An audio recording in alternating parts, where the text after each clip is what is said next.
Chapter 1. Joining the Fishing Group. In the tranquil town of Lingjiang, within the confines of a modest one-bedroom apartment at room 1001, the night enveloped the old and cramped bedroom in silence. Zhao Yu reclined against the headboard, observing his wife Lin Wan, who diligently tapped away at her keyboard. A wave of guilt and self-reproach surged within him. 2 years prior, he had been involved in a severe car accident due to driving under the influence. Though he survived, he was left with a disability, his legs rendered useless. Moreover, as the primary party at fault, he not only forfeited any insurance compensation, but also faced the burden of compensating other victims with a substantial sum. Consequently, their family found itself in dire straits. Their savings had dwindled to nothing, his parents' retirement fund were depleted, their car was gone, and the small company they had painstakingly built together had collapsed. To make matters worse, they were now encumbered with considerable debt. The four of them were crammed into this less than 60 square meter bare apartment, living a life of financial strain. Faced with such adversity, he and Lin Wan had chosen markedly different paths in response. While Lin Wan dutifully cared for their children and attended to his needs, she also fished during the day to earn a meager income and took on online jobs at night, embodying the essence of a devoted wife. In stark contrast, Zhao Yu wallowed in self-pity, retreating into a shell of despair. He spent his days either sleeping, drinking, or idly scrolling through his phone. A man rendered incapacitated by his legs had become even more ineffectual in spirit. As he observed Lin Wan's once exquisite, classically beautiful face, now increasingly haggard with each passing day, a jolt of realization struck him he could no longer evade reality. Continuing down this path would only lead to the exhaustion of his devoted wife. The thought of a future where Lin Wan lay cold in a coffin, their children sobbing inconsolably, made his heart tremble and his eyes glisten with unshed tears. Taking a deep breath, he rubbed his eyes, striving to dispel that haunting vision. With a somewhat hoarse voice, he finally spoke, "Darling, I shall accompany you fishing tomorrow morning." Aren't you afraid of being mocked for going out?" Lin Wan paused her typing, looking up to question him with a hint of disbelief. "Let them see if they wish." Zhao Yi shook his head, a look of acceptance washing over his face. "These past 2 years, I have done nothing but burden you, and I fear that if this continues, I may lose you. What is my meager pride compared to the thought of losing you?" "Very well, do as you wish." Lin Wan gazed deeply into Zhao Yi's eyes, nodded, and chose not to press further. The hardships of the past 2 years had extinguished any lingering hopes she held for Zhao Yi's resurgence. Whether he could rise again was of little consequence. She had grown accustomed to their reality. "Well then, I shall retire for the night. You should rest early too. Good night." Zhao Yi opened his mouth, intending to express his remorse, but upon witnessing Lin Wan resume her rhythmic typing, he tactfully wished her a good night instead. It is said that the frost of 3 feet does not form in a single day. He understood that the wounds of the past 2 years had deeply scarred Lin Wan's heart. Mere words would not suffice. Action was imperative. The night passed without further conversation. The following morning, shortly after 7, after Lin Wan had seen the children off to school, Zhao Yi emerged from their home, limping along like a character from a video game. Clutching a small white bucket and a stool, Zhao Yi strolled through the community. He believed he had adequately prepared himself. However, upon encountering the bewildered and peculiar gazes of his neighbors, he instinctively lowered his sun hat in a fit of self-consciousness. Even the sun above seemed excessively bright to him at that moment. He recalled the days when he donned a well-tailored suit, exuding an aura reminiscent of the gallant Zhao Zilong. In stark contrast, he now resembled a gaunt specter, a sight that left him feeling despondent. He genuinely feared any attempts at conversation, particularly from acquaintances. His fragile, prideful heart could hardly bear the thought of receiving either pity or scornful glances from others. "Today, we shall fish here. If you become accustomed to it, we can venture further tomorrow," Lin Wan stated expressionlessly as they arrived and scathed at the riverside beyond the community. She then chose a spot, set down her tackle box, and expertly unzipped her rod bag, extracting a short fishing rod with practiced ease. Hailing from an island city, Lin Wan's family had relied on fishing for sustenance since her childhood. When fishing was prohibited on Blue Star, her family transitioned into professional anglers, honing her impressive skills. It was no small feat to support a family of 4 solely through fishing. Soon, She had expertly rigged her line and adjusted the float, presenting it to Zhao Yi with an impassive expression. "This Tundra hand rod is my spare, you may use it. The rod is of decent quality, paired with a PE 1.0 double hook line, suitable for catching fish around 1 kilogram. "Thank you, my dear," Zhao Yi replied, warmth flooding his heart as he graciously accepted the rod. Though she appeared cold and distant, her underlying concern and affection for him were unmistakable. It was evident that she had meticulously prepared everything for him. "There aren't many large fish in this river. Use earthworms for bait, and either rice wine or lanjiao as ground bait. You can decide how to proceed," Lin Wan instructed, nodding before retrieving a box of earthworms and various ground baits from her tackle box, placing them at Zhao Yi's feet. She then turned her attention back to her own equipment, disregarding him. Seeing this, Zhao Yi nodded in acknowledgement, eschewing further conversation. He took the rice wine and formed 2 bait spots. Grabbing the fishing rod, he affixed a piece of earthworm to the hook, ensuring it was adequately covered. He assumed the appropriate stance, preparing to cast his line for the first time. Just as he was about to make his move, a chilling metallic voice echoed in his mind. "Ding! Dear Mr. Zhao, the Artificial Intelligence System 9527 has detected that you meet the employment requirements for the Multiverse Fishing Group, Blue Star Branch. Would you like to accept the position and become a professional angler? Have I been selected by the system?" He stared wide-eyed in disbelief. Over the past 2 years of confinement at home, he had indulged in countless web novels. In fact, during his recovery from injury, he had even penned a couple of his own, striving to ease Lin Wan's burdens. Although he had not earned much, he was well acquainted with the concept of systems. With a system at one's disposal, the inept could transform into heroes, the foolish into geniuses, and even beggars could find themselves entwined with goddesses. Now that he has acquired the system, does he still face an insurmountable challenge in healing his limp and rising once more as the pillar of his family? Even if he cannot restore his legs, securing enough funds to ensure a life free from want for his mother and himself should not be too daunting, should it? With this thought, Zhao Yi could no longer contain his excitement, grinning widely as he exclaimed in his mind, "System, I wish to take up my position. I want to commence my role." Beep. "Esteemed host, congratulations on your successful employment at the Multiverse Fishing Group, Blue Star Branch. Your employee information sheet is now being generated." Beep. "The employee information sheet has been completed. Please review it at your convenience." Company, Multiverse Fishing Group, Blue Star Branch employee, Zhao Yi. Employee level, fishing intern 0, 100 salary, 100 yuan hour. Constitution, 5 normal, 10 skills, none items, none fish capture currency, 0. System, please provide me with an overview of the company and guidance on my responsibilities, Zhao Yi urged, suppressing the urge to laugh out loud after examining the information sheet. This was a matter of utmost importance regarding his ability to stand again, and he could not afford any carelessness. Beep. The Multiverse Fishing Group is a superlative enterprise engaged in the fishing industry, with branches distributed across parallel worlds.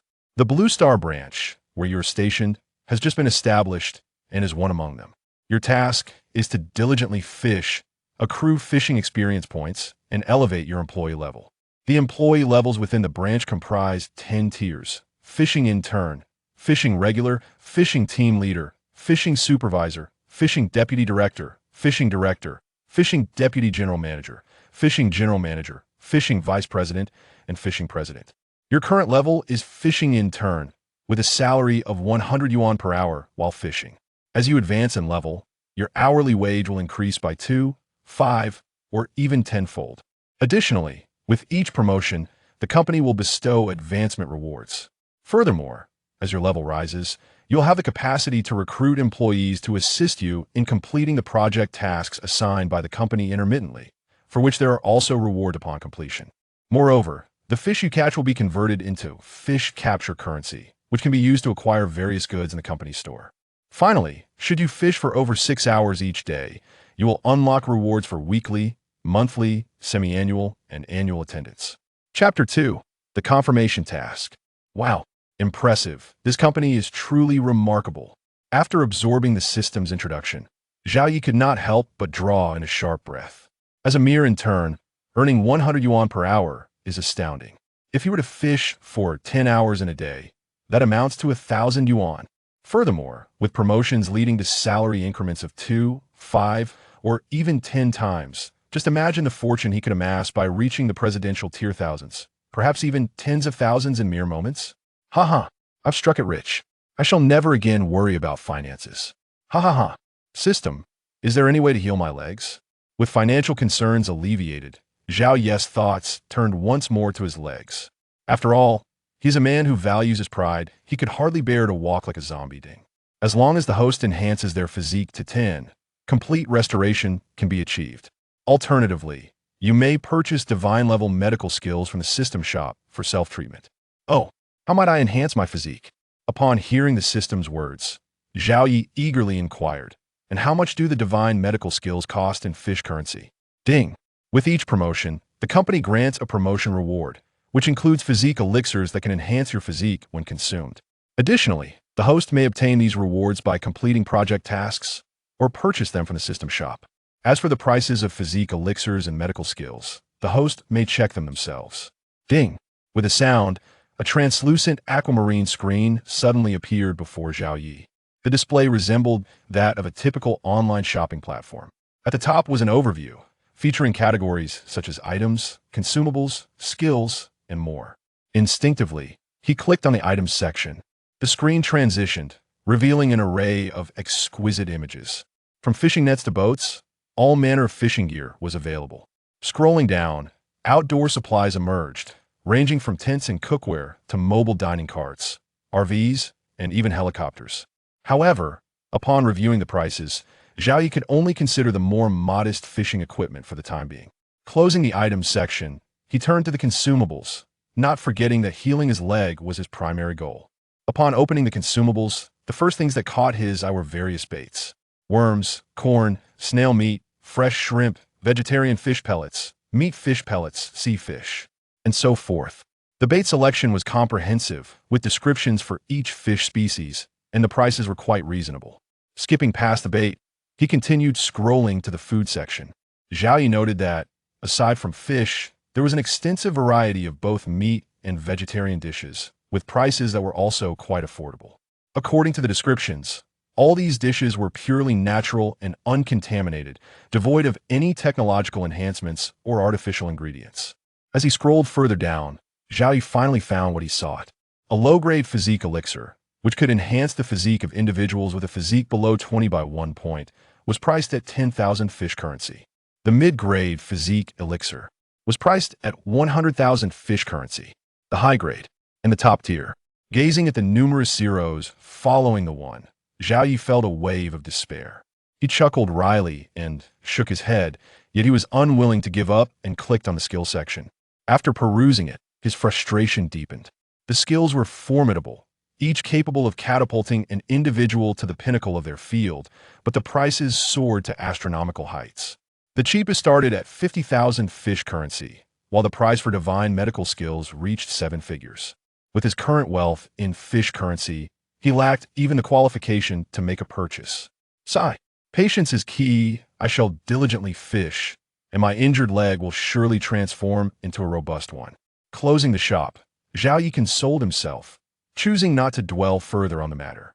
Having endured 2 years of hardship, did he truly mind being a little more crippled for a while? Good things come to those who wait. All that mattered was his eventual recovery. These 2 years spent at home had not taught him much, except the virtue of enduring solitude. With such thoughts in mind, Zhao Yi eagerly cast out his first line. Whoosh plopped the hook, adorned with bait, landed squarely in the freshly prepared spot, creating ripples that spread across the surface of the water. Drip. Detecting that the host has clocked in for work, the wage timer has commenced drip, issuing a probationary task: catch 100 miscellaneous fish within 1 day. Completion rewards: 1,000 yuan cash, 100 fish coins, and 1 lottery draw. Lottery draw? Zhao Yi paused for a moment, and upon realizing, he curiously inquired, "System, what prizes are available in this lottery?" Returning to the host, all items in the company's mall are subject to a probability draw. The higher the item's value, the lower the probability. Oh, so does that mean I could potentially win supreme medical skills or a physical enhancement elixir? Indeed, host, though the probability is quite low. The low probability doesn't matter as long as there's a chance. What if I hit the jackpot? Zhao Yu was exhilarated. He resolutely decided that he would fish tirelessly until midnight if necessary to complete this task. Were those red dots in the water? Am I seeing things? After the initial excitement, Zhao Yi couldn't help but rub his eyes, gazing in astonishment at the water surface.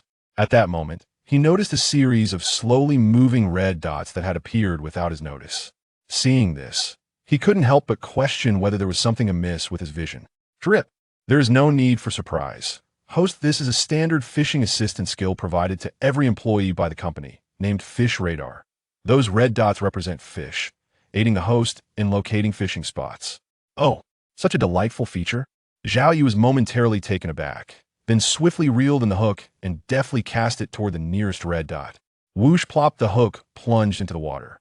Before Zhao Yi could react, the float abruptly submerged, vanishing from sight. Wow! Incredible. Zhao Yi was momentarily stunned, then hurriedly lifted the rod to hook the fish. This was the fabled instant catch of a big fish. If he had hesitated even slightly, it would have been a disservice to the fish lurking beneath the surface. Whoosh splash as Zhao Yi raised his rod. The tip began to tremble violently. With a flurry of splashes, in the blink of an eye, a fish measuring over 10 centimeters was pulled onto the shore. At that moment, the system's prompt echoed in his mind. Drip, congratulations, host, on catching a miscellaneous fish, earning 1 promotion experience and 1 fish coin. Current progress on probationary task, 1100. Hearing the prompt, Zhao Yi couldn't help but grin. Although a small miscellaneous fish only awarded 1 point of promotion experience and 1 fish coin, it was astonishingly easy to catch. A single cast and a quick pull, and a fish was landed. The sensation was simply exhilarating.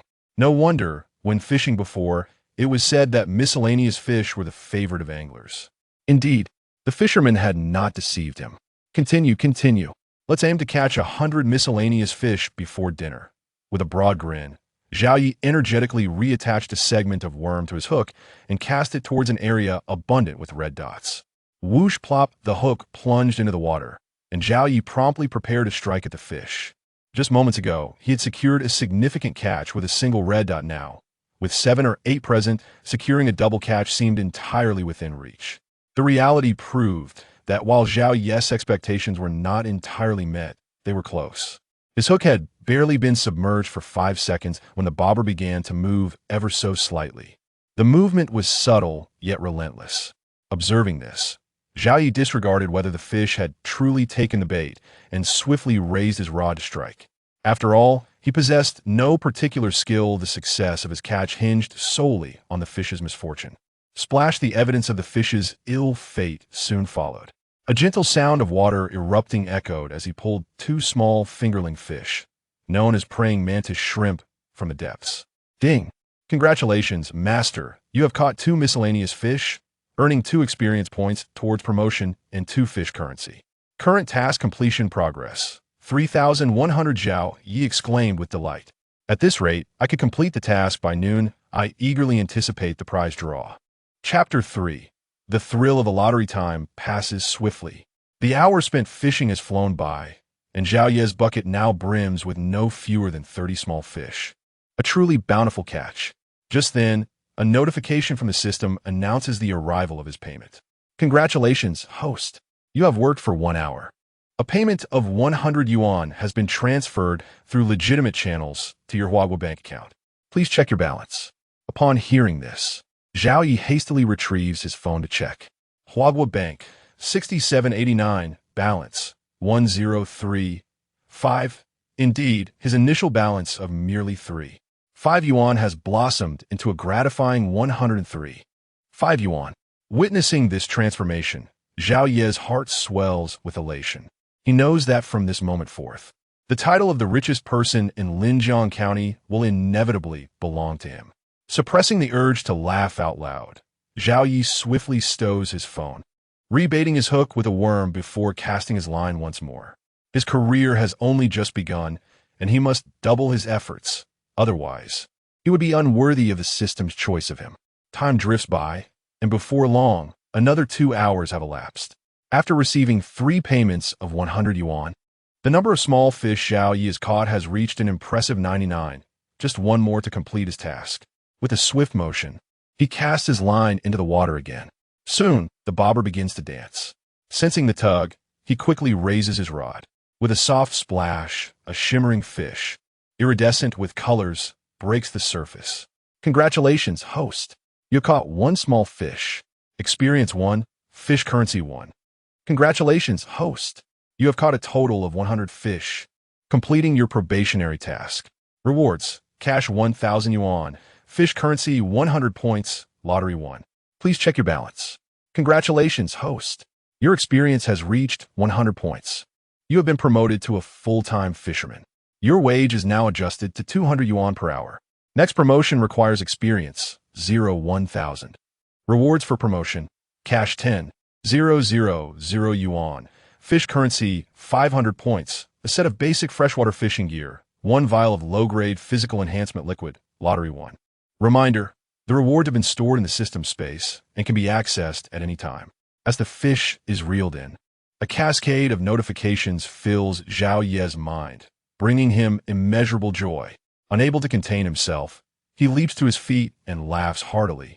The sheer thrill of earning over 10,000 yuan in just a few hours overwhelming him. Who could remain composed in such a situation? The sudden burst of laughter catches the attention of Lin Wan and the elderly fisherman nearby, all of whom turn to stare at him in surprise. Their expressions mirror that of someone who has just encountered Ghost. Young man, you lack dignity. Is it really necessary to be so elated over catching a few small fish? One elderly man seated across from Zhao Yi shakes his head in disdain. Indeed, the others echo similar sentiments, reminiscing about their own grand catches with a tinge of jealousy. Look at this young fellow. He must be a novice. I remember when I caught a 100-pound fish, I was never this exuberant. As the elderly men begin to vocalize their criticisms, the atmosphere shifts, and Zhao Yi feels the weight of their judgment. Unbeknownst to him, their envy is palpable. Hearing their remarks, his laughter abruptly halts, and he feels a wave of embarrassment wash over him. Is it really that outrageous to laugh a little? He mumbles to himself, feeling unjustly accused of being a novice. Though he may not be an expert, he has had his fair share of successful catches. Recognizing their jealousy, he clenches his fists, ready to defend himself. However, seeing their aged faces, he sighs and mutters, "Alas, these old men have no sense of humor. It seems I can't even enjoy a laugh without being scorned." Resolving to ignore them, he decides to focus on his own happiness and the lottery he wishes to partake in. Clearing his throat, he turns to the system and commands, "System, I wish to draw a lottery. Let us begin with 1 chance." Received. Commencing lottery draw. Congratulations, host. You have drawn the skill of Master Chef. As the system's notification resonates, Zhao Ye's mind is flooded with culinary knowledge. In an instant, he transforms from a complete novice into a culinary master. Wow, my luck is extraordinary, he exclaims in delight. Having previously observed that the Master Chef skill cost a staggering 50,000 fish currency in the store, he is astounded to have drawn it so fortuitously. System, let me draw again, he urges, excitement coursing through him. With such a splendid first draw, how could the next one be anything but remarkable? Perhaps he might even acquire the skill of advanced medicine, allowing him to walk with an air of confidence. Received. Commencing lottery draw. Congratulations, host. You have drawn 2 pounds of beef, stored in system space, available for retrieval at any time without spoilage. Wait, what? Zahaye ikkames, incredulous. The disparity between his first and second draws is staggering. The beef, worth merely 20 fish currency, pales in comparison to the Grand Master Chef skill. Ah, I wish I could draw again to redeem myself, he laments, recognizing that he has only 2 chances to draw and the next opportunity remains uncertain. At this moment, Zhao Yi feels a rush of exhilaration. The allure of the Master Chef skill is undeniable, and he finds himself ensnared by its promise. The host can exchange fish currency for additional lottery chances, with each draw costing 1,000 fish currency. The first exchange is at half price, only requiring 500. The host currently possesses 700 fish currency. Would you like to exchange for 1 lottery draw? Is that so? One interesting option. Zhao Yi ponders, then decisively responds, "Yes, exchange it for me immediately. I have a feeling that this time I will draw something extraordinary." Congratulations, host. You have spent 500 fish currency to exchange for one lottery draw. Would you like to proceed with the draw immediately? Yes, without delay. Ding. Received. Commencing the lottery. Ding. Congratulations, host. You have won 10 potatoes, which have been securely stored in the system space for your convenience, remaining fresh at all times. Phew, potato stew with beef? Oh my, how considerate, providing me with a clear arrangement for my lunch. Alas, my 500 fish catch coins. What a painful loss. Chapter 4. The arrangement by the good son Zhao Ye's face was a mask of despair, his heart bleeding with disappointment. He had spent a staggering 500 to purchase merely 10 fish-catching coins, each costing a mere potato. Who else could be so foolish? At that moment, he had every reason to suspect that the system was luring him into unnecessary expenditure, subsequently manipulating his fish-catching coins in the shadows. Though lacking evidence, an instinctive unease gnawed at him. Yet, matters without proof were beyond the reach of the police, and the system was certainly not under their jurisdiction. Thus, he could only blame his own greed. This was a painful lesson, one he vowed to remember. Of course, remembering was one thing. If he ever amassed enough fish-catching coins again, he would not hesitate to exchange them for a chance at the lottery. Do not ask why. The answer is simply 2 words, utterly delightful. Dear, it's about time we head back. You go fetch the children, and I will purchase some groceries. I plan to showcase my culinary skills for you 3 at noon. Exiting the system, Zhao Yi began to pack up his fishing rod, calling out to Lin Wan. The riverbank held no further purpose for him, as the morning had yielded nothing but small fry, no carp or any sizable catch to speak of. The meager catches no longer satisfied his aspirations for advancement. Thus, a change of venue was necessary for the afternoon. As the clock approached 11, it was time for lunch. In the past, Lin Wan would rush home after picking up the children to prepare meals, always in a hurry and worn out. Now that Zhao Yi possessed extraordinary culinary skills, the task of cooking would undoubtedly fall to him. With the system having already arranged for potato stew with beef, he planned to buy a couple of vegetable dishes and a barrel of spring water from the market, creating a complete meal of meat, 2 vegetables, and a soup. Today, he was determined to ensure that the 3 women in his life enjoyed a sumptuous feast. As the saying goes, to win a person's heart, one must first capture their stomach. Having hurt their feelings over the past 2 years, he aimed to first satisfy their appetites before gradually regaining their affection. Ah, you cook? Have you forgotten how you nearly set the kitchen ablaze while stir-frying vegetables? Lin Wan scoffed, packing her gear while not bothering to look up. Let me handle the cooking. If you're willing to step outside, you can fetch some vegetables. That was an accident, not a true reflection of my abilities. Just leave it to me. I promise to prepare a delicious meal for you 3 at noon. Zhao Yi chuckled awkwardly, waving his hand dismissively. He then pointed at the small fish in the white bucket, attempting to change the subject. Dear, what should we do with these small fry? Shall we release them? The small fish were devoid of meat and laden with bones. Zhao Yi certainly did not wish to waste time dealing with them. Selling them had never crossed his mind. After earning over 10,000 in just a morning, he couldn't be bothered with such trifles. Oof. Do you think you're still the boss? Lin Wan rolled her eyes, her tone exasperated. These small fish can sell for 5 to 6 yuan per gene. These could fetch at least 30 or 40 yuan. We could buy a few gene of pork to nourish the children. Wouldn't that be better? All right then. Let's sell them. Zhao Yi scratched his nose awkwardly, realizing his oversight in not considering Lin Wan's feelings. Over the past 2 years, she had meticulously managed their finances, making every penny stretch. Now, suggesting they release the small fish must have seemed to her like a lack of understanding of the value of their resources. Perhaps that remark had only served to deepen her disappointment in him. Sighing, he realized he needed to find a way to prove to Lin Wan that he could earn money. He did not want to witness her living frugally any longer. After tidying up, the couple quickly returned home. Once they had put everything away, Lin Wan took the small fish and an electronic scale, hopping onto their old electric tricycle and speeding off towards Linjiang Primary School. Each day, she set up shop outside the school, selling the fish she caught.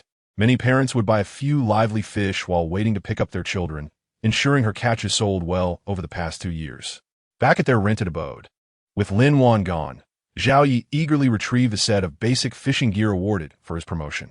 The equipment was comprehensive, including a 3 6-meter rod suitable for catching fish up to 10 gene, a double hook line, a tackle box, a landing net, and a fish keeper. With this new gear, Zhao Yi would no longer need to use the short 2.8-meter rod, which had proven ineffective for larger catches. After organizing the fishing tools, Zhao Yi quickly took out a vial of vitality elixir, drinking it down without hesitation. Immediately, a warm sensation enveloped his body, invigorating him and sharpening his mind. Even his previously injured legs felt somewhat restored. How delightful! Unfortunately, he had only one vial. He couldn't help but savor the lingering taste, reminiscent of a potent tonic. Truly exhilarating. At 30, his body had begun to fail him. Each physical exertion was a struggle, often leaving him embarrassed. However, after consuming this vial, he instinctively knew he could now endure at least 5 minutes of exertion. With a few more vials, he was confident he could regain his former vigor, perhaps even surpass it. He chuckled to himself, shaking off those thoughts.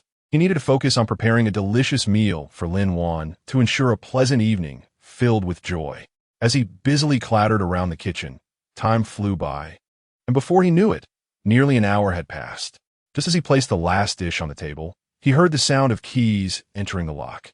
With a click and a creak, the door swung open, and Lin Wan entered, accompanied by their 2 elementary school-aged children, a boy and a girl.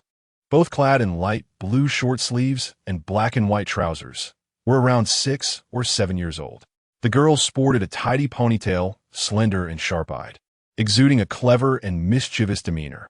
The boy had a neat haircut, equally slim, with defined facial features that gave him a cool appearance. They were Zhao Yi and Lin Wan's children, a set of fraternal twins, Zhao Xiaomi, the girl, and Zhao Xiaoli, the boy.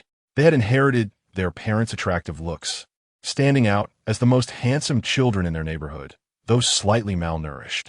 Wow, Mommy, it smells so good. Are you sure this is food made by Daddy?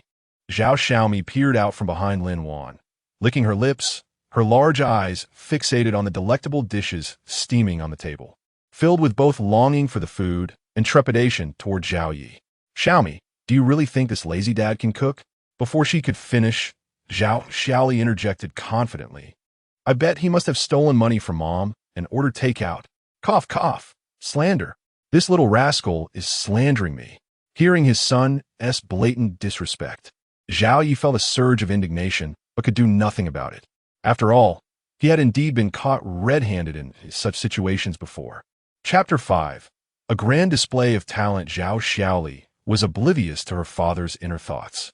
After a brief pause, she looked at Zhao Xiaomei and earnestly advised, Xiaomei, you should refrain from watching. Such exquisite dishes are undoubtedly for him alone, and we shall not partake. Alas, my hands itch, and my heart brims with frustration. What sins have I committed to deserve such a remarkable son? It truly vexes me.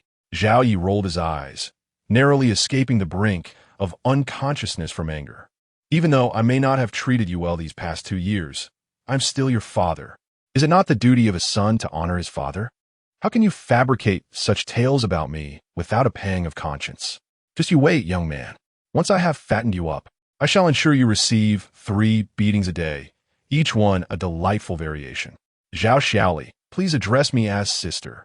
Zhao Yi's internal musings went unnoticed. As soon as Zhao Xiaoli's words fell, Zhao Xiaomei, with an air of tedium, issued her 10:086th reminder. She then turned to Zhao Yi, gazing at him with cautious curiosity. Daddy, is what my brother said true? Cough, cough. My dear daughter, do not heed your brother's nonsense. These dishes were prepared by your father for you and your mother. Now, wash your hands and come to the table to savor your father's culinary creations. Suppressing the urge to discipline his son, Zhao Yi awkwardly cleared his throat and waved gently at his daughter. As for that remarkable son, he could remain wherever he was most comfortable. Wow, really? Zhao Xiaomei's eyes sparkled, and she instinctively took a step forward, only to retreat the next moment. With a hopeful expression, she turned to Lin Wan and inquired, Mom, shall we go eat? Yes, let's go. But first, wash your hands, Lin Wan nodded. Although she held some doubts, she could not bring herself to intervene. After all, he was their biological father. Could he truly wish them harm? Hurry up, Xiaoli.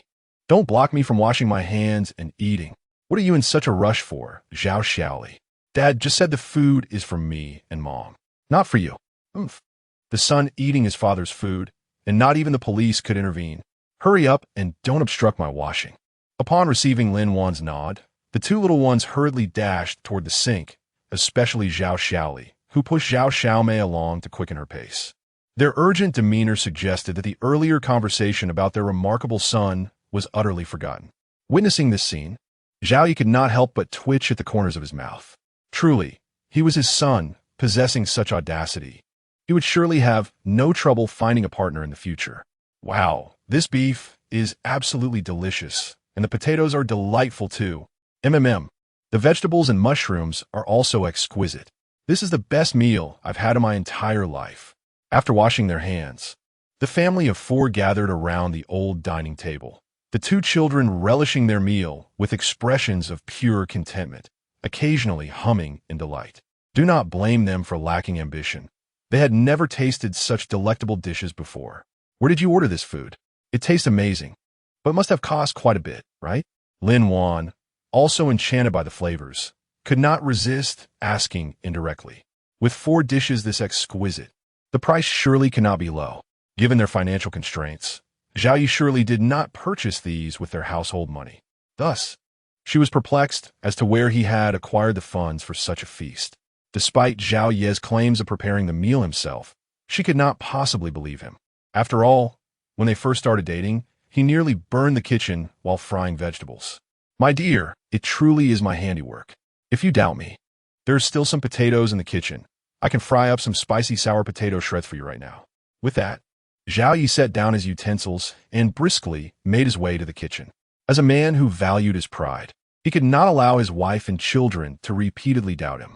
Time to impress them with his skills and dazzle their eyes.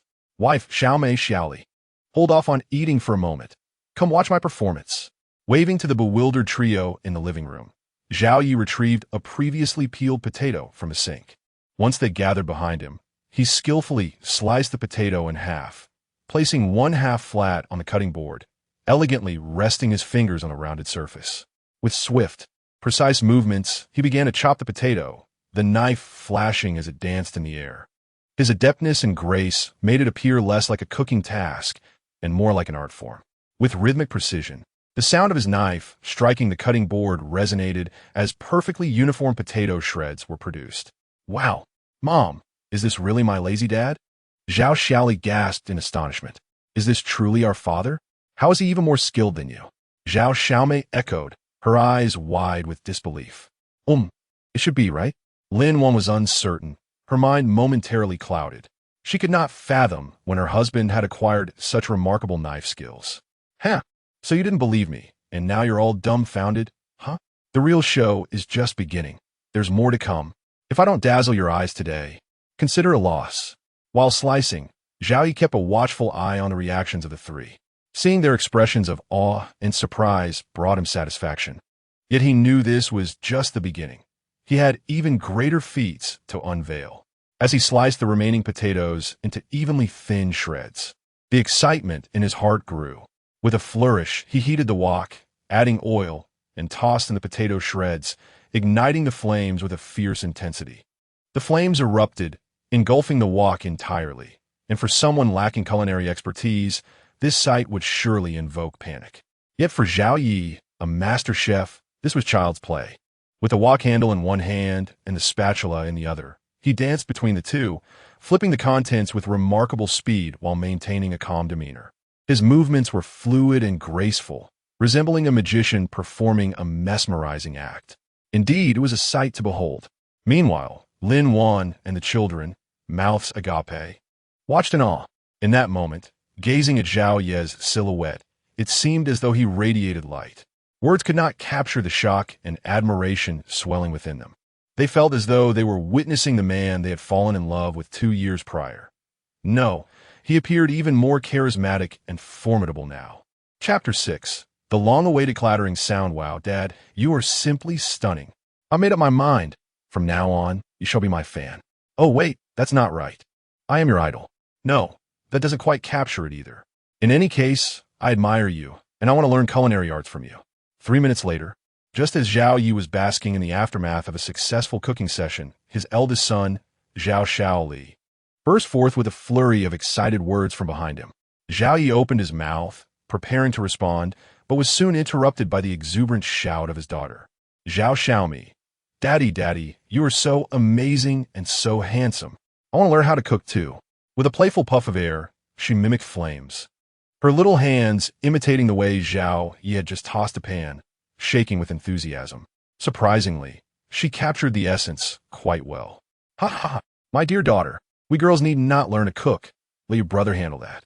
In the future, whatever you desire to eat, just let him prepare it for you. Zhao Yi was initially ready to play along, but upon seeing his daughter's adorable demeanor, his heart melted. He quickly set down his spatula, turned around, and enveloped her slender frame in a gentle embrace, saying tenderly, "Sweetheart, it has always been my fault. From now on, whatever you wish to eat, just tell Daddy, and I will make it for you. Daddy, I don't blame you.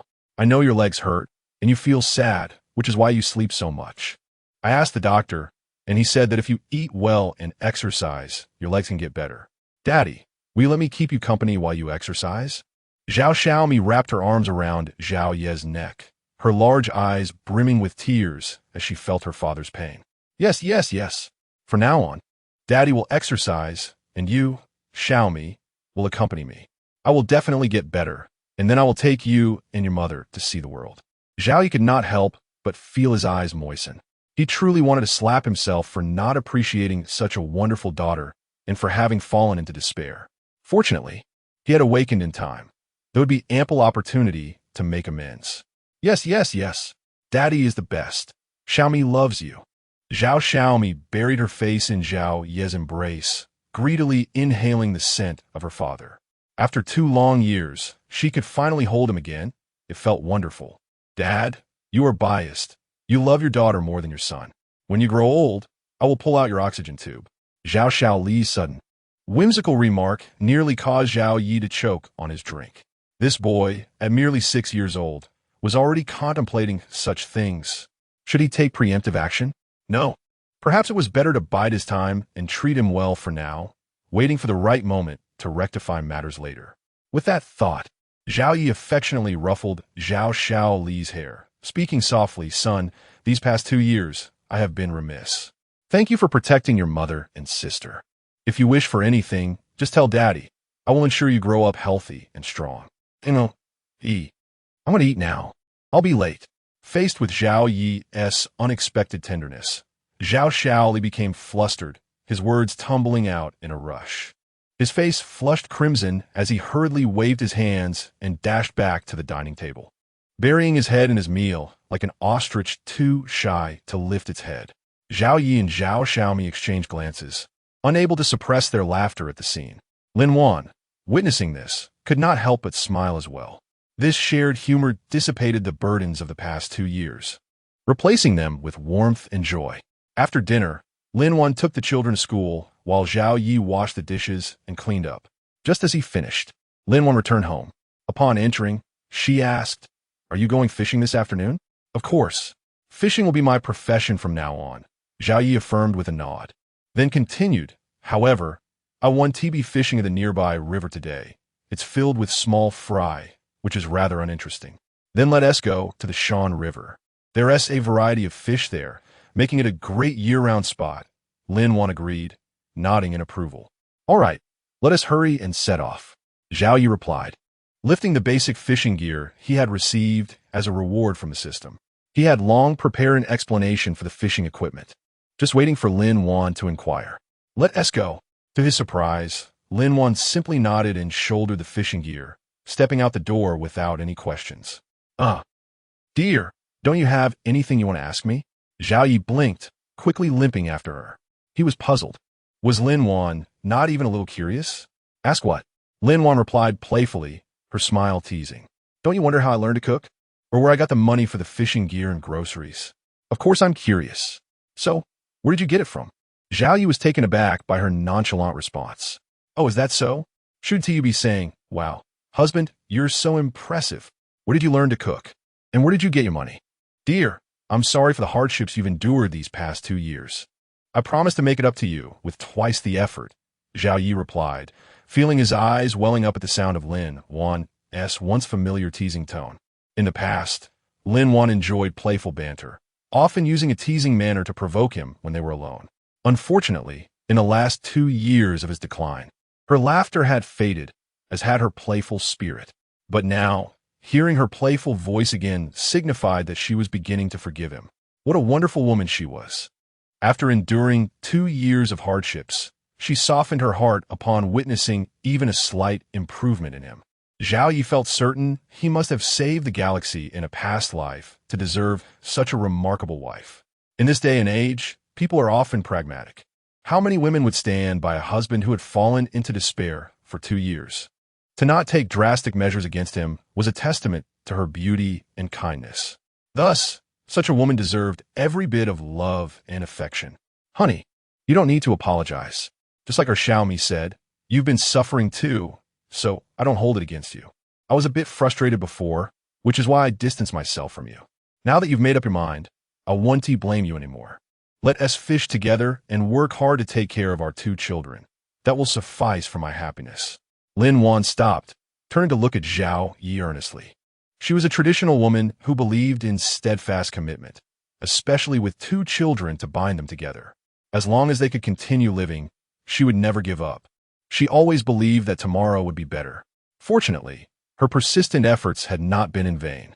Ha ha! Rest assured, dear, with my culinary skills, I guarantee that I will raise you and the kids to be healthy and plump. I don't want to get fat. That would be hideous.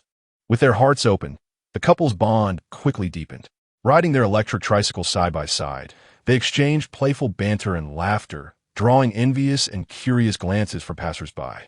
As for the matters of cooking and finances, they chose not to revisit them.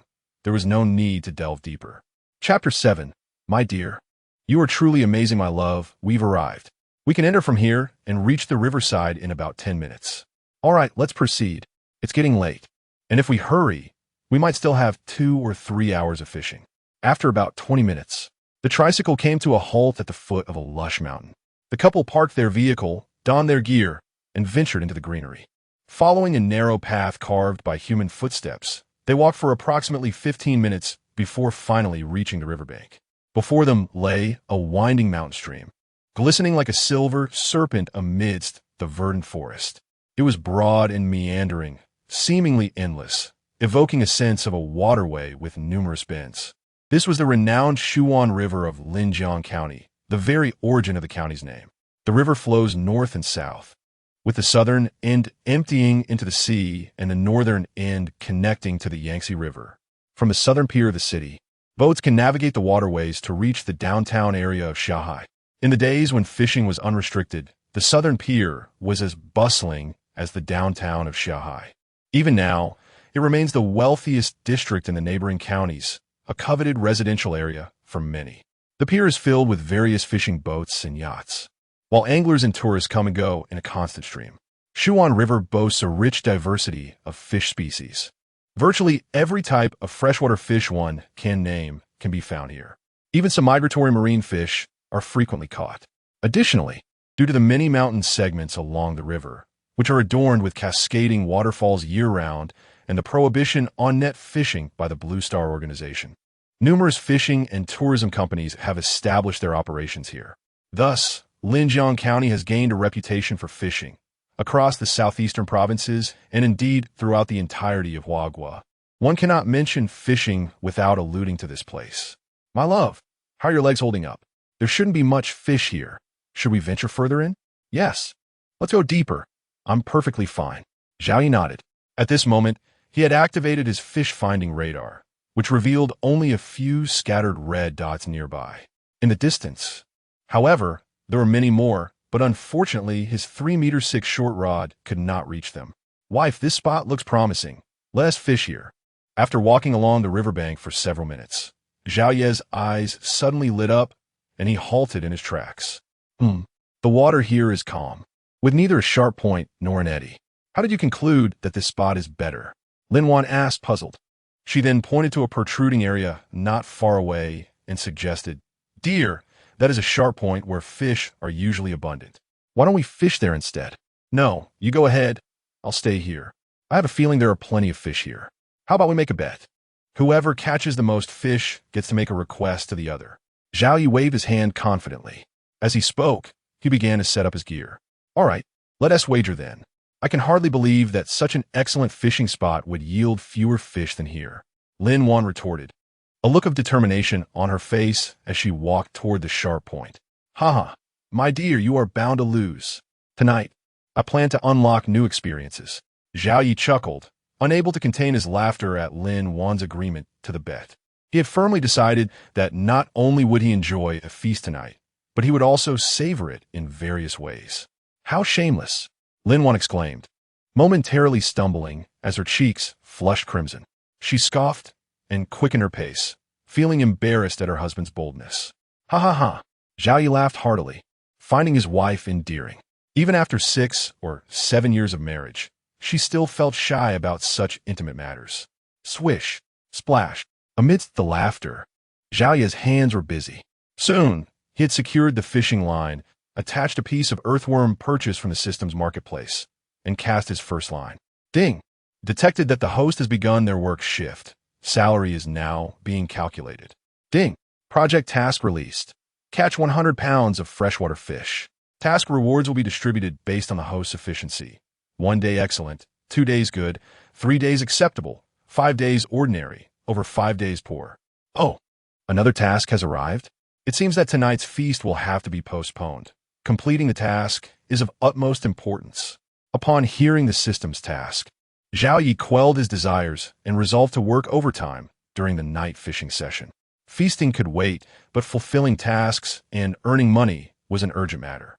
The current living conditions at home were inadequate. They needed to relocate swiftly. Furthermore, he owed relatives nearly 500,000 and had not repaid it for 2 years. While they had not rushed him, he needed to settle the debt promptly. A life free of debt is a life of ease. Whoosh! Here it comes. Before long, the vertical float in the water began to move. Zhao Yi sprang to his feet and swiftly jerked the rod to set the hook. Whoosh! As he lifted the fishing rod, a resounding splash echoed, and the rod bent into a crescent shape. Goodness, please don't snap the line.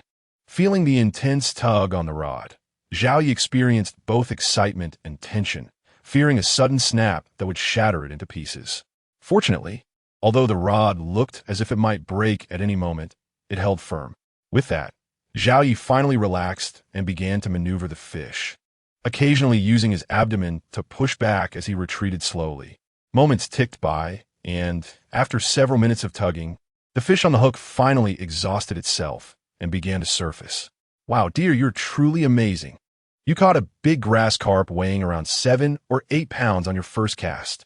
Lin Wan rushed over, net in hand, ready to land the fish. Seeing the large grass carp break the surface, she could not help but beam with joy. The market price for wild grass carp is currently around 10 yuan per pound, meaning this one could fetch 70 to 80 yuan. What a delight. This is just the beginning. The best is yet to come. My wife just watched. Today, I shall have an exceptional catch. In response to Lin Wan's praise, Zhao Yi flashed a smug grin. Being complimented by his wife felt utterly delightful, invigorating him with a surge of excitement. In an instant, the fatigue from maneuvering the fish dissipated.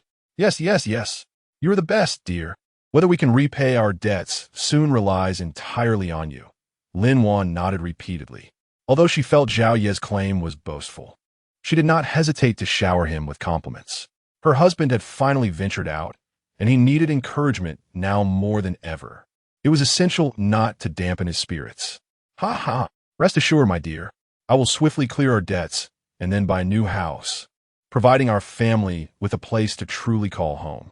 I always keep my word, Zhao Yi declared, one hand gripping the rod while the other thumped his chest proudly. With the backing of the Multiverse Fishing Corporation, money was no longer a concern for him. As long as he dedicated himself to fishing, he believed he could secure a place among the affluent of Huagua, if not the world. I believe in you. In my heart, you're always the best. As long as you are willing to strive, even if we have to live under a bridge, I would have no regrets. Lin Wan said, nodding as she netted the fish. Her demands were modest. As long as Zhao Yi did not give up on himself and was willing to work hard alongside her, she would be content. She firmly believed that together, they could overcome any hardship. Chapter 8. The bicolor carp with a splash and a flurry of excitement. The couple engaged in merry conversation as the grass carp was hauled ashore. Congratulations, host. You have caught a grass carp weighing 2 pounds, earning 80 promotion experience and 200 fish coins. Current task completion progress. 200 pounds. Haha. This hefty grass carp not only provided a thrilling catch, but the experience and fish coins it yielded were also remarkably rewarding. If I continue at this rate, just 12 or 13 more catches, and I can secure another promotion while completing the project task. Indeed, I must press on, aiming to finish the task by afternoon, ensuring the evening is free for a delightful feast. With a heart full of joy, Zhao Yi eagerly removed the hook and, alongside Lin Wan, gently placed the grass carp back into the water. He hastily prepared the bait and cast the line once more. Whoosh! Splash! The hook, adorned with a wriggling worm, soared through the air, landing perfectly in a spot dense with crimson dots. Whoosh! Whoa! Darling, come quickly. I've hooked another fish, and it's even bigger than the last one. In merely 15 to 20 seconds, Zhao Yi shouted with glee, swiftly lifting the rod to set the hook once again. He hadn't anticipated such a swift second catch. Indeed, the worms provided by the system were astonishingly effective. How foolish he had been to think that earning a fish coin for each catch was exorbitant. It was in fact a bargain. Already? My dear husband, your luck is extraordinary. Upon hearing Zhao Ye's exclamation, Lin Wan, who had just taken a few steps away, paused in surprise. Realizing the situation, she turned swiftly and dashed back, her smile uncontainable. She truly had not expected her husband to possess such remarkable fortune, reeling in prize catches in succession. Simply marvelous. If not for the fear of disrupting her husband's fishing endeavor, she would have bestowed a kiss upon him in celebration. My dear, this is not mere luck. It is skill, you know. I had a premonition that there were fish here, and look, my instincts proved correct, did they not? Zhao Yi, oblivious to Lin Wan's thoughts, reveled in his triumph as he maneuvered the fish, his expression radiating confidence. After all, what could he say? He was indeed quite impressive.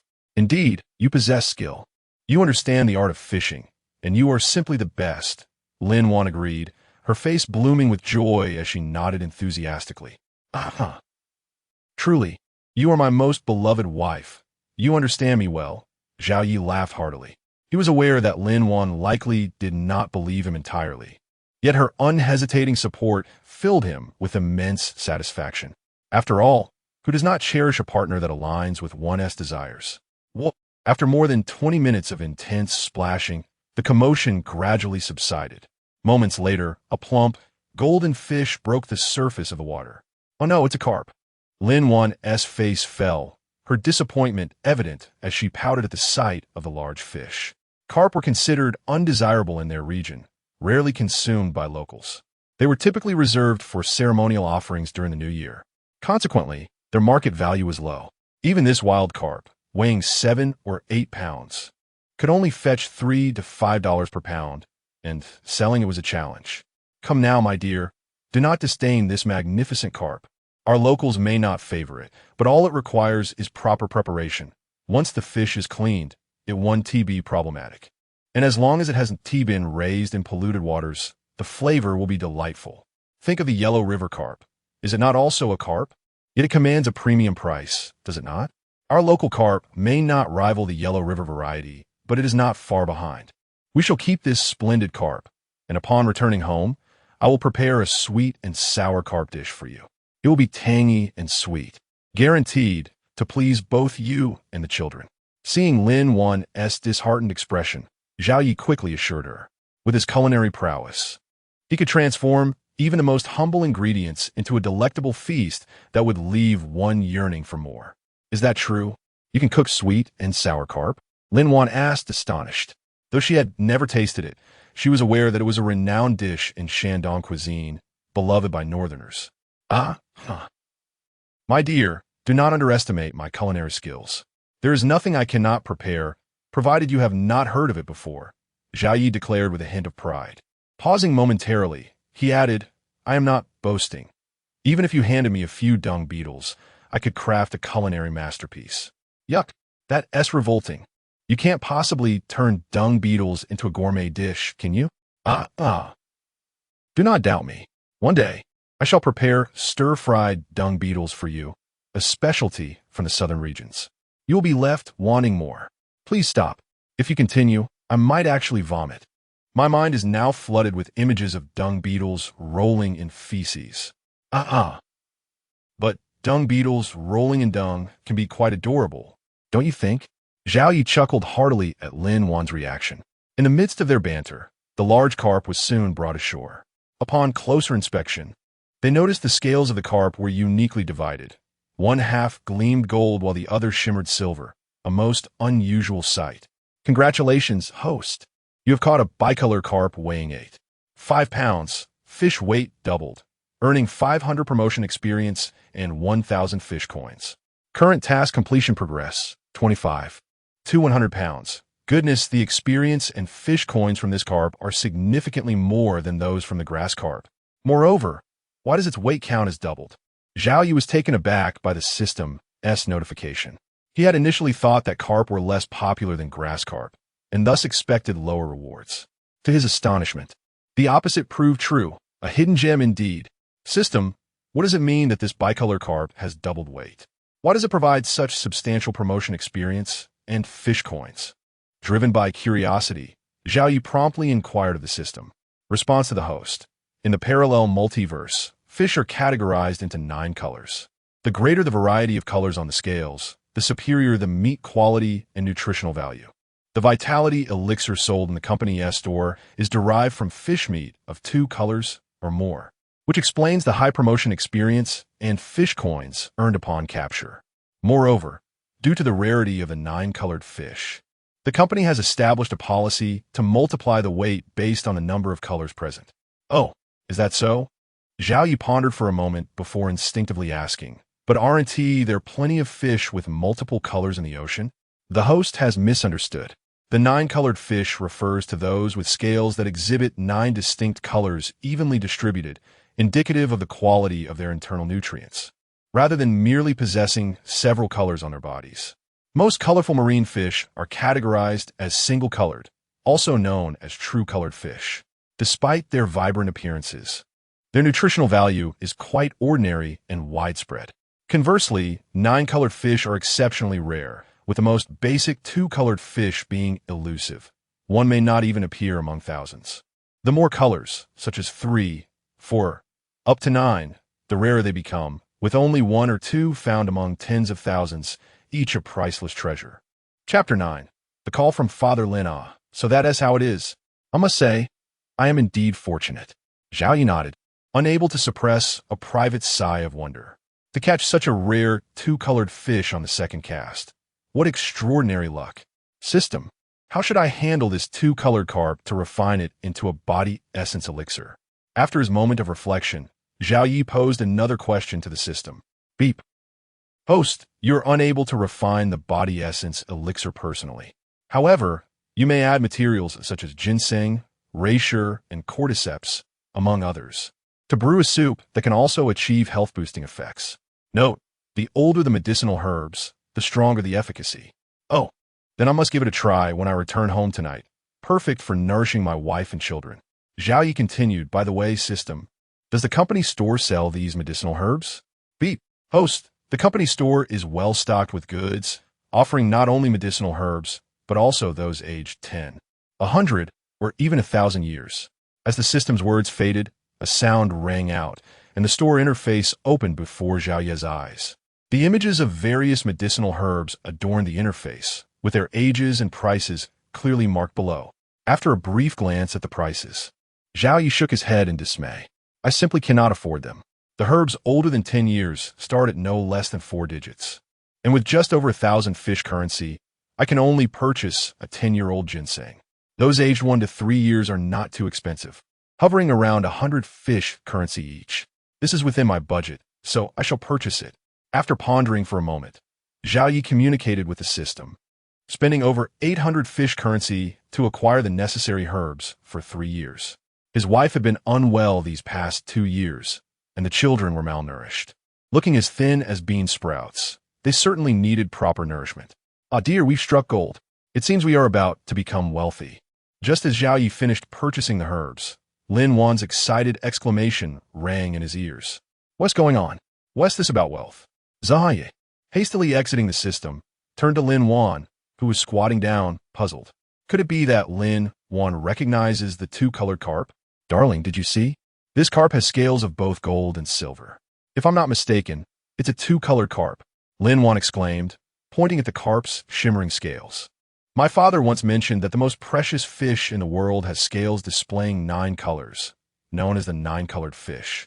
I thought it was just a story, but it seems it's true. Giggling, she continued, if this is indeed a two-colored carp, it can sell for over 1,000 yuan per pound. Do you think we VE struck it rich? Oh dear.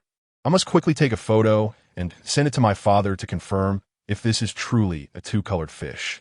Without waiting for Zhao Yi's response, Lin Wan eagerly pulled out her phone, snapping pictures. Zhao Yi watched Lin Wan's excitement, momentarily unsure of how to respond. He had already purchased the herbs, eagerly awaiting the evening to brew the soup, but now, given Lin Wan's enthusiasm, it seemed she would be reluctant to eat it. Such a rare and nourishing fish. Selling it to others feels like a loss. Money can be earned with time, but who knows if he can fish another? What if he never catches one again? The thought made him anxious with regret. Oh dear, I must concoct a good reason to keep it for ourselves. If all else fails, perhaps I can find an opportunity to dispose of it. In the summer heat, a dead fish cannot last long. Surely Lin Wan won't insist on selling it, right? With this thought, Zhao Yi secretly commended himself. What a clever little trickster I am. Let us continue fishing. Perhaps today, I might be fortunate enough to catch another. If that happens, we can eat one and sell the other. A perfect situation. Grinning, Zhao Yi disregarded Lin Wan as she busied herself. He removed the hook and baited it with a worm, casting it out with a swift motion. Ding, ding, ding. Just as the hook splashed into the water, Lin Wan's phone suddenly rang. Seeing it was her father, Lin Zhangwo, she hurriedly answered. As soon as she picked up, Lin Zhangwo's booming, excited voice came through, filled with disbelief. The volume was such that Zhao Yi could hear it clearly beside her. Hello, Xiaowan. You're not pulling my leg, are you? Are you sure this two-colored carp isn't someone else's catch or a video from the internet? Oh, Dad, how could I dare deceive you? This truly is caught by your son-in-law. If you don't believe me, I'll have him speak with you right now. Wait, isn't that good-for-nothing son-in-law of mine always cooped up at home like a hermit? Why has he suddenly decided to go fishing today? Hearing his father-in-law's words, Zhao Yi involuntarily twitched his mouth. What does he mean by being a hermit at home? Such slander. I am merely too shy to go out and embarrass myself. All right? Oh, Dad, it's not that my husband has poor legs. He just feels a bit shy about meeting people. He has come around now and is willing to fish with me for our family's sake. Lin Wan quickly defended Zhao Yi, saying, Dad, you wouldn't believe it. But today my husband performed exceptionally well. He fished all morning, returned home to prepare a delicious meal for me and the kids, and then came out fishing with me again. I haven't even caught a thing yet. And he has already reeled in a large grass carp weighing over 10 pounds, and this two-colored carp. Pausing for effect, Lin Wan continued with pride, Dad. I'm not exaggerating. I feel my husband has incredible luck. He might have a natural talent for fishing. If he pursues this path, I believe he will surpass you. No wonder she's my dear wife. That's music to my ears. Upon hearing Lin Wan's words, Zhao Yi couldn't help but smile broadly. If only my father-in-law were here now, I would surely shoot him a smug glance. You spoke ill of me, and now your little darling is my cherished companion. You can only watch as I enjoy her warmth while you shiver in the cold wind. How does that make you feel? Unbeknownst to Zhao Yi, Lin Zhangwo was unaware of his thoughts. Hearing his daughter's words, he felt his mouth twitching in disbelief. After nurturing a cabbage for over 20 years, only to have it snatched away by a pig. How could that be? Why is the cabbage not leaning toward its caretaker, but instead towards a scoundrel? Has 20 years of careful nurturing been eclipsed by a few years of flattery from a brat? Is it true that a married daughter is like spilled water? Frustrated yet helpless, he could only mutter, just wait, I'll be there soon, before hastily hanging up the phone. He had no choice. He feared that if they continued, he might just explode from sheer anger. Chapter 10. Deceiving my wife, dear, did you hear that? My father is coming over soon. Lin Wan, with a mixture of laughter and tears, raised her phone to Zhao Yi as the busy tone echoed through the line. Her father remained unchanged, often hanging up the phone without warning. Oh, Dad is coming over now? Zhao Yi feigned surprise, inquiring, is it for this koi fish? Yes. He is coming to confirm it. If it truly is a two-colored koi, he can help us find a buyer. Lin Wan nodded, her face alight with excitement. Dad said that if this is indeed a two-colored koi, it could sell for at least 10,000 yuan. Finally, we might have a solution for our rent for the second half of the year. Is that so? Zhao Yi nodded, pondering for a moment before his eyes brightened. My dear, don't you think selling such a rare fish for just 10,000 yuan is a bit of a loss? I propose we keep it for ourselves. Look at our family. Everyone needs nourishment, and this fish would be perfect for us for. What? No way, Lin Wan exclaimed, shaking her head vigorously. You would eat a fish worth over 10,000 yuan? I can't bear the thought. We owe so much money, and our rent is still uncertain. We need every cent. We cannot eat this fish. If you really want to eat it, you might as well break my ribs to make soup. She added defiantly, insisting that the fish must be sold. Oh dear, what are you saying? Zaya replied, ekasperatit. No matter how expensive this fish is, it can never compare to a single strand of your hair. Breaking ribs for soup? How could you even suggest that? He shot her a bemused glance, realizing he had never noticed her frugality before. Well, I don't care. This fish must be sold. You dare touch it, and I shall break my ribs for the soup and feed you myself, Lin Wan retorted, her tone laced with pride. All right, we'll sell it, and I'll leave that to you. Zhao Yi pretended to grumble. I initially wanted to try the ancient dietary therapy to see if it could heal my leg, but seeing you act like a miser, I think I'll pass. What ancient dietary therapy? Are you saying eating this fish can heal your leg? Lin Wan stood up abruptly, her eyes wide with astonishment. If it could heal his leg, she would gladly feast on dragon meat. Yes, I know of an ancient recipe that can enhance one's constitution and invigorate the meridians. If I can prepare it, my leg should recover completely, Zhao Yi confidently asserted, spinning a web of lies with unwavering conviction. This was a benevolent deception. It would ensure that his family received the nourishment they needed and lay the groundwork for his future recovery. Is that true? You're not deceiving me, are you? Lin Wan eyed Zhao Yi skeptically, pausing before adding, once my father arrives, I'll ask him. If this fish truly has that effect, then you shall eat it. After a moment, she added with a fierce tone, but if I discover you've been lying, I swear I will bite you to death. My dear, how could I ever deceive you? You will see for yourself.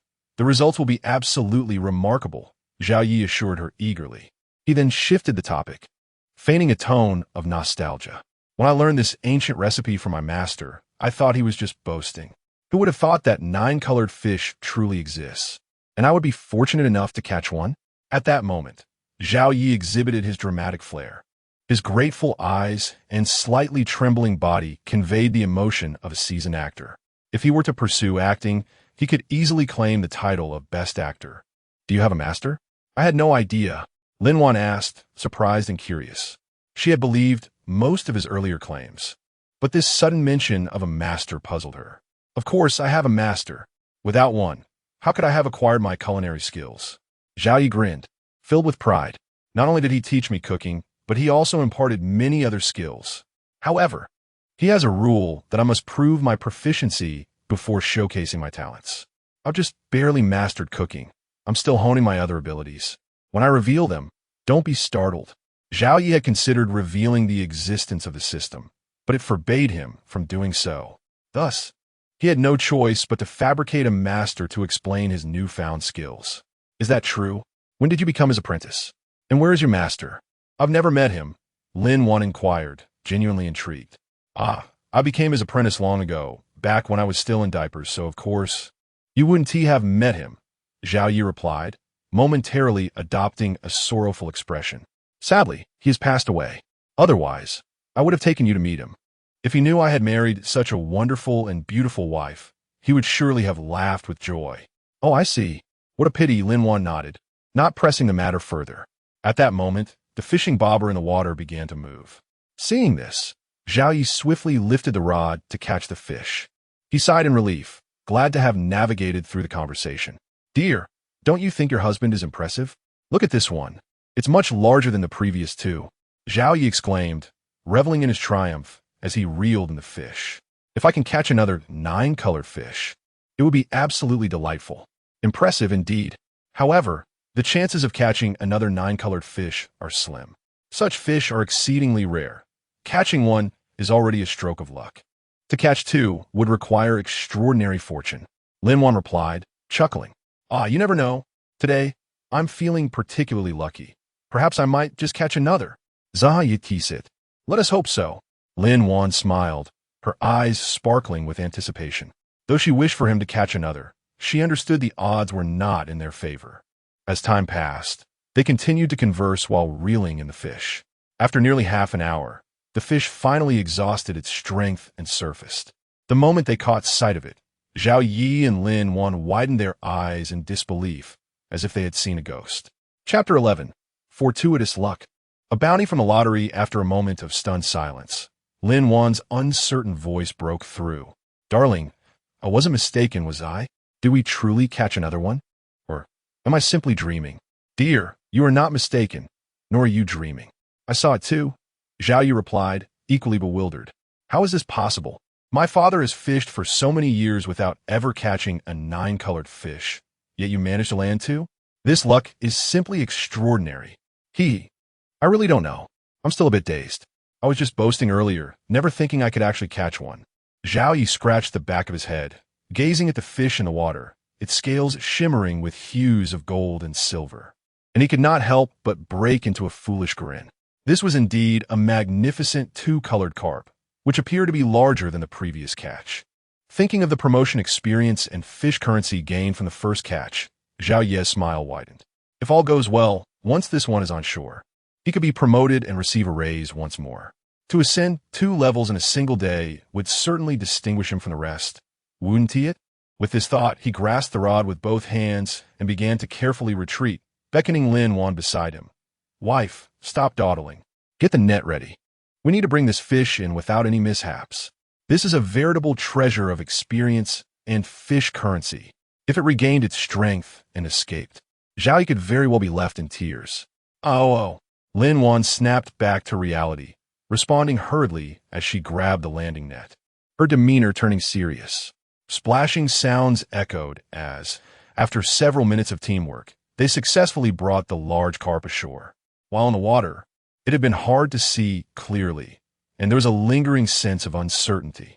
However, upon landing, the gleaming golden and silver scales of the carp made the couple exchange joyful glances, unable to suppress their smiles. Ding! At that moment, a series of notifications chimed in Zhao Yi's mind. Congratulations, host! You have caught a 9-pound, 2-colored carp, weight 2, gaining 550 promotion experience and 1050 fish currency. Current task completion progress, 43 to 100 pounds. Ding! Congratulations, host! Your promotion experience has reached 1,000. You have been promoted to fishing team leader, with an adjusted salary of 500 yuan hour. Next promotion requires experience, 130,000. Ding! Congratulations, host! You have been promoted to fishing team leader. You may now recruit one formal employee with a salary of 5,000 yuan a month, dispersed by the company. Ding! Promotion rewards issued, 100,000 yuan in cash. 10,000 fish currency, 15. For meter intermediate fishing rod, complete with line set, capable of catching 30 pounds, 2 bottles of low-grade physical enhancement elixir, and 2 lottery draws. Good heavens, these rewards are extravagantly generous. Upon hearing the system's notifications, Zhao Yi quickly pulled out his phone to check. Seeing the 6-figure balance, his grin extended from ear to ear. This morning, he had merely 3.5 yuan, and now it had transformed into over 110,000. Wow, the speed at which money accumulates must surpass that of 90 of the nation. Moreover, money was secondary. What delighted him most were the 10,000 fish currency, the 2 bottles of physical enhancement elixir, and the 2 chances to draw from a lottery. The fish currency alone was invaluable, whether for drawing prizes or purchasing elixirs. As for the 2 bottles of elixir, consuming them would not only help him regain normal mobility, but also ensure that no traces of his previous lameness remained. The lottery draws had been on his mind for several hours, and now that the opportunity had arisen, he was positively elated and could hardly contain himself. Spirit of the heavens, grant me the divine ability in medicine or a superior physical enhancement elixir. He fervently wished, rubbing his hands together in anticipation. After his silent prayer, Zhao Yi commanded the system. System, I wish to draw from the lottery 2 draws together. Ding! Commencing lottery draw. Ding! Congratulations, host. You have drawn 1 bottle of intermediate physical enhancement elixir. Ding! Congratulations, host. You have acquired the divine stock trading skill. Wow! This is unbelievable. My luck today is simply astounding. Upon hearing the results of the 2 draws, Zhao Yi could not help but gasp in astonishment. These 2 rewards were incredibly useful for him at this moment. The intermediate physical enhancement elixir would significantly improve his physique, allowing him to swiftly say goodbye to his lameness and even surpass ordinary individuals. The divine stock trading skill was equally remarkable, enabling him to foresee the trajectory of each stock over the coming year. With this skill, he could not only amass wealth swiftly, but could also clarify the origins of his finances. It was as if this skill had been tailor-made for him. How splendid! Wife, let us head home. We've had enough fishing for today. Let us go prepare a fish stew and nourish ourselves tonight. With a heart full of excitement, Zhao Yi could no longer focus on fishing. He longed to return home, transform the 2-colored carp into a delectable soup, and savor it. The thought of regaining his agility ignited a passionate fire within him, urging him to hurry. It's barely 3 o'clock, and we're leaving already? Lin Wan, still caught up in the thrill, looked bewildered at Zhao Ye's sudden announcement. Realizing what was happening, she reluctantly replied, Darling, the fishing conditions are so favorable. Why not stay a little longer? What if we catch another 9-colored fish? We're done for the day. We've already had a bountiful catch. And don't forget that my father-in-law is coming soon, Zhao Yi said, packing his belongings while waving his hand dismissively. It's not every day he visits. I, as the son-in-law, must showcase my skills properly. Trust me, dear. Quickly gather your things. We're heading home. Well, fine. Lin Wan nodded with a resigned expression, reluctantly beginning to pack up. As she worked, she couldn't help but mutter under her breath. What a waste such a good fishing opportunity. Zhao Yi chuckled at her words, hastening his actions even more. Before long, the couple had everything packed and were making their way back down the path they had come. Puff, puff. Half an hour later, they finally reached their electric tricycle. Together, they placed the fish into a large white bucket, added water, and activated the oxygen pump. At this point, Zhao Yu was drenched in sweat, panting heavily. His legs, still recovering from their previous ailment, ached subtly. Meanwhile, Lin Wan was equally fatigued, her cheeks flushed and breaths rapid. Seeing her in this state caused Zhao Ye's heart to ache. However, he said nothing. After tonight, he would shoulder such burdens, ensuring his wife would not have to endure such hardships again. Chapter 12. The terrifying father-in-law. The journey was silent. After more than 20 minutes, the 2 of them drove their tricycle back to the community. Once they had carefully brought the 2 precious 2-colored koi fish into the house to raise, Zhao Yi and Lin Wan decided to split their tasks. Zhao Yi would go to the market to buy ingredients and prepare the meal, while Lin Wan would pick up the children and sell the remaining large grass carp. When it came to purchasing ingredients, Zhao Yi, of course, did not need to go to the market. After Lin Wan left, he directly spent 100 fish catch coins in the company's online store to buy a variety of large ingredients. He acquired chickens, ducks, beef, and lamb, leaving nothing out, along with a generous assortment of vegetables. With these provisions, he could easily host a banquet. Having procured the ingredients, Zhao Yi promptly set to work on the 9-pound, 2-colored koi fish. If they were to dine, they might as well indulge in the larger catch, ensuring more meat and broth. In no time, he skillfully prepared the fish, then retrieved the medicinal herbs he had bought earlier, washed them, and placed them into the pot to simmer. With the pot bubbling away, Zhao Yi no longer needed to concern himself with it. He then deftly began washing, chopping, and cooking the vegetables. Although the quantity was considerable, for someone with his extraordinary culinary skills, everything proceeded smoothly, with a harmonious rhythm amidst the flurry of activity. As seconds turned into minutes, The clock on the wall approached 5 o'clock when the front door creaked open. Daddy, Daddy, Xiaomi is back. Wow, it smells amazing. What delicious food have you prepared for us? The sweet, clear voice of Xiaomi rang out like a lark song upon entering. Ah, my dear daughter has returned. Zhao Yi turned, smiling tenderly. Today, Daddy has made quite the feast, chicken, duck, fish, and meat. You must eat your fill. I will eat until my belly is as round as a watermelon. Xiaomi exclaimed, patting her stomach and licking her lips, an utterly adorable sight. Dad, your good son is back too. Can you stop favoring your daughter and neglecting your son? Xiao's disgruntled voice followed. Huh, you little rascal. Go wash your hands and come help your father serve the dishes. A young man like you shouldn't be competing with your sister for attention, Zhao Yi chided, his tone less gentle with his son. Mom, look at Dad. His favoritism is glaringly obvious. Why don't you give me a new father? Zhao Xiao li raturta. Hey, you cheeky little brat, you're asking for it. If I don't teach you a lesson today, you'll never learn who your father really is. Upon hearing his son's words, Zhao Yi immediately turned off the stove, set down the spatula, and approached. As he reached Zhao Xiaoli, he grasped his ear and executed a swift 180-degree turn. This boy, it seemed, had forgotten the consequences of his actions. How dare he suggest his mother find a new father? Such audacity warranted immediate correction. Ouch. Dad, sore. I was just joking. You're my favorite dad. No one compares to you. Zhao Xiaoli pleaded, realizing the gravity of his folly. Joking?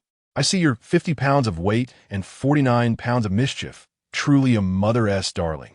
Zhao Yi scoffed, grabbing his other ear and repeating, I'll teach you about swapping fathers and rebellion. Today, I shall enact justice upon this unfilial son of mine. This is child abuse. Mom, save me. Your husband is about to harm your son. Zhao Xiaoli wailed, his cries echoing dramatically. Hearing his exaggerated lament, Lin Wan could not help but chuckle softly. This boy deserved a lesson.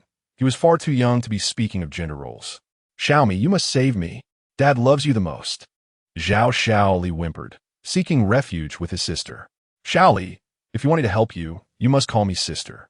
Otherwise, I'll let Dad continue your punishment, Zhao Xiaomi teased. Sister. Xiaomi, please save me. My ear is going to fall off, he cried, fully embracing his role in the comedic drama. Zhao Yi burst into laughter at his son's cleverness. This boy's personality was truly mischievous, a trait he surely inherited from someone. What is all this commotion? It's so lively I could hear you from afar. A surprised voice suddenly called from outside. Grandpa, hurry and save me.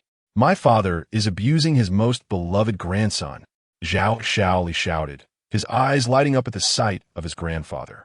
At the sound, Zhao Yi and the others paused, instinctively turning their gazes toward the entrance. Upon seeing the newcomer, Zhao Xiaoli was overjoyed, pleading for rescue with all his might. Zhao Yi, let go my grandson. If you damage his ear, I swear I'll have a word with you. The visitor was none other than Lin Wan's father, Lin Jiangwo. Upon hearing his beloved grandson's cries for help, Lin Jiangwo could not stand by idly. He set down the gifts he was carrying and rushed forward to intervene. As a dutiful grandfather, he could not tolerate seeing his cherished grandson mistreated, not even by his son-in-law. Dad, we were just playing. I didn't use much strength. Zhao Yi quickly retorted, taking a few steps back, feeling somewhat sheepish. Lin Jiangwo was not one to be trifled with. Though nearing 60, his temper remained as fiery as ever. He had once delivered a swift slap to Zhao Ye's brother-in-law for a similarly trivial transgression. Be careful with his ears next time. They are delicate. You won't regret it, Lin Jiangwo warned, his voice firm yet restrained. Seeing Zhao Yi release his grip, he let out a huff and said no more. After all, Zhao Yi was his son-in-law, not his son. If it had been his son, he would have already dealt out a punishment. All right, I promise not to twist any more ears. Dad, please sit down and chat with Lin Wan. I'll finish cooking the last 2 dishes, Zhao Yi assured, nodding earnestly. With that, he shot a glare at his son, who had been playing the victim, before hurrying back to the kitchen to continue his culinary endeavors. To him, his father-in-law was a formidable presence, best approached with caution. After all, one could neither retaliate nor argue. If angered, one would inevitably face the consequences. Alas, he had courted the wrath of this formidable man by marrying his daughter, a fact he could not overlook, given his relatively slight stature. Enduring a reprimand from his father-in-law could very well lead to a village-wide feast in his honor. Chapter 12. Can this ancient method truly heal the leg? Xiao Wan, why is your husband still so afraid of me? Am I truly that frightening?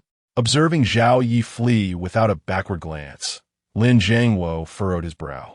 Turning his gaze toward his eldest daughter, Lin Wan, wearing an expression of perplexity. He prided himself on being amiable, beloved by both his children and those in the village. Yet why did his son-in-law seem so terrified? Each encounter resembled a mouse encountering a cat. After exchanging but a few words, he would hastily retreat. Was his charm only effective on children? Dad, have you forgotten? You once slapped my elder brother right in front of him, which terrified him. Unable to contain her amusement at her father's disheartened expression, Lin Wan burst into laughter. Did I? Lin Jiangwo awkwardly scratched the back of his head, mumbling, your brother had it coming. He yanked my grandson's ear and made him cry. I'm not addicted to hitting people. I don't just strike at random. Besides, no matter how hot-tempered I may be, I would never strike my own son-in-law. Hee. I've told him that before, but unfortunately, the psychological shadow you cast on him was too great. He still shudders at the thought. He told me his small frame could never withstand your slap. If you were to hit him, the whole village would have to feast.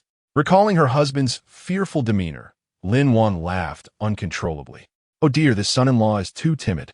And you, my dear, should have explained things to him. Lin Jiangwo shook his head in exasperation. You know, despite my fierce appearance and somewhat volatile temper, I'm actually quite gentle and affectionate. Just look at the village children. They adore me. When I catch a large sea turtle while fishing, I even help clean the barnacles off it. Forget it. If he's afraid, at least he won't bully you, which is a good thing. Oh, by the way, Xiao Wan. Lin Jiangwo paused, shifting topics with newfound interest. When did your husband learn to cook? I don't know either. He just suddenly revealed his skills today. He claims to have apprenticed with a master in the village, but his cooking is indeed exceptional, better than that of fancy restaurants. Oh, really? Then I must savor it later. Lin Jiangwo nodded, not dwelling on the matter further. Eagerly, he prompted, come on, Xiao Wan, take me to see that two-colored carp. I once saw it in my youth, but back then I was ignorant and foolishly cooked it without knowing. The flavor was simply divine. I salivate at the memory.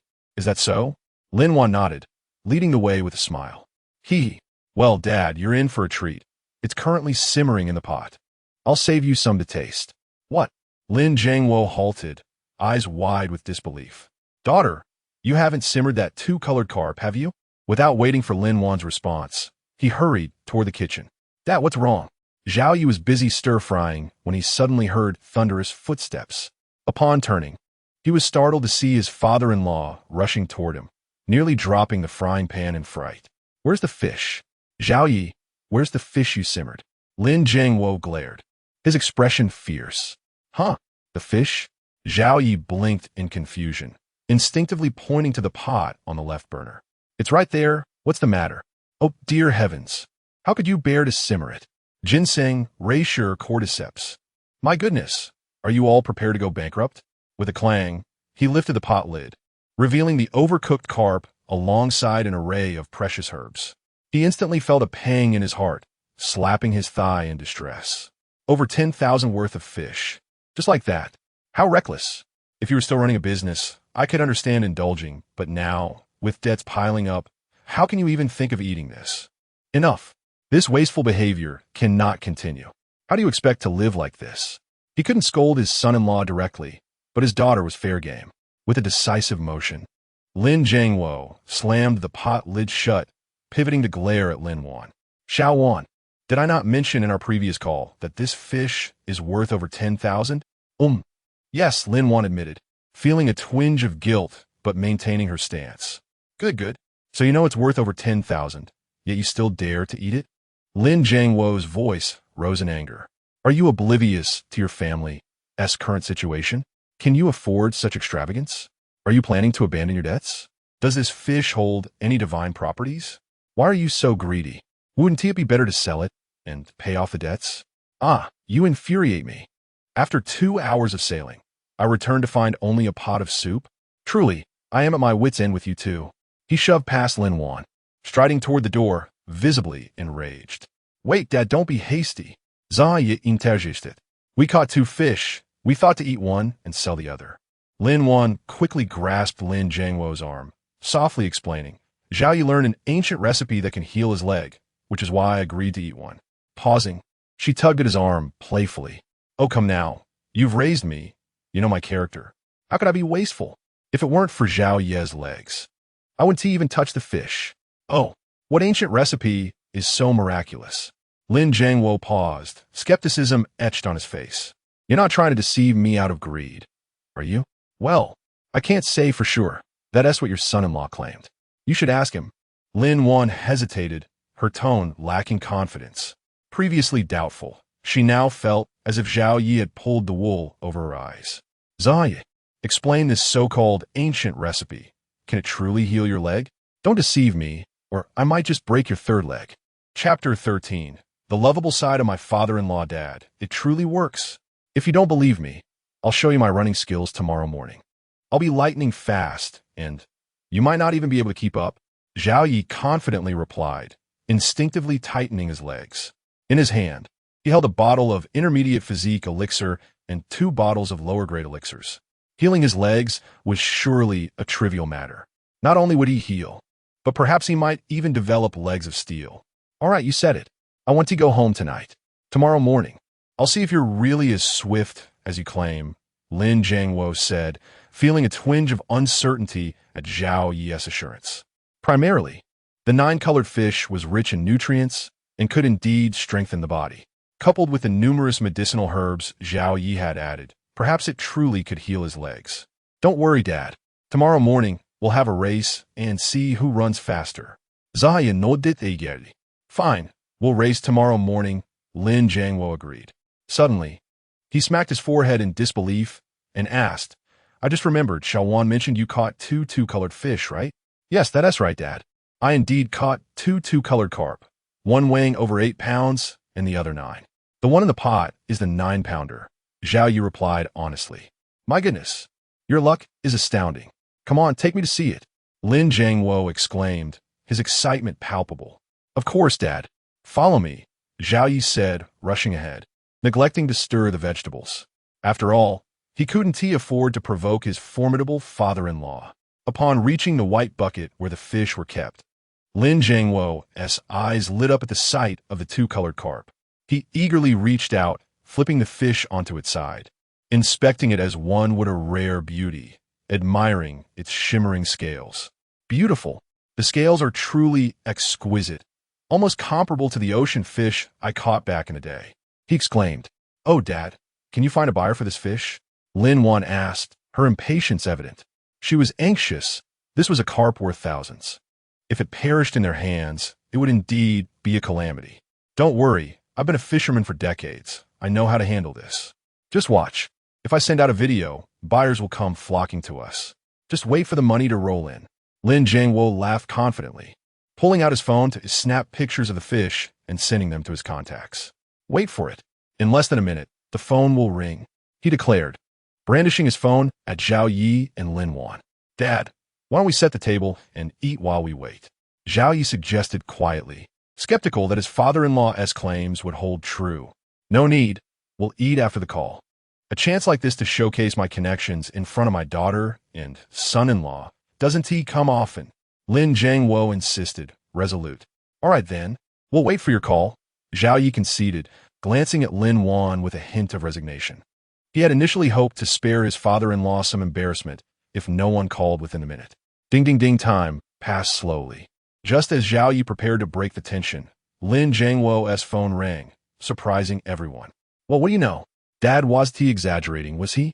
Lin Jiangwo exclaimed, reveling in the moment, his pride swelling in front of his daughter and son-in-law. Wow, Dad, you're incredible. You know so many influential people. Lin Wan chimed in, eager to bolster her father's ego. Indeed, just leave it to me. I'll handle the negotiations with these big shots, Lin Jiangwo said, his confidence radiating. After a few more calls, he proclaimed, "I've arranged for 3 bosses to come over in about an hour. They're all worth at least millions. We often fish together, so we're quite close. I'll handle the pricing. You two just relax." He patted Zhao Yi's shoulder, adopting a mentor-esque tone. "Xiao Yi, when they arrive, make sure to seize the opportunity. Speak up and network a bit. Having connections makes earning money much easier. Understand?" "Got it, Dad. Should we eat now or wait for your friends?" Zhao Yi replied, feeling indifferent toward the so-called millionaires. He had the capability to earn big money on his own, and didn't he feel the need to ingratiate himself. However, he appreciated his father-in-law's intentions and planned to engage with these individuals on equal footing, not as a supplicant. He would not bow to anyone who looked down upon him. Despite the current hardships, he held on to his pride. As time went on, he reflected on the support his father-in-law had provided during tough times, such as lending them $200,000 after the car accident without demanding repayment. Lin Jiangwo frequently brought them gifts of fish and food, ensuring that they never went hungry. Finally, after Lin Jiangwo concluded his calls, he triumphantly announced, "They'll be here shortly, and I assure you, they're all reputable individuals. You'll see." Zhao Yi nodded, appreciating his father-in-law's effort and generosity, determined to engage with these guests on equal terms, holding on to his dignity, even amidst challenges. Chapter 14.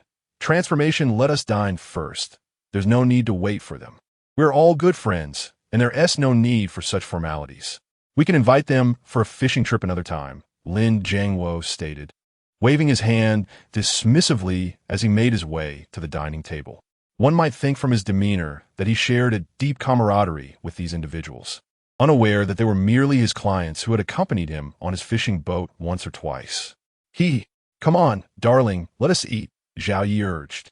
"All right, I'll fetch the fish soup. We shall eat after we have our soup."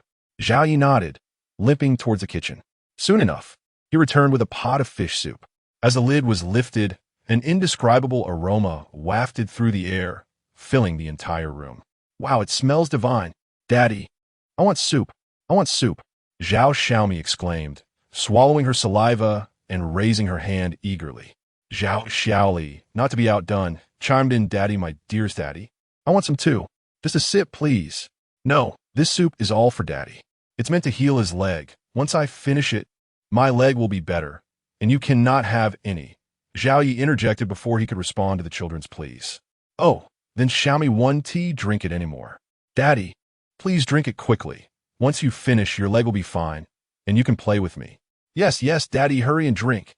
When your leg gets better, you can pick me and Xiaomi up from school. I want to tell my classmates that my daddy is not a cripple." Hearing their mother's words, the two children promptly abandoned their desire for the soup, urging their father to drink instead. Although they were tempted, their concern for their father's well-being took precedence. "My dear children, Daddy will drink, and you shall too, along with Mommy and Grandpa. There is plenty of soup.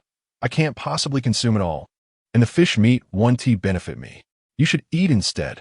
Zhao Yi felt deeply touched. How fortunate he was to have such a loving wife and children. Reflecting on the past 2 years, he realized his folly. He had allowed them to endure so much suffering for the sake of his fragile pride, a grave injustice indeed. From now on, he vowed to care for them properly and shield them from any further hardship. "Are you being serious, dear?" Lin Wan asked, her expression skeptical. "You're not just saying that to spare us, are you?" "Of course not. I'm speaking the truth. I only need 2 bowls of soup. Drinking more would be wasteful as my body cannot absorb it. And as for the fish meat, it lacks nutrition. It's perfect for you to replenish yourselves." Zahaya asserted earnestly. Forgive him for this little fib. After all, the soup was originally meant for his family, and his consumption was merely a ruse. "Well, all right." Lin Wan scrutinized Zhao Yi for a moment, finding no flaw in his words, and nodded. "But you must consume all the medicinal herbs. No excuses." "Understood. I will eat them," Zhao Yi replied, nodding firmly without hesitation. The herbs had little nutritional value and tasted unpleasant, so they would merely serve as a means to fill his stomach, sparing his wife and children from eating something bland. Before long, the soup was served. Zhao Yi had 2 bowls, while the others each received 1, and they all began to drink eagerly. The soup was exquisite, and as they sipped, their eyes squinted in delight, too engrossed to speak. The living room fell into a serene silence, broken only by the sound of slurping. This soup is absolutely amazing. After drinking it, I feel a warm current flowing through me. It's simply delightful. Lin Jiangwo exclaimed after finishing his bowl, letting out a satisfied sigh. Indeed, it tastes wonderful. I feel invigorated. The weakness has vanished, Lin Wan agreed, also placing her bowl down with a look of contentment. At that moment, she had no doubts that this soup could indeed heal his leg. Even if it didn't, it was undoubtedly beneficial for the body. Honey, what if we don't sell the remaining fish? In case the nutrition isn't sufficient to heal your leg, you could drink some more. Lin Wan glanced at Zhao Yi, who was grimacing as he consumed the herbs, hesitating before suggesting. She had a fondness for money, yet she wished even more for Zhao Yi to stand tall again. She knew he was a proud man, and living with a limp, even with a smile on his face, was simply a facade. She detested such forced smiles. No need. 2 bowls are sufficient. I can already feel warmth repair my legs. Perhaps soon I will stand straight again. Zhao Yi waved his hand dismissively, chewing on the ginseng while gesturing towards the fish meat in the pot. The little ones have finished their soup. Hurry and serve them the fish. You and Dad should eat too. It would do you good. Just be cautious of the bones. With that, Zhao Yi disregarded all else and scooped out the remaining herbs from a pot, stuffing them into his mouth and chewing before swallowing. After consuming the herbs, he suddenly clutched his stomach and declared, "I'm off to the bathroom for a detox," before limping away and locking the door behind him. Once inside, he shed his clothes and stood naked before the mirror. He then eagerly retrieved 3 bottles of Vitality Elixir and drank them all in one go. Ah! A howl escaped Zhao Yi's lips the moment the 3 bottles were downed, an ecstatic sound that might have led one to believe he was transforming into a werewolf. However, the transformation into a werewolf was impossible, for since the founding of the nation, animals could not attain intelligence, let alone humans becoming monsters. Yet, even without such a transformation, Zhao Yi's appearance underwent a dramatic metamorphosis. His previously crooked legs straightened instantly, gaining strength. His emaciated body began to bulk up at a visible rate, an astonishing phenomenon akin to inflating a balloon, occurring right before his eyes. Time ticked by, and after approximately a minute, the effects of the Vitality Elixir subsided, bringing his bodily transformations to a halt. Examining his rejuvenated physique, he stood nearly 6 feet tall with a broad frame and defined muscles, resembling a powerful predator. Looking at his face, he noted the sharp eyebrows, striking eyes, high nose, and slightly thin lips, all contributing to a well-defined facial structure. With his medium-length black hair, he radiated an aura of confidence and vigor, reminiscent of the legendary Zhao Zilong of ancient times. As he gazed downwards, a self-assured smile emerged. With an appealing exterior and newfound vigor, earning money would no longer pose a challenge. His glorious life was set to commence from this moment forward. With this thought, Zhao Yi straightened his back, standing tall with renewed confidence.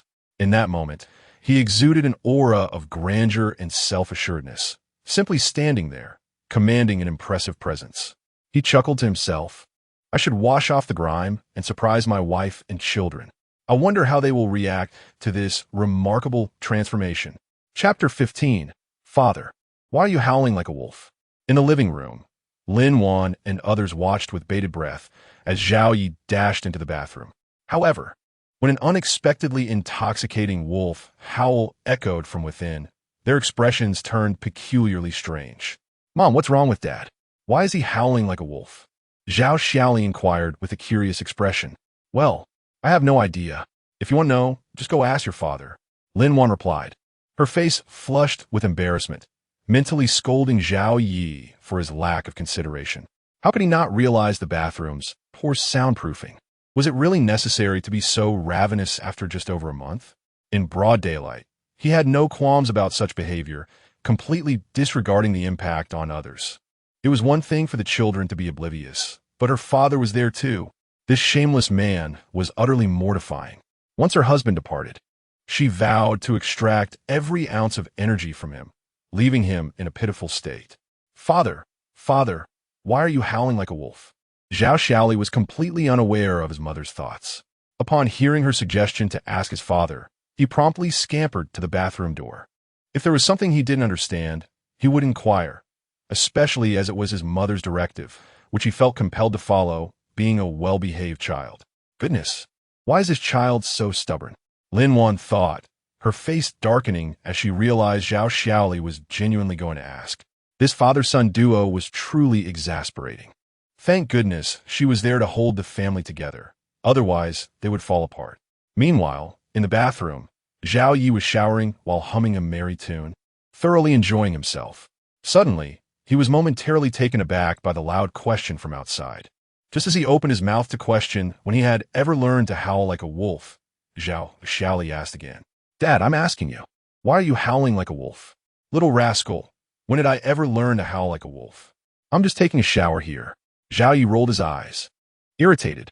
Get out of here, quickly. I'm a dog, not a wolf. If you want to learn, I can take you to the prairie another day. Dad, you're lying. You just howled like a wolf. Why won't you admit it? The teacher said that lying children are not good kids, and you're not a good kid. Hey, you little brat, are you determined to smear my reputation today? Fine, if you think I'm lying, what proof do you have? Zaya chaklit in disbelief. Clearly, you howl like a wolf. Mom, Grandpa, and I all heard it. What? You all heard it? How come I didn't? Zhao Yi paused, instinctively about to retort, but then suddenly remembered the moment he had consumed the vitality elixir.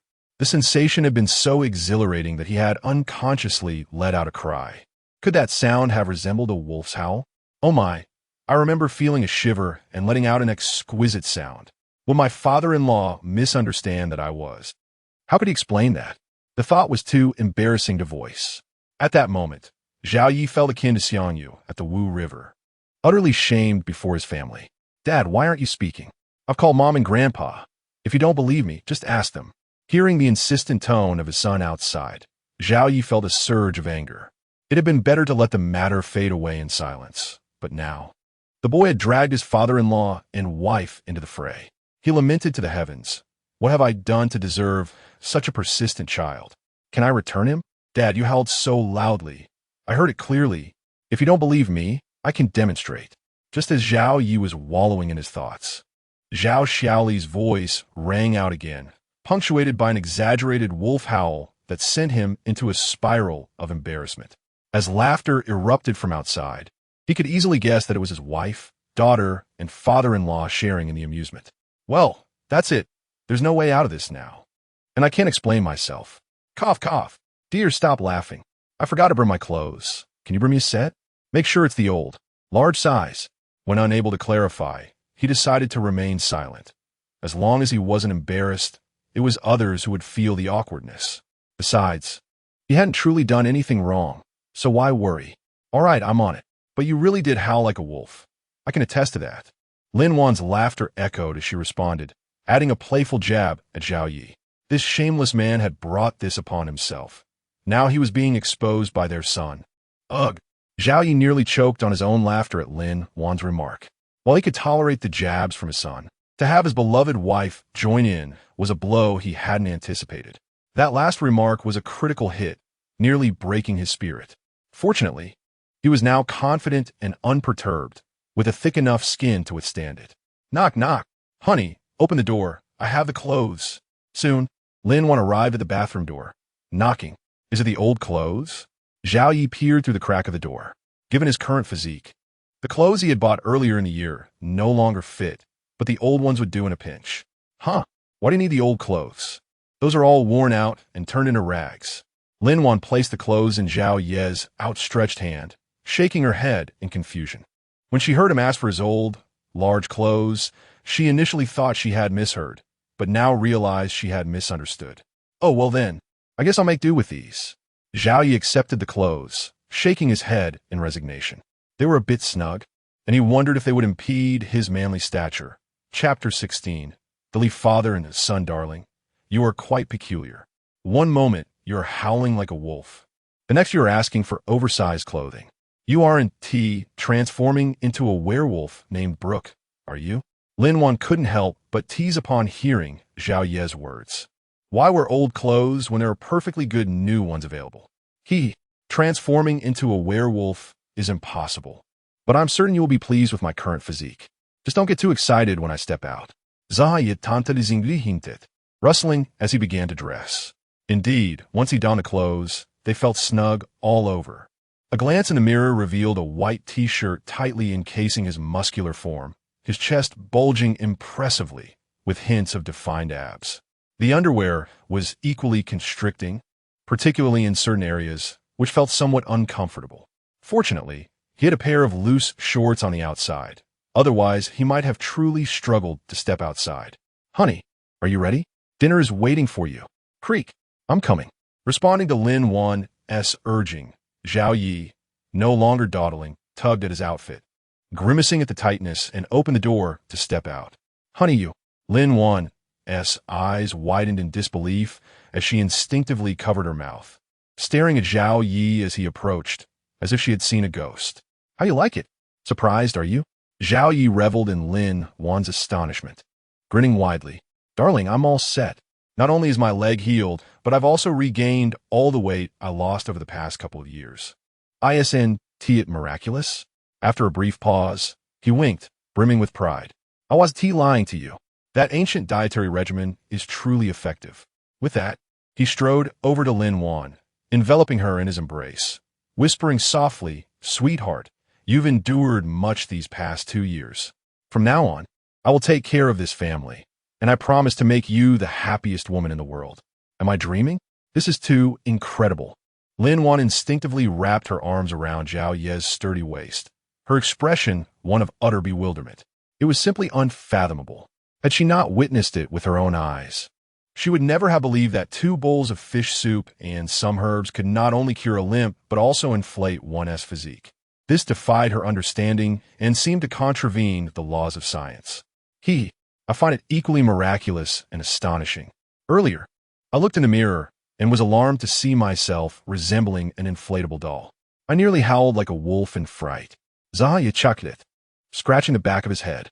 Nevertheless, regardless of how unbelievable it may seem, it is indeed a good thing, is it not?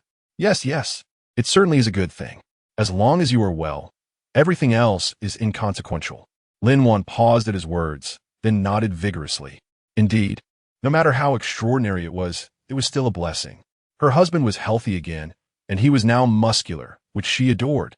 There was no need to dwell on the reasons behind it. She wasn't a scientist, nor did she possess such curiosity. All that mattered was his well-being. Let us hurry and eat. The little ones must be starving. Zhao Yi nodded emphatically, feeling a wave of relief wash over him. The significant transformation brought about by the 3 bottles of vitality elixir was beyond his expectations. He understood that attributing it solely to fish soup was somewhat tenuous. Fortunately, Lin Wan was not one to pry deeply into matters, allowing him to avoid fabricating further lies. "Yes, let us eat." Famished. "Darling, I must tell you, after drinking the fish soup, I felt an immense surge of energy coursing through me, though I'm quite hungry. I believe I could devour 3 bowls of rice, no 5. Upon mentioning food, Lin Wan instantly perked up, licking her lips and pulling Zhao Yi toward the dining table. At that moment, she resembled a young girl in love, embodying the grace of a devoted wife while exuding a charming, youthful innocence. She was utterly enchanting. "Then I must prepare another pot of rice. My stomach is growling as well. Just give me a cow, and I could devour it whole." Zhao Yi allowed Lin Wan to lead him, his heart softening at the sight of her rosy cheeks from the fish soup. Soon, the couple settled at the table, joined by their 2 children and Lin Wan's father, as they indulged in a hearty meal. Lin Jiangwo, upon witnessing Zhao Ye's transformation, was taken aback. Yet being a worldly man, he refrained from questioning it further. He advised Zhao Yi and Lin Wan not to speak of it, for the change was too remarkable. If it fell into the wrong hands, who knew what might happen? They could be subjected to research and dissection. As for the children, they simply noted that their father looked better and that his leg was healed, delighting in the changes without pondering their origins. Zhao Xiaoli, the older child, even brought up Zhao Ye's wolf howls, pestering him until he finally admitted to it, at which point she relented. The joyous dining experience flew by, and before long, over an hour had passed. Thanks to the nourishing 2-color fish soup, the family's physical well-being had improved significantly, leading to a noticeable increase in their appetites. Zahaye, in particular, had an insatiable hunger. The pot of rice he had previously cooked proved insufficient. It wasn't tea until he prepared another pot and stir-fried a couple of dishes that they finally felt satiated. Knock, knock, knock. Just as everyone began to set down their chopsticks, leaning back in their chairs, contentedly rubbing their bellies, someone knocked on the door. Ah, it must be Mr. Lee and his associates. Upon hearing the knock, Lin Jiangwo, who had been picking his teeth, sprang up, hastily setting aside his toothpick as he jogged to the door. A moment later, he ushered in a middle-aged man in his 50s and a young man in his late 20s. Both were elegantly dressed and exuded an air of sophistication. Clearly not ordinary individuals. Come, Xiao Yi, let me introduce you. Upon entering, Lin Jiangwo promptly beckoned Xiao Yi, who was preparing to clear the table, and gestured toward the middle-aged man. This is Mr. Li Guotao, who owns several star-rated hotels. If you ever have a good catch, you can sell it to him. After a brief pause, he pointed to the young man. This is Mr. Li's son, Li Mingqi. He often accompanies me on my fishing trips. He is quite skilled. You two can exchange fishing tips in the future. Mr. Li, it is a pleasure to meet you. This is my son-in-law, Xiao Yi. You may call him Xiao Zhao or Xiao Yi. I hope you will take good care of him. Xiao Yi quickly extended his hand, greeting them with a respectful yet confident demeanor. The sight of his father-in-law lowering himself for his sake stirred a mix of emotions within him, gratitude intertwined with discomfort. He lamented his lack of accomplishments, realizing that if he were more capable, his elders would not need to bow down for him. If he were truly formidable, it would be others seeking his favor rather than relying on his father-in-law's goodwill. I must strive harder. I must elevate my abilities, not for pretentiousness or ostentation, but to stand tall for my family. Chapter 17. $1 million salary? Earning over 100,000 from stock trading? Ah, greeting. Your father-in-law speaks wisely. I own several respectable hotels. Should you ever acquire a good catch in the future, do not hesitate to reach out to me. My prices will undoubtedly remain competitive. Li Guotao was oblivious to Xiao Yi's internal musings. Upon meeting Xiao Yi, who was tall and handsome, he greeted him with a demeanor that was neither subservient nor arrogant, forming a positive first impression. With a slight smile, he extended his hand for a handshake, exuding a humble attitude. Very well. Should there be a good catch in the future, I shall contact you first, Xiao Yi replied. Noticing Li Guotao's amiable demeanor, Xiao Yi's previous discomfort dissipated entirely. This man appeared to be a reasonably affluent individual, at least on the surface. With a favorable first impression, Xiao Yi was open to further interaction. The potential for collaboration would depend on future opportunities. After all, hey, buddy, your physique is impressive. What is your training regimen? Do you consume protein powder or beef? As Xiao Yi engaged in pleasantries with his father, Li Mingqi, standing nearby, abruptly patted Xiao Yi's shoulder, exhibiting a casual familiarity. I've never trained. It's purely genetic, Xiao Yi replied, slightly taken aback by the unexpected compliment. No way. Really? Li Mingqi exclaimed, his eyes widening in disbelief. You haven't trained, and your muscles are this large? Do you perform manual labor? No, I'm a professional angler. Perhaps fishing contributes to building muscle. Zahaye chuckled, swiftly steering the conversation back to his father-in-law.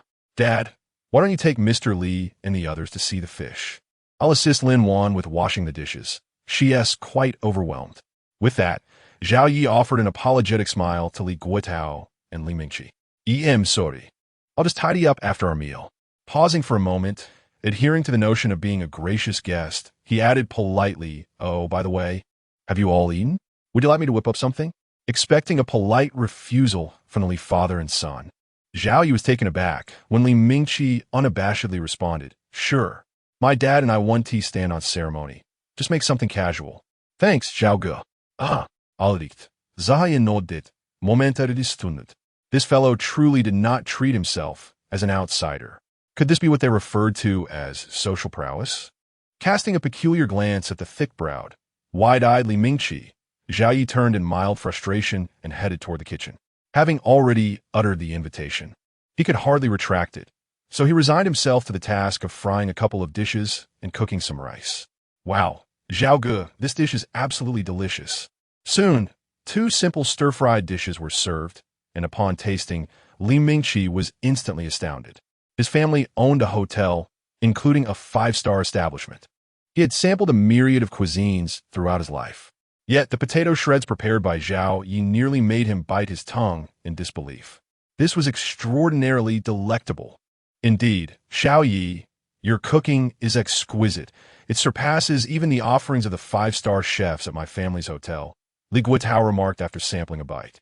His eyes lit up, and after a moment of contemplation, he continued, Xiao Yi, would you be interested in working at my hotel? If you're willing, I can offer you an annual salary of $1 million. Hearing this, Zhao Yi remained relatively unfazed, while Lin Jiangwo and Lin Wan, seated nearby, exchanged astonished glances, both gasping in disbelief. At that moment, they felt as though a windfall had unexpectedly landed upon their heads, leaving them slightly dazed. It was surreal that such fortune could befall them, particularly as it pertained to their own husband, son-in-law. I appreciate the offer, Mr. Li, but I find my current profession as a professional angler quite fulfilling. I have no intentions of taking up employment at this time. Should I ever desire a job in the future, I will certainly reach out to you, and I hope you won't hold it against me. Zhao Yi, unaware of Lin Jiangwo and Lin Wan's thoughts, smiled and promptly declined the unexpected offer. Being a chef was out of the question. He might cook for family and friends, but to serve others daily? Not even $1 million salary would entice him. He had a system, after all, and certainly would not toil for money. Xiao Yi, why not try working at Mr. Li's hotel? If it doesn't suit you, you can always leave. Lin Jiangwo interjected before Li Guotao could respond. He had been fishing since his teenage years, now drifting on the sea for 40 years. Despite his extensive experience, he often returned with little to show for it, struggling to support his family of 5 or 6 with an annual income of merely 100,000. Given Zhao Yi's fortunate opportunity to work in a kitchen, sheltered from the elements, and earning $1 million, Lin Jiangwo could not fathom why Zhao Yi would refuse such a chance. Dad, this afternoon I caught a couple of 2-colored carp. That's worth at least 20 to 30,000, right? Plus, I've also been trading stocks. During this period, I've already made over 100,000, so rest assured, I can support this family without needing a job. Zhao Yi reassured his anxious father-in-law, feeling warmth in his heart. This was true love, always considering his well-being. However, as much as he appreciated the sentiment, he remained resolute in his decision not to take on employment. Seizing the moment, he decided to mention his stock trading, allowing him to openly access his funds for his wife's benefit. What, darling, you've made over 100,000 trading stocks? Is that true? You mustn't be deceiving me. Lin Wan exclaimed, her excitement palpable. She had not anticipated that her husband, who spent his days at home, was also engaged in stock trading and had earned such a substantial sum. This revelation felt even more astonishing than the prospect of $1 million salary. Indeed, Xiao Yi, don't take advantage of your father's ignorance. Stock trading is fraught with peril. People lose fortunes daily. How could you possibly earn over 100,000? Surely, you jest. Lin Jiangwo's disbelief was evident. Haha, dear wife, Dad, I've thoroughly studied the stock market over the past 2 years. As long as one avoids taking excessive risks, there's little chance of loss. If you don't believe me, look here. I have over 100,000, Zhao Yi stated, pulling out his phone to show them his bank balance notification. Wow, over 11,000? Did I see that correctly? Lin Wan's eyes widened in astonishment at the 6-figure sum displayed on her husband's screen. Goodness, there really is over 100,000? Lin Jiangwo leaned in for a closer look, then fell silent for a moment, mumbling to himself. So it turns out one can earn money while lounging at home? Do you believe me now? Don't worry, dear wife and dad. Our family will never be short on money. Just wait and enjoy life. Chapter 18. Old man, have I seen you somewhere before? Silence enveloped the room. Upon hearing Zhao Yi's confident declaration, Lin Wan and Lin Jiangwo fell into a contemplative hush. They were uncertain whether to place their trust in Zhao Yi. After all, the stock market is fraught with peril. It can lead to immense wealth or total ruin. Cough. Brother Yi, did you just mention you caught 2 koi fish today? Realizing the atmosphere had grown overly quiet, Li Mingqi could not suppress a couple of coughs before inquiring. He was a man who thrived in lively company, and sudden silence was his greatest dread. Indeed, I caught two, one weighing over 8 pounds and the other 9. Oh, and what about that 9-pound one, little Yi? Li Guitao, who was dining elegantly beside them, interjected eagerly upon hearing Zhao Ye's response. I ate it. You ate it? The Li father and son exchanged glances, their expressions turning to one of disbelief. They had anticipated an unexpected delight, but were met instead with disappointment. A rather tragic tale, indeed. Brother Yi, may I ask where you caught those koi? After a brief pause, Li Mingqi queried with a glimmer of hope. Ha! What is inconvenient about that? Zhao Yi chuckled, responding without hesitation. I caught them at Shanwan River. It's only about 20 minutes from my home. Oh, so Brother Yi, do you fish at night? I would like to join you to see if I can catch one or two. Pausing for a moment, Li Mingqi implored, Brother Yi, my grandfather has fallen ill and urgently needs koi to recover. Thank you. All right. Just so happens I'm planning to go night fishing as well. If you want to come, feel free. Zhao Yi was momentarily taken aback, but soon nodded in agreement. He wasn't motivated by pity, but rather by his own preparations for night fishing. With over 50 pounds left to catch for his task, he intended to complete it that very night. After all, an excellent reward awaited him. Thank you, Brother Yi. I must hurry and finish my meal. Your dishes are too delicious. If I can't eat your cooking in the future, I fear I might starve. It's not as exaggerated as you say. If you enjoy it, you can always come over to visit. Zaha Yisimidet Karmi, finding this affable fellow quite likable and worth the effort of friendship. That is a promise. Just don't find me bothersome. I won tea. As they engaged in casual banter, the Li father and son quickly finished their meal, and at that moment, 2 other bosses arrived. Subsequently, a small bidding war ensued among the 3. Ultimately, Li Tao triumphed over the others, securing the 8-pound koi for a hefty sum of 20,000. The 2 unsuccessful bosses departed with grim faces, while Li Guitao exchanged a few polite words before hastily leaving with his prize koi. This left only Li Mingqi, who planned to accompany Zhao Yi for night fishing. Dear, you keep the 20,000 for household expenses. I'll use the money on my card to continue trading stocks. So don't worry about it. After bidding farewell to the guests, Zhao Yi returned to his room to change clothes, addressing Lin Wan as he did so. Venturing out for night fishing required long sleeves and pants. Otherwise, he risked being devoured by mosquitoes. Yes, darling, just be prudent with your stock trading. Avoid leveraging or borrowing money. Understood? Lin Wan cautioned while assisting him in sorting through his clothes.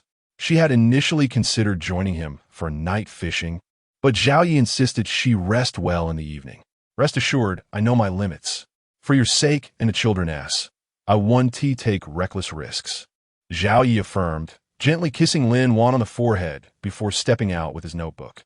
He intended to bring it along for stock trading and to prevent Lin Wan from taking on late-night tasks. He was determined to earn money, so she wouldn't need to work so hard. Once everything was in order, the trio set off in a tricycle towards Shanwan River. Why 3, you may ask? Naturally, they were accompanied by his father-in-law, eager to seize the opportunity. As they bantered along the way, they soon arrived at the vacant lot from earlier that day.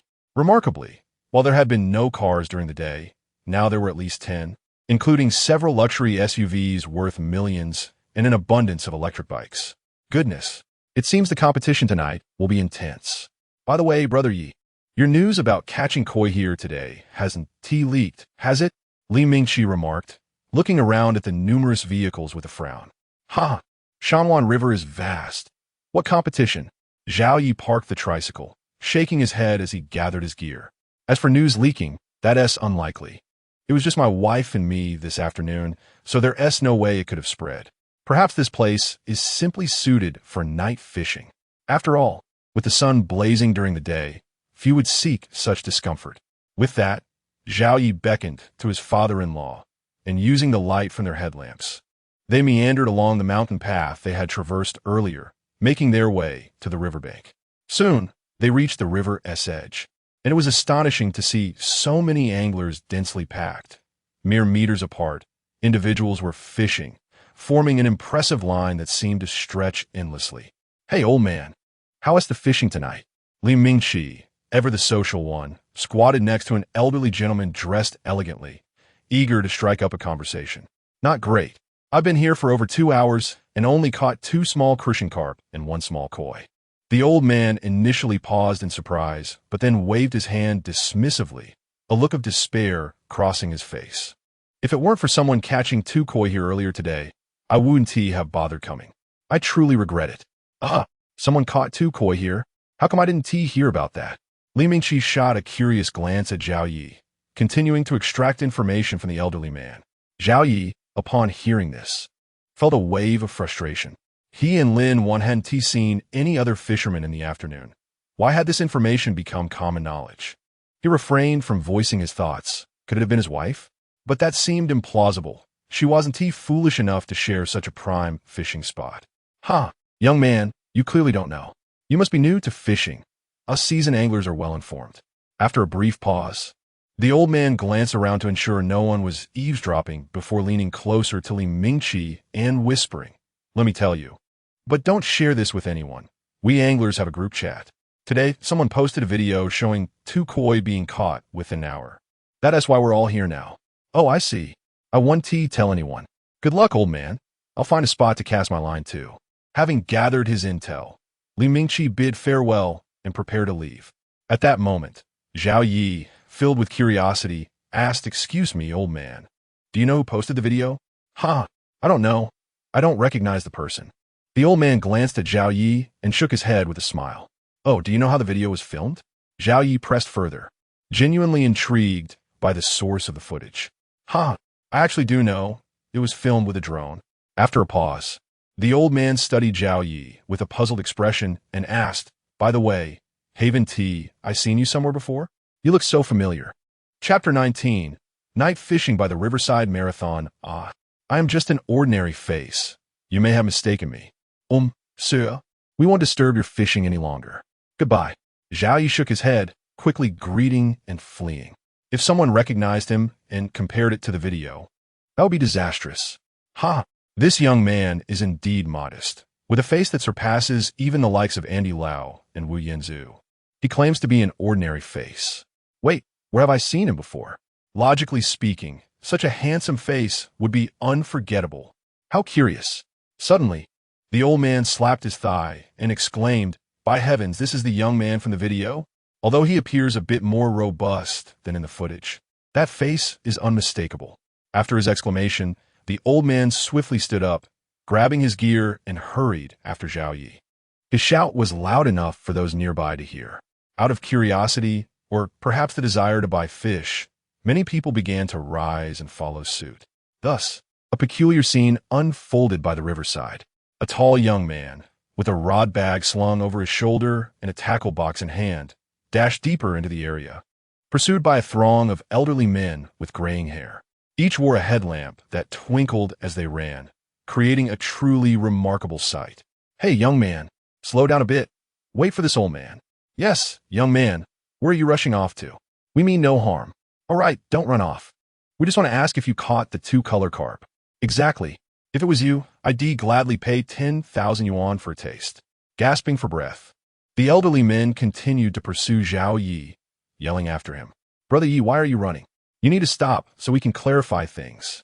Li Mingqi, too, was trailing behind Zhao Yi, perplexed by the situation. "Why are you running? They can't eat you." "Indeed, son-in-law, what are you running for? You caught the fish, not stole it. What could they possibly do to you?" Lin Jiangwo, equally bewildered, followed suit. What was meant to be a night of fishing turned into a marathon by the riverside, much to their dismay. "Stop asking questions. We need to hurry and not get tangled up with these old men." Zhao Yi dare not stop. By day, he was a thin, limping figure. By night, he transformed into a tall, robust man. How could he withstand scrutiny? If they caught up, they would soon compare him to the video. That would be catastrophic. He might find himself whisked away by white-coated figures for research. With this thought, he quickened his pace. As Zhao Yi accelerated, the elderly men began to lag behind, one by one falling out of the chase. Only a few with better stamina managed to keep up for a while longer. Finally, after about 10 minutes, Zhao Yi came to a halt, breathing heavily with relief. Behind him, the elderly men had all but disappeared, leaving only Li Mingqi and Lin Jiangwo. both of whom were nearly out of breath and drenched in sweat. Brother Yi, I am truly in awe of your stamina. How can you run like this? Yes, son-in-law, your physical condition is astonishing, running for so long without breaking a sweat. Well, it's not bad, Zhao Yi chuckled in response. Most ordinary people today are somewhat unhealthy. According to the system's data, a physical score of 10 is already exceptional among them. His own score, however, had reached 13. Running this distance was hardly taxing for him. Just moments ago, to allow the two to keep up, he had even restrained his speed. Otherwise, he would have long since disappeared from sight. That being said, Li Mingqi's physique was also commendable, likely around 10. As for his father-in-law, he was not far behind, given his build. The elderly men, on the other hand, were considerably lacking, most barely reaching a score of 7 or 8. You're quite the strategist, but will we still fish? Li Mingqi, regaining his breath, rolled his eyes in exasperation. I was hoping to catch a 2-color carp for Grandpa, but I nearly ended up in front of him instead. Ha ha ha. Of course we will fish, but I must say, it's not that I'm clever. It's simply that your physical condition needs improvement. Zahya lafit heartily.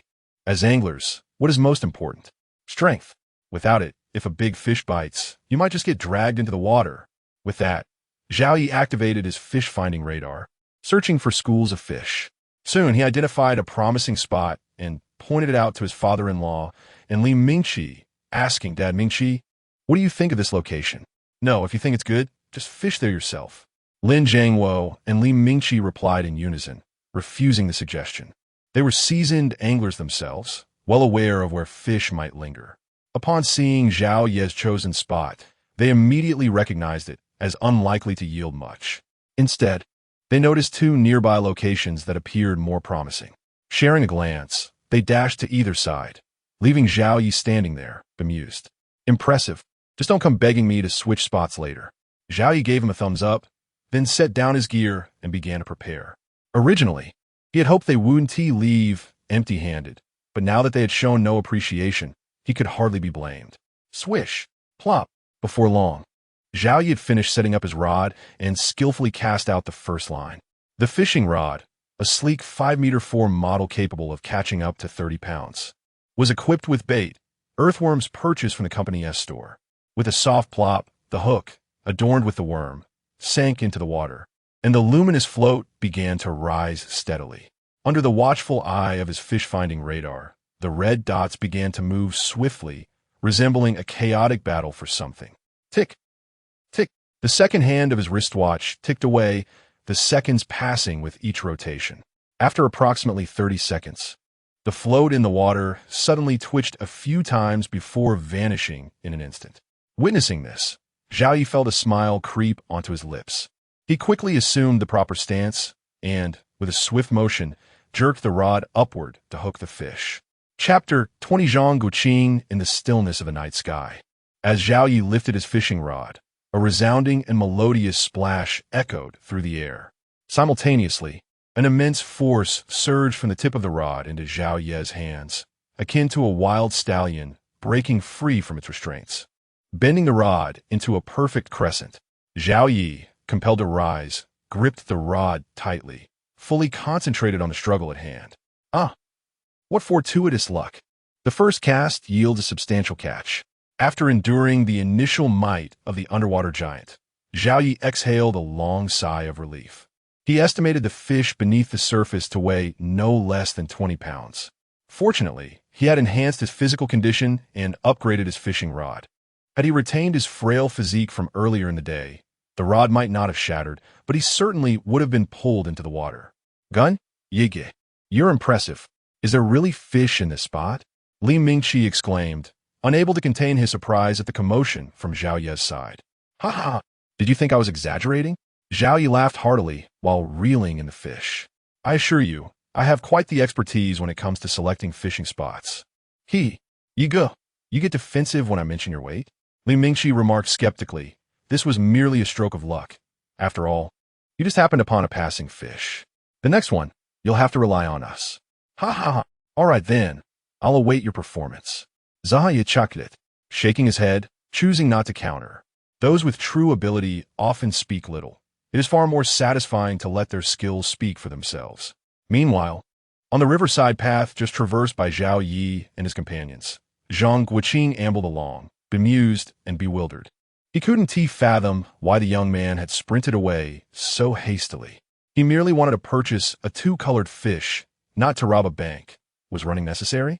Though he was a high-ranking official before retirement, his demeanor was amiable, not intimidating in the slightest. No, I cannot give up for the sake of my wife's health. I must find that young man today and procure a two-colored fish, Zhang Guiqing muttered to himself, gathering his resolve to quicken his pace. Returning to Zhao Yi, he remained oblivious to the fact that the elderly man was in pursuit of him. At this moment, he leisurely strolled while conversing with his father-in-law, who was aiding him in preparing to net the fish. Time passed slowly, and soon, nearly half an hour had slipped away. The fish beneath the surface finally exhausted its strength, gradually surfacing. With the aid of the overhead light, Zhao Yi caught a glimpse of a dark silhouette in the water, though it remained indistinct. Zhao Yi, can you identify the fish? Lin Jiangwo inquired curiously, observing the elongated shadow. Yes, it appears to be a black carp, Zhao Yi responded. His enhanced physique not only improving his physical abilities, but also sharpening his cognitive skills and vision. Thus, even under the cover of night, he could discern that it was a small black carp. A black carp? Lin Jiangwo echoed, instinctively asking, "What's the price per pound?" Out of habit, whenever he encountered an unfamiliar catch, he would inquire about its price. Having grown up on an island, he was not well versed in the prices of freshwater fish. Approximately 20 yuan, I suppose, Zhao Yi reflected before replying. 21 pounds? That is quite good. I estimate this one to weigh around 20 pounds, which would amount to 400 yuan. Very nice. Lin Jiangwo exclaimed, his face lighting up with excitement. Initially, he had thought that fishing for freshwater fish would yield little profit. Little did he know that his son-in-law possessed remarkable skills, catching 400 yuan worth of fish on his very first cast. If this continued, making 1,000 yuan in a day would not be a challenge.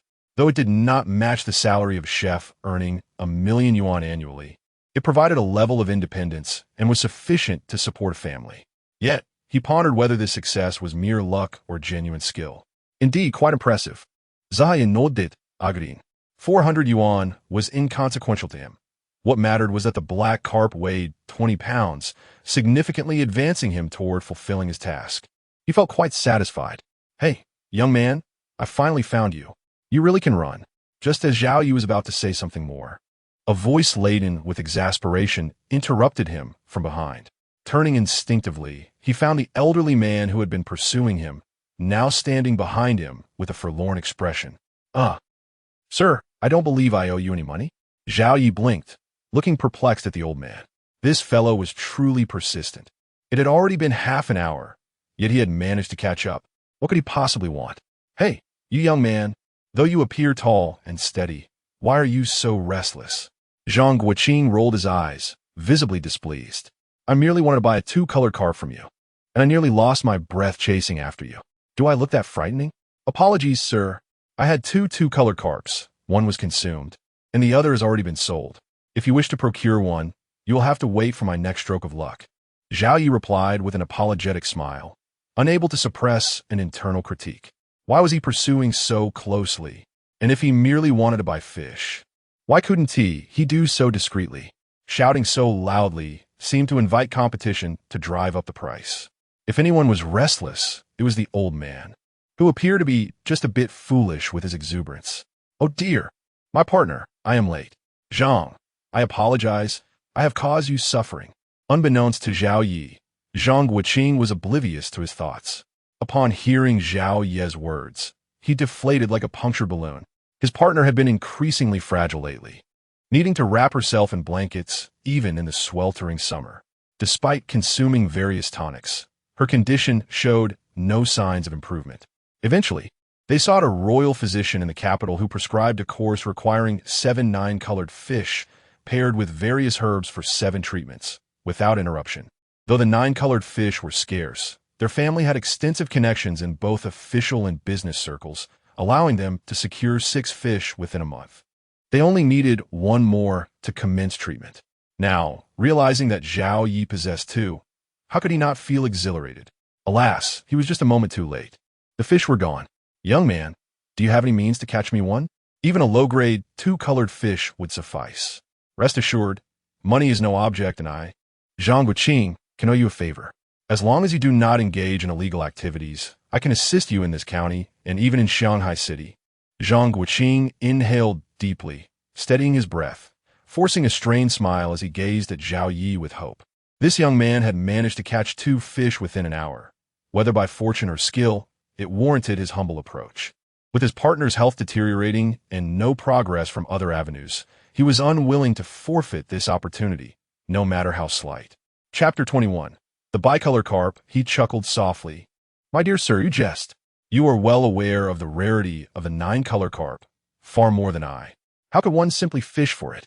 Yet, should fortune favor me, I would certainly reserve it for you.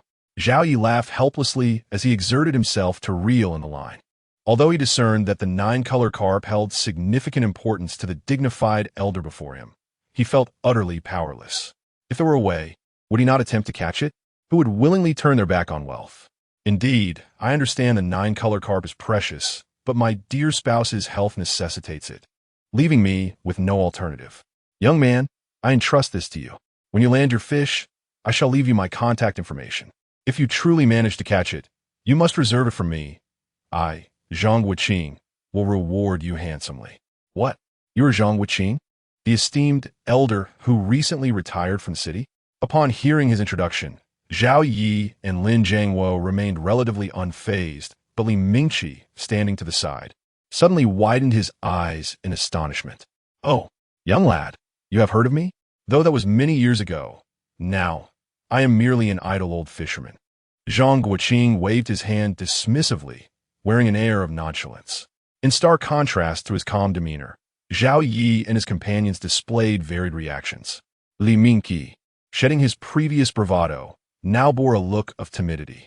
Lin Jiangwo appeared astonished, frequently stealing glances at Zhang Guqing, akin to a rustic farmer encountering a high-ranking official. Treading cautiously, Zhao Yi, initially taken aback, swiftly regained his composure. As the saying goes, the unambitious are the strongest, whether the former or current elder. As long as he harbored no desires, he need not feel self-conscious. Moreover, given that the elders sought his assistance, there was no cause for anxiety. Quick, Dad, help me net the fish. As the fish was dragged to the shore, Zhao Yi noticed his father-in-law still appeared apprehensive and dazed, prompting him to call out. Oh, right. Lin Jiangwo snapped back to reality, eagerly agreeing to help. Do not mistake his hesitation for lack of ambition. As a humble island fisherman, he had never encountered someone of such stature. Although the elder had retired, his status was still beyond Lin Jiangwo's reach. This was a figure from the television news. And now he was in such close proximity, it felt surreal. Yet, this was a moment to boast about. He had met the former elder of Xiahai and even fished alongside him. And now the man sought the favor of his son-in-law. The thought of returning home and witnessing the incredulous expressions on the faces of Lao Wu and Lao Yang made Lin Jiangwo unable to suppress a silly grin. Dad, what's wrong with you? Zhao Yi queried, puzzled. What delightful thought occupied his father-in-law's mind? It's nothing. Lin Jiangwo waved dismissively, but then called out to the now shy Li Mingqi, Little Li, come help me. This carp weighs at least 25 pounds. Coming. Li Mingqi, as if granted a reprieve, hurried over to assist. With a splash and a flurry, the 20-some-pound carp fought fiercely in the water, akin to a small calf. The two exerted considerable effort before finally bringing it ashore. Ding! Congratulations, host, you have caught a 26 per pound bicolor carp. Fish weight, x2. Experience gained 1,300. Fish currency, 3,000. Current task completion progress, 96 100 pounds. Huh, this carp is a bicolor carp? Upon hearing the system's notification, Zhao Ye's eyes widened in disbelief as he stared at the carp in the net, utterly astonished. At that moment, he felt as though reality had turned absurd. Wasn't it said that the 9-color carp was exceedingly rare? Why did it seem to be abundant here, even plentiful? System, could you elucidate why the bicolor carp is so easily caught? Adhering to his principle of consulting the system in moments of confusion, Zhao Yi inquired directly in his mind. Ding! There is no need for astonishment, host. The reason this system chose you as the host is due to your high hidden luck attribute. Coupled with the bait purchased from the company store, it is no surprise that you can catch the 9-color carp with ease. What? A high hidden luck attribute? Zhao Yi rolled his eyes in disbelief and retorted, "Before binding, I became a cripple due to a car accident. Is this what you call luck?" Ding! That was due to your improper actions while driving under the influence. Your survival from that accident is indeed a testament to your high luck attribute. Had it been someone with a lower luck attribute, they would surely have perished on the spot. Well, you make a valid point. I was traveling at 80 miles per hour when I crashed into the guardrail, only to be rear-ended by several vehicles. Surviving was indeed fortunate. Reflecting on the harrowing accident, Zhao Yi couldn't help but shudder. He had survived, and everyone remarked on his good fortune. It seemed, upon reflection, that his luck was indeed commendable. "Hey, Uncle Lin, do you think this carp coloration seems unusual?" As Zhao Yi reveled in his good fortune, Li Mingqi suddenly noticed something amiss with the carp and quickly crouched down for a closer look. It does seem peculiar," Lin Jiangwo responded, promptly squatting down with the aid of his headlamp. Upon seeing the scales, his eyes widened in shock as he exclaimed, "Holy cow! This carp is a bicolor carp. Indeed, one half is blue, the other half is dark. It is certainly a bicolor carp." Li Mingqi shouted in excitement, his enthusiasm palpable, as if he had caught the fish himself. "What? A bicolor carp? Are you both certain you are mistaken?"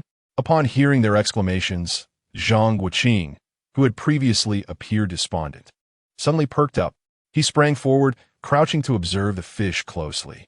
When he saw the evenly distributed blue and dark scales, his face flushed with excitement. "Young man, you must sell this fish to me. I will offer 50,000, no, 100,000, plus a favor owed to you." "That won't do, Elder Zhang. This fish cannot be sold to you. Brother Yi has promised it to me." Before Zhao Yi could speak, Li Mingqi, who had been crouching nearby, sprang to his feet, fervently protesting, "My grandfather awaits this fish to sustain his life. I cannot let it go, not even to a retired elder." "What do you mean by that, young friend?" Zhang Guoqing's expression hardened as he fixed his gaze on Li Mingqi, exuding an aura of authority. "Zhang Lao, my grandfather is gravely ill and urgently requires the 9-color carp to survive. Before I came out with Brother Yi tonight, we agreed that the fish he catches would be mine. If you intend to exert your influence as a leader, I shall have no recourse." Despite his rising anxiety, Li Mingqi stood his ground, unwavering. He was a dutiful grandson, and for his grandfather's sake, he would not hesitate to confront this powerful figure. Chapter 22. What fish? Is it a 2-color fish? Silence enveloped the air.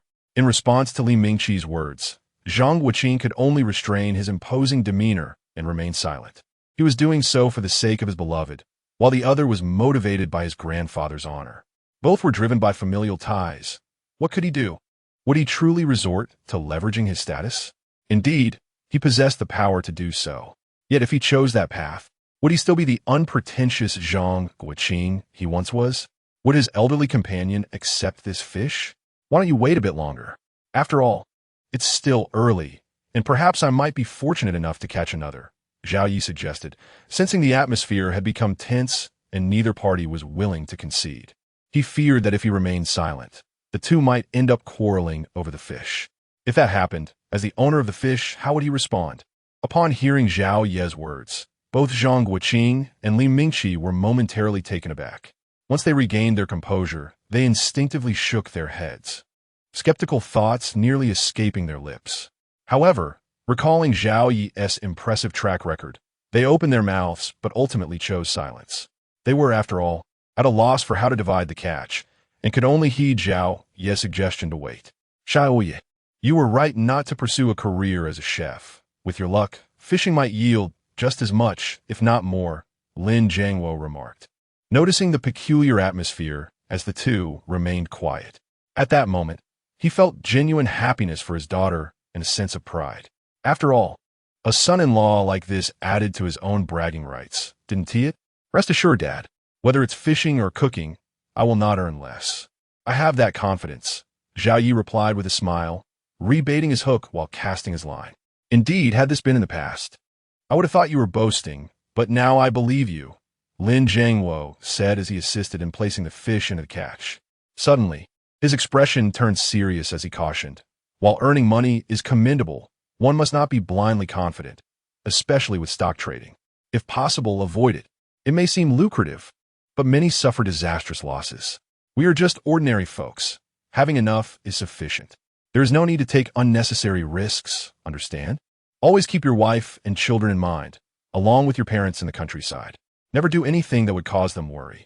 And if you buy a car in the future, remember not to drink and drive again. We cannot bear another incident like the last. Understood, Dad. I will remember your words. Zhao Yi nodded earnestly, keeping his father-in-law's advice close to heart. If he had heeded such wisdom 2 years ago, perhaps he would have avoided the hardships he faced. However, he was grateful that those times had passed, and everything was now progressing positively. As long as he remained diligent, the future would undoubtedly shine brightly. Of course, despite the suffering endured over the past 2 years, he had also gained clarity on who was worth cherishing and who should be distanced from. Like his father-in-law's family, they were to be treasured. Similarly, the relatives who lent a helping hand during his trials deserved his utmost gratitude. As for those so-called friends, it was better left unsaid. They were no longer part of his journey, and he would not encounter them again.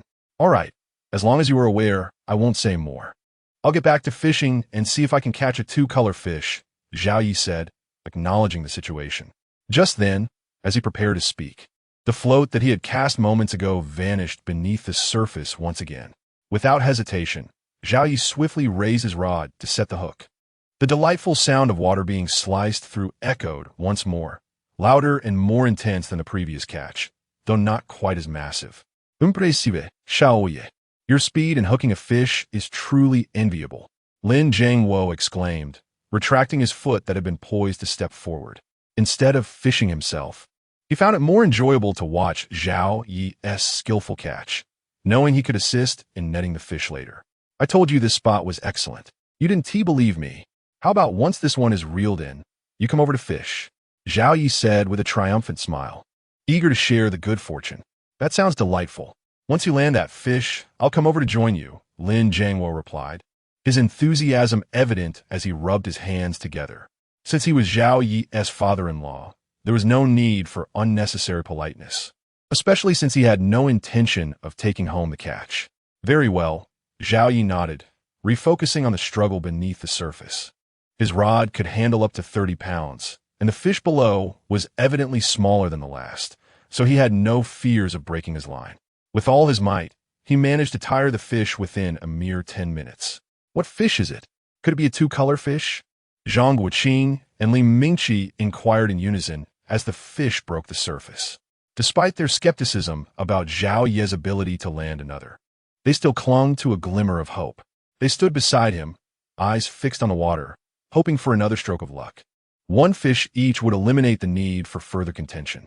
After all, they were rational individuals who didn't wish to ruin their relationships over a mere fish. Yet, if only one was caught, disputes would be unavoidable. For the ones they held dear, selfishness was inherent. Zhao Yi, your vision is keen. Can you discern what kind of fish it is? Might it truly be a 2-color fish? Lin Jiangwo asked curiously. You're overthinking it this time. It's just an ordinary grass carp, Zhao Yi chuckled. The moment the fish rolled over, he could see clearly that it was merely a sizable grass carp, estimating its weight at no less than 15 pounds, a considerable size among grass carp. Admittedly, he felt a tinge of disappointment. He had entertained the fantasy of it being a 2-color fish. Upon hearing Zhao Yi's words, Lin Jiangwo displayed minimal reaction, perhaps just a hint of disappointment. However, Zhang Guoqing and Li Mingqi could not help but let out heavy sighs. The greater the hope, the deeper the disappointment. This sentiment rang true for them. Soon, the fish was drawn nearer, and Lin Jiangwo expertly netted it. It was confirmed. Zhao Yi had indeed been correct. It was merely a large grass carp. This revelation left Zhang Guoqing and Li Mingqi feeling utterly deflated. When the fish had been obscured, they had allowed themselves to fantasize that Zhao Yi had misidentified it. Now, the truth laid bare before them left no room for disbelief. Unbeknownst to Zhao Yi, who was preoccupied with the moment, the delightful sound of the system's notification chimed within his mind. Chapter 23. The Quadruple Jackpot Ding. Congratulations to the host for catching a 15-pound grass carp, earning 150 promotion experience and 500 fishing coins. Ding! Congratulations to the host for completing the project task with outstanding efficiency. Rewards are being issued. Cash 5,000 yuan, fishing coins 500 points, and a lottery entry 5. Father, that spot is yours. After listening to the series of notifications from the system, Zhao Yi restrained his urge to immediately partake in the lottery. While tidying up his equipment, he called out to his father-in-law. Finally, he turned to Zhang Guoqing and his companion, who were still in a daze, and smiled lightly. Gentlemen, why not cast a few lines yourselves? Rather than placing all your hopes on me, wouldn't it be better to try your luck? Without waiting for their response, Zhao Yi picked up his gear and made his way to his father-in-law's fishing spot. Under the radar fish finder, there were still a few red dots in that location. He had no plans to fish for too long, so the quantity of fish mattered little. Setting down his equipment, he baited a hook with a segment of earthworm and cast it out with a swift motion. This time, he did not aim directly at the red dot. Instead, he cast a little further away, placing the rod on the tackle box to await the fish's arrival. In the meantime, he took the opportunity to check his employee information sheet. Company, Wanjie Fishing Group. Blue Star Branch System ID, 9527 employee, Zhao Yi employee level. Fishing team leader, 1580 10,000, subordinates, 0, can recruit 1 formal worker, salary, 500 yuan hour punch card. 1 day physique, 13, normal 10, skills, master chef, master stock trader items, none, fishing gear consumables not counted, lottery entries, 5 fishing coins. 15050 having accumulated over 15,000 fishing coins, Zhao Yi pondered how to spend them. Perhaps he should purchase a vial of physique elixir? After reviewing the information sheet, Zhao Yi contemplated for a moment, murmuring, well, perhaps not. My current physique is sufficient. There is no need to rush for improvement. It's wiser to save for something more valuable. With that thought, Zhao Yi excitedly rubbed his hands together and immersed himself in his mind, instructing the system, I wish to draw a lottery. Let us start with a warm-up. Ding. Acknowledge the lottery begins. Ding. Congratulations to the host. You have won a set of collapsible stainless steel kitchenware, now stored in the system space. Zhao Yi felt a bit speechless. How did he end up drawing kitchenware? Upon reflection, however, it wasn't so bad. This kitchenware set was quite comprehensive, including a stove, small gas canisters, pots, bowls, and knives, all essential tools. The best part was that the stove was collapsible, taking up minimal space and being easy to transport. This way, when he went fishing with Lin Wan, he could prepare meals himself, which seemed quite appealing. With that thought, Zhao Yi's earlier frustration dissipated. The system continued with the next draw, and this time, he opted for a quadruple draw. After rubbing his hands together in anticipation, Zhao Yi decided to go all in, determined to win a grand prize. Ding. Acknowledge the quadruple draw begins. Ding. Congratulations to the host. You have 11,000,000 yuan in cash, which has been transferred to your bank account. Ding. Congratulations to the host. You have won a luxurious riverside apartment at Jianglan Restaurant. The property deed and purchase contract are stored in the system space. Ding. Congratulations to the host. You have won a modified Raptor off-road pickup truck, now parked at your exclusive spot at Jianglan Restaurant. Ding. Congratulations to the host. You have won master-level driving skills. All driving licenses are now stored in the system space. Wow. Zhao Yi was momentarily overwhelmed with excitement. To draw 4 grand prizes in a row was astonishing, leaving him in disbelief. The million in cash alone would liberate him from financial burdens, allowing him to return to his village with pride. The apartment at Jianglan Restaurant was undoubtedly the finest in Linjiang County. Located by the river in the southern part of the city, it was surrounded by the best hospitals and schools in the county. Living there was a symbol of status, something that could be coveted yet not easily obtained. He remembered pointing out one of those apartments to Lin Wan when they first married, vowing to buy one for their family one day. Little did he expect that this wish would come true today, and in the form of a spacious flat. At that moment, Zhao Yi could vividly imagine Lin Wan's reaction upon seeing the apartment, her excitement, her joy, perhaps even tears of happiness. Just thinking about it filled him with anticipation. As for the Raptor, car enthusiasts knew it was a dream vehicle for fishermen. Moreover, this one was modified, boasting enhanced power and bulletproof features, with the only drawback being its high fuel consumption. Yet, with his newfound income, he could drive it day and night without concern. Lastly, the most impressive prize was the master-level driving skills. This skill encompassed not just cars, but also boats, yachts, planes, tanks, and even aircraft carriers. In short, as long as it involved driving, he could master it effortlessly. While the prospect of piloting an aircraft carrier seemed remote, the company store offered luxurious yachts comparable to carriers, which you might have the opportunity to purchase someday. Xiaoyi, why are you grinning like an idiot?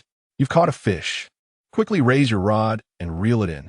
Zhao Yi, lost in his daydream of commanding a luxurious yacht across the vast ocean, was abruptly brought back to reality by his father-in-law's call. Instinctively lifting his gaze to the water, he noticed that the float was nowhere to be seen. Huh? Oh. Coming to his senses, he quickly responded, raised his right arm, and struck to hook the fish. Whoosh! Splash! As the rod arched up, the familiar sound of slicing water echoed across the venue. Once again, Zhao Yi became the star of the night, shining brightly under the moonlit sky. Alas, the disparity between people can be disheartening. I have been fishing here for ages with no sign of a catch, and you just arrived and hooked one. Fishing alongside you truly bruises my pride.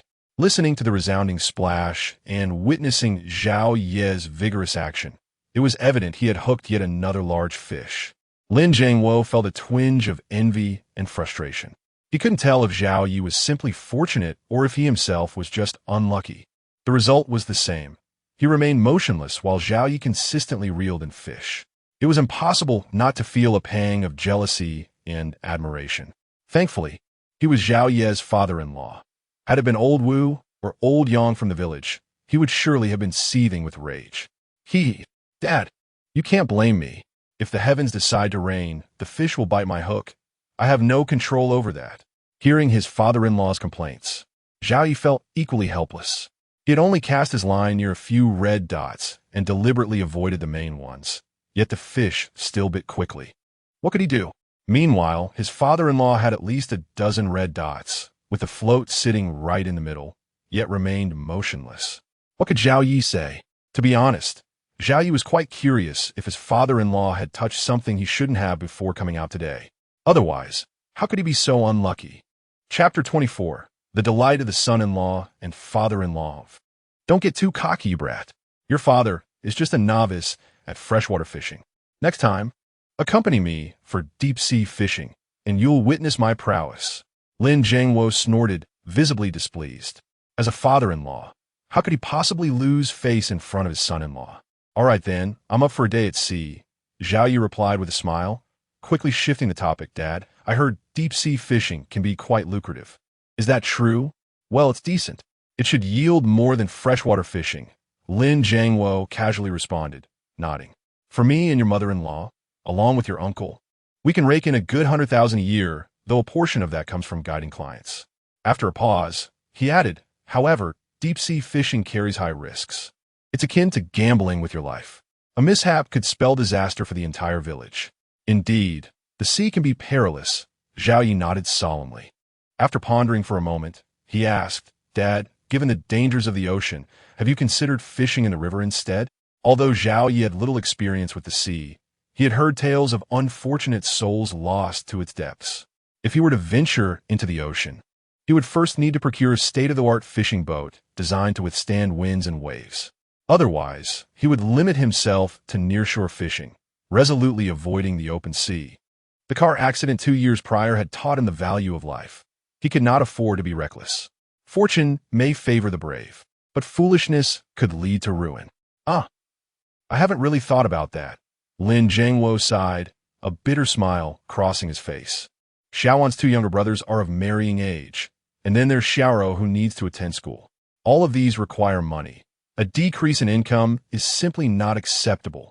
Oh, speaking of Lin Wan and Lin Wu, they're 26 and 24, right? Are they dating? The mention of his father-in-law's family revealed a bustling household. Lin Wan was the third among her siblings, with 2 elder brothers, 2 younger brothers, and a sister. While both elder brothers were married, the younger ones remained single. Yet, with so many sons, an annual income of 100,000 hardly sufficed. After all, for sons would soon establish their own families. In today's society, even one wedding could be financially draining, let alone four. For an ordinary person, sustaining such a family might lead to a life of solitude. Thus, Zhao Yi genuinely admired his father-in-law. Were he in the same situation, without any systematic support, he could not confidently assert his ability to provide for 4 sons and 2 daughters, especially since, except for the eldest, they had all pursued higher education. Indeed, one is 24, the other 26. Whether they have partners is not even the issue. It's their lack of relationships that worries me. Why rush? In this day and age, young people often marry later. Some even reach their 30s without a partner. Nonsense. When I got married, I was barely 20. You were just 23 when you married Lin Wan. If Lin Wan and Lin Wu are still single at 30, I might just worry myself to death. That one tea happened. The Lin family genes are commendable. Each one of you is tall and handsome. Finding a partner shouldn't be difficult. I concur. Your mother-in-law was a renowned beauty in her youth, and I was quite the handsome young man myself. So, indeed, our genes are quite impressive. At Zhao Ye's remark, Lin Jiangwo beamed with pride.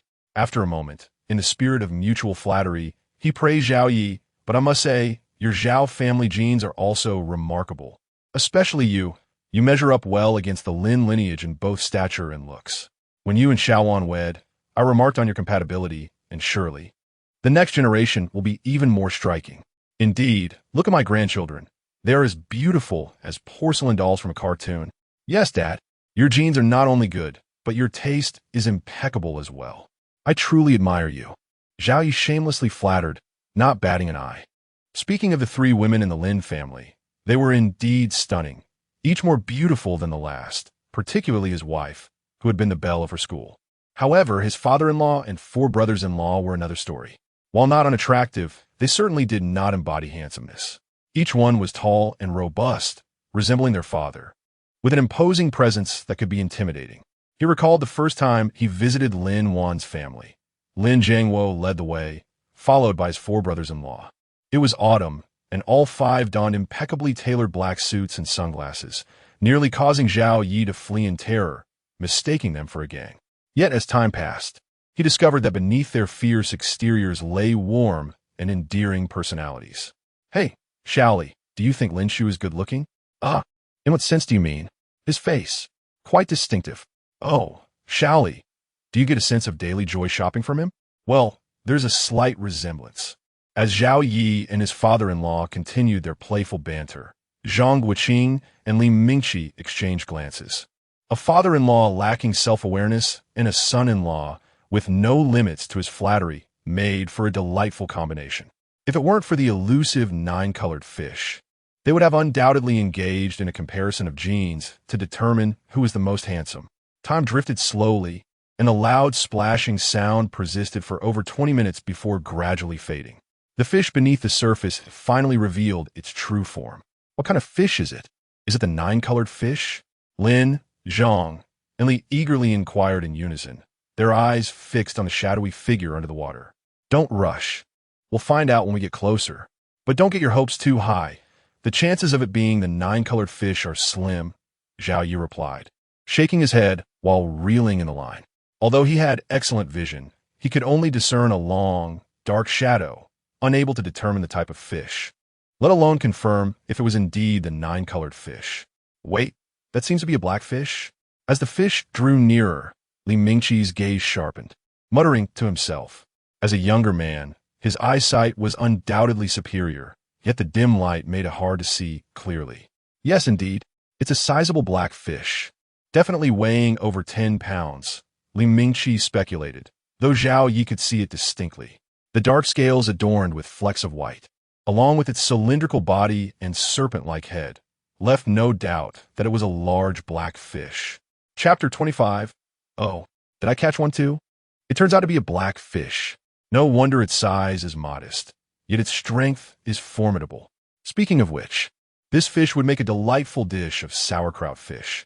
The reputation of the black fish precedes it, particularly that renowned sauerkraut fish which has become a household name. Even Lin Jiangwo, who typically shuns freshwater fish, is not unfamiliar with it. He chuckled, "Dad, do you enjoy sauerkraut fish?" Upon hearing Lin Jiangwo's words, Zhao Yi, while reeling in his line, replied with a jovial demeanor, "Then I'll prepare it tomorrow. Let's savor something fresh." "No, no. Such a large black fish must fetch at least 30 to 40 yuan per gene. We can't possibly eat it. That would be extravagant." Lin Jiangwo quickly waved his hand in refusal. Ah. It's fine. After all, it was caught from the water without any cost. What is the harm in eating it? Zhao Yi chuckled and shook his head. At present, his bank account boasted a substantial sum of 1,100,000 yuan. What is wrong with indulging in a dish of sauerkraut fish? Not only could he afford one, but he could feast on it daily if he wished. Alas, you young man, earning a bit of money and becoming extravagant, completely oblivious to the concept of frugality. You're willing to consume a fish worth several hundred yuan. How generous you are. Lin Jiangwo sighed, exasperated. Dad, money is not meant to be saved but earned. If saving money could lead to wealth, then all the elders in the village would be rich. I believe in not being too hard on oneself. Everything else can be compromised, but when it comes to food, one must indulge. There is no need to pinch pennies. It won't lead to wealth. Zhao Yi's character was indeed such. To put it bluntly, one might call it lavish. To put it nicely, one could say he was generous. When he used to run a small company, he earned hundreds of thousands a year and frequently took Lin Wan out to dine. Now, the philosophy remained the same. When one has money, it ought to be spent to enhance the quality of life. Otherwise, why keep it in a bank for others to spend? That would be foolish. Alas, you young ones and your misguided notions. No wonder Xiao Wan always remarks on your extravagance. In our day, we stretched every penny. It's just you youngsters who live for today, treating money as if it were inconsequential. When the time comes to truly need money, you'll realize the folly of your ways. Lin Jiangwo rolled his eyes in disbelief. With so many sons in the family, could they really afford to squander like this? All right, enough of this. I am set on eating this black fish. Not even Jesus could change my mind. Zhao Yi declared. Fine, if you wish to eat. Then eat. It's your catch after all. I have no say in it. Lin Jiangwo retorted, rolling his eyes in frustration. I'll be heading back tomorrow morning. Out of sight, out of mind. Whether you choose to eat or not is of no concern to me.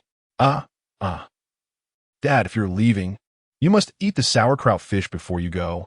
Such a large black fish is not something one can simply wish for. Zhao Yi replied with a smile, unfazed by his father's annoyance. Eat. I'm not foolish. If it's free, why wouldn't I indulge? They both laughed heartily, knowing that when delicious food and drink are at hand, one should not deprive oneself, for that would be a sign of disrespect to oneself. The two men continued their banter for a while, and finally, the black fish was dragged ashore. The net was cast, and with a splash, the black fish was brought to land. At that moment, Zhang Guoqing and Li Mingqi hurried over, crouching down to inspect their catch. Unfortunately, it was merely an ordinary large black fish, and their disappointment was palpable. Dad, don't just gawk. You've hooked a fish too. Hurry, your rod is running. Noticing the three still examining the black fish, Zhao Yi shook his head in exasperation. Suddenly, he spotted his father-in-law's rod shaking vigorously and quickly called out, What? I caught one too. Holy cow, I really did. Lin Jiangwo exclaimed, momentarily taken aback. Upon seeing the rod bending with enthusiasm, he rushed over to grab it and pulled with all his might. With a whoosh, the melodious sound of water splashing filled the air once more, rivaling the earlier commotion caused by Zhao Yi's black fish. Oh dear, these two are really something. One for you, one for me. I can't help but feel envious, Zhang Guoqing remarked. Indeed, while they're reeling in fish, we can only watch and envy. It's quite disheartening, Li Mingqi added, his expression sour as he witnessed Lin Jiangwo begin to reel in a catch. After a moment of hesitation, Li Mingqi turned to Zhao Yi, Brother Yi. How about we switch spots? Let me have a go too. Rest assured, the catch will belong to you. I don't want any of it. That's right. I deal like a chance as well, Zhang Guoqing chimed in, his eagerness evident. Fine, the spot is yours. Do as you please. Zhao Yi hesitated, but eventually picked up his gear and moved on. As for the spot, Whoever wanted it could take it. He had no intention of getting involved. Soon, Zhao Yi selected a new position. There weren't many red dots, only a few scattered here and there. However, that was sufficient for him, as he had no intention of catching more fish. He casually cast his line into the water and set his rod down, leaving it unattended. He awaited his father-in-law's catch to reel in and head home to embrace his wife for a restful night.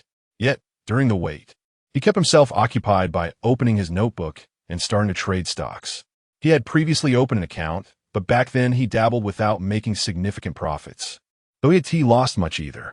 Now, he could skip the account opening steps and directly transfer 1 million yuan from his bank card to his trading account to begin his operations.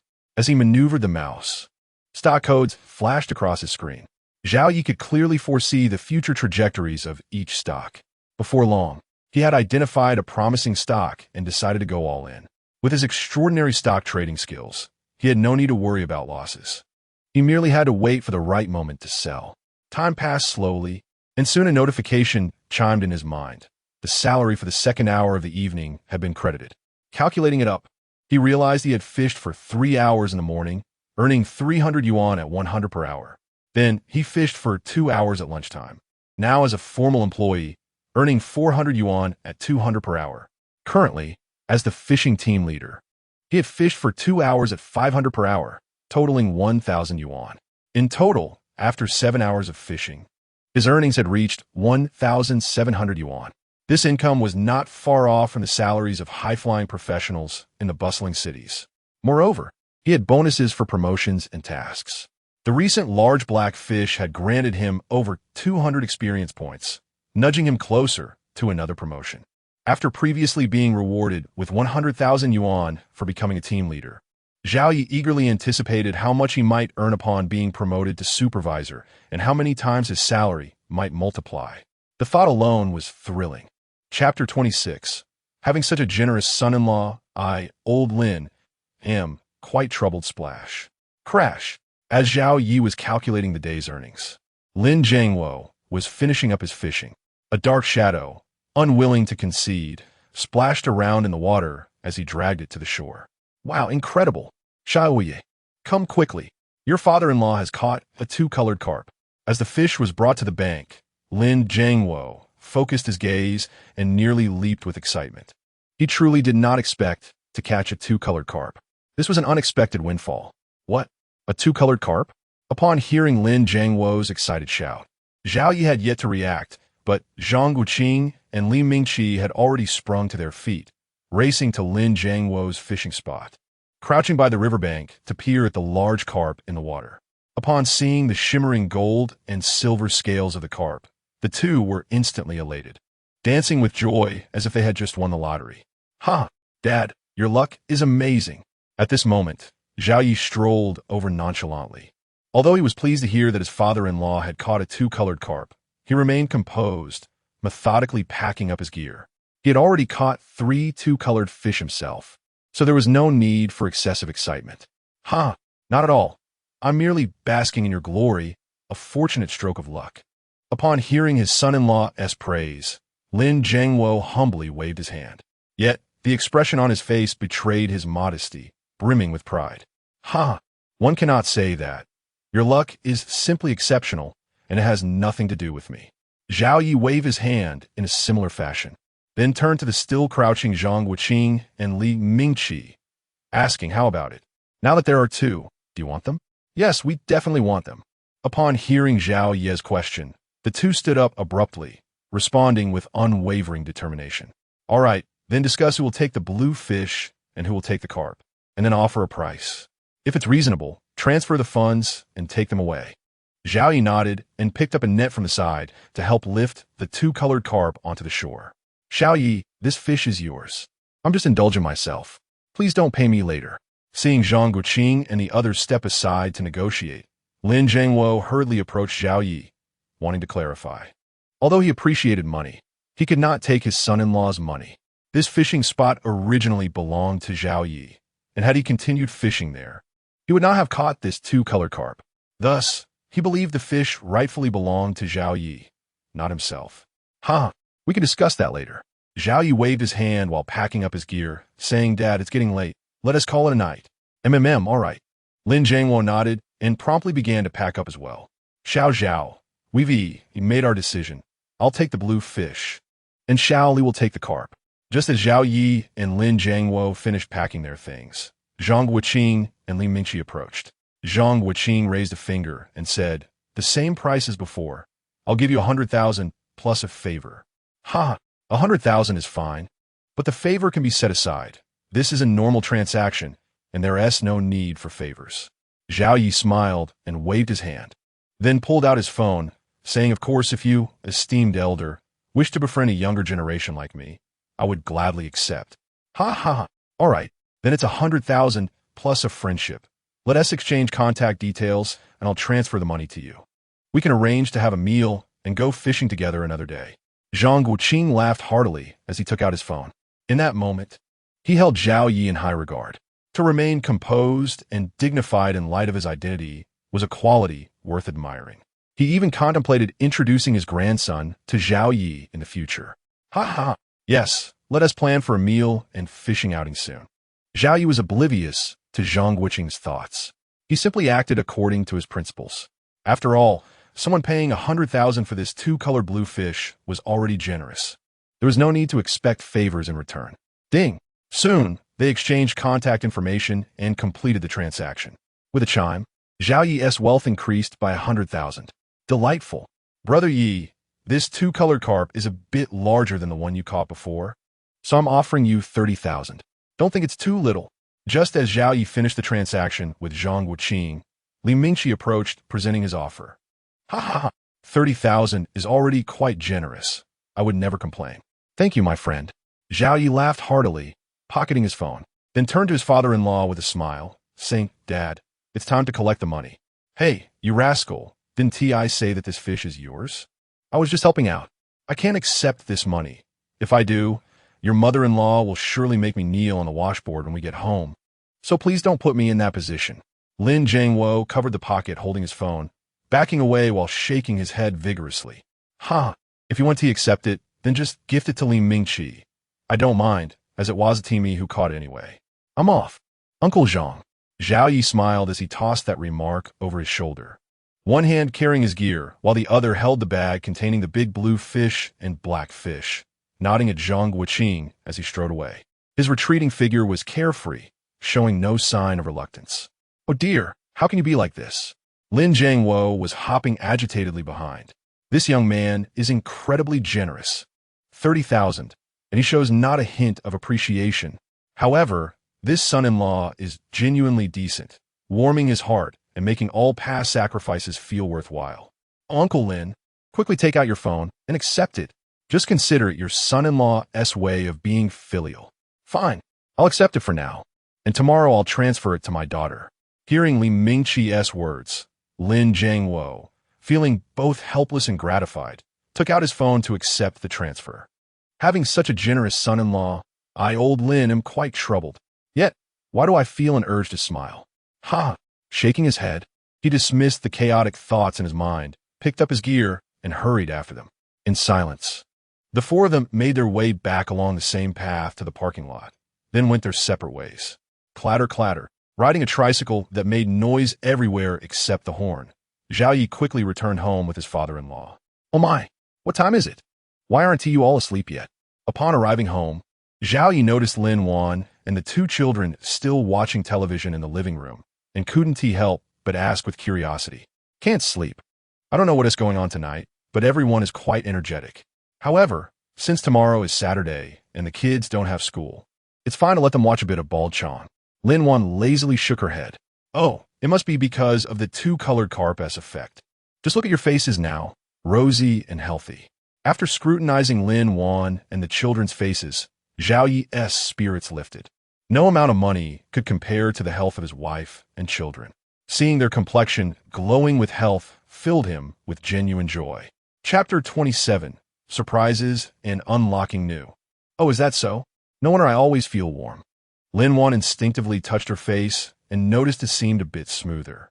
She then turned to look at the two little ones, who were earnestly watching television, and found their faces flushed, adorably resembling red apples. This soup indeed works wonders," Next time we catch one, we shall keep it for ourselves instead of selling it. Zhao Yi set down his equipment and carried the large black fish to the corner where a white bucket awaited, preparing to keep it in water. What nonsense is this? This fish is incredibly difficult to catch. Just landing one is akin to a stroke of extraordinary luck. How could there be a next time? Lin Wan shook her head, and upon seeing Zhao Yi with the black fish, her face lit up as she stood up. Wow, you caught such a big black fish tonight? It must weigh around 10 pounds, right? But that's not all. Once I've raised the fish, I'll give you a surprise. So don't get too excited. Zhao Yi smiled playfully, leaving a tantalizing hint. Another surprise? Hearing this, Lin Wan grasped Zhao Yi's arm and shook it, her expression adorably eager. What surprise? Hurry and tell me. Don't rush. I'll let you know once the fish is settled. He glanced back at Lin Wan, who was clad in a white silk nightgown, though it was a modest short-sleeved top paired with long pants. Her classical and gentle beauty rendered her stunningly captivating, especially under the dim light, which left Zhao Yi utterly mesmerized. He swallowed hard, quickly shaking his head to dispel any inappropriate thoughts. Tonight, the father-in-law is staying here, and the house is quite small with little sound insulation. Indulging in any meat would be impossible. It would only lead to discomfort for himself. Xiao Wan, I've transferred the money from your husband's fish sales to you. Please check it. Zhao Yi's lascivious thoughts were unbeknownst to Lin Jiangwo, who had just interacted with the two little ones before directly transferring 30,000 to Lin Wan. Initially, he planned to do it tomorrow, but since Lin Wan was still awake, it was an opportune moment.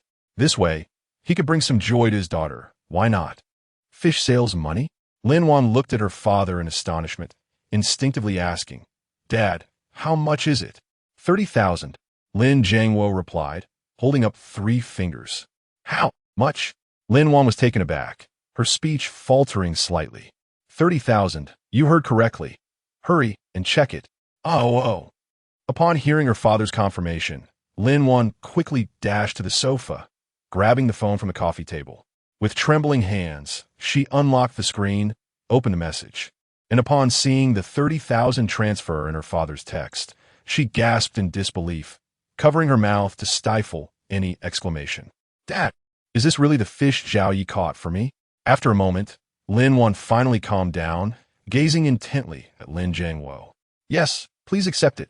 I need to go take a shower. Lin Jiangwo nodded and started towards the bathroom. Honey, don't accept it. This is Dad's fish. It has nothing to do with me. Zhao Yi quickly interjected. If she accepts it, it cannot be returned. He certainly did not wish to take advantage of his father-in-law. What's going on? One moment it's your catch, then it's Dad's. I'm utterly confused. It's like this. Zhao Yi explained to Lin Wan while pulling out his phone, directly transferring the 100,000 from selling the grass carp, then boasting with a grin. My dear, this is what I caught, a full 100,000. Rest assured and accept it. How much? 100,000? You're not deceiving me, are you? Lin Wan stuttered again, even more excited than before. My goodness, 100,000. That's a fortune. Just a few hours out and returning with such a sum. Who would believe it? She certainly struggled to accept it. Why would I deceive you? It's indeed 100,000. If you don't believe me, just check my messages.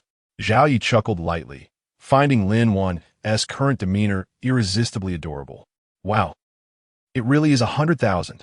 Her fingers trembled as she opened Zhao Yi's recent message, and upon seeing the glaring figure of 100,000, Lin Wan couldn't help but let out a gasp.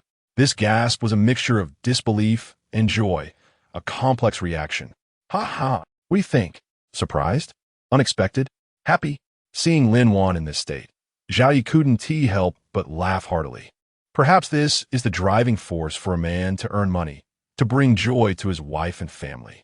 And in that moment of surprise for his wife and family, he too experiences a profound satisfaction. Yes. Surprised, unexpected, very happy. Husband, quickly tell me how many fish you and Dad caught tonight to earn so much money. Hearing Zhao Yi's response, Lin Wan nodded vigorously like a chick pecking at rice. It wasn't too much. We caught a total of 3, 1 grass carp and 1 black fish, while Dad caught just 1 carp. So you had a 9-colored fish? Yes, they were all 2-colored. Wow. Husband, you're amazing. I want to give you a kiss as a reward. Saying this, Lin Wan leaned in and planted a quick peck on Zhao Yi's cheek. Hee. My dear, this 100,000 is merely an appetizer. Tomorrow, I'll take you and the kids to a place where there's an even greater surprise, a grand surprise. Touching the spot on his cheek where Lin Wan just kissed him, Zhao Yi said with a beaming smile, just make sure you think of how to reward me. Oh, is there a surprise greater than 100,000? What is it, dear? You must tell me quickly. Otherwise, I won't be able to sleep tonight. That won't do. We agreed it's a surprise, so it must be revealed tomorrow. Just wait for it. I guarantee you and the kids will be utterly stunned. Ha ha. Imagining Lin Wan and the two children's astonished expressions tomorrow, Zhao Yi couldn't help but burst into laughter. Oh, you're so annoying. Don't you know I have a strong curiosity? The way you're acting, it feels like there's a cat scratching inside me, driving me mad. My dear, you can't blame me. The surprise is simply too monumental. I cannot share it yet, so you'll have to wait patiently for just one more night. Well, fine. But let us get this straight. If your surprise doesn't astonish me, then there will be no reward. If it truly surprises me, then I'll allow you to unlock anew. As Lin Wan whispered the last two words into Zhao Yi's ear, he felt a rush of excitement, nearly lifting her up and dashing back into the room right then and there. I never play tricks, my dear. Whether we can unlock depends on if your surprise is remarkable enough. Lin Wan bit her lip, casting a flirtatious glance at Zhao Yi before gracefully turning to call the two little ones to bed, leaving Zhao Yi standing there, entranced, as drool nearly pooled at his feet. Enchantress, just wait until tomorrow night. Chapter 28, Viewing the New Home. Surprising my wife and children, a night passed without utterance. The following day, Zhao Yi awoke early, stretching languidly. Observing his father-in-law, soundly asleep, snoring blissfully, he shook his head in bemusement. The fragrant presence of his wife had been replaced by the sonorous snores of his father-in-law, leaving him somewhat inebriated by the absurdity of the situation. However, given the limited space of their two-room home and the inadequacy of the shabby sofa for sleeping, they had to make do. Fortunately, his robust constitution allowed him to feel invigorated despite only a few hours of sleep. After changing his clothes, Zhao Yi emerged from the room, swiftly beginning his morning routine and preparing breakfast. By the time everything was ready, it was already 7:30. He called everyone to rise and partake in a meal. Husband, where are you taking us? Lin Wan inquired with curiosity as Zhao Yi mysteriously ushered them into a taxi. Are we going to an amusement park, Dad? Lin Wan's words were echoed by Zhao Xiaomei, who gazed at Zhao Yi with hopeful eyes. Don't rush. You'll find out when we arrive, Zhao Yi replied, waving his hand to the driver with an air of mystery. After a half-hour journey, the taxi arrived at a prestigious residential area in the southern part of the city. As they disembarked, they were greeted by the sight of Jiang Lanyan Mansion, the finest community in Lingjiang County. Husband, what brings us here? Lin Wan asked, grabbing his arm as Zhao Yi made to enter the premises. Don't you remember? Outsiders aren't allowed in. Do you have a friend here? Patience. Just follow me. Zhao Yi reassured her, patting her hand as he strode confidently toward the entrance. Good day, sir. Outsiders are not permitted entry. If you have a friend, please notify them. The security guard greeted him as he approached. I am the owner of a newly purchased property here, Zhao Yi asserted, without hesitation, retrieving the property deed from his briefcase. The security guard, a resolute middle-aged man, straightened further upon hearing this. He promptly took the deed from Zhao Yi's hands and had another guard verify its authenticity. Shortly thereafter, the guard saluted Zhao Yi respectfully and returned the deed, saying, Welcome home, Mr. Zhao. Your registration is complete, and there will be no further issues. Noticing the absence of a vehicle, he inquired, Mr. Zhao, would you like us to arrange transportation to take you home? Yes, that would be wonderful, Zhao Yi nodded, appreciating the security service of the community. This was indeed the best residential area in Lingjiang County, and such security and professionalism instilled confidence for future living. Before long, Zhao Yi and his family boarded the community's shuttle, which transported them to a row of houses nestled by the river. As they admired the towering 20-story buildings, the lush greenery surrounding them, and the fountain garden in the central area, Lin Wan, Lin Jiangwo, and the two little ones were left utterly astonished, still in a daze about the unfolding events. It wasn't until they disembarked from the shuttle entered a building, and took the elevator to the top floor that reality began to dawn on them. "Husband, what is going on?" Lin Wan asked, her voice laced with confusion. "Yes, Xiaoya. What is happening?" Lin Jiangwo echoed, standing in disbelief outside the door of a spacious residence. "Dad, is this your new house? Is this our new home?" The children tugged at Zhao Ye's clothing, excitement evident in their expressions. The scenic views they had witnessed from the shuttle, including a small amusement park, had delighted them, and the prospect of this being their new home filled them with joy. "Indeed, this is our new home. Come, let's go inside and see if you like it," Zhao Yi affirmed, nodding as he approached the door, entered the code, and opened the door. According to the property deed, this expansive flat comprised 6 bedrooms, 2 living areas, 3 bathrooms, and 1 kitchen, totaling over 400 square meters, with an additional rooftop garden. It was fully furnished and ready for immediate occupancy. As he stepped inside, Zhao Yi felt a sense of satisfaction. The home was precisely to his liking. The warm tones throughout exuded understated luxury rather than ostentation, creating a cozy and inviting atmosphere. "Wow, it's stunning," exclaimed the 2 children in unison, following closely behind. Lin Wan and Lin Jiangwo, who entered after them, were equally captivated, particularly Lin Wan, whose eyes sparkled with delight. "Husband, is this truly our new home?" she asked gently as she marveled at the creamy leather sofa in the living room. "Yes, this is our new abode. I once mentioned my desire to purchase a home here, and today I have fulfilled that promise. What do you think?" Zhao Yi affectionately teased Lin Wan, gently brushing his fingers against her nose while gazing into her eyes with tenderness. "I love it. I adore it. I will explore our new home now, and you shall receive a reward tonight." Lin Wan enthusiastically agreed, her eyes twinkling as she led the children to explore the various rooms. The 3 of them filled the house with laughter and spirited discussions, adding vibrancy to their new dwelling. "Xiaoya, how much did this house cost? Where did you acquire such funds?" Lin Jiangwo casually inquired, glancing around before turning to Zhao Yi with a hint of concern. At that moment, he felt a mix of pride and worry, fearing that Zhao Yi might have engaged in illicit activities to amass such wealth. "Dad, it was not a large sum. The money was earned through stock trading. It is all legitimate, so you need not worry," Zhao Yi quickly reassured him, sensing his father-in-law's apprehension. "Stock trading? Is it truly that lucrative?" Lin Jiangwo asked, taken aback. "Didn't you previously say you only made about 100,000?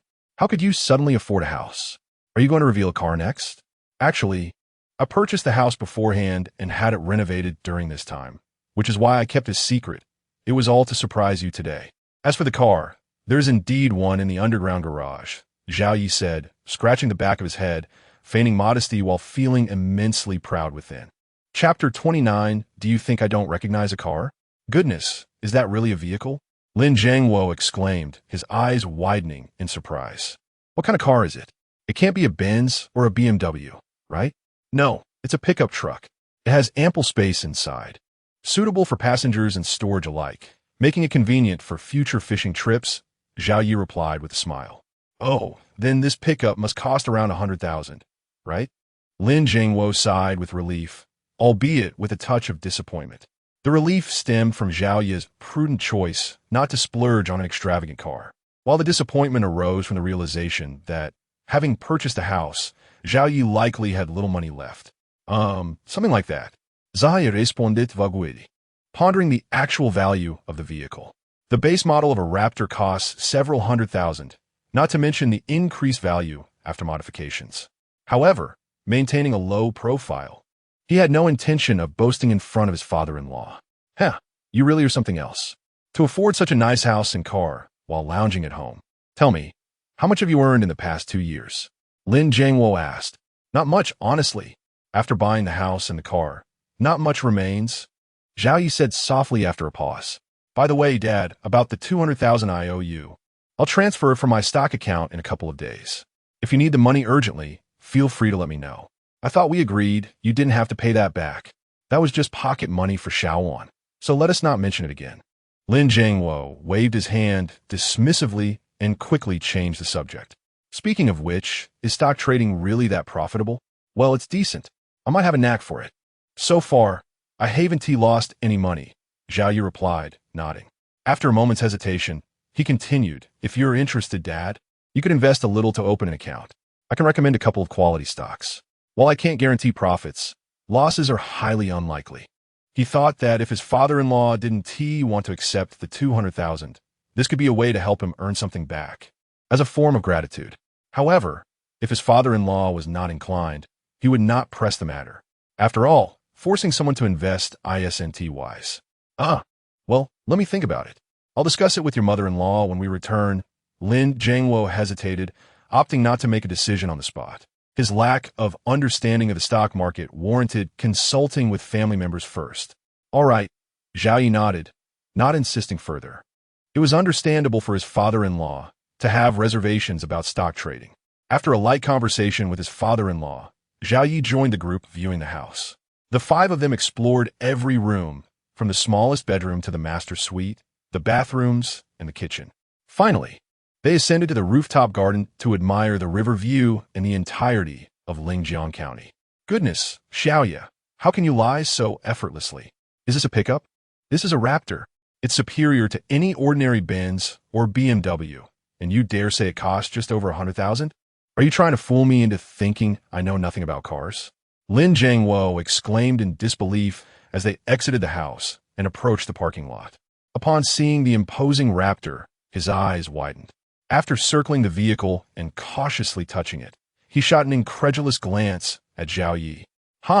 It's just a means of transportation. It's not that significant. Zhao Yi chuckled, gathering the two little ones to get into the car. The truck's high chassis made it a bit of a struggle for the children to climb in. Zhao Yi contemplated acquiring a sedan in the future for the convenience of transporting the kids.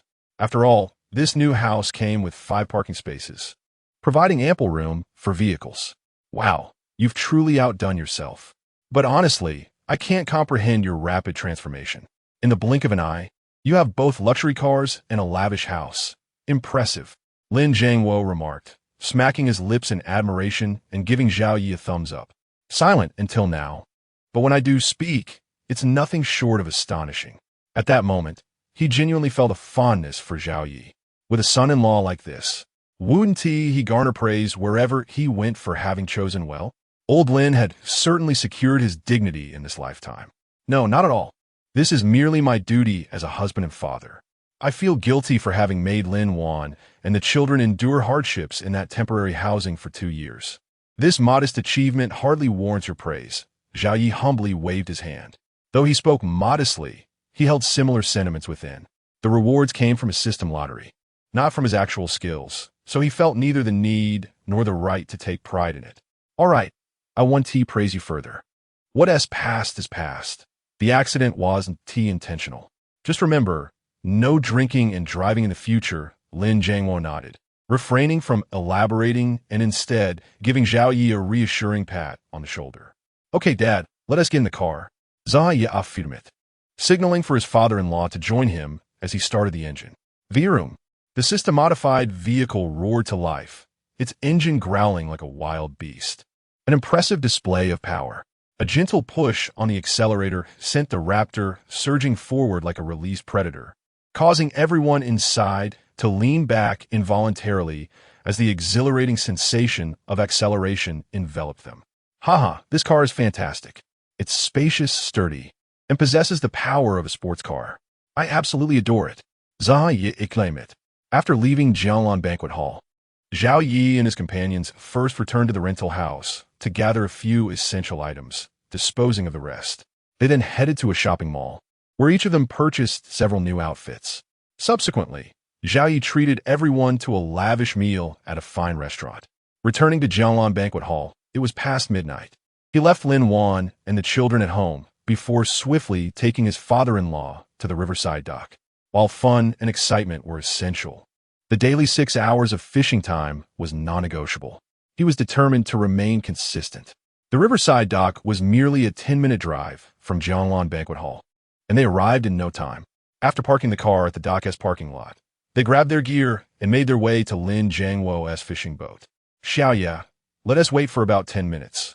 I'll see if I can take on any guests, Lin Jiangwo suggested as they boarded the fishing boat. He retrieved a sign reading "Fishing with Guests" from the cockpit and hung it on the mast.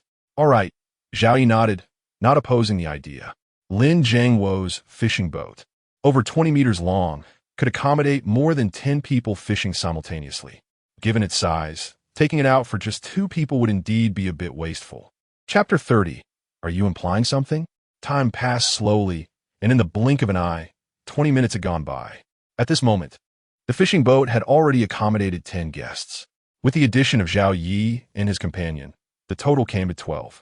Seeing this, Lin Jiangwo decided not to wait any longer and promptly set sail. 10 individuals at 200 yuan each would yield a total of 2,000 yuan. Not as lucrative as deep-sea fishing, but still a respectable sum. Most importantly, guests boarded quickly. It was high noon, and they had managed to gather 10 people so swiftly, it would undoubtedly be even quicker in the morning. Contemplating this, Lin Jiangwo navigated the boat, while pondering whether they could develop this area in the future.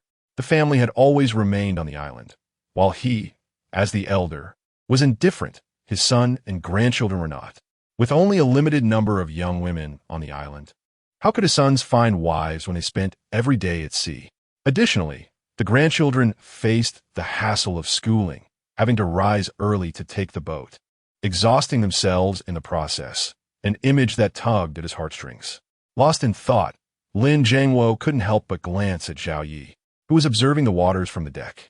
After a moment, he gritted his teeth, having made a decision. "Dad, stop the boat. Let us fish here." Zhao Yi suddenly called out to the cabin after more than 20 minutes of sailing. The fish-finding radar indicated a significant number of red dots in this section of the river, prompting him to urge his father-in-law to halt the vessel. Upon hearing Zhao Yi's call, Lin Jiangwo did not hesitate. After sounding the horn a few times, the fishing boat gradually came to a stop and dropped anchor. "Zhao Yi, are there fish here?"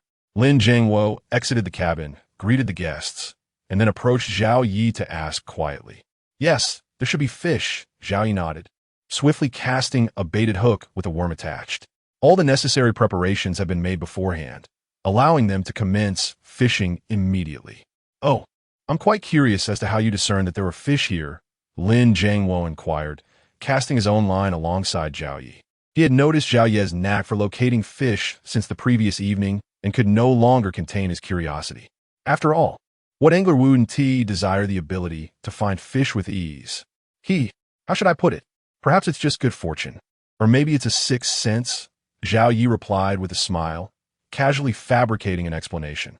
"I simply see a spot and feel that there might be fish there.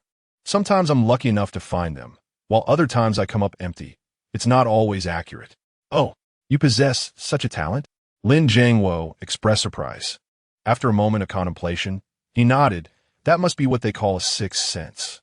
"Haha, perhaps, but it's best you keep this to yourself. I fear I might be subjected to dissection for research," Zhao Yi joked lightly. "Rest assured, I'm not one to speak indiscriminately. I know what can be said and what cannot," Lin Jiangwo reassured him.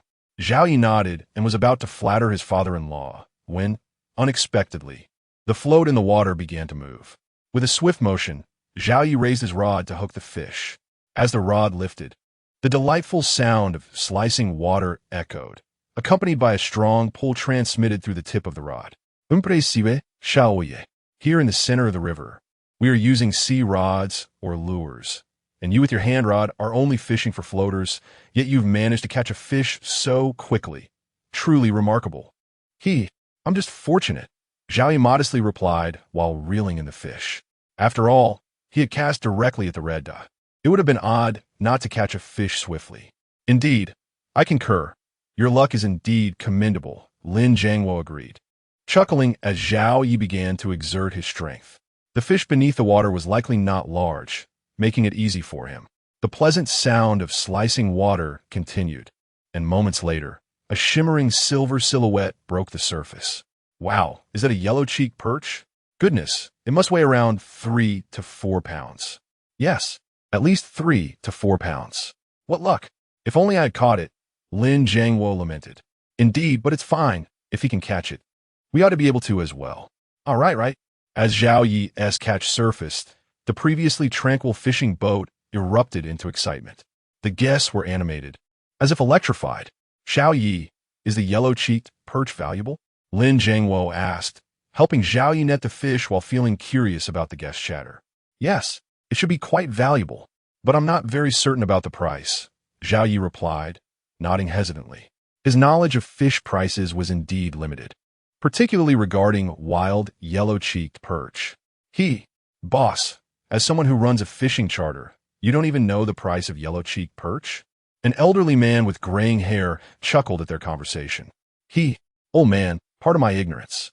My father specializes in deep-sea fishing, and I merely consider myself a novice, so it's not surprising that I'm unaware of freshwater fish prices. Oh, I see. Then I must apologize for my oversight, the elder. Su Wanshan nodded and proceeded to explain, the price of wild yellow-cheeked perch mainly depends on the size of the catch. Generally, perch weighing about 2 taels to half a pound can only fetch around 5 yuan per pound, while those weighing around a pound can sell for approximately 10 yuan. If you manage to catch 2 to 3 pounds, it becomes quite valuable, starting at 50 yuan per pound. If you catch one over 5 pounds, it could easily sell for 1 to 200 yuan per pound. My goodness, the price fluctuates so widely? Lin Jiangwo exclaimed, astonished. However, in a moment, he pointed at the perch in the net, grinning. This yellow-cheeked perch looks to weigh at least 3 pounds, so it should sell for around 200 yuan. Indeed, it could fetch that much, Su Wanshan nodded enviously.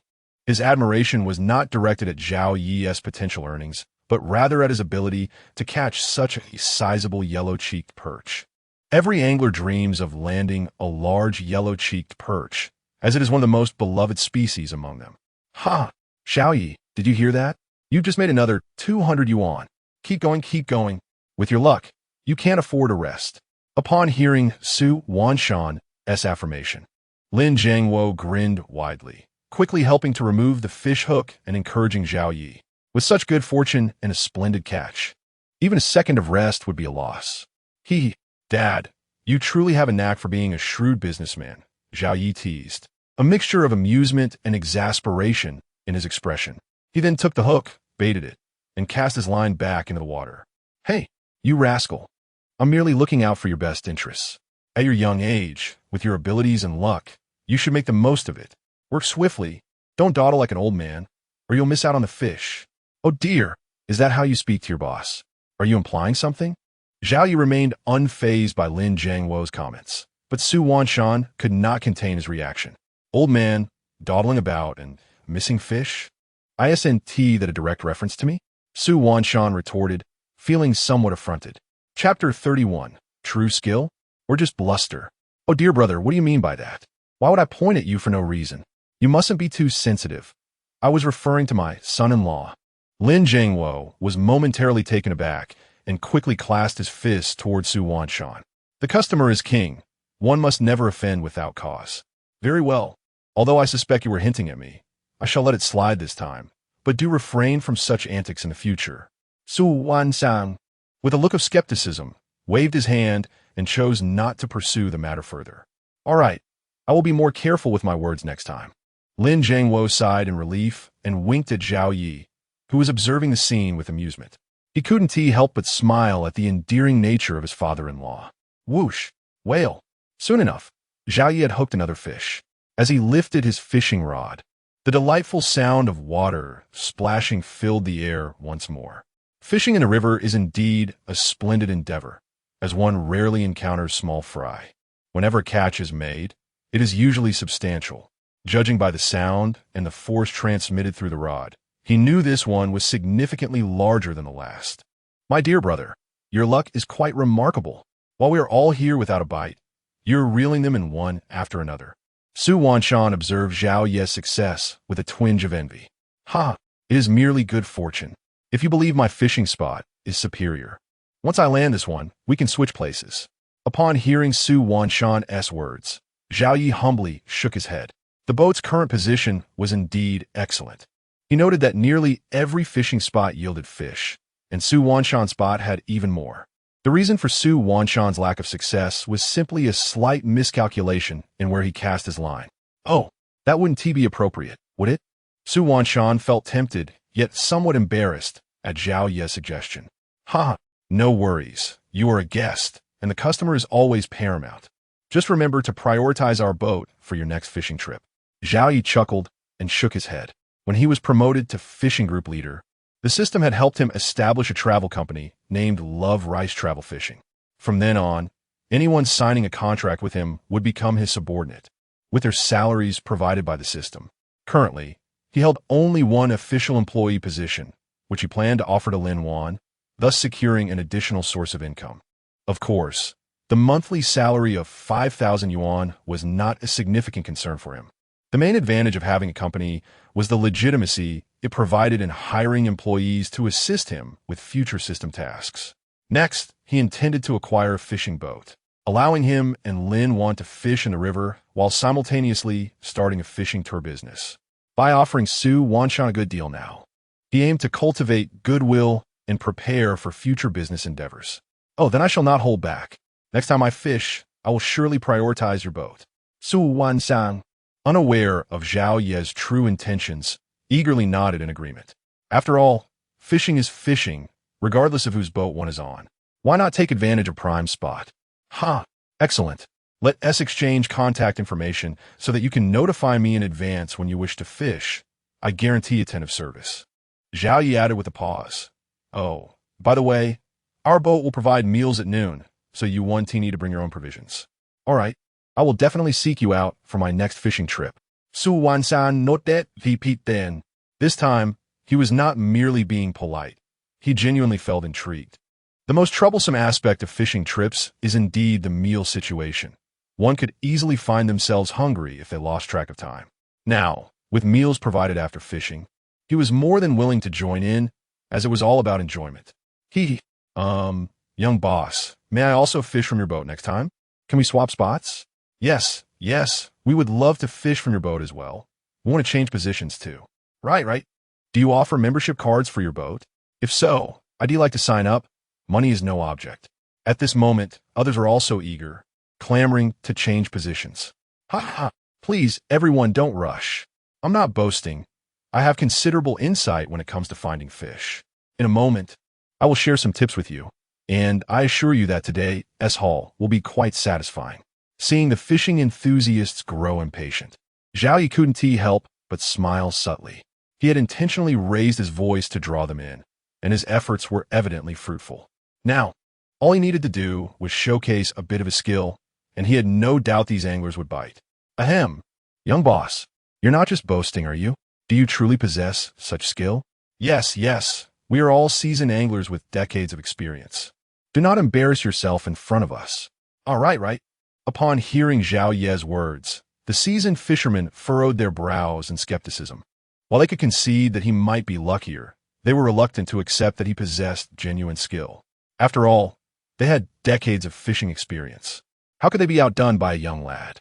There must be limits to boasting. You will find out shortly if I possess true skill. Just wait until I reel in this fish. I guarantee you won't be disappointed. As he maneuvered the fish, Zhao Yi laughed heartily with confidence. Without the right tools, he would never dare to take on such a task. Today, he aimed to demonstrate his true prowess to this group of anglers, thereby opening doors for future business opportunities. With a loyal clientele in tow, he anticipated a steady stream of customers in the future. All right, then I shall observe your abilities. If you truly possess such prowess, I will certainly select your boat for my future fishing trips. However, if you are merely boasting, do not blame me for my harsh words. Yes. If you are indeed skilled, I will join you on your boat. But if you're just bragging, then my reputation as the king of banter is not to be trifled with. Not bad. Seeing Zhao Ye's confidence, the fishermen began to waver, caught between belief and doubt. They had already decided to watch closely to see whether Zhao Yi truly had the skills he claimed. If he did, all would be well. If not, they wouldn't hesitate to voice their opinions. Unfazed by the fishermen's half-hearted threats, Zhao Yi chuckled lightly. These men were already hooked, figuratively speaking, and soon he would reel them in just like fish. With this thought in mind, Zhao Yi exerted more force on his line, and before long, he was nearing the climax of his catch. Splash! As everyone fixed their gaze, they beheld yet another prize catch, a fish even larger than the last, undoubtedly weighing no less than 5 pounds. Upon witnessing this, the fishermen were left in awe, their envy palpable. If this was merely luck, they could accept it. But if it were true skill, it would be nothing short of extraordinary.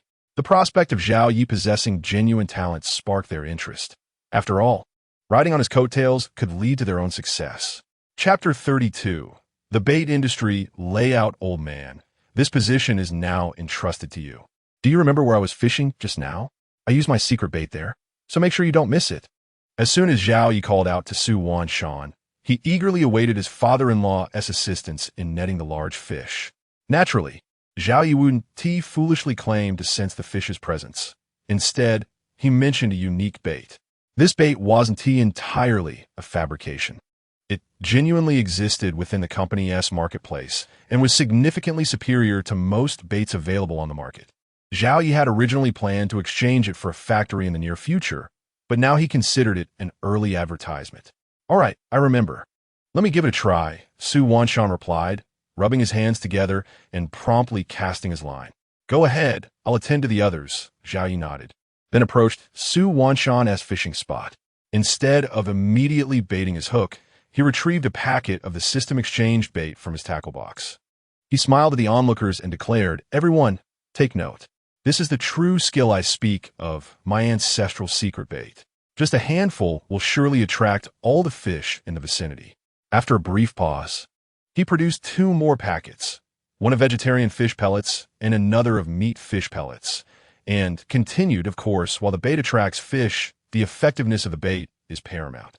These 2 recipes are also my ancestral formulas, one for catching herbivorous fish and the other for carnivorous fish. With 1 bait and 2 types of bait, coupled with a fishing rod, you can catch fish at your leisure. Wow, are you really advertising right now? Is this bait truly as remarkable as you claim? One angler questioned, incredulous. Indeed, don't exaggerate. I've used the best baits available, and they don't compare to what you're saying, another added. As Zhao Yi's words sunk in, the fishermen exchanged glances, a mix of amusement and disbelief evident on their faces. They had anticipated some genuine skill in locating fish, only to find themselves subjected to an advertisement. Hey, don't dismiss it just yet. The efficacy of advertising is proven by results. I'll demonstrate the prowess of this bait and bait right now, Zhao Yi retorted, opening the bait packet.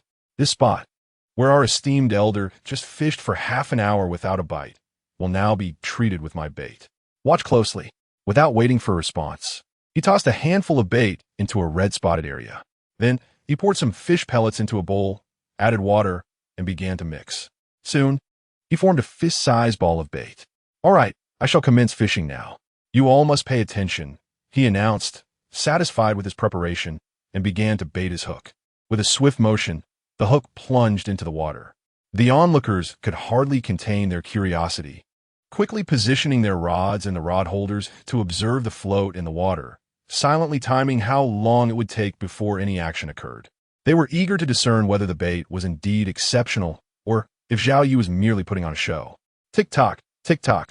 Time trickled by, and after roughly 30 seconds, the float, bobbing with the waves, suddenly submerged, vanishing without a trace. Witnessing this spectacle, every individual present gasped in astonishment, their excitement palpable. Wow, that's a big bite. Do we truly catch a fish? One exclaimed. Is this for real? This bait, is that effective? Another questioned in disbelief. On my word, it seems the young boss truly speaks the truth. This bait is indeed a legendary family secret, remarkably effective. Hey, young boss, how much for this bait? I need some. My fishing rod is itching to get in the water. Yes, I want some too, came the chorus of eager voices. Instantly, any doubts the fishermen had about Zhao Yi dissipated. All they desired was to acquire some of his secret bait and embark on their fishing endeavors. Calm down, everyone. I haven't started mass production yet, so I can't sell it to you for the time being. However, each guest present today can experience it for free. Once I commence mass production, I will inform you all right away. Please remember to support me then. Zhao Yi chuckled as he handled the fish. These baits were exchanged with fish catch currency, and he hesitated to sell them for money. It was easier to earn money than to acquire fish catch currency, and he wouldn't engage in such folly. Oh, what a pity. But experiencing it once is still quite nice, someone conceded. Yes, let's try it out first. By the way, young boss, do remember to notify me when you begin mass production. Another chimed in. Right, young boss, Let us exchange contact information. Please let me know first when mass production starts. They urged.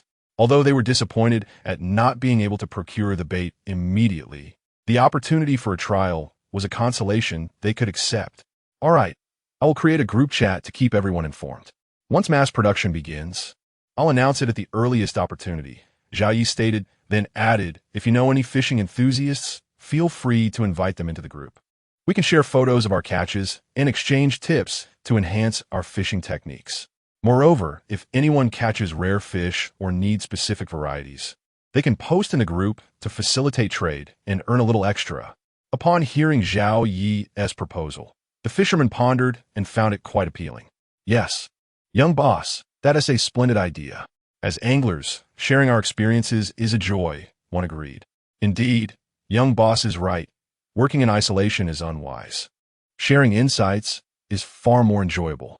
Please add me to the group as soon as you establish it. I have many fishing friends who would love to join, another added. I'd like to join too. I run a fairly sizable aquatic products company and often require various catches, particularly rare fish. When you all have fish to sell, feel free to post in the group. I guarantee fair prices, another chimed in. In an instant, the fishermen began to chatter animatedly. Little did they realize that what began as a small group of merely 10 individuals would eventually evolve into the largest fishing exchange and trading group, not just in Huagua, but across the globe. Zhao Yi, the group's founder, would become a revered figure, a legend among fishing enthusiasts. Chapter 33. The entire boat is in full swing. The atmosphere aboard Lin Jiangwo's vessel was electrifying as the anglers aboard frantically reeled in their catches. Ever since they sampled Zhao Yi's secret bait, each and every one of them had begun to hook fish. The melodious sound of water slicing through the air echoed harmoniously with the joyous laughter of the fishermen, creating a delightful symphony of merriment. Xiaoye, are you planning to venture into the fishing tour business? Lin Jiangwo, who had been silent, suddenly inquired softly. Well, somewhat. Zhao Yi paused momentarily before elaborating. I have registered a fishing tour company and intend to hire a few employees. Currently, it's just Lin Wan and me, and heading out to the river with only two of us feels like a waste of resources. Therefore, I plan to accommodate some guests for now. And as I recruit more staff, it will no longer be feasible to bring them along. Of course, if business flourishes, I might consider purchasing additional boats and hiring someone to manage them. Oh, I see. Lin Jiangwo hesitated before finally expressing. I was initially thinking of bringing your uncle and the others to join us, but it seems it is no longer possible. Why not come along? I haven't purchased any boats yet, so Lin Wan and I can fish with you, Zhao Yi replied, momentarily taken aback, then added playfully, of course, if you are willing, you could join my company. I assure you, the earnings will surpass what you previously made. It would be splendid to enlist his father-in-law and the rest, as they were seasoned anglers. After all, he would eventually need to recruit, and securing some talent in advance would be advantageous. As for the annual salary of several $100,000, it was of little concern to him. Join your company? Lin Jiangwo stared blankly at Zhao Yi, momentarily lost for words. He had initially intended to enlist Zhao Yi's help, yet the tables had turned. Indeed, should you join my company, I will not only offer you a generous salary, but also provide comprehensive benefits. I guarantee that you will not suffer any losses. Zhao Yi pressed on, noticing his father-in-law's bewilderment. Well, let us discuss this later. I need to consult with my family to see if they are interested in developing this venture. Lin Jiangwo finally regained his composure and waved his hand dismissively. To be honest, Lin Jiangwo felt somewhat tempted by Zhao Yi's offer, yet he also felt a twinge of reluctance and awkwardness. After all, he had been the captain of his own ship, an independent boss in his own right. Transitioning to work under Zhao Yi, especially as his son-in-law, felt a bit uncomfortable.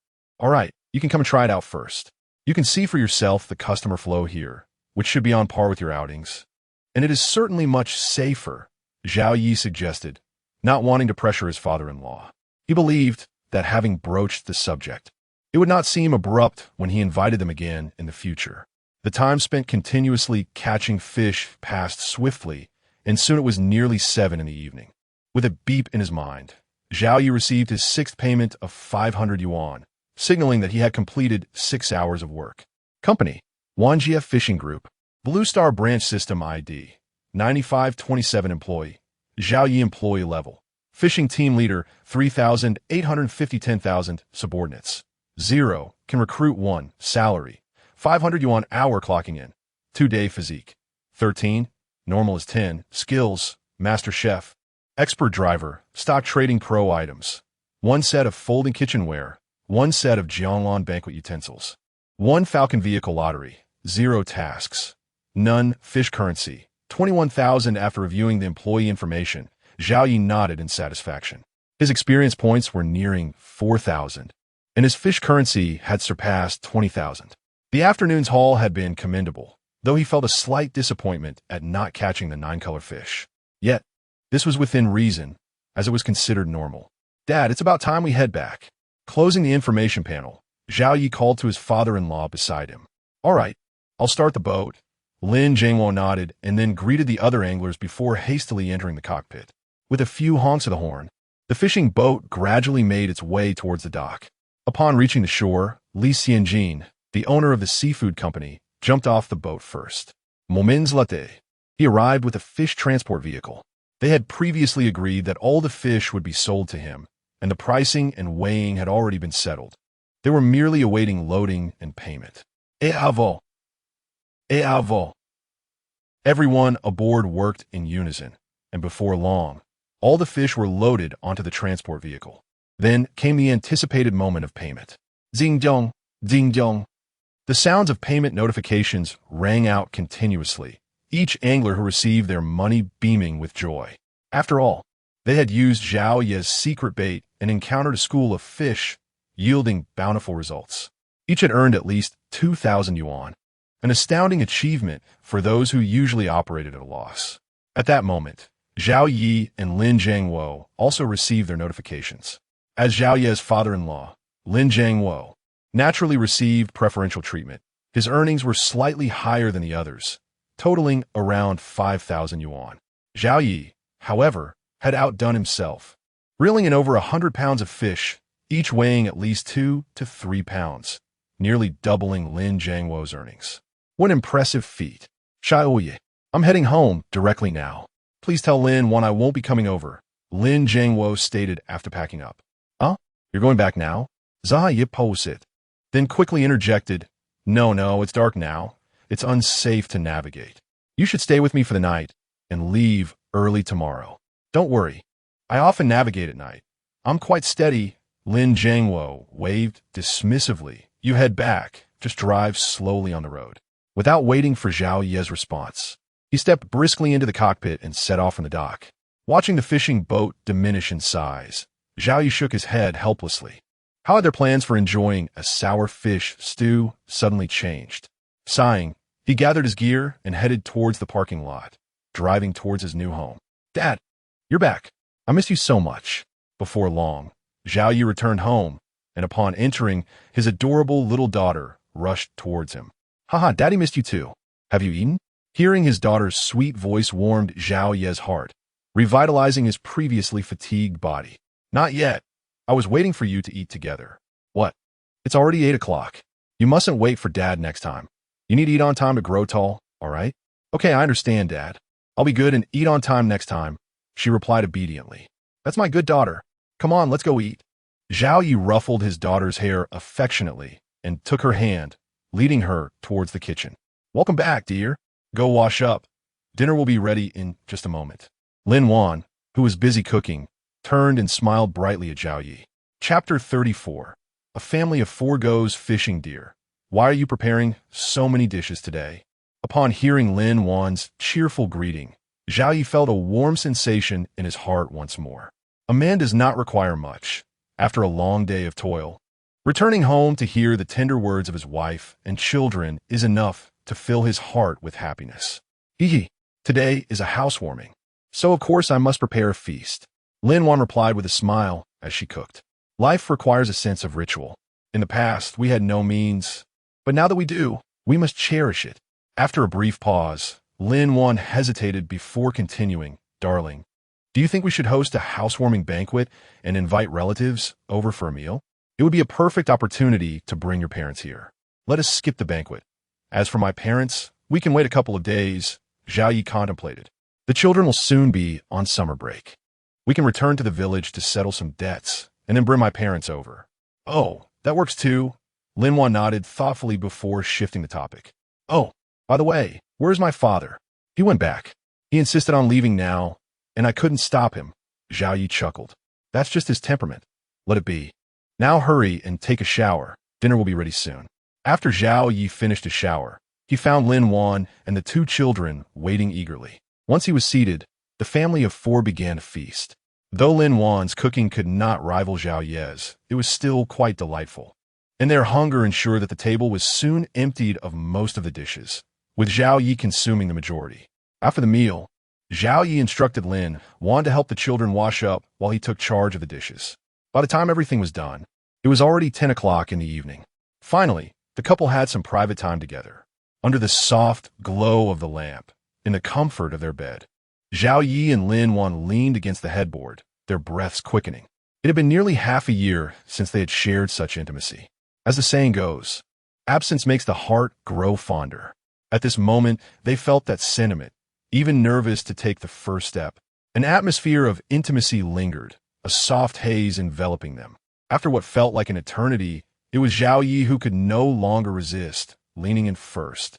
An hour later, Zhao Yi, with a satisfied grin, reclined against the headboard, while Lin Wan lay contentedly in his embrace.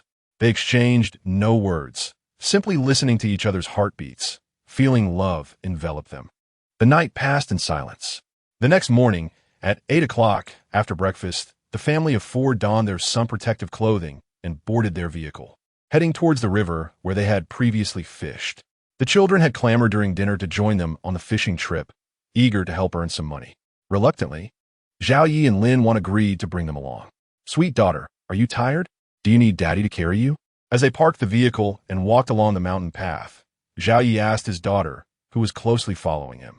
Daddy, I'm not tired. I can manage. Zhao Xiaomi replied defiantly, shaking her head. Are you tired, Daddy? Do you need me to help carry the fishing rod? No need, Daddy can carry it. If you get tired, just tell me, and I will carry you, Zhao Yi said, affectionately ruffling his little girl's hair. Daddy, I'm tired. I need you to carry me. Zhao Ye's words barely left his mouth before Zhao Xiaoli chimed in, looking hopeful. Tired? What do you mean tired? Carrying? As a young man, you should be ashamed to be tired after such a short walk, even less than your sister and mother. Zhao Yi scolded playfully, his face stern. Daddy, you are biased. You favor girls over boys. Do you believe I would jump into the river and end our lineage? Zhao Xiaoli threatened, puffing out his chest in indignation. Huh, you think you can threaten me like that? Go ahead, jump. With your sister around, our lineage would not end, Zhao Yi chuckled, amused by his son's antics. What nonsense is he watching all day? Zhao Yi thought, bemused. If you annoy me, I might just open a new account. Daddy, I am your son. How can you treat me like this? Weren't we the best father and son before? So love can disappear, right? Zhao Xiaoli feigned a pitiful expression. Of course, love never disappears. It only deepens. My love for you is profound, so don't be too reckless with me. If I become too profound, you might not be able to handle it, understand? Zhao Yi smiled at his son's exaggerated expression. Ah, relying on Dad means even a pig can climb a tree. I'll rely on myself.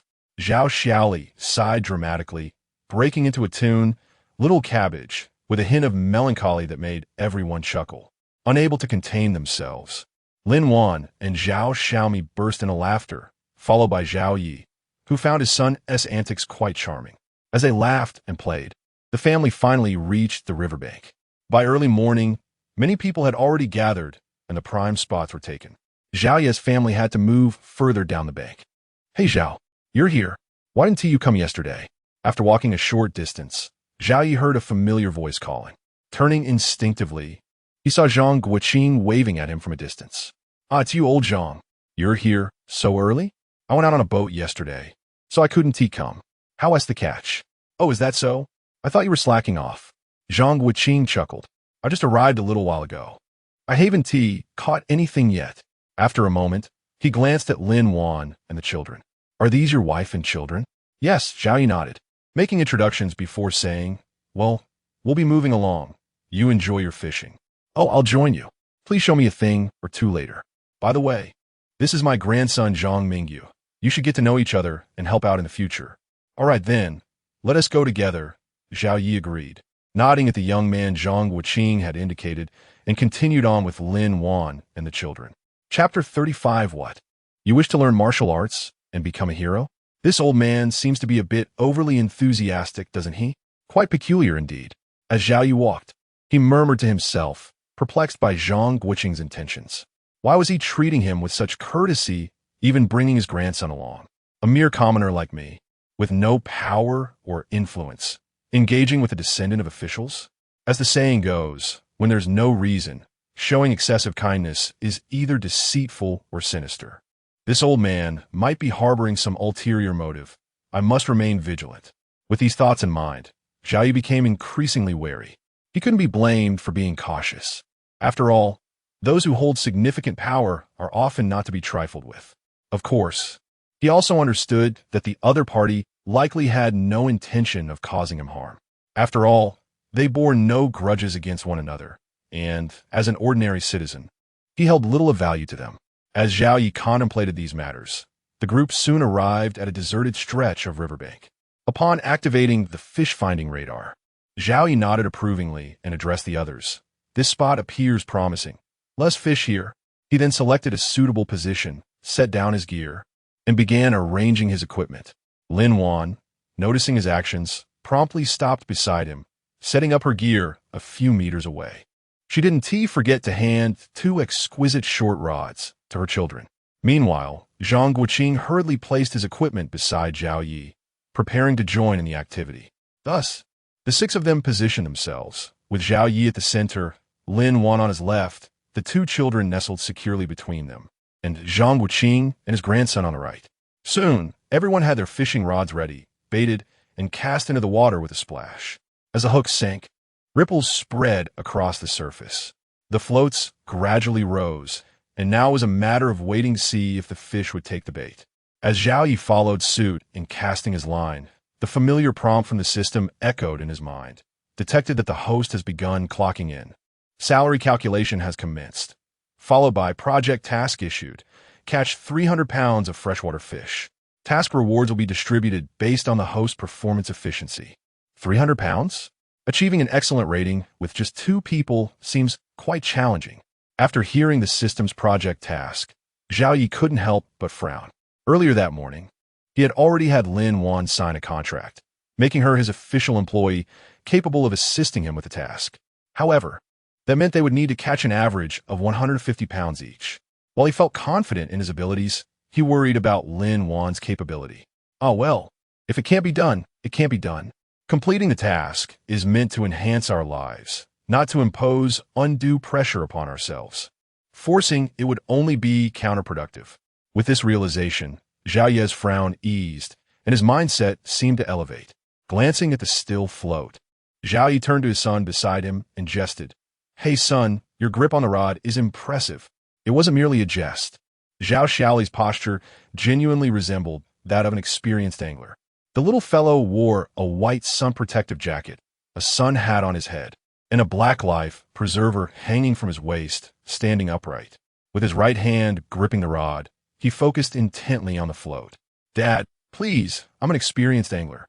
I fish with Mom every week. Zhao Xiaoli replied, maintaining his gaze on the float, revealing a rare expression of indignation. Huh, so when you go fishing with your mother, do you actually catch anything? Zaha Yitit. Of course. Just ask Mom. I caught a half-pound crushing carp last week. Zhao Xiaoli shot a proud glance at Zhao Yi, then quickly returned his focus to the float, as if it might escape his sight. Is that so? How about we have a little competition today? Not based on weight, but on who catches the most. If you win, I'll take you to your grandmother's house during the summer vacation. What do you say? Come on, Dad. Do you think I'm 3 years old? I'm a 6-year-old first grader, okay? I can go to Grandma's by myself. I don't need you to take me. Zhao Xiaoli scoffed at his father, then gestured with his hands and feet, declaring, we can compete, but if I win, you have to enroll me in a martial arts class. I want to learn martial arts and become a hero. What? What nonsense is this? You want to learn martial arts and be a hero? Zhao Yi stared at Zhao Xiaoli, momentarily at a loss for words. This kid must have watched too many wuxia films and become obsessed. What era is this? Where would one even learn martial arts? Heroes are merely tales of old. Yes, I want to learn martial arts. I want to master Qiao Feng's 18 dragon-subduing palms and Duan Yu's 6 meridians divine sword. Zhao Xiaoli exclaimed with excitement, switching the fishing rod to his left hand while waving his right hand animatedly, fingers flicking as if casting the 6 meridians divine sword at Zhao Yi, accompanied by sound effects of biu. Dear, we might need to consider having another child. This one is impossible. Zhao Yi couldn't help but grimace as he dodged his son's relentless gestures. This troublesome child, wanting to learn the 6 meridians divine sword is one thing. But why is he mimicking it right in front of me? Is he planning to take me out and inherit my fortune? Dad, what do you mean? I just want to learn martial arts to protect you. What's wrong with that? Zhao Xiaoli protested, visibly agitated by his father's words. What do I mean? Zahaya retorted, pointing at Zhao Xiaoli's gesturing fingers. Look at what your hands are doing. Nothing much. I'm just casting the 6 meridians divine sword, right? Don't you think it's super cool? Zhao Xiaoli replied, oblivious to his father's irritation, flicking his fingers again.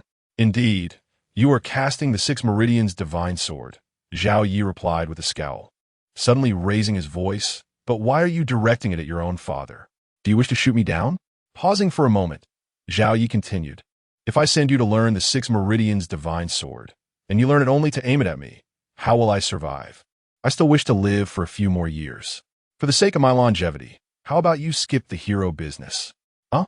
Zhao Xiaoli's mouth fell open, momentarily speechless.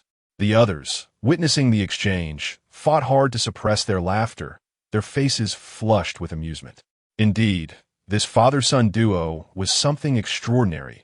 One dared to speak, and the other dared to respond, creating a scene as if there were truly a place to learn the 6 meridians divine sword.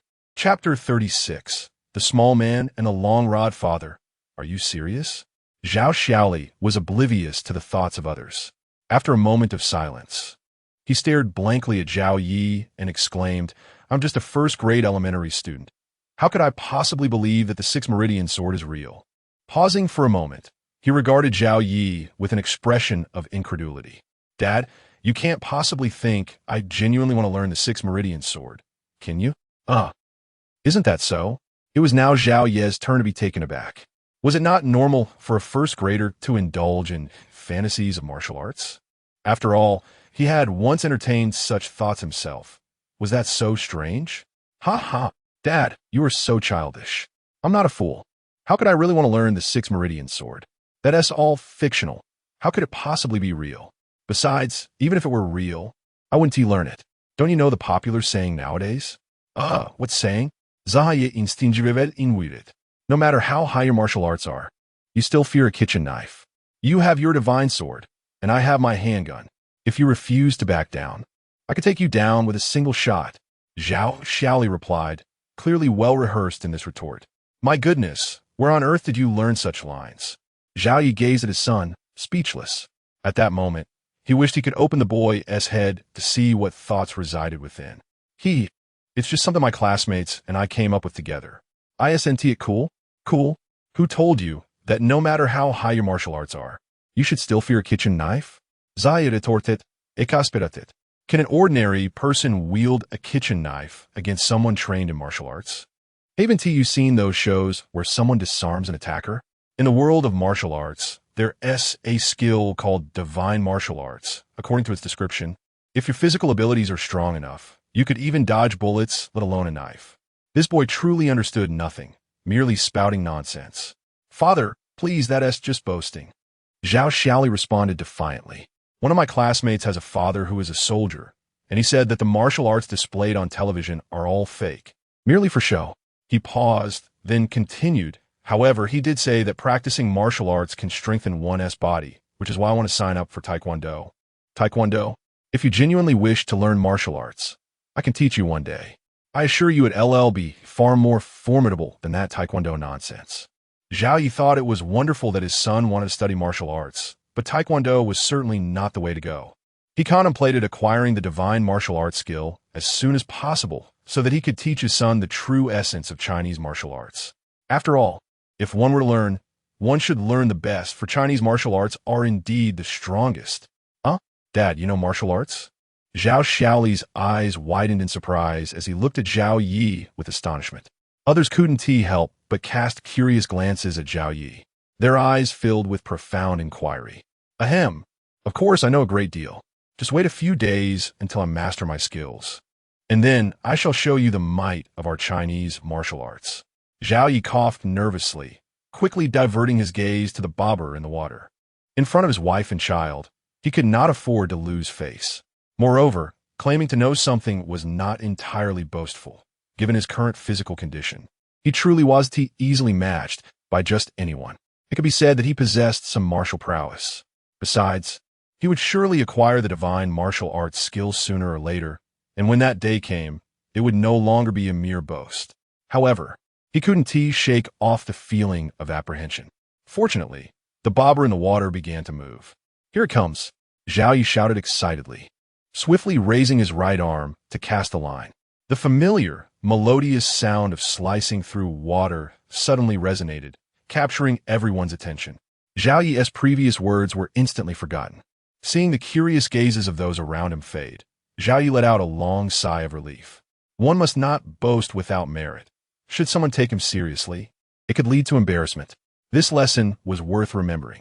As Zhao Yi braved the first wave of resistance from the fish below, Lin Wan and the others began to reel in their catches one after another. In an instant, the delightful sounds of water slicing filled the air. Dad, can you give me a longer fishing rod? This one is too short to catch big fish. Zhao Xiaoli was the first to catch a fish. At that moment, he had a small fish, barely the size of his finger, on his hook. Upon seeing this, Zhao Xiaoli expressed his dissatisfaction to Zhao Yi. You want to be able to handle a long rod. If you don't believe me, I have a 3.6-meter rod in my bag. You can give it a try. Zhao Yi chuckled as he maneuvered the fish, nodding towards the rod bag nearby. Teaching someone is much easier than learning, and he didn't wish to stifle his son's lofty aspirations. Rather, he was willing to let him learn from experience. After all, he was right there, and the dangers were manageable. Dad, don't underestimate me. I can definitely lift it. I'm very strong. Feeling belittled, Zhao Xiaoli retorted with determination. He then retrieved the longer fishing rod with swift movements. After quickly baiting the hook, he pulled the rod into position. Finally, he stood up straight, gripping the rod with both hands. Dad, watch closely. I can lift it. Well done. You've lifted it, but can you throw it out? Zhao Yi couldn't help but chuckle as he observed the little one struggling with the long rod. With just over a meter in height, Zhao Xiaoli dared to use such a long fishing rod. It was akin to a child wielding a giant sword, utterly impractical. All right, I'm going to cast it now, Zhao Xiaoli declared, immediately releasing his left hand to grasp the hook. However, as soon as he let go, the rod tipped toward the water, and he couldn't keep it upright, forcing him to hastily reclaim his left hand to stabilize the rod. How is that? Isn't it too strenuous? Perhaps you should just give up and stick to the short rod. No, I can do it. I must succeed. Zhao Xiaoli bit his lip in defiance and made another attempt. This time, he managed to hold the rod in one hand while grasping the hook with the other.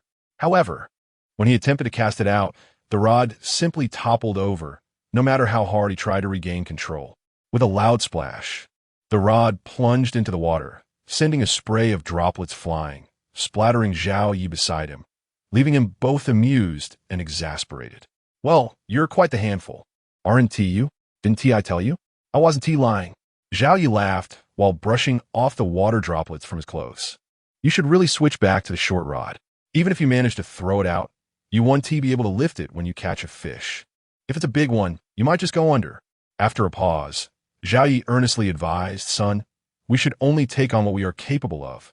Never overestimate ourselves, or we might end up harming ourselves as well. Dad, I understand, but I still want to try once more. Chapter 37.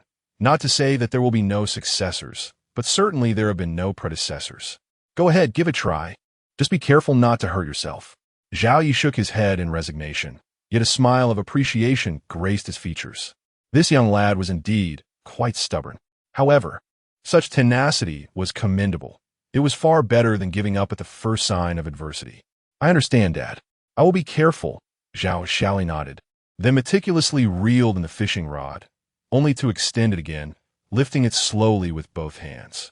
This time, the boy had truly learned. Instead of separating his hands to cast, he began to sway the rod back and forth, gradually lifting the fishing hook. As the amplitude of the hook's movement grew, he suddenly exerted all his strength and cast it out, successfully launching the line. "Wow, brother, you did it! You're amazing!" Seeing Zhao Xiaoli's success, Zhao Xiaomi exclaimed in admiration. "Yes, son, impressive." Following closely, Lin Wan gave a thumbs up in affirmation. "Dad, look, I did it. Isn't it cool?" Zhao Xiaoli smiled at Lin Wan and Zhao Xiaomi, but his gaze lingered on Zhao Yi, yearning for his father's approval above all else. Perhaps this exemplified the bond between father and son. "Indeed, it is quite cool." Zhao Yi nodded, first acknowledging the achievement, then dousing it with a splash of cold water. "However, don't let it go to your head. Catching a fish is what truly counts. But I doubt you can manage that." Zhao Yi was genuinely pleased that the little one had successfully cast the line and showed cleverness in his technique.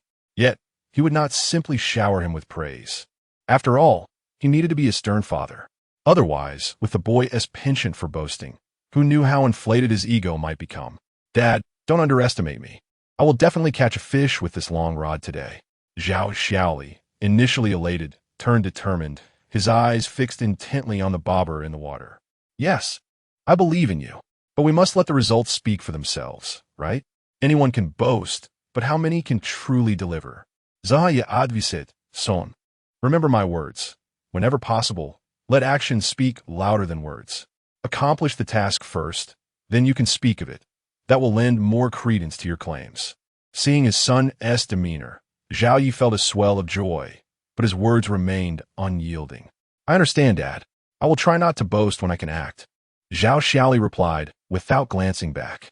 Zhao Yi was left speechless, his mouth agape in disbelief, ultimately choosing to remain silent. However, he had already resolved to transfer schools once the semester ended. Look at what they have taught him. Such language is unacceptable. Time passed, and soon Zhao Yi concluded the battle with the fish, successfully landing a sizable grass carp weighing around 7 to 8 pounds. As he and Lin Wan joyfully placed the fish into a keep net, he prepared to bait again and cast out. At that moment, Zhao Xiaoli's bobber finally stirred. Recognizing this, Zhao Yi promptly set down his rod and approached the little one from behind, ready to assist if needed. "Dad, I got this." Zhao Xiaoli's gaze remained glued to the bobber. Upon seeing it move, he acted without hesitation, exerting all his strength to pull the rod. Whoosh! Splash! However, the rod was heavy for him, having been submerged in the water prior. As he abruptly lifted it, the water's resistance combined with the weight caused his little face to flush red. "Ah! I can do this."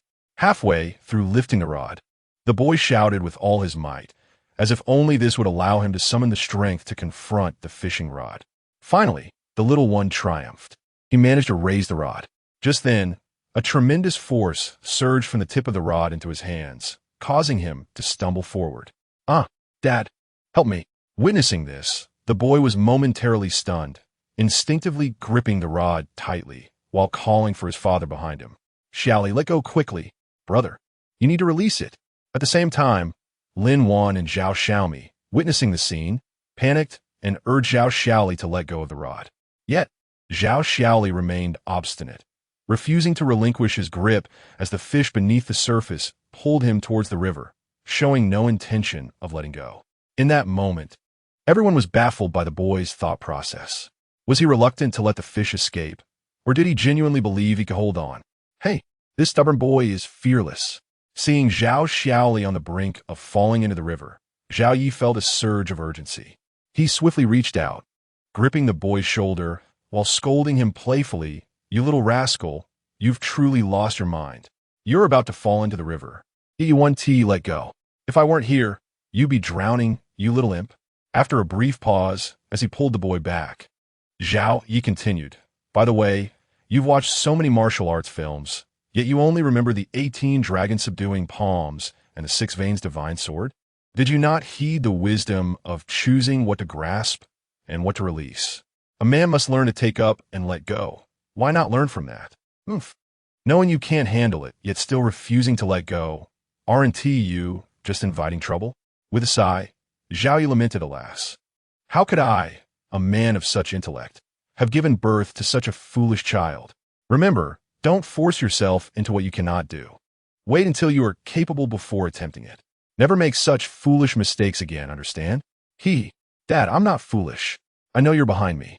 And you and T let me fall into the water. If you weren't here, I would have let go long ago, okay? So, this is my fault then? Zhao Yi was taken aback, then shook his head in exasperation.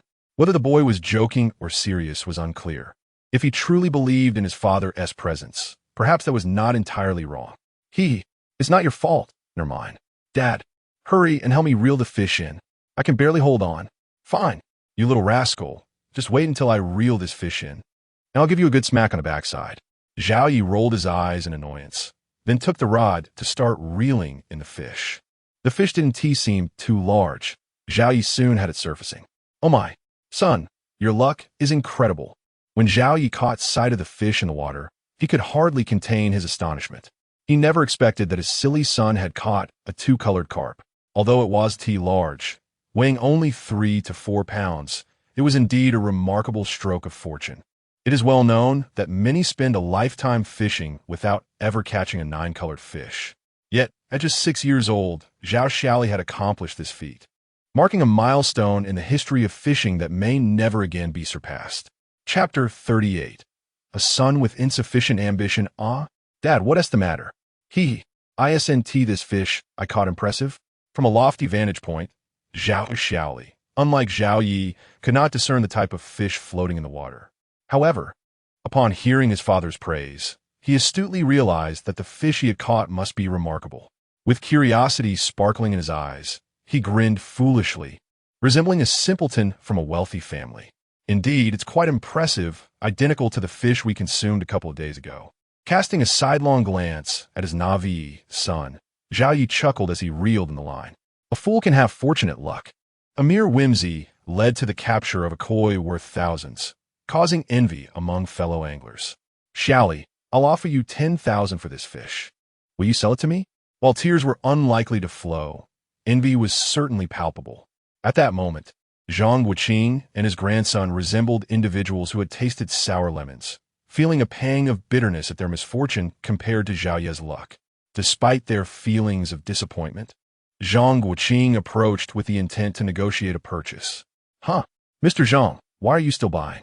Isn't the last catfish sufficient?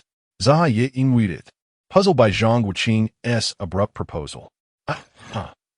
Every 9-colored fish is precious. How could one have too many? Pausing, Zhang Wuqing gestured toward his grandson. Zhang Mingyu, Xiaoli, to be frank, I brought Mingyu here today not only for introductions, but also to request your assistance in catching a few more 9-colored fish. They are quite useful.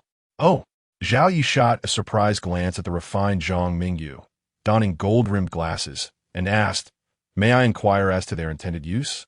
Zhao Yi had resolved that he would no longer sell the 9-colored fish he caught in the future. They were immensely nourishing, perfect for his family's well-being. With a stable income and sufficient resources, what need did he have to sell them to others? Unless Zhang Wuqing could provide a compelling reason, he would not part with the fish. Brother Zhao, it's like this, Zhang Mingyu interjected, unabashedly revealing, I am a grassroots civil servant. I have an important job transfer coming up, and the leader overseeing this transfer is in dire need of 9-colored fish. Hence, I intend to leverage some connections.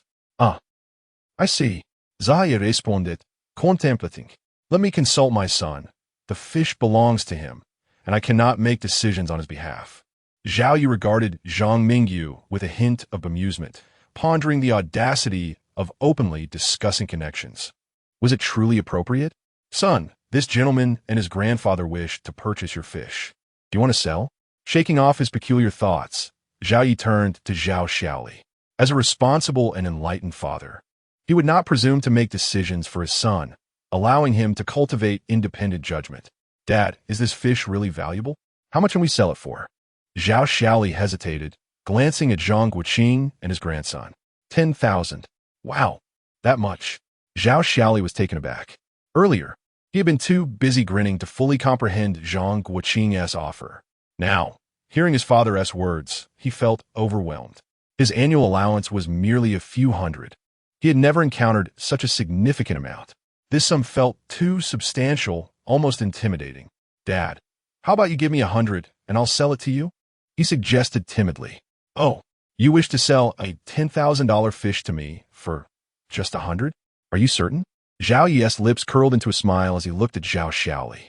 "Yes, I'm sure." Seeing his father's amused expression, Zhao Xiaoli nodded vigorously. I call you foolish, yet at times you display cunning. I call you clever, yet you can be quite dim-witted. To forego 10,000 for a mere 100, how utterly naive." Zhao Yi shook his head in exasperation at his son's lack of ambition. He had intended to let his son make the decision himself, not out of greed for the 10,000, but Zhao Xiaoli's timidity was perplexing. "Dad, I'm not foolish. You wouldn't let me keep a dime if I took the 10,000, would you?" Zhao Xiaoli shot a sidelong glance at Zhao Yi, as if he had seen through his father's intentions. Cough, cough. "Nonsense. When have I ever taken your allowance?" Zhao Yi coughed awkwardly, quickly changing the subject. "Are you certain about selling it for 100? Do you not want to reconsider?" "Should I reconsider?" Noticing his father's serious demeanor, Zhao Xiaoli felt a flicker of temptation. After all, it was 10,000. With that amount, he could buy countless spicy snacks for his classmate. Perhaps she would even become his girlfriend. "Listen here. I'm asking you, not the other way around. Last chance, are you selling it for 100? Zhao Yi was oblivious to his son's thoughts. Had he known, he would have commended him for his entrepreneurial spirit. "Yes, I'll take 100. If I take the 10,000, I fear you won't leave me a single cent." After a moment's hesitation, Zhao Xiaoli quelled his desires and dreams of romance. Sighing inwardly, Zhao Yi reflected on his son's limited ambition. He genuinely hoped his son would have the audacity to grasp that 10,000. In his view, money could be saved, but one must have the courage to seize opportunities. Such boys would flourish. Daughters should be obedient and demure, while sons ought to be bold and daring. Zhao Yi had always been audacious himself. Otherwise, he would not have ventured to start a business right after graduating, relying solely on his own resolve. Before long, the fish was landed, and it was sold to Zhang Mingyu for the agreed price of 10,000. "Son, are you going to fish again?" After settling the transaction, Zhao Yi cast his line once more while addressing Zhao Xiaoli. "I think I'll wait until I'm older to fish again," Zhao Xiaoli replied, picking up his short rod. He wasn't foolish. Having narrowly avoided a tumble into the river, why would he risk it again? Remember, it's wise to act within your capabilities, especially when your parents aren't around. Recklessness can lead to regrettable consequences without recourse, Zhao Yi advised, ruffling his son's hair with a proud smile. It was worth the time spent, even without the experience of catching that fish. In a bittersweet way, it was a lesson learned without loss. Chapter 39, Cooking by the River. Tempting all time flowed swiftly. The hours spent fishing passed in a blink, and soon it was 11 o'clock. Company, All World's Fishing Group, Blue Star Branch. System binding, ID 9527. Employee, Zaye. Employee level, Fishing Team Leader, 6,058 10,000. Subordinates, 1 regular employee, recruitable 0. Salary, 500 yuan hour. Check-ins, 2 day. Physical fitness, 13, normal 10. Skills, divine culinary arts, divine stock trading, divine driving. Items, 1 set of folding kitchenware, 1 set of Jianglong banquet utensils, 1 Raptor vehicle. Lottery, 0. Task, catch 300 pounds of freshwater fish, current progress, 125, 300 pounds. Fish currency, 32, 600. After glancing at the employee information, Zhao Yi nodded in satisfaction. Fishing with a companion yielded remarkable results. In just one morning, they had caught over 120 pounds of fish. His promotion experience had already surpassed 6,000, and at this rate, Zhao Yi was confident he could achieve another promotion by the end of the day, while also completing the project task with excellence. "Dear, it's almost time for lunch. You and the little ones keep fishing, stay safe, and I'll prepare the meal for you," he cheerfully announced, closing the employee information sheet. He baited his hook and cast it into a spot devoid of fish, propping his fishing rod against the tackle box. Then, he stood up, called out to Lin Wan, and strode towards the nearby area where the equipment was set up. Soon, Zhao Yi crouched before a large aluminum box, pressing a metallic button in its center. With a click, The lock popped open, and the lid lifted, revealing a neatly arranged assortment of kitchen utensils inside. He carefully removed each item and placed them aside, then tugged at the corners until 4 metal legs sprang up. Flipping the box over, he pulled and tugged, unveiling a 2-meter-long, 1-meter-wide aluminum table before the onlookers. "Wow, darling, where did you buy this kitchenware? It's incredible," Lin Wan exclaimed, her eyes wide with wonder as she observed Zhao Yi. Earlier, she had intended to bring packed food, but Zhao Yi insisted on cooking on-site for lunch. She had thought he was joking, but here he was proving otherwise. "Just a fortunate find. I thought it would be perfect for our fishing trip," Zhao Yi replied, setting up the stove on the table with a smile. Indeed, this equipment was quite practical. The aluminum material was lightweight, making it easy for him to carry on his back without burden. Truly, the phrase "what the system produces is guaranteed to be top-notch" held true. "Daddy, let me help you." "Dad, I want to help too." The little ones, intrigued by the novelty, abandoned their fishing rods and hurried to Zhao Yi's side, their eyes sparkling with curiosity. "All right, you two can assist your father. Let us go to the riverbank and wash these first," Zhao Yi said, nodding and gently ruffling their hair. He grabbed the pots, bowls, and vegetables purchased from the market and headed to the riverbank for cleaning. Lastly, catching a fish was essential. With a rhythm, Zhao Yi began the culinary process: boiling, chopping, igniting the fire, pouring oil, and stir-frying. His movements were skilled and graceful, and even in an outdoor setting, he exhibited a masterful artistry. The aroma wafted through the air, drawing the attention of Zhang Guoqing and his grandson, who were fishing nearby, their noses twitching in delight as they swallowed hard. "Xiao Lin, has Xiao Yi ever worked as a chef?" Zhang Guoqing asked Lin Wan, casting a glance at Zhao Yi, who was busy cooking. "He hasn't worked as a chef, but he learned from a master. His dishes are quite delicious. If you don't mind, we could share a meal together later," Lin Wan replied. "Huh? Is that appropriate?" Zhang Guoqing dismissed the earlier part of her statement, realizing that it didn't matter where he learned, as long as he could serve up mouth-watering dishes. "Of course it's appropriate. You're a friend of my husband. Sharing a meal is certainly fitting," Lin Wan affirmed with pride. Indeed, whether young or old, once one tasted the food prepared by her husband, they could not escape the allure of its deliciousness. "Well then, my grandson and I will shamelessly join you for a meal," Zhang Guoqing chuckled. "Not at all," Zhao Yi interjected, as his first dish was ready. The moment the food emerged from the pan, the enticing aroma intensified. "Shaolin, let's go see how Xiao Yi cooks and learn a thing or two," Zhang Guoqing suggested, losing interest in fishing. After saying goodbye to Lin Wan, they hurriedly placed their fishing rods back in the tackle box and jogged over to Zhao Yi. "Wow, Dad, this dry pot cabbage is so delicious. It's crispy and fragrant. I love it," exclaimed one child, while the other chimed in, "Yes, Dad. I give this dish 101 points.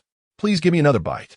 Hearing the children's praises and seeing their delighted expressions, Zhang Guoqing could not help but swallow hard. Xiao Yi, could I perhaps have a taste?" "Just a small piece of cabbage will do," he asked, unable to contain himself. Realizing his eagerness, he awkwardly gestured with his thumb and forefinger, indicating a small portion. However, the fervent desire in his eyes belied his casual request. "All right, each of you grab a bowl and chopsticks, and I'll serve you some to try," Zhao Yi chuckled, not hesitating to oblige. He had already prepared meals for the two of them, and since they were so open about their request, he saw no reason to refuse. "Great!" The grandfather and grandson beamed with joy, quickly fetching a pair of aluminum bowls and chopsticks, offering them to Zhao Yi like they were in a cafeteria. "Here, try this. It may not compare to the grand feast you've had before, but it's just home-cooked fare, so don't be too picky." Zhao Yi cheerfully served generous portions of cabbage and a few thin slices of beef. Without delay, he turned to Lin Wan, calling out, "Wife, stop fishing and come eat."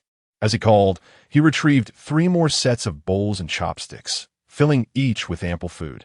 2 portions went to the eagerly waiting children, while 1 was reserved for Lin Wan.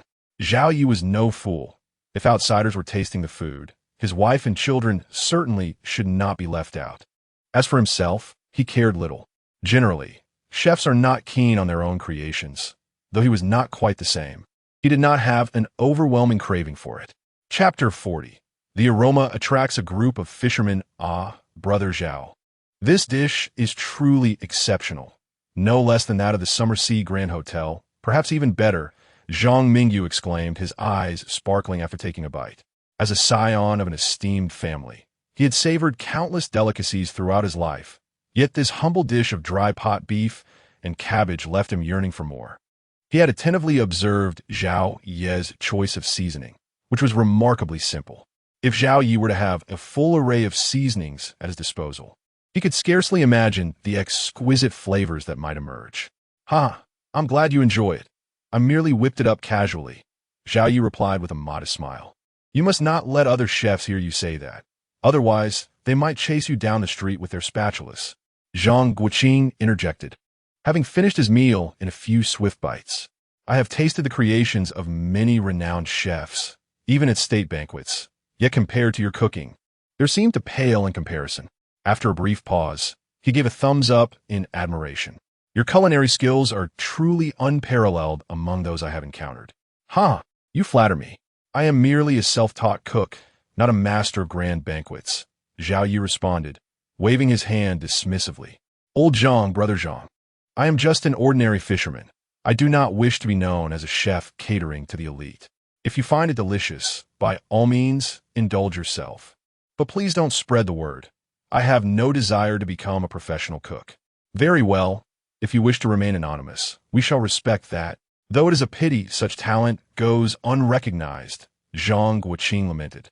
I am certain that with your skills, if you were to open a restaurant, you would undoubtedly become a culinary legend in due time.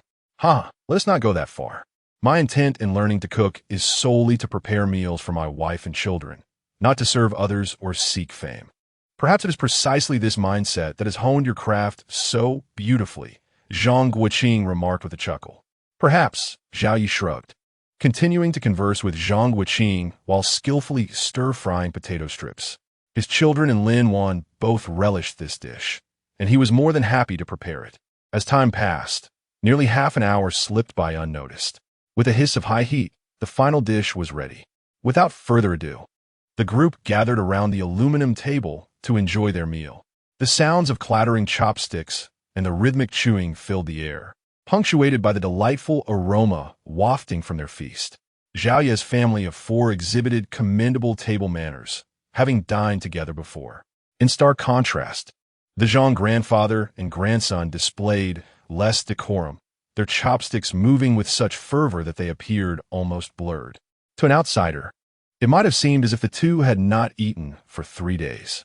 Suddenly, a loud shout broke the peacefulness. Instinctively, they turned to see a group of fishermen had appeared, donning sun hats and protective clothing, embodying the quintessential fishing enthusiast. Hey there, we were fishing nearby. Is this your delicious meal? Called out a tall, slender, middle-aged man, sniffing the air with palpable desire. It smells amazing. We could smell it from afar. As soon as he spoke, others chimed in.